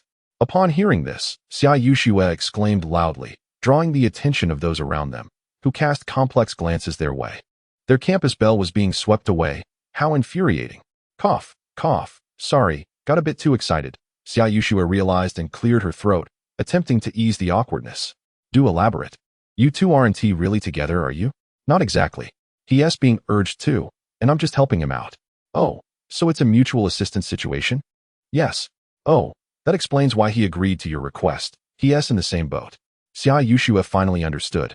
Having wondered why Jiang Suiyang would acquiesce to Lu Yinshu's suggestion, it wasn't mere attraction, but rather shared plight. "How unfortunate. Luckily my parents aren't pressuring me. Or I'd be in the same situation as you," Xia Yuxue remarked, patting her chest in relief. "Not that unfortunate," Lu Yinshu muttered suddenly, glancing at her before walking away. Is it not unfortunate?" Xia Yuxue was slightly puzzled, but seeing Lu Yinshu had already departed, she too grabbed her belongings and left. Chapter 86. Reluctance. Time flew by, and before they knew it, it was the day before National Day. That afternoon, Jiang Suiyang packed his belongings and, noticing he still had time, decided to visit Annan for a while. His computer was already packed away, rendering him unable to write. So he figured it would be better to spend some time with the little one, especially since he wouldn't be seeing her for the next few days. As Jiang Suiyang stepped out the door, intending to head toward the elevator, Annan came bounding over, her head bobbing as she collided directly with his leg. "Ouch!" Annan let out a small cry of pain and promptly sat down on the ground, cradling her little head. "Watch where you're going, little one." Jiang Ziyang was startled for a moment, but soon chuckled, squatting down to gently rub her head, exclaiming helplessly, "It was just brother suddenly appearing, wasn't it?" Annan pouted, tilting her head to playfully sulk. All right, it's brother's fault. Can you stand up?" "Hee, I want a hug." Jiang Zuiyang smiled helplessly and lifted her up. Noticing her still wearing a backpack, he inquired, "Have you just finished school?" "Yes, I came to play with brother." "What about your mother?" "Mom went home to cook." Jiang Zuiyang nodded in response and carried her toward home. "Brother, are you going home tonight?" "Yes, brother needs to return to see mom and dad." "Oh." Annan seemed reluctant for Jiang Ziyang to leave, wrapping her little arms around his neck, pouting slightly, looking a bit downcast. "What's wrong? Are you unhappy?" "Annan doesn't want brother to go." Hearing her response, Jiang Zuiyang felt a bit helpless. This little one probably didn't even realize that her sister would also return with him. "Well, when brother comes back, I'll bring you some delicious treats." "How does that sound?" "What kind of treats?" "There will be biscuits, candies, and big chicken legs." As Jiang Zuiyang carried her through the door, he spoke of the delectable goodies, almost making the little girl drool with anticipation. When will you be back, brother?" Once they reached home, Jiang Zuiyang set her down, and she tugged at his pant leg, her face beaming with joy as she asked, "I don't know, maybe in 2 or 3 days. Isn't kindergarten on a 7-day break? That way, brother can play with you for a few days." "Great, but remember to bring delicious food. Annan wants strawberry-flavored candies, and little bear biscuits, and big chicken legs." Annan joyfully hopped on the ground, clapping her hands and grinning foolishly. "Got it." Jiang Zuiyang shook his head at her silly smile, helped her take off her backpack, and then said, "Let us go. Brother will take you out for a stroll." "Okay." The two descended to the ground floor, where Jiang Zuiyang opened the back door of the car, helping her inside and fastening her seatbelt. Where are we going? To the park for a bit of fun. How does that sound? Sounds good. At the park.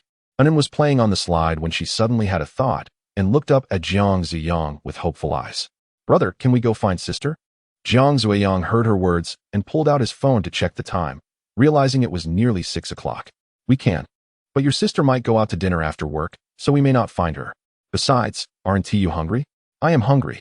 Then let us head home. All right. After returning to the community, Jiang Ziyang dropped in and off, and then went home himself, quickly preparing a couple of dishes before sitting down to eat. Once he finished his meal and lingered for a while, noticing it was about time, he sent a message to Lu Yinshu. We'll leave at 8. Please get ready. MHM. It was now 7:30, leaving half an hour, and Lu Yinshu was likely busy packing her belongings. As Jiang Suiyang was about to immerse himself in a game, a call from Bai Yangda interrupted him. Hello, what's up? Do you have any plans for the National Day? Let's go out together. I'm going home. Aren't you heading back? My home is in the city. I can return whenever I please. Of course, I plan to go out during the holiday. Then you should go enjoy your time with your girlfriend. I'll be heading home. All right, I had hoped to invite you along. You're not seriously thinking of dragging Huang Jinru out with you, are you? Jiang Suiyang raised an eyebrow, suspecting that was indeed their intention. How did you know? Xiaojun genuinely thinks that way. I have a girlfriend now. Please stop playing matchmaker. Jiang Suiyang shook his head, finally seizing the opportunity to express what he had intended to say previously. What? When did this happen? Upon hearing Jiang Suiyang's words, Bai Yangda coughed twice in astonishment. It's a recent development. When I said I wanted to find someone, I naturally did. Goodbye. Feeling slightly disheartened, Bai Yangda uttered a parting phrase before abruptly ending the call. This guy. Jiang Suiyang glanced at the now disconnected call, shaking his head in resignation before diving back into his game. Half an hour slipped by in the blink of an eye. After checking the time, Jiang Suiyang stowed away his phone and made his way to his room, retrieving his suitcase. He pulled the suitcase out, turned off all the lights in the house, and stepped out the door, taking the elevator to meet Lu Yinshu. Soon enough, Jiang Suiyang arrived at Lu Yinshu's doorstep and pressed the doorbell. Moments later, the door swung open, revealing Zhao Lin instead of Lu Yinshu. Xiaoxi is being pestered by that girl, Anan. Seeing Jiang Suiyang, Zhao Lin shook her head in resignation and stepped aside. Curiously, Jiang Suiyang peered inside and found Anan clinging to Lu Yinshu's leg, incessantly whining, Sister. Anan wants to go too, please. No, sister has matters to attend to with brother. You can't tag along. Zhao Lin, upon hearing this, stepped back inside, exasperatedly taking Anan's hand. Anan is very well behaved. She won't disturb you too. Initially, Anan was reluctant to join, but upon seeing that Lu Yinshu was going, she desired to accompany them. At that moment, she caught sight of Jiang Suiyang standing at the door, blinking her big eyes at him, and with a pitiful tone, she pleaded, Brother, can Anan come home with you? Listening to her, Jiang Suiyang sighed softly, walked over, crouched down, and affectionately ruffled her hair, gently saying, Anan, be good. Brother really has matters to attend to with sister. Let us go out together next time when she is free, all right? Chapter 87. Going home, I don't want to. Anan pouted, her little hands clutching Lu Yinshu's pant leg tightly, looking utterly dejected. Listen, I promise to take you out next time. Lu Yinshu scooped the little girl up, patting her head softly, and spoke in a tender voice. Anan felt an overwhelming sense of boredom while being alone. With your parents around, why not ask them to take you out? You wouldn't feel so dull, suggested Zhao Lin. Indeed, Anan, your father and I are here. We can take you to the zoo. How does that sound? Zhao Lin added. After a bit of persuasion from the three, Anan reluctantly agreed. With great reluctance, she released her grip and gazed at Lu Yinshu, softly saying, Goodbye, sister. Remember to think of me. Of course, I will call you whenever I have the chance. Is that all right? Yes, Anan replied. Seeing that the little girl had been comforted, Jiang Suiyang sighed in relief. He exchanged a glance with Lu Yinshu before preparing to leave. Goodbye, Anan. I'll bring you some treats when I return. Okay, Anan responded. Her eyes red as she looked at the two. She then extended her small hand and waved at them. Let us go, Jiang Suiyang remarked to Lu Yinshu, leading the way with his suitcase in tow. Lu Yinshu took one last look at Anan before following Jiang Suiyang out. Once both had departed, Anan could no longer hold back her emotions, tightly pursing her lips as tears threatened to spill. All right, how about I take you out for a hamburger? Her mother suggested. Yes, Anan sniffled, nodding in agreement. Downstairs, Jiang Suiyang and Lu Yinshu approached his car and placed the suitcase inside. After securing her belongings, Lu Yinshu settled into the passenger seat, her head bowed in contemplation. Once Jiang Suiyang was in the driver's seat, he handed her a bottle of water. "Thank you," she replied. "There are snacks in the back. We might hit some traffic, so feel free to help yourself if you get hungry." Jiang Suiyang informed her as he activated the navigation and set the car in motion. Half an hour later, while on the highway, Jiang Suiyang sighed. It's just begun. Yet the traffic is already this heavy? He scratched his head in frustration, having anticipated congestion, but not to this extent. Lu Yinshu, sitting beside him, gazed at the bustling traffic with a sense of resignation. "Where do you live? It seems we may not move for a while. Fortunately, my home isn't far. Once we exit this highway, it will be quick," Jiang Suiyang replied, handing his phone to Lu Yinshu for her to see. "Yes," she acknowledged, though the distance to the exit still felt lengthy, especially with the current traffic. Shaking her head, she returned the phone and began to scroll through her own device. Hours slipped by, and before they knew it, it was nearing 11 in the evening. Lu Yinshu stifled a yawn, feeling weary and slightly drowsy. "Feeling tired?" Jiang Suiyang asked, taking a sip of water and chuckling at her demeanor. "Yes," she admitted with a nod. "You may take a brief respite. By the time you awaken, we should be nearing our destination. If fatigue overwhelms you, feel free to rouse me, and I shall take the wheel." At 2 in the morning, Jiang Suiyang finally navigated the vehicle to a rest area. After being ensnared in traffic for an entire night, he was utterly exhausted. It was past midnight, and his family at home must surely be asleep. Thus, he decided to rest for the night at the service station. Lu Yinshu, seated in the passenger seat, had her eyes closed and her head tilted, evidently in slumber. Observing her tranquil visage, Jiang Suiyang couldn't help but smile, choosing not to disturb her. And he too closed his eyes. When Lu Yinshu eventually awakened, she realized the car had come to a halt, and Jiang Suiyang was also asleep. She picked up her phone to check the time. It was already 3 in the morning. Unbuckling her seatbelt, she intended to step out for a restroom break. But Jiang Suiyang stirred awake immediately upon her opening the car door. "Where are you going?" he inquired hastily. "To the restroom." "Wait, I'll go with you." In the dead of night, he felt uneasy about her wandering alone, so he promptly opened the door and exited the vehicle as well. Lu Yinshu understood his concern and smiled slightly, walking alongside him toward the restroom. After their visit, Jiang Suiyang felt a pang of hunger and turned to Lu Yinshu. "Are you hungry? Would you like to grab a bowl of noodles?" "A little hungry." "Then let us go, it's on me." Jiang Suiyang grinned and led the way inside. Lu Yinshu lingered behind, watching his retreating figure, a subtle smile playing on her lips as she quickened her pace to catch up. "Let us eat, and then rest until 6 before we set off. That way, we should arrive by 8, Jiang Suiyang suggested while slurping his noodles and glancing at Lu Yinshu across the table. "Sounds good," Lu Yinshu replied with a nod, having no objections. Before long, they finished their meal and returned to the vehicle. "I have an unused eye mask. Would you like it?" Jiang Suiyang, seated in the driver's seat, retrieved 2 eye masks and casually handed one to Lu Yinshu. "No, thank you.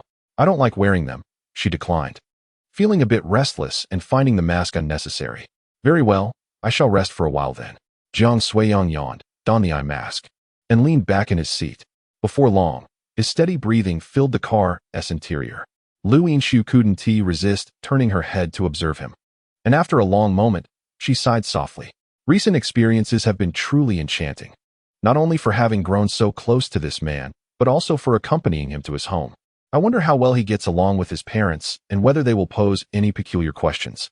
Throughout the day, Lu Yinshu has pondered this matter multiple times, preparing an array of responses, fearful of being asked something she is unprepared for and subsequently arousing suspicion. Lost in thought, Lu Yinshu closed her eyes. Though she did not drift into slumber, her mind still occupied with these concerns. Chapter 88. Arriving home. You're awake. We're almost there. When Lu Yinshu opened her eyes again, Jiang Suiyang was nearing their residence. Almost there?" Still groggy from sleep, Lu Yinshu asked, unsure of when she had dozed off. "Yes, we'll arrive in 5 minutes," Jiang Suiyang replied casually as he drove. At his words, Lu Yinshu nodded, turning her gaze to the window, choosing not to continue the conversation. 5 minutes later, Jiang Suiyang pulled into their neighborhood and parked the car. "We're here, let us go," he said, glancing at Lu Yinshu before stepping out of the vehicle. He opened the trunk and retrieved 2 suitcases, then noticed Lu Yinshu carrying her backpack and inquired, "When did you put on your backpack? I didn't see it when you got in." "You simply didn't pay attention," Lu Yinshu replied nonchalantly, giving him a sidelong glance. All right then. Accepting her response, Jiang Suiyang said nothing further and began walking toward the building, pulling the suitcases along. Do you remember what I told you earlier? Jiang Suiyang asked, casting a glance at Lu Yinshu. Previously, he had taken the time to discuss potential questions his parents might ask, aiming to prevent any suspicions from arising. I remember, Lu Yinshu nodded. She had been contemplating these matters for days and had memorized the responses. That's good. Upon reaching the elevator, Jiang Suiyang pressed the button for their floor and waited silently for the doors to open. Soon, with a chime, the elevator doors parted. Jiang Suiyang stepped out first, while Lu Yinshu took a moment to close her eyes, adjust her breathing, and then followed suit. They arrived at a grand entrance, where Jiang Suiyang pressed the doorbell. And within seconds, the door swung open. Back already? Don't block the way, let me see. Xiao Manyu opened the door, glancing at Jiang Suiyang before looking past him. Upon spotting Lu Yinshu standing behind, her eyes lit up instantly. She pushed Jiang Suiyang aside and approached Lu Yinshu, exclaiming, "Oh, you're truly beautiful. Come in, come in." With a smile, Xiao Manyu eagerly took her hand, leading her into the house.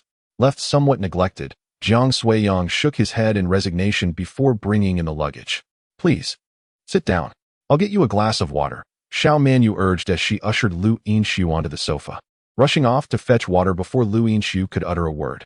"Mom, why are you so excited? Go, go, go. There are apples in the refrigerator. Please slice a few for me." Without casting a glance at Jiang Suiyang, Xiao Manru casually waved her hand to direct him, then took a cup of water and handed it to Lu Yinshu. "Thank you, Auntie." At that moment, Lu Yinshu finally had the opportunity to speak. She accepted the cup and, upon discovering it was warm water, couldn't help but smile. Although Xiao Manru was not young, her gentle demeanor imparted a sense of kindness that made Lu Yinshu feel at ease. "No need to thank me." Hearing Lu Yinshu's gentle voice, the smile on Xiao Manru's face deepened. Jiang Suiyang wondered where this girl came from. Standing in the living room, Jiang Suiyang exchanged a glance with Lu Yinshu before heading to the kitchen. "The rest is up to you. I hope everything goes smoothly."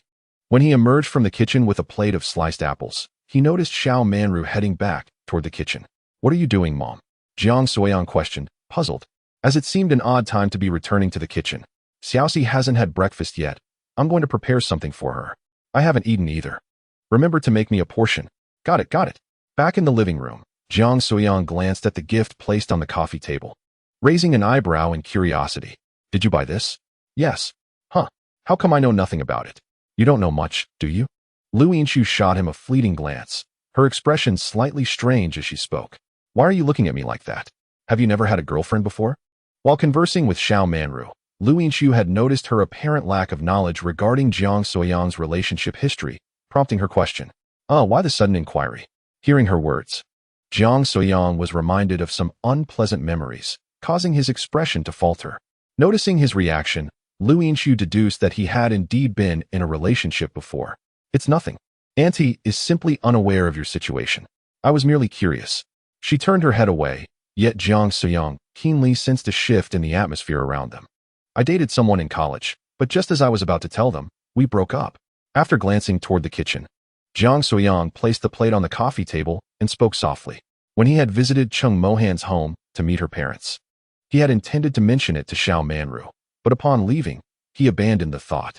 Since then, his feelings for Chung Mohan had gradually diminished, and he felt it was not the right time to inform his family, deciding to postpone the conversation.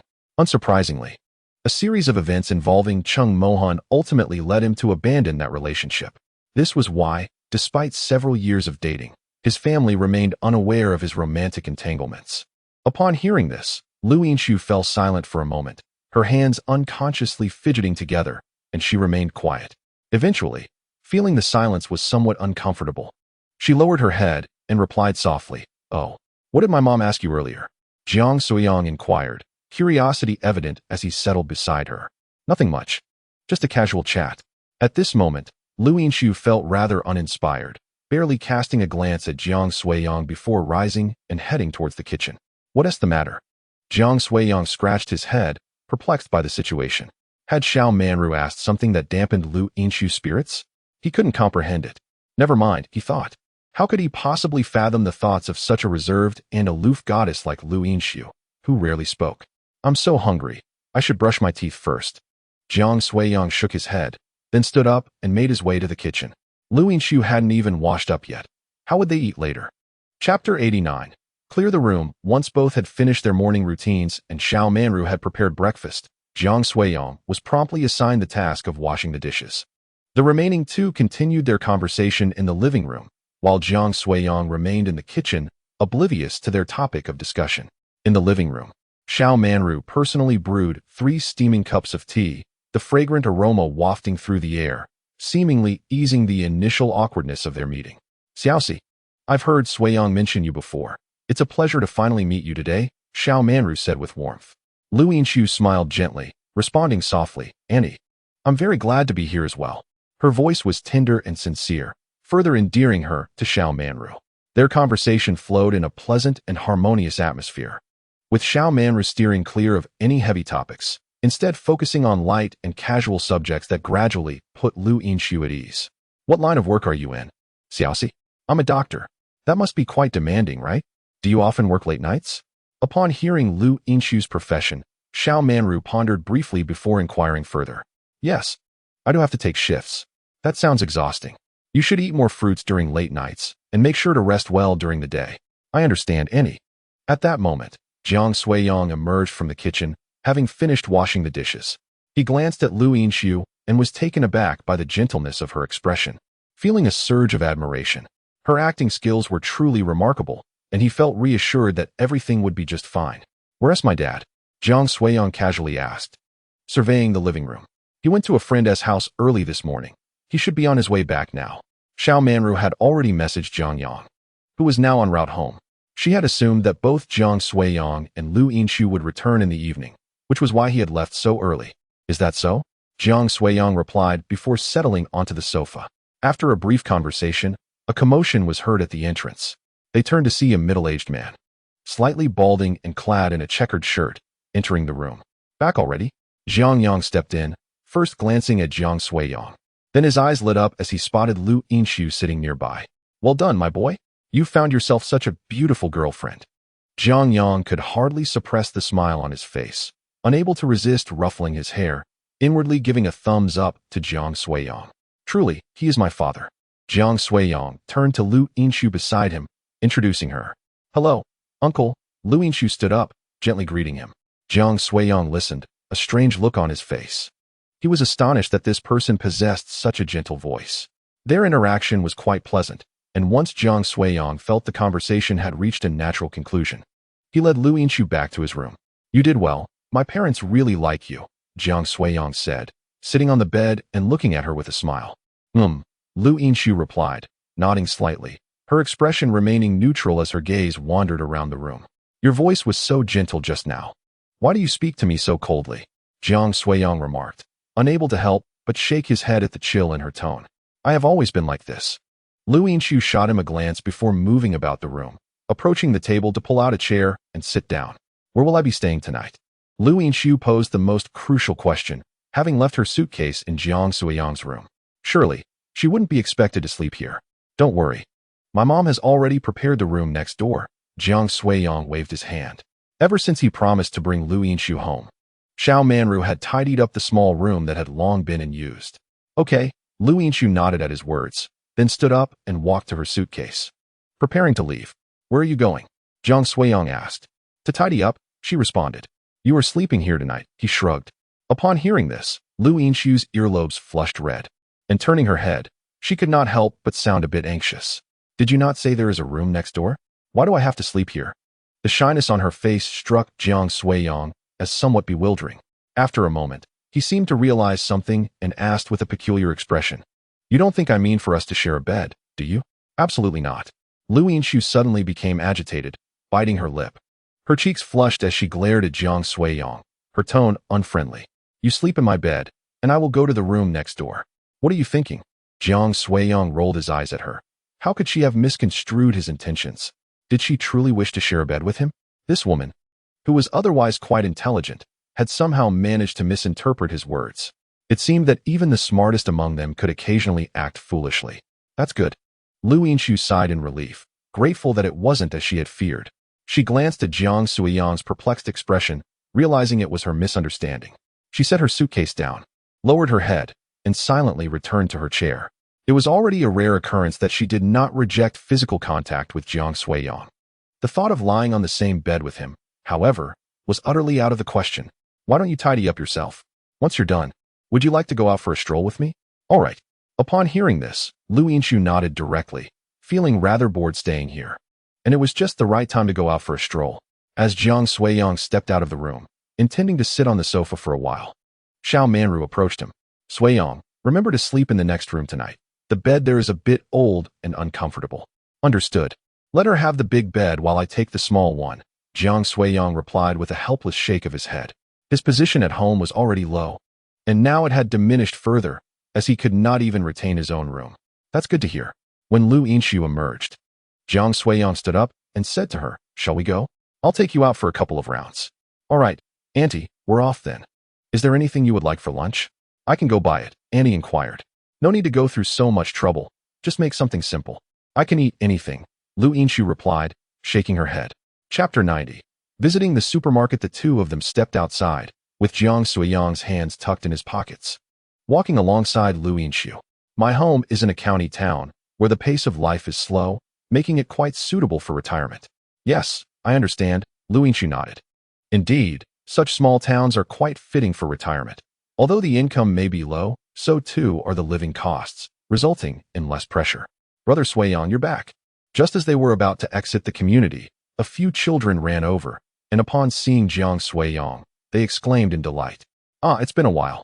Jiang Suiyang chuckled as he ruffled the hair of one little boy, greeting them warmly. Hey, who is this sister? Is she your girlfriend? Indeed, Jiang Suiyang responded, glancing at Lu Yinshu and then smilingly nodding. Hello, sister. Upon hearing Jiang Suiyang's affirmation, the children immediately turned to Lu Yinshu and called out. Hello. Lu Yinshu replied with a nod. We're off to play now. Goodbye, brother and sister. Goodbye. Jiang Suiyang waved as they cheerfully ran away. You seem quite popular, Lu Yinshu remarked, watching the children scamper off before turning her gaze back to Jiang Suiyang. I played with them for a while during the new year, Jiang Suiyang chuckled, then proceeded to walk out of the community. Oh, do you really like children? Lu Yinshu casually followed up, recalling how that little girl, adored Jiang Suiyang. Perhaps it was because he shared a fondness for children that she was so drawn to him. I do enjoy them, but only if they are well-behaved, Jiang Suiyang nodded, asserting that who wouldn't like children as long as they were good, especially those as sweet and adorable as Anon. However, he preferred those under 5, as that age is undeniably the most charming. And what about you? Do you like children? Jiang Suiyang tilted his head, gazing at Lu Yinshu's fair profile, and inquired with a smile. Indifferent yet not averse, Lu Yinshu shook her head. She wasn't particularly fond of children, but she couldn't say she disliked them either. Apart from Anon, she had rarely interacted with kids. Well, seeing her reaction, Jiang Suiyang paid it no mind and continued walking ahead. So where shall we go? Let's just wander a bit. It's a rare day without scorching sunlight. In truth, Jiang Suiyang had no specific destination in mind. He merely wished to show Lu Yinshu a glimpse of his hometown. Ding ding ding. At that moment, Jiang Suiyang's phone rang. Upon glancing at the screen, he saw it was a call from Xiao Manru. Mom, what's the matter? He answered, curiosity lacing his voice. We're out of soy sauce. Could you pick up a bottle on your way back? Got it, he replied, hanging up. Turning to Lu Yinshu, he smiled and said, now we know where to go. Let's head to the supermarket. With that, he stepped forward, leading the way. Lu Yinshu regarded his retreating figure with an inscrutable expression before lifting her feet to follow suit. Before long, they arrived at the supermarket. Jiang Suiyang quickly grabbed a bottle of soy sauce and checked the time on his phone. It's still early. Shall we explore a bit? The supermarket they were in was quite sizable, offering an array of household items along with numerous snacks. All right. Lu Yinshu had no objections. She was unfamiliar with the area, so she would go wherever Jiang Suiyang chose to lead. They proceeded upstairs, stopping in front of a shelf stocked with snacks. Just in time to fulfill the promise made to Anon. Pushing a small cart, Jiang Suiyang muttered to himself before turning to Lu Yinshu, exuberantly asking, do you want any snacks? Just take whatever you like, it's on me. You can just buy for Anon. I don't have anything in mind, Lu Yinshu replied, shaking her head at the array of treats. All right then. Noting her refusal, Jiang Suiyang continued on, pushing the cart and browsing. After some time, he emerged from the supermarket with a large bag in hand. With all this, Anin will surely be overjoyed, he chuckled to himself, a smile gracing his features. Lu Yinshu walked beside him, listening to his musings, her lips curving slightly as a hint of amusement flickered in her eyes. Oh, Lu Yinshu, look. At that moment, Jiang Suiyang passed by a small stall displaying an assortment of hair clips and elastics, instantly capturing his attention. What is it? Lu Yinshu halted alongside him, following his gaze with curiosity. Aren't your hair down? Would you like me to buy you a hair clip or an elastic? Jiang Suiyang glanced at her flowing locks before pointing ahead and inquiring. All right. Lu Yinshu raised an eyebrow, casting him a peculiar glance, then nodded in agreement. Hee. Which one do you want? Jiang Suiyang's face lit up with joy at her acceptance, eagerly asking. The black hairpin immediately caught Lu Yinshu's eye, although it was somewhat oversized. It resonated well with her aesthetic sensibilities. All right, let us purchase that one, she decided. Jiang Suiyang proceeded to the cashier, while Lu Yinshu stood beside him, scrutinizing his face, attempting to discern something from his demeanor. This fellow had been acting rather peculiarly since earlier, persistently offering to buy her various items. Just a moment ago in the supermarket, he had even suggested purchasing facial cleanser for her. She couldn't shake the feeling that he was concealing something from her. Handsome, your girlfriend appears to be quite enamored with you. She has been gazing at you with such affection, the shopkeeper, a middle-aged woman, remarked with a smile. Noticing Lu Yinshu's unwavering gaze upon Jiang Suiyang. Jiang Suiyang instinctively turned his head at her comment, only to find Lu Yinshu's gaze faltering as she hurriedly averted her eyes. Feeling his scrutiny, Lu Yinshu awkwardly lowered her head, feigning nonchalance. Once they had completed the purchase of the hairpin and the elastic band, Jiang Suiyang handed them to Lu Yinshu without dwelling on the earlier incident, cheerfully stating, "For you." "Thank you," Lu Yinshu replied, tucking the hairpin into her pocket, intending to deal with it later at home. "Time is of the essence. Shall we return?" Jiang Suiyang suggested. Lu Yinshu responded, her gaze lingering on Jiang Suiyang, a myriad of thoughts swirling in her mind, yet she chose to remain silent. Perhaps it was merely her imagination. Chapter 91. Valued soon. They returned to the residential complex, rode the elevator, and arrived at their doorstep. With his hands full, Jiang Suiyang handed the key to Lu Yinshu, requesting her assistance in opening the door. Upon receiving the key, Lu Yinshu promptly unlocked the door and stepped inside. "Back already?" Xiao Manru approached, her face lighting up at the sight of Lu Yinshu. "Mom, here's the soy sauce you wanted," Jiang Suiyang announced as he entered, placing the bag on the coffee table and retrieving a bottle of soy sauce from within. "Goodness, why did you buy so many snacks? Are they for a child?"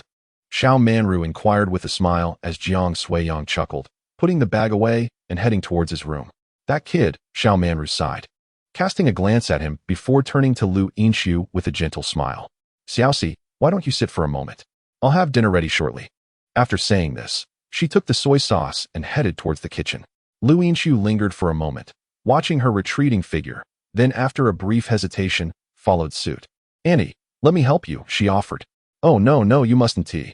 Just sit tight and wait for your meal," Xiao Manru insisted, firmly guiding her to the sofa and placing the remote control into her hands. "Just watch some television. It will be ready soon." Unable to resist her insistence, Lu Yinshu nodded in agreement. When Jiang Suiyang emerged from his room once more, he found Lu Yinshu sitting on the sofa, seemingly lost in thought. "What's wrong? Why do you look so dazed?" he inquired, curiosity piqued as he approached her. "Nothing," Lu Yinshu replied, snapping back to reality and shaking her head after briefly meeting his gaze. Seeing her reaction, Jiang Suiyang chose not to press further and continued towards the kitchen. "Mother, what delightful dish shall we have for lunch? Just wait for the food. For now, go outside and keep little she company. I fear she might feel uncomfortable sitting alone. Why does it seem like she has become your daughter? I would indeed love to have a daughter, but unfortunately, you are not one."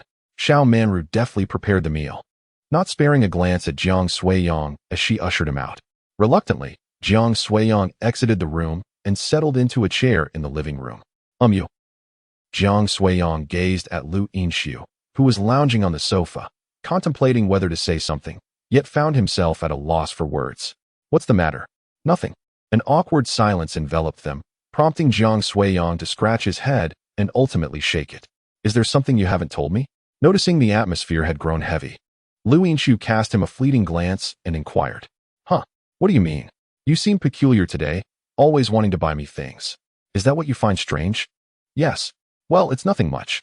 Although we help each other, you've accompanied me for quite a distance. I thought to buy you a little something as a token of gratitude. Jiang Suiyang shrugged and murmured, reasoning that since they were already out, it would be convenient to pick up a small gift for her as a gesture of thanks. Is that so? What else could it be? What do you think it is? Nothing. Upon hearing Jiang Suiyang's response, Lu Yinshu turned her head away, uttering a brief remark before lapsing into silence.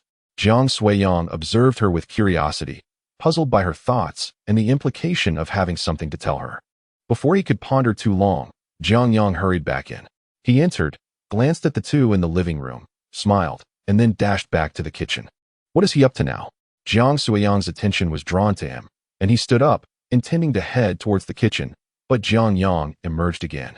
Dad, what are you doing? Buying groceries, Jiang Yang replied casually before rushing out the door once more. Why is everyone acting so strangely? Jiang Suiyang sighed and returned to his seat in the living room. At that moment, the sound of piano music filled the air, leaving Jiang Suiyang perplexed. Lu Yinshu picked up her phone, glanced at it, and answered a video call. Sister. As soon as the call connected, a clear, bright voice resonated from the other end, instantly captivating Jiang Suiyang's attention. Sister, is it fun at brother's house? Anin, donning a little hat, beamed as she held the phone. It's all right. Are you having fun outside? Yes, yes. Anin is at the zoo. After her exclamation, Anin angled the phone downward, revealing Lu Wenyuan's head. Hee hee. I'm sitting on Daddy's head. It's so much fun. Hey there, Anin. Jiang Suiyang leaned in closer, smiling as he greeted Anin on the screen. Hee hee, hello, brother. Did you bring me something to eat? Of course. I bought plenty. Do you want to see? Yes. Then let us go show the little girl. Jiang Suiyang chuckled, gave Lu Yinshu a playful pat on the shoulder, and stood up, heading toward the room. Lu Yinshu stood up, holding her phone, and followed Jiang Suiyang into the room. Look, this entire pile is for you. Aren't you happy? Wow. So many delicious snacks. Thank you, brother, Anin exclaimed, her eyes nearly bulging as she gazed at the abundance of treats in the bag. But you mustn't eat them all at once. Savor them slowly. I know, brother. When will you return? Perhaps in a couple of days. All right. After Anin spoke, she handed the phone to Lu Wenyuan, and soon, the faces of Zhao Lin and Jiang Yang appeared on the screen. Dad, Mom, Lu Yinshu called out, then settled in the room to chat with them. Meanwhile, Jiang Suiyang stepped out, just in time to see Jiang Yang coming back. Dad, weren't you out buying groceries? Why are you back so soon? I bought everything and returned. Oh, really?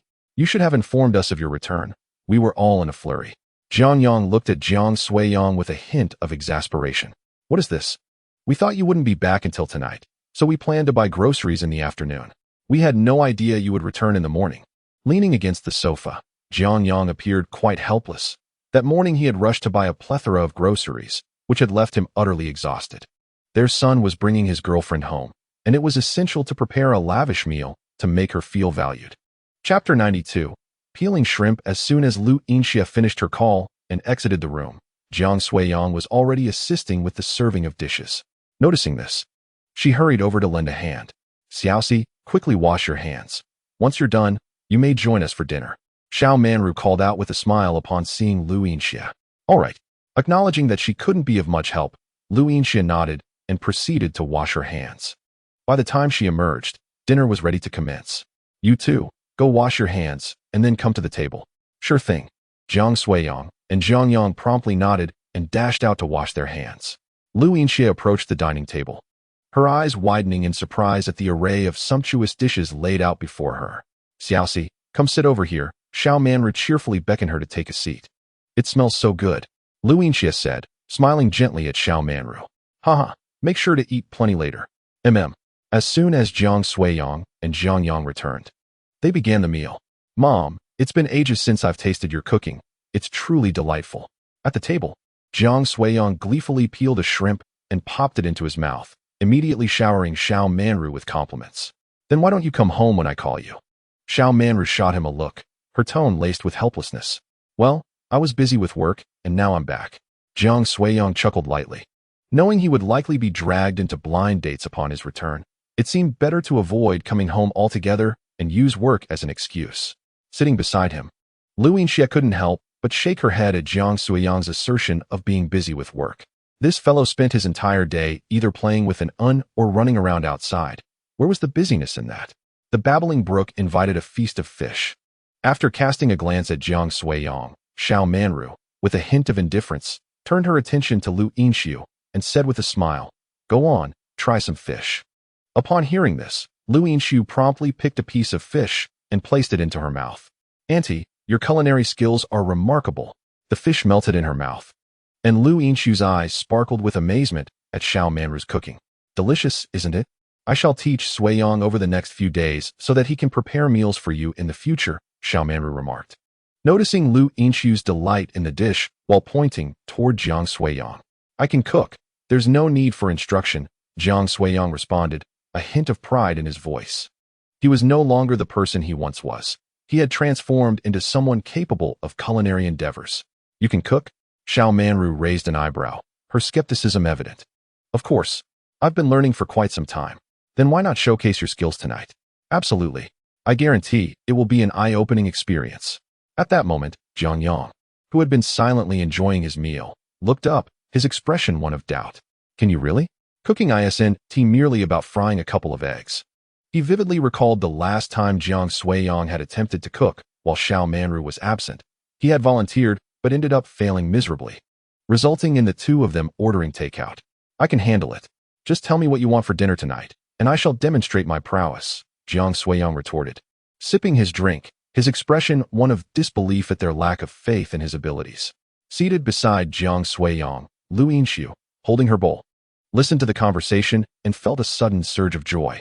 The atmosphere at home was quite pleasant. It was no wonder he adored children so much. "Don't flaunt your skills alone. Peel some shrimp for Lu Yinxiu," Xiao Manru gently chided, observing Jiang Suiyang devouring his meal while glancing at the demure Lu Yinxiu. "Oh." Jiang Suiyang immediately nodded in agreement, putting down his chopsticks to grab a shrimp. "No need. I can manage myself," Lu Yinxiu replied, insisting on doing it herself. "Let him do it. There's nothing wrong with him peeling shrimp for his girlfriend," Jiang Yang remarked, nodding in strong agreement as he selflessly placed the shrimp from his plate into Xiao Manru's bowl. Seeing this, Lu Yinxiu said nothing further and continued to eat. Soon, Jiang Suiyang had peeled enough shrimp and placed them in Lu Yinxiu's spoon, saying, "Here you go." He then resumed his task of peeling shrimp. Lu Yinxiu glanced at the shrimp resting in her spoon, a smile creeping onto her lips, and she quickly picked one up to eat. After some time, through the collective efforts of the four, the table was cleared of all dishes. Jiang Suiyang patted his stomach in satisfaction, declaring this meal to be the most delightful he had enjoyed in recent times. Xiao Manru and Lu Yinxiu had long finished their meals and left, leaving Jiang Suiyang and Jiang Yang to tidy up. "Let us rest for a while before washing the dishes," Jiang Yang suggested. "All right." When the two emerged from the kitchen after washing the dishes, they found Xiao Manru and Lu Yinxiu happily engrossed in conversation in the living room. "What are you two so cheerful about?" Jiang Suiyang inquired. "It's a secret," they replied playfully. Xiao Manru cast a casual glance at Jiang Suiyang before turning her attention to Lu Yinxiu, engaging her in light-hearted conversation. Noticing that the two were disregarding him, Jiang Suiyang scratched his head and addressed Jiang Yang, saying, "Dad, how about we take a stroll? You can go by yourself. I still have papers to grade." Jiang Yang replied, being a teacher with ungraded assignments, and he had no desire to accompany the lad on a frivolous outing. "Very well. Then I shall retreat to my writing," Jiang Suiyang thought, observing the current situation where Lu Yinxiu had evidently enchanted his mother, alleviating any concern. With that thought, he cast one last glance at the two and made his way to his room. In the living room, Lu Yinxiu was engaged in conversation with Xiao Manru while discreetly keeping an eye on Jiang Suiyang. Upon realizing he had left, she couldn't help but look over. Following her gaze, Xiao Manru chuckled at the sight. Once back in his room, Jiang Suiyang swiftly retrieved his computer and placed it on the table. The adjacent room lacked even a decent desk, leaving him to write here and transition to the other room later when it was time for bed. Even during vacation, "I must write. I am truly diligent," he mused, glancing at the computer screen. Unable to suppress a grin, he shamelessly praised himself before placing his hands on the keyboard, typing away vigorously. Chapter 93. The crime. Jiang Suiyang was so engrossed in his writing that he remained oblivious to Lu Yinxiu's entrance, lost in his own world. Standing behind him, Lu Yinxiu curiously observed his computer screen. She was aware that Jiang Suiyang was a novelist, yet she had no knowledge of the genre he was working on until she caught a glimpse. This glance revealed that he was pinning something rather scandalous. Leaning closer to the screen to confirm her suspicions, she finally spoke. "What are you writing?" Startled by the sudden voice, Jiang Suiyang turned abruptly, coming face to face with Lu Yinshu. "You," he stammered, caught off guard and momentarily taken aback by her proximity. Feeling his cheeks flush and at a loss for words, Lu Yinshu assessed him closely, maintaining an expressionless demeanor as she straightened up, her voice icy as she queried. "What is it that you are writing? Will it pass inspection?" Her expression was colder than usual, yet the faint blush on her ears betrayed her inner turmoil, contrasting with her calm exterior. "Ahem, weren't you uninterested?" Jiang Suiyang replied, feeling a bit awkward as he hastily switched off the screen and coughed. "I merely cast a curious glance, not anticipating that Lu Yinshu's situation would be quite intricate. I never expected that merely her inquisitive glance would unveil such unspeakable matters. Do not misunderstand me. I am a respectable individual. This is merely a collection of musings penned for my own reflection, intended to inspire a more profound portrayal of the emotions between the protagonists." Jiang Suiyang rubbed his nose and then, with a serious demeanor, spoke extensively, fearing that Lu Yinshu might perceive him as someone of dubious character. Observing Jiang Suiyang's expression, Lu Yinshu remained somewhat skeptical. Who, in their right mind, would write such things for their own amusement? "This is unlawful. Please refrain from such actions." Lu Yinshu gazed at him with concern, initially believing that Jiang Suiyang was writing on legitimate platforms, only to discover he was engaged in these writings instead. If you find yourself struggling to secure employment, I could assist you. Please do not pursue this any further, all right?" Lu Yinshu pressed her lips together, her expression revealing her worry for Jiang Suiyang, her heart unsettled. "What are you saying?" Jiang Suiyang was bewildered, completely at a loss regarding Lu Yinshu's words. "Writing such material is illegal. I am indeed a respectable person. If you do not believe me, take a look at what I have written."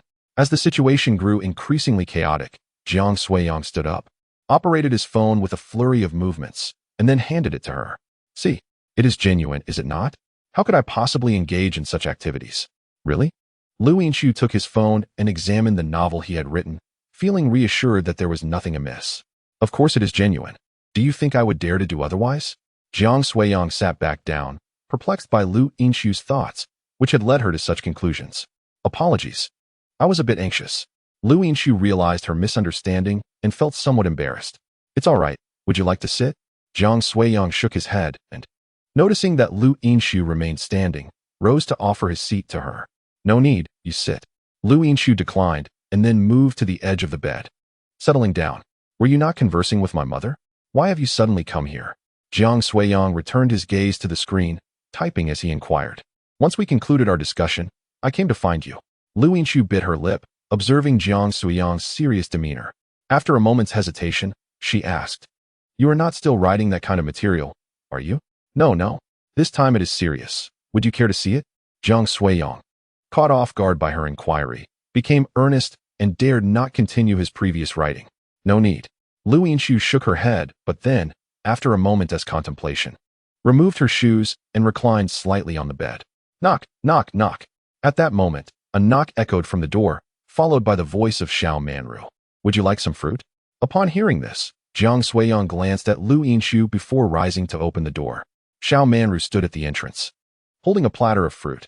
Upon noticing Jiang Suiyang, she quietly inquired, "Is Xiaoxi inside?" "Yes. Please do not bully her." "Understood." Jiang Suiyang accepted the fruit platter, shaking his head in resignation before closing the door once more. "Have some fruit. My mother brought it over."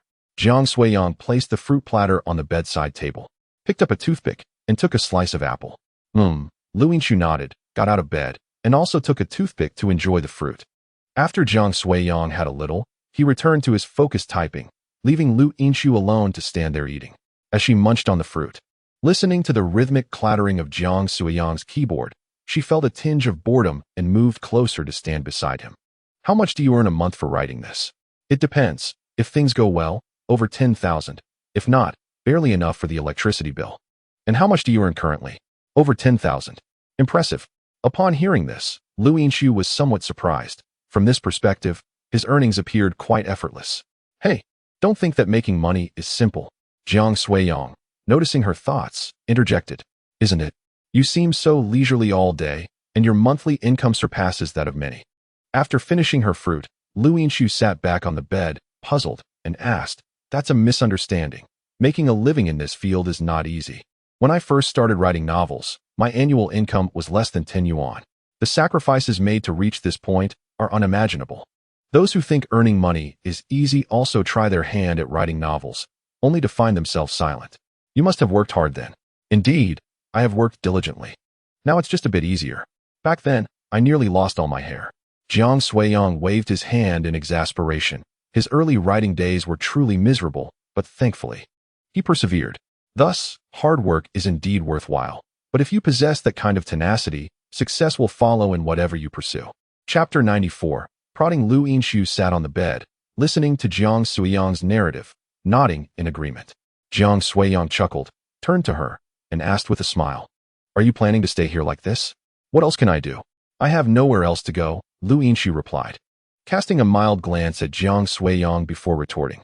"Fair enough, then stay a while. Tonight, I'll take you out to explore. The night market here has a plethora of snacks." "All right." Lu Yinshu leaned against the headboard, perusing her phone while listening to the comforting sounds of Jiang Suiyang's typing. At that moment, her phone chimed, and a message from Xia Yushua popped up. She opened the message and saw a photo sent by that friend. The image depicted countless heads, revealing the intensity of her current frustration. "With the holiday finally here, why are there so many people? I'm not here to see a crowd. Who told you to choose this time to go? Sigh, this is so boring. Are you at your boyfriend's house now?"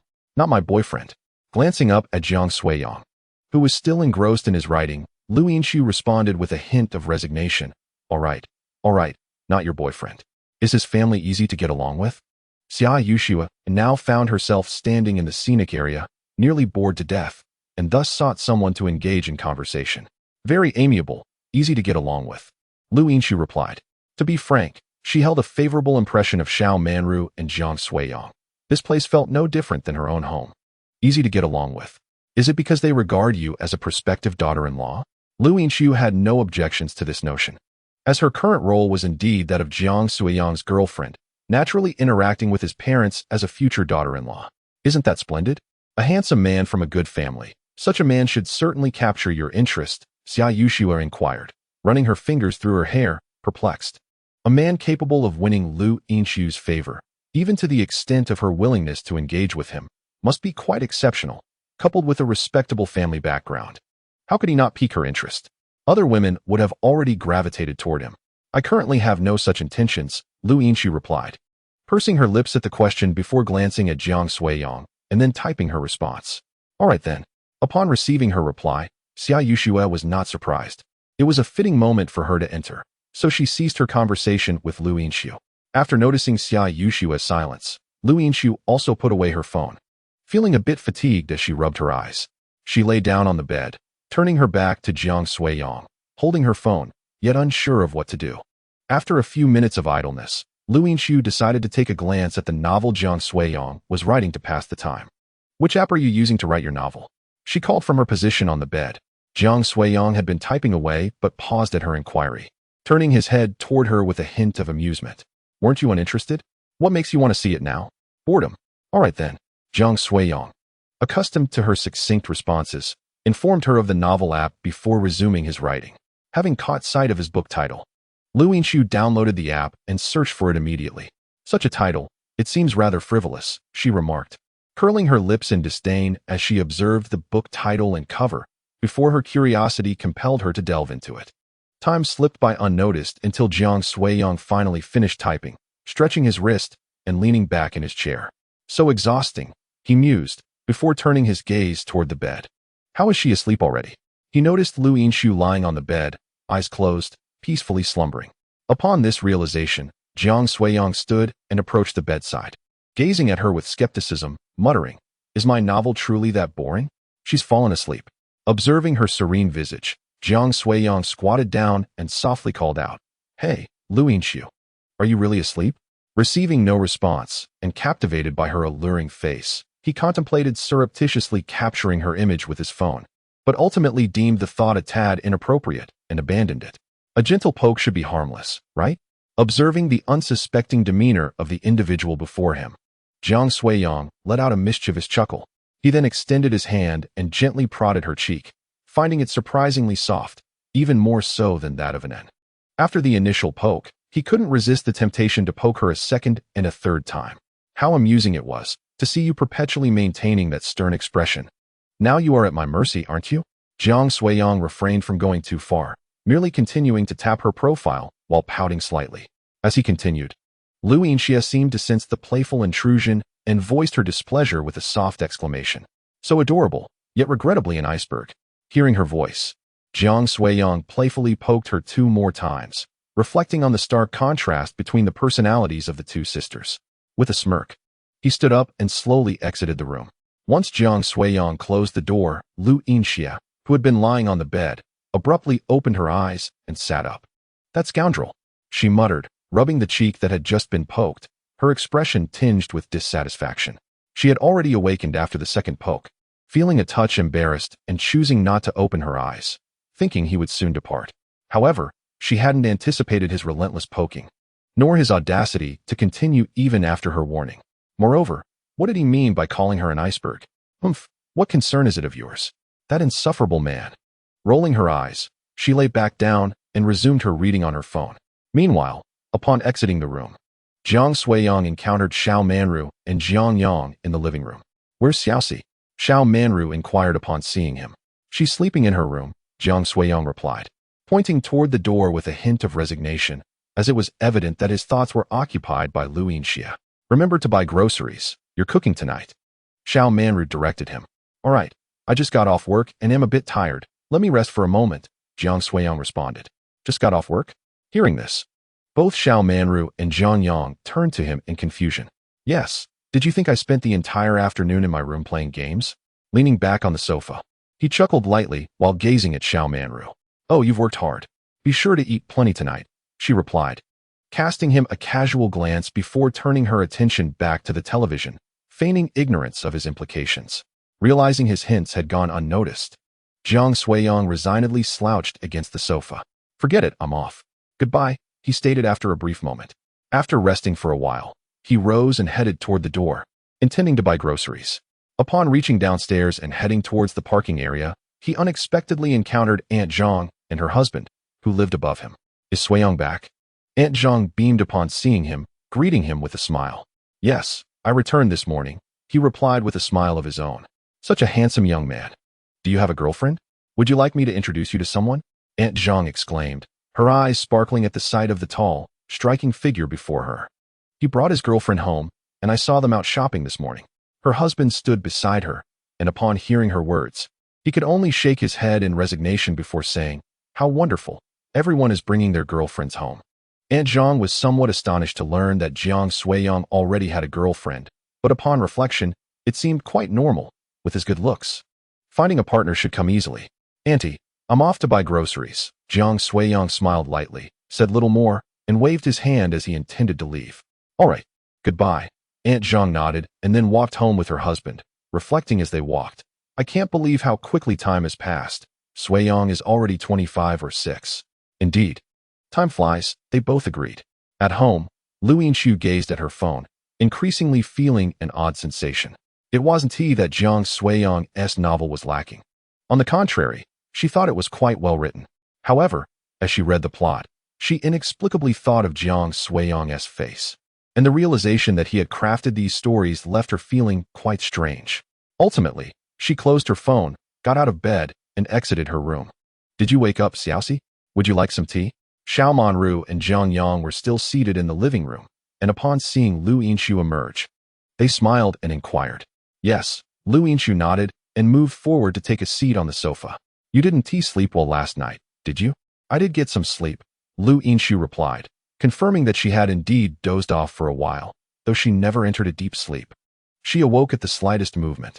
You probably didn't rest well. Make sure to go to bed early tonight. All right. When Jiang Suiyang returned from grocery shopping, he spotted Lu Yinxiu sitting in the living room. You're awake? He asked, feeling inexplicably sheepish as he rubbed his nose. Yes, Lu Yinxiu lifted her gaze, her eyes carrying a subtle meaning as she regarded Jiang Suiyang before responding softly.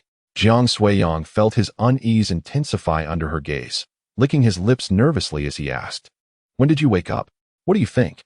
Her response sent a jolt through him. Had she been awake all along? Hearing her suggestive tone, Jiang Suiyang coughed twice, his face flushing with embarrassment. What is going on between you two? Xiao Manru's gaze flitted between them, her curiosity piqued. Ahem, nothing. I'll go prepare dinner, he hurriedly declared before dashing back to the kitchen. Uncle, Auntie, I'll help too, Lu Yinshu chuckled softly, rising without waiting for Xiao Manru's response and headed toward the kitchen. I truly like this child, Xiaoxi, Xiao Manru remarked with growing warmth in her eyes as she watched Lu Yinshu's graceful figure retreating. Once Lu Yinshu entered the kitchen, she quietly closed the door, crossed her arms, and observed Jiang Suiyang intently. What do you intend to do? Jiang Suiyang, under her scrutinizing gaze, lowered his head to wash the vegetables, avoiding direct eye contact. It's nothing, just helping you out, he murmured. Lu Yinxia observed him calmly before letting out a derisive laugh and moving beside him, feigning an intention to assist in washing the vegetables. I can manage on my own. You should wait outside, he insisted. That won't do. It's sweltering outside. And while you toil over cooking, the iceberg, can help cool things down, she retorted, her words laced with subtle implications. Jiang Suiyang's expression tightened as he turned to Lu Yinxia, forcing a smile. What are you talking about? What iceberg? Nothing. Just a casual remark, she replied lightly. Is that so? He echoed, realizing she had caught on to his discomfort, though she did not articulate it outright. Sensing the need to divert the conversation, Jiang Suiyang awkwardly asked, By the way, how did you fall asleep? Was my novel too dull? Instantly regretting his words, he chastised himself for steering the dialogue towards sleep. Humph, your writing is indeed captivating. I simply have no interest in novels, she stated matter-of-factly. And do you really want to know if I fell asleep? Not really. Let us just focus on cooking, he replied, shaking his head vigorously, then distancing himself a bit to prepare the pan for frying. Lu Yinxia noticed his actions, but merely cast a casual glance his way before returning to her task of washing vegetables. Once she finished, she turned to Jiang Suiyang and inquired, What else needs washing? We still need to prepare the fish. Can you handle that? Not at all, she replied succinctly, shaking her head. Her skills were limited to vegetables. She had never dealt with fish and was clueless about how to prepare it. Then you're free to go outside, he suggested, feeling immensely awkward and wishing she would leave promptly. Are you afraid of me? Lu Yinxia asked, crossing her arms and raising an eyebrow as she leaned closer to him. Who is afraid? I just find you a bit strange, he feigned nonchalance, though he couldn't quite articulate what had shifted in her demeanor. Strange? In what way? I can't quite put it into words, Jiang Suiyang pondered, eventually shaking his head. It was simply an instinctive feeling he couldn't define. Not dwelling on his vague response, Lu Yinxia waved her hand dismissively and said, I'll step out for a bit. Oh, he replied. Upon exiting the kitchen, Lu Yinxia entered the living room and had barely settled down when Xiao Manu cheerfully suggested, Xiaoxi, how about we go out for a stroll tomorrow? According to Jiang Suiyang, Lu Yinxia was quite occupied with work and could only spare a few days. Naturally, it was essential to make the most of this time for leisure, as her next visit might coincide with the new year. Without a moment's hesitation, Lu Yinxia readily agreed. After all, remaining indoors for an extended period would be rather dull, and venturing out seemed delightful. Observing Lu Yinxia's immediate acceptance, Xiao Manu nodded in approval, smilingly engaging her in further conversation. At that moment, Jiang Suiyang emerged from the kitchen into the living room, holding a cup to pour some water. You should limit your tea consumption. Dinner will be served shortly, and I wouldn't want you to be too full to eat, he remarked, glancing at the three of them. Understood. We'll finish this cup first. Xiao Manu waved her hand dismissively, grinning as she took another sip. Once Jiang Suiyang finished his drink, he returned to the kitchen. Shortly thereafter, he came back to announce that dinner was ready before heading off to serve the dishes. Lu Yinxia also stood up to assist him in the kitchen, helping to carry plates. Given the hearty lunch they had enjoyed, Jiang Suiyang opted for lighter fare for dinner. This is quite good. When did you learn to cook? Jiang Yang exclaimed, astonished after sampling some shrimp. About a month ago. Do you believe me now? Jiang Suiyang replied with confidence, seated across from the two. It is indeed quite commendable, Xiao Manu added, though she noted it didn't quite measure up to her own culinary skills. Lu Yinxia, sitting quietly beside them, focused on her meal, feeling a twinge of confusion. If Jiang Suiyang could master it, why couldn't she? She had been earnest in her efforts. Perhaps medicine was simpler. Culinary arts seemed to be a different realm altogether. With her head lowered, she found herself eating faster, somewhat disheartened. Xiaoxi seems to really enjoy your cooking. Since she works at the hospital and often has little time to eat, you should prepare meals for her to take along, Xiao Manru remarked. Noticing Lu Yinxia's apparent delight in the food, then turned her gaze back to Jiang Suiyang, directing him with a hint of authority.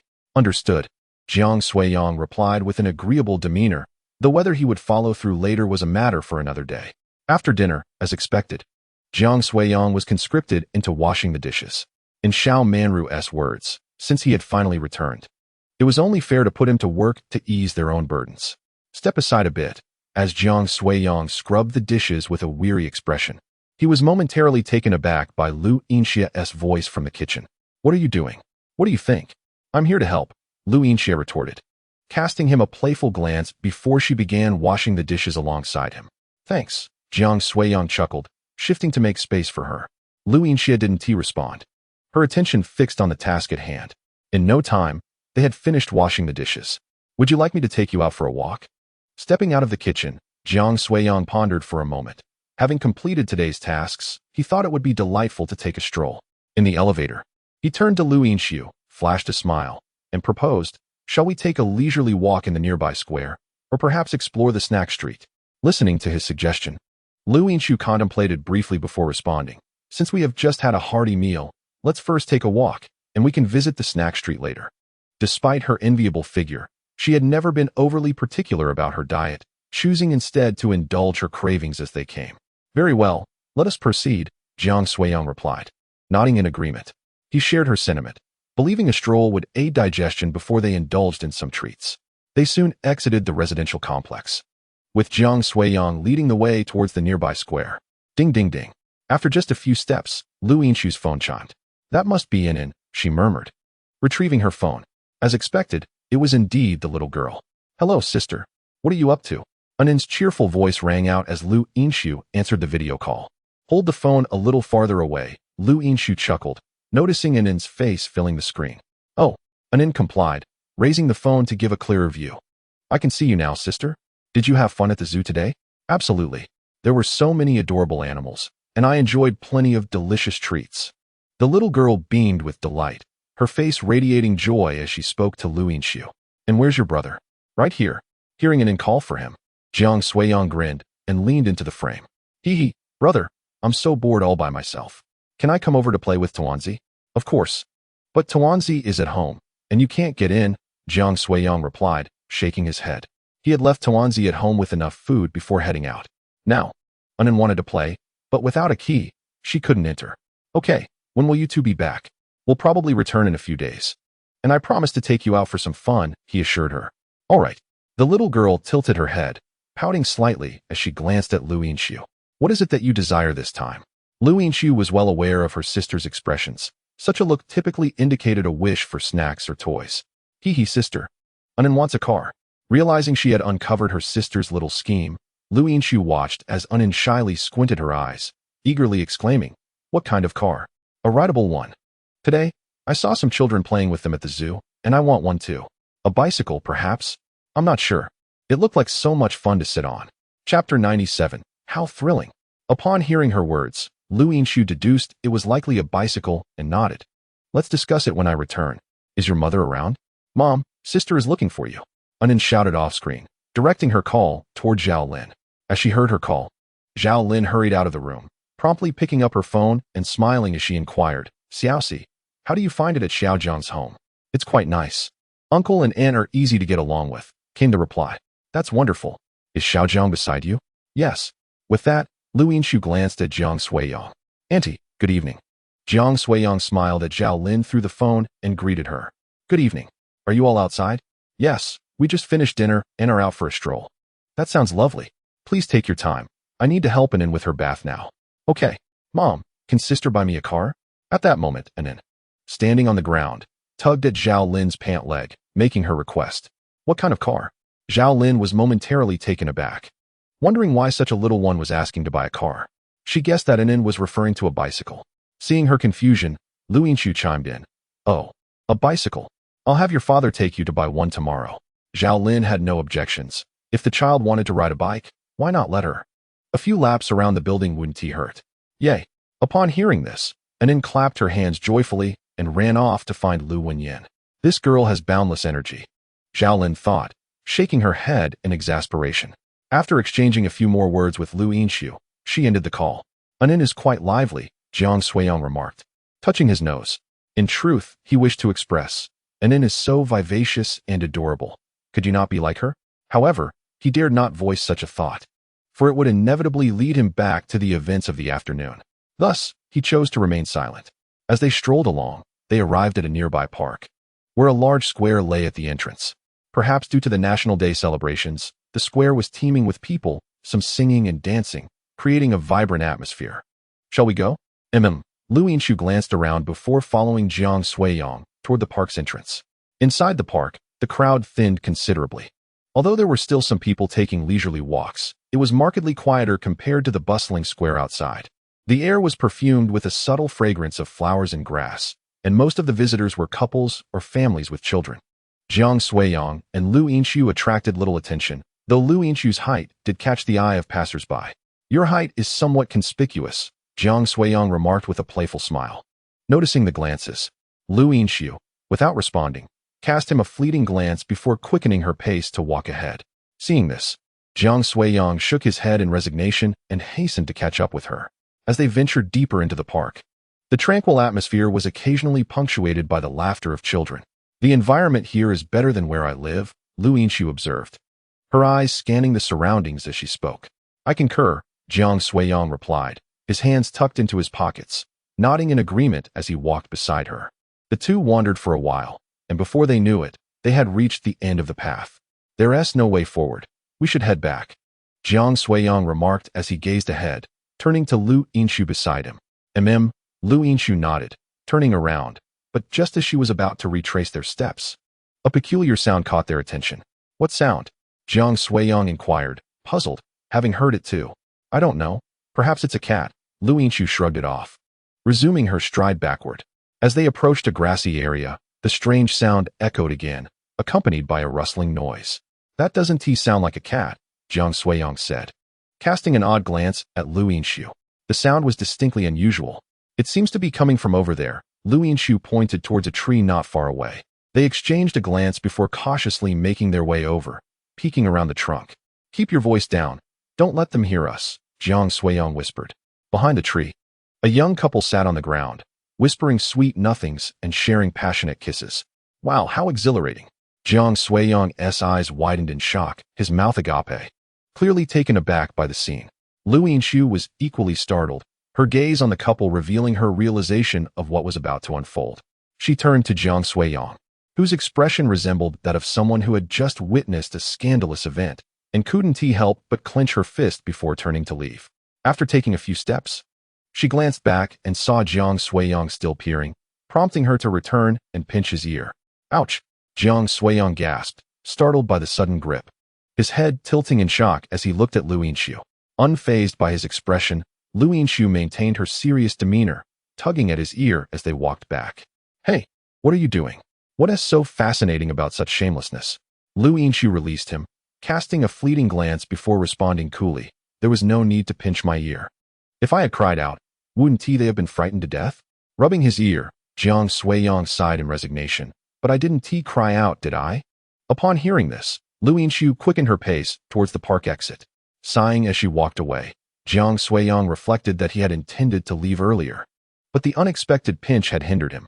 His impression in Lu Yinshu's eyes would likely deteriorate further, though it had already been rather poor. Hastening his steps, he soon caught up with her, standing beside her, scratching his head as he attempted to explain, honestly, I didn't mean to eavesdrop. I was just about to leave when you pinched me. Is that so? Lu Yinshu elevated her gaze, giving him a fleeting look. Of course it's true. Do you think I lack manners? Chapter 98. Strolling through the snack street, I hope what you say is true. Lu Yinshu shook her head and remarked as they exited the park. What do you mean it's not true? We've known each other for a while now. Haven't we? Don't you know what kind of person I am? Jiang Suiyang helplessly waved his hand, calling out beside her. I don't know. Well, if I don't know, I don't know. Seeing that this fellow was unwilling to admit anything, Jiang Suiyang shook his head, too lazy to continue the conversation. I was just joking. Noticing that Jiang Suiyang seemed slightly annoyed, Lu Yinshu paused for a moment before pursing her lips and saying, I know you were joking. Jiang Suiyang was well aware that she was merely saying this for show. Otherwise, he wouldn't bother to say so much.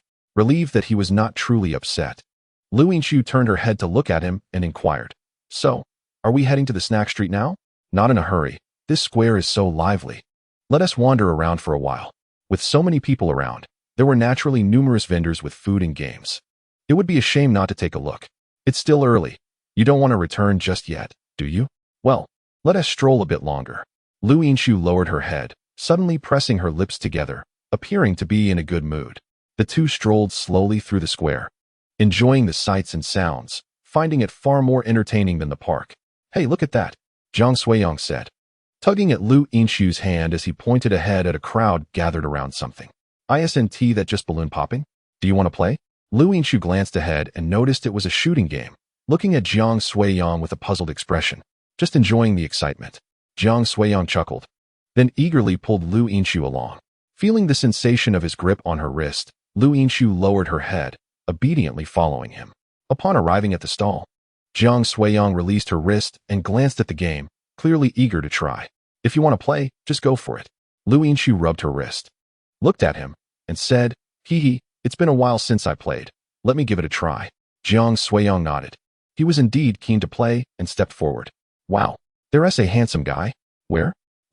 Just as Jiang Suiyang had paid and picked up the toy gun, ready to shoot, Lu Yinxiu overheard two whispers nearby.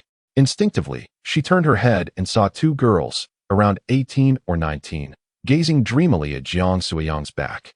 They covered their mouths and giggled, then pulled out their phones, preparing to capture a photo. "What are you doing?" Upon witnessing this scene, Lu Yinxiu's expression immediately turned cold. She looked at them and spoke in a stern voice. "Huh."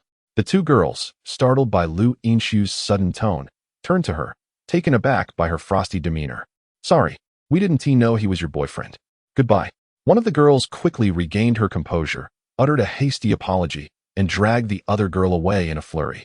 Seeing that her words had scared them off, Lu Yinxiu fell into silence, then casually turned her gaze back to Jiang Suiyang.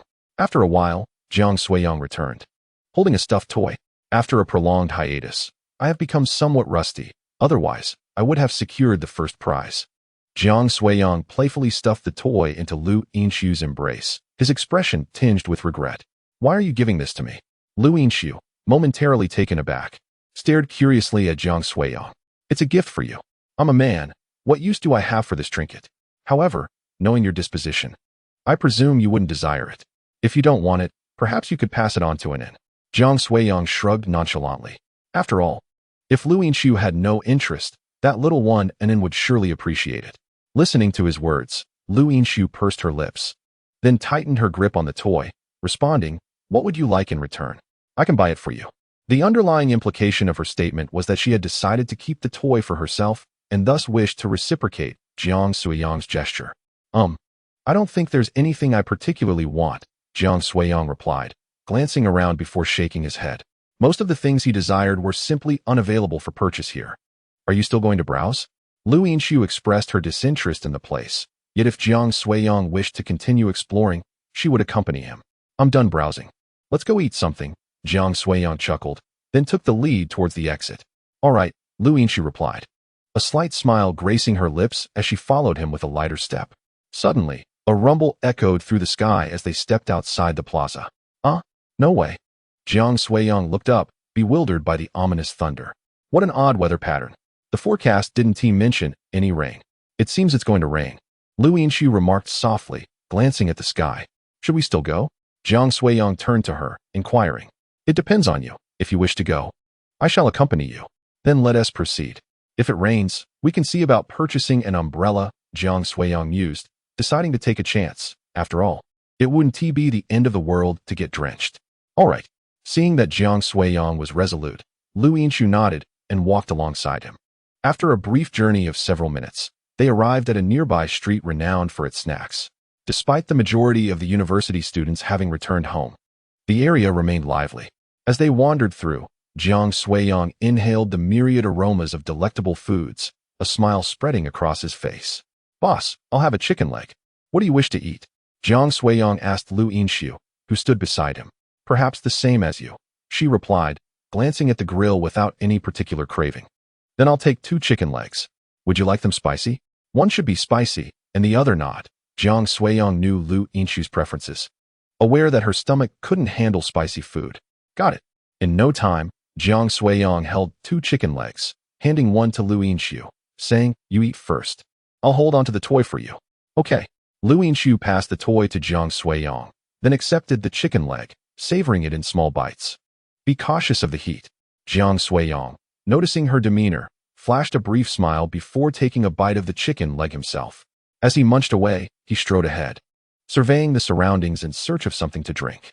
Halfway through, he instinctively turned back and spotted Lu Yinshu trailing behind at a leisurely pace. "What makes you so amusing?" Jiang Suiyang remarked, observing her as she focused intently on devouring the chicken leg, seemingly oblivious to her surroundings. He approached her with a bemused expression. "Is something the matter? You appear to be struggling with your meal." As he spoke, he waved the chicken leg in his hand, which was nearly consumed. "It's a bit hot," Lu Yinshu replied, extending her tongue to sensuously lick her lips before continuing at a leisurely pace. Coughing slightly, Jiang Suiyang couldn't help but swallow hard at her gesture, then turned to resume his walk. After a few steps, he glanced back again, seeing her still laboriously working on the chicken leg. He paused and waited for her to catch up. "Why have you stopped?" Lu Yinshu inquired, still munching on her meal as she approached him. "Perhaps I should hold your hand since you're not watching where you're going," he suggested, extending his hand towards her. Lu Yinshu fell silent, gazing at him with a hint of exasperation. Did she not merely walk a tad slower? Was she truly not paying attention? The atmosphere grew slightly awkward, and sensing his abruptness, Jiang Suiyang began to retract his hand, only to feel something soft slip into his palm. "Walk slowly," Lu Yinshu murmured as she placed her hand within his grasp, her head bowed. "Take your time with your meal," he said, feeling the softness in his hand. He instinctively tightened his grip and began to guide her forward. As they ambled together, their eyes wandered until a milk tea shop came into view. "There it is," Jiang Suiyang exclaimed with delight, having searched for a drink for so long. You." He turned instinctively to look at Lu Yinshu, only to find that she had already finished her chicken leg and was now earnestly eyeing the milk tea ahead. "I want that," she indicated, pointing at the lemon black tea displayed prominently. "All right." Jiang Suiyang nodded enthusiastically and led her to the shop, promptly placing their order and making payment. "You wouldn't want it iced, would you?" he asked. "No, I want it," Lu Yinshu replied, feeling parched. If it weren't iced, she might as well drink mineral water. "Then let us get it with less ice. Otherwise, it might upset your stomach." Before long, 2 cups of milk tea were prepared. They each took a cup, silently continuing to hold hands as they walked forward. Time passed, and Jiang Suiyang and Lu Yinshu remained engrossed in their culinary delights. However, Jiang Suiyang was the only one still eating, as Lu Yinshu had reached her limit. "I can't eat anymore. It's time to head back," he declared, finishing the last bite of his grilled meat with a satisfied expression as they strolled through the snack street. Lu Yinshu still held his hand, and seeing that he had finished eating, she quietly released him, then handed him a piece of paper to wipe his mouth. Jiang Suiyang accepted the paper and, in silence, began to clean his lips. Strangely, after she let go of his hand, a sense of regret stirred within him, a feeling that was rather unsettling. "Let us head back," he said after a moment of contemplation, shaking his head to dispel the odd thoughts that had invaded his mind. "All right," Lu Yinshu replied, glancing at her phone to check the time. They had yet to take their showers, and it was indeed time to return. Suddenly, a rumble of thunder echoed through the sky. This time, Jiang Suiyang remained notably calm, though several claps of thunder had sounded earlier. Not a single drop of rain had fallen. "Let us move quickly, otherwise, we might get caught in the rain," Lu Yinshu warned, her caution stemming from the belief that when the sky appeared unlikely to rain, it often did. "That makes sense," Jiang Suiyang conceded, nodding in agreement as he quickened his pace. 20 minutes later, they safely returned to the community. Just a few steps into the premises, they encountered Aunt Zhang, who was stepping out with an umbrella. "Is that you, Suiyang? Just got back?" she asked. "Yes, Aunt Zhang. Are you heading out?" "Indeed. It seems you've taken your girlfriend out for a day of fun?" Aunt Zhang's eyes widened in surprise as she caught sight of Lu Yinshu, clearly taken aback by her beauty. The girl was tall and elegant, nearly matching Jiang Suiyang's height, and her demeanor was equally impressive. "Quite the match, indeed," Aunt Zhang remarked, giving them a thumbs up before hurriedly leaving as thunder rumbled once more. "Unsurprisingly, You'll be quite popular tomorrow, she added. Knowing that many of Jiang Suiyang's parents' acquaintances resided in the area, and Lu Yinshu's name would likely circulate among them. Whatever, Lu Yinshu responded nonchalantly, indifferent to the gossip, as she had nothing to lose. After all, she was Jiang Suiyang's girlfriend now. As they took the elevator back home, the living room was empty. Jiang Suiyang scratched his head in confusion. Where have my parents gone at this hour? Back. Just then, Jiang Yang emerged from his room upon hearing the commotion. Where's Mom? Jiang Suiyang inquired. She's asleep. Unlike you young folks, we can't stay up late, Jiang Yang replied with a wave of his hand, returning to his room shortly after. With Jiang Suiyang and Lu Yinshu back, he could finally rest easy. You should shower first, Jiang Suiyang suggested, glancing at the time and noting it was already past 10. Okay, Lu Yinshu agreed without hesitation. She nodded and entered her room to fetch some clothes for her shower. Jiang Suiyang followed her into the room, retrieving his suitcase before moving to the adjacent room. Chapter 100. Scorching heat. Standing at the doorway of the rather sparsely furnished room, Jiang Suiyang let out a resigned sigh. Never mind, as long as I can sleep. Jiang Suiyang gazed at the bed within the room. Though it was somewhat small, it was sufficient for him to lie down. After arranging his belongings, he stepped outside the room and seated himself on the sofa in the living room.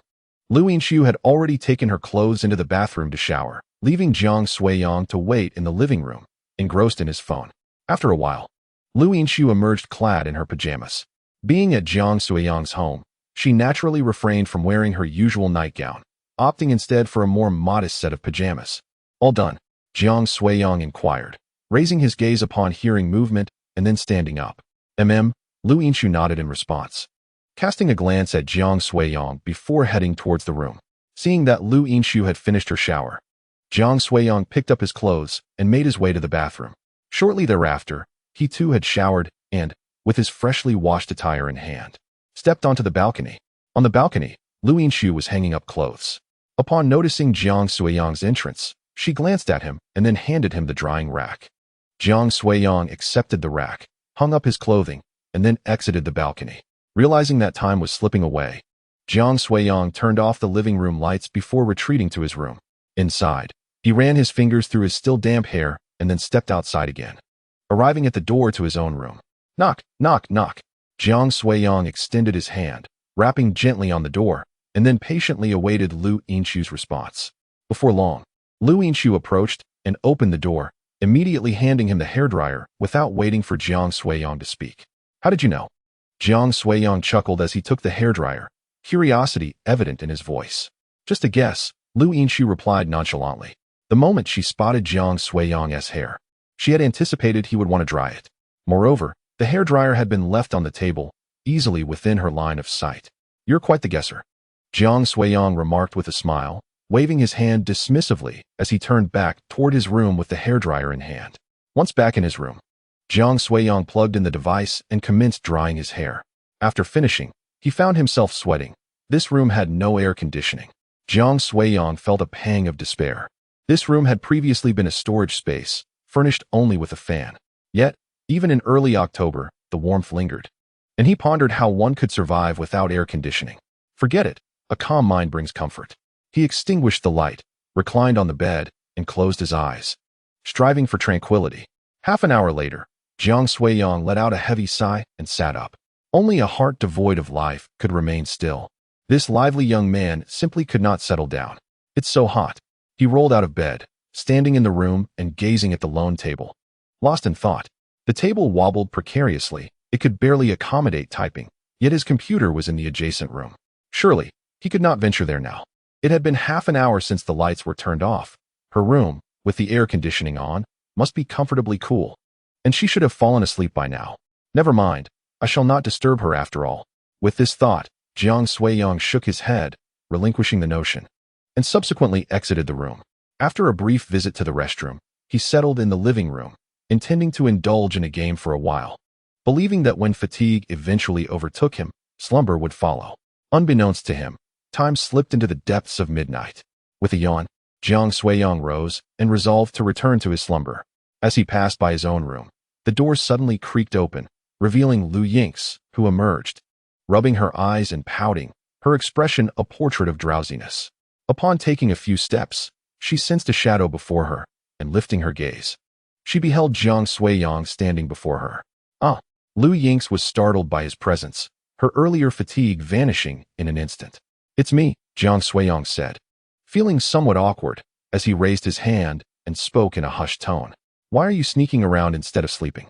Lu Yingx inquired, placing a hand over her heart to steady her racing pulse, her expression shifting to one of mild irritation directed at Jiang Suiyang. "Sneaking? I was merely passing by." Jiang Suiyang replied with a hint of exasperation, noting her skittishness. In response, Lu Yingx shot him another glare, then huffed lightly as she made her way toward the restroom. Jiang Suiyang watched her retreating figure with a shrug before stepping back into the unair-conditioned room. Though it was still somewhat warm, he soon succumbed to sleep once more. The following day, Jiang Suiyang remained ensconced in his dreams until he was roused by Xiao Manru. "What time is it? Still sleeping? Get up for breakfast. We must depart," she exclaimed, shaking her head in exasperation at his slothfulness. "Depart? Where to?" Jiang Suiyang, still in a daze, struggled to grasp the situation. "Don't you know? We're going out for a stroll this afternoon.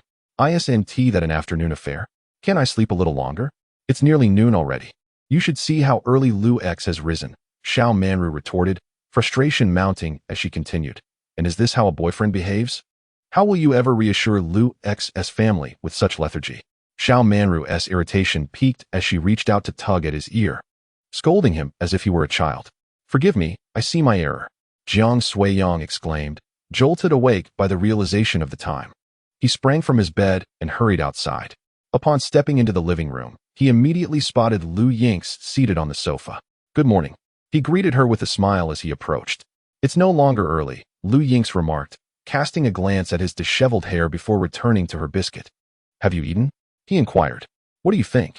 Lu Yingx retorted, her beautiful eyes rolling slightly as she regarded him with exasperation. "All right, I just woke up. My mind is a bit foggy," he admitted, scratching his head sheepishly in response to her discontent. Chapter 101. The return. Once Jiang Suiyang had completed his grooming, he hurried to the kitchen to partake in a meal. Meanwhile, Xiao Manru made her way to the living room, where she observed the docile Lu Yingxu with a smile. She then remarked, "If that rascal Suiyang bullies you, don't hesitate to call me. I shall stand up for you." "Thank you, Auntie," Lu Yingxu replied gently, smiling in response. Although she was puzzled by Xiao Manru's comment, she nodded in agreement. Before long, Jiang Suiyang finished his lunch, washed his bowl, and exited the kitchen. "Where shall we go this afternoon?" he inquired, as he settled beside Lu Yingxu in the living room. "To this place. We had planned to go there," Xiao Manru said, handing him her phone, which displayed a vibrant tourist attraction. Although it was somewhat distant, it was just over an hour's drive. "It is most enchanting at night. If we leave now, we can return just in time for the evening." "Sounds good," Jiang Suiyang responded, feeling quite pleased. He nodded and returned the phone to Xiao Manru. "Your father has stepped out for some errands. We can leave once he returns. You two should tidy up as well," Xiao Manru instructed as she rose and headed towards her room. Jiang Suiyang and Lu Yingxu exchanged glances before standing up to gather their belongings. In truth, there was little to prepare, just some tissues and water, perhaps a power bank at most. Before long, Jiang Suiyang returned, and coincidentally, they had just finished packing. Lu Yingxu carried a bag on her back, while Jiang Suiyang had his hands empty, bringing only his phone and a pack of tissues. "Let me carry that," Jiang Suiyang offered, glancing at Lu Yingxu, extending his hand to take her bag. "I'll handle it until we arrive. Just toss it in the car," Lu Yingxu declined. Shaking her head. "Very well," Jiang Suiyang acquiesced as they all made their way downstairs. Jiang Suiyang and Lu Yingxu shared a vehicle, while Jiang Yang and Xiao Manru drove separately. "Shall I drive?" Lu Yingxu suggested, standing beside Jiang Suiyang. "Then you may drive," Jiang Suiyang replied without objection, moving to the passenger seat and settling in. Taking her place behind the wheel, Lu Yingxu started the car and followed Xiao Manru and Jiang Yang out of the community. "I must return tomorrow," Lu Yingxu said softly, her hands on the steering wheel as she pursed her lips. "Tomorrow?" Jiang Suiyang echoed, turning to look at her. "Have you mentioned this to my parents?" "No, I haven't," she replied. "All right, I shall inform them," Jiang Suiyang smiled, thinking 3 days was sufficient, especially since Lu Yingxu had managed to delight his parents. "Honestly, I should have driven myself, so you wouldn't have to return with me. Allowing you to spend more time with your family." Lu Yingxu hesitated briefly before speaking her thoughts. Jiang Suiyang found it unfortunate that he had to leave early because of her. What are you saying? What is our relationship right now? If you return alone, I will surely be scolded. Upon hearing Lu Yinshu's words, Jiang Suiyang could not help but chuckle. Was she truly considering his feelings? Upon hearing Jiang Suiyang's words, Lu Yinxia refrained from further comment, merely pressing her lips together, resembling a smile. Jiang Suiyang, acutely aware of the slight curve at the corners of her mouth, recognized that she was in good spirits, yet chose to remain silent, allowing a chuckle to escape him. It was indeed a rare feat to witness her smile. Should he draw attention to it, she would undoubtedly revert to her serious demeanor, obscuring the moment. The journey continued in silence, yet Jiang Suiyang's mood had notably improved. Seated in the passenger seat, he indulged in snacks while occasionally glancing at Lu Yinxia, who was diligently focused on the road, filling him with delight. After a while, the traffic began to increase, and a glance out the window confirmed their impending arrival at the destination. Lu Yinxia navigated the vehicle with remarkable steadiness, remaining composed despite the congestion, gradually advancing forward. Soon, they arrived at the scenic area, where they paused momentarily at the entrance before parking the car. Let us proceed, Jiang Suiyang said, shouldering the bag that Lu Yinxia had brought, gesturing ahead before stepping out first. Jiang Yang and Xiao Manru had already parked their vehicle and were waiting outside for the two. Now that we are all here, shall we go? Indeed.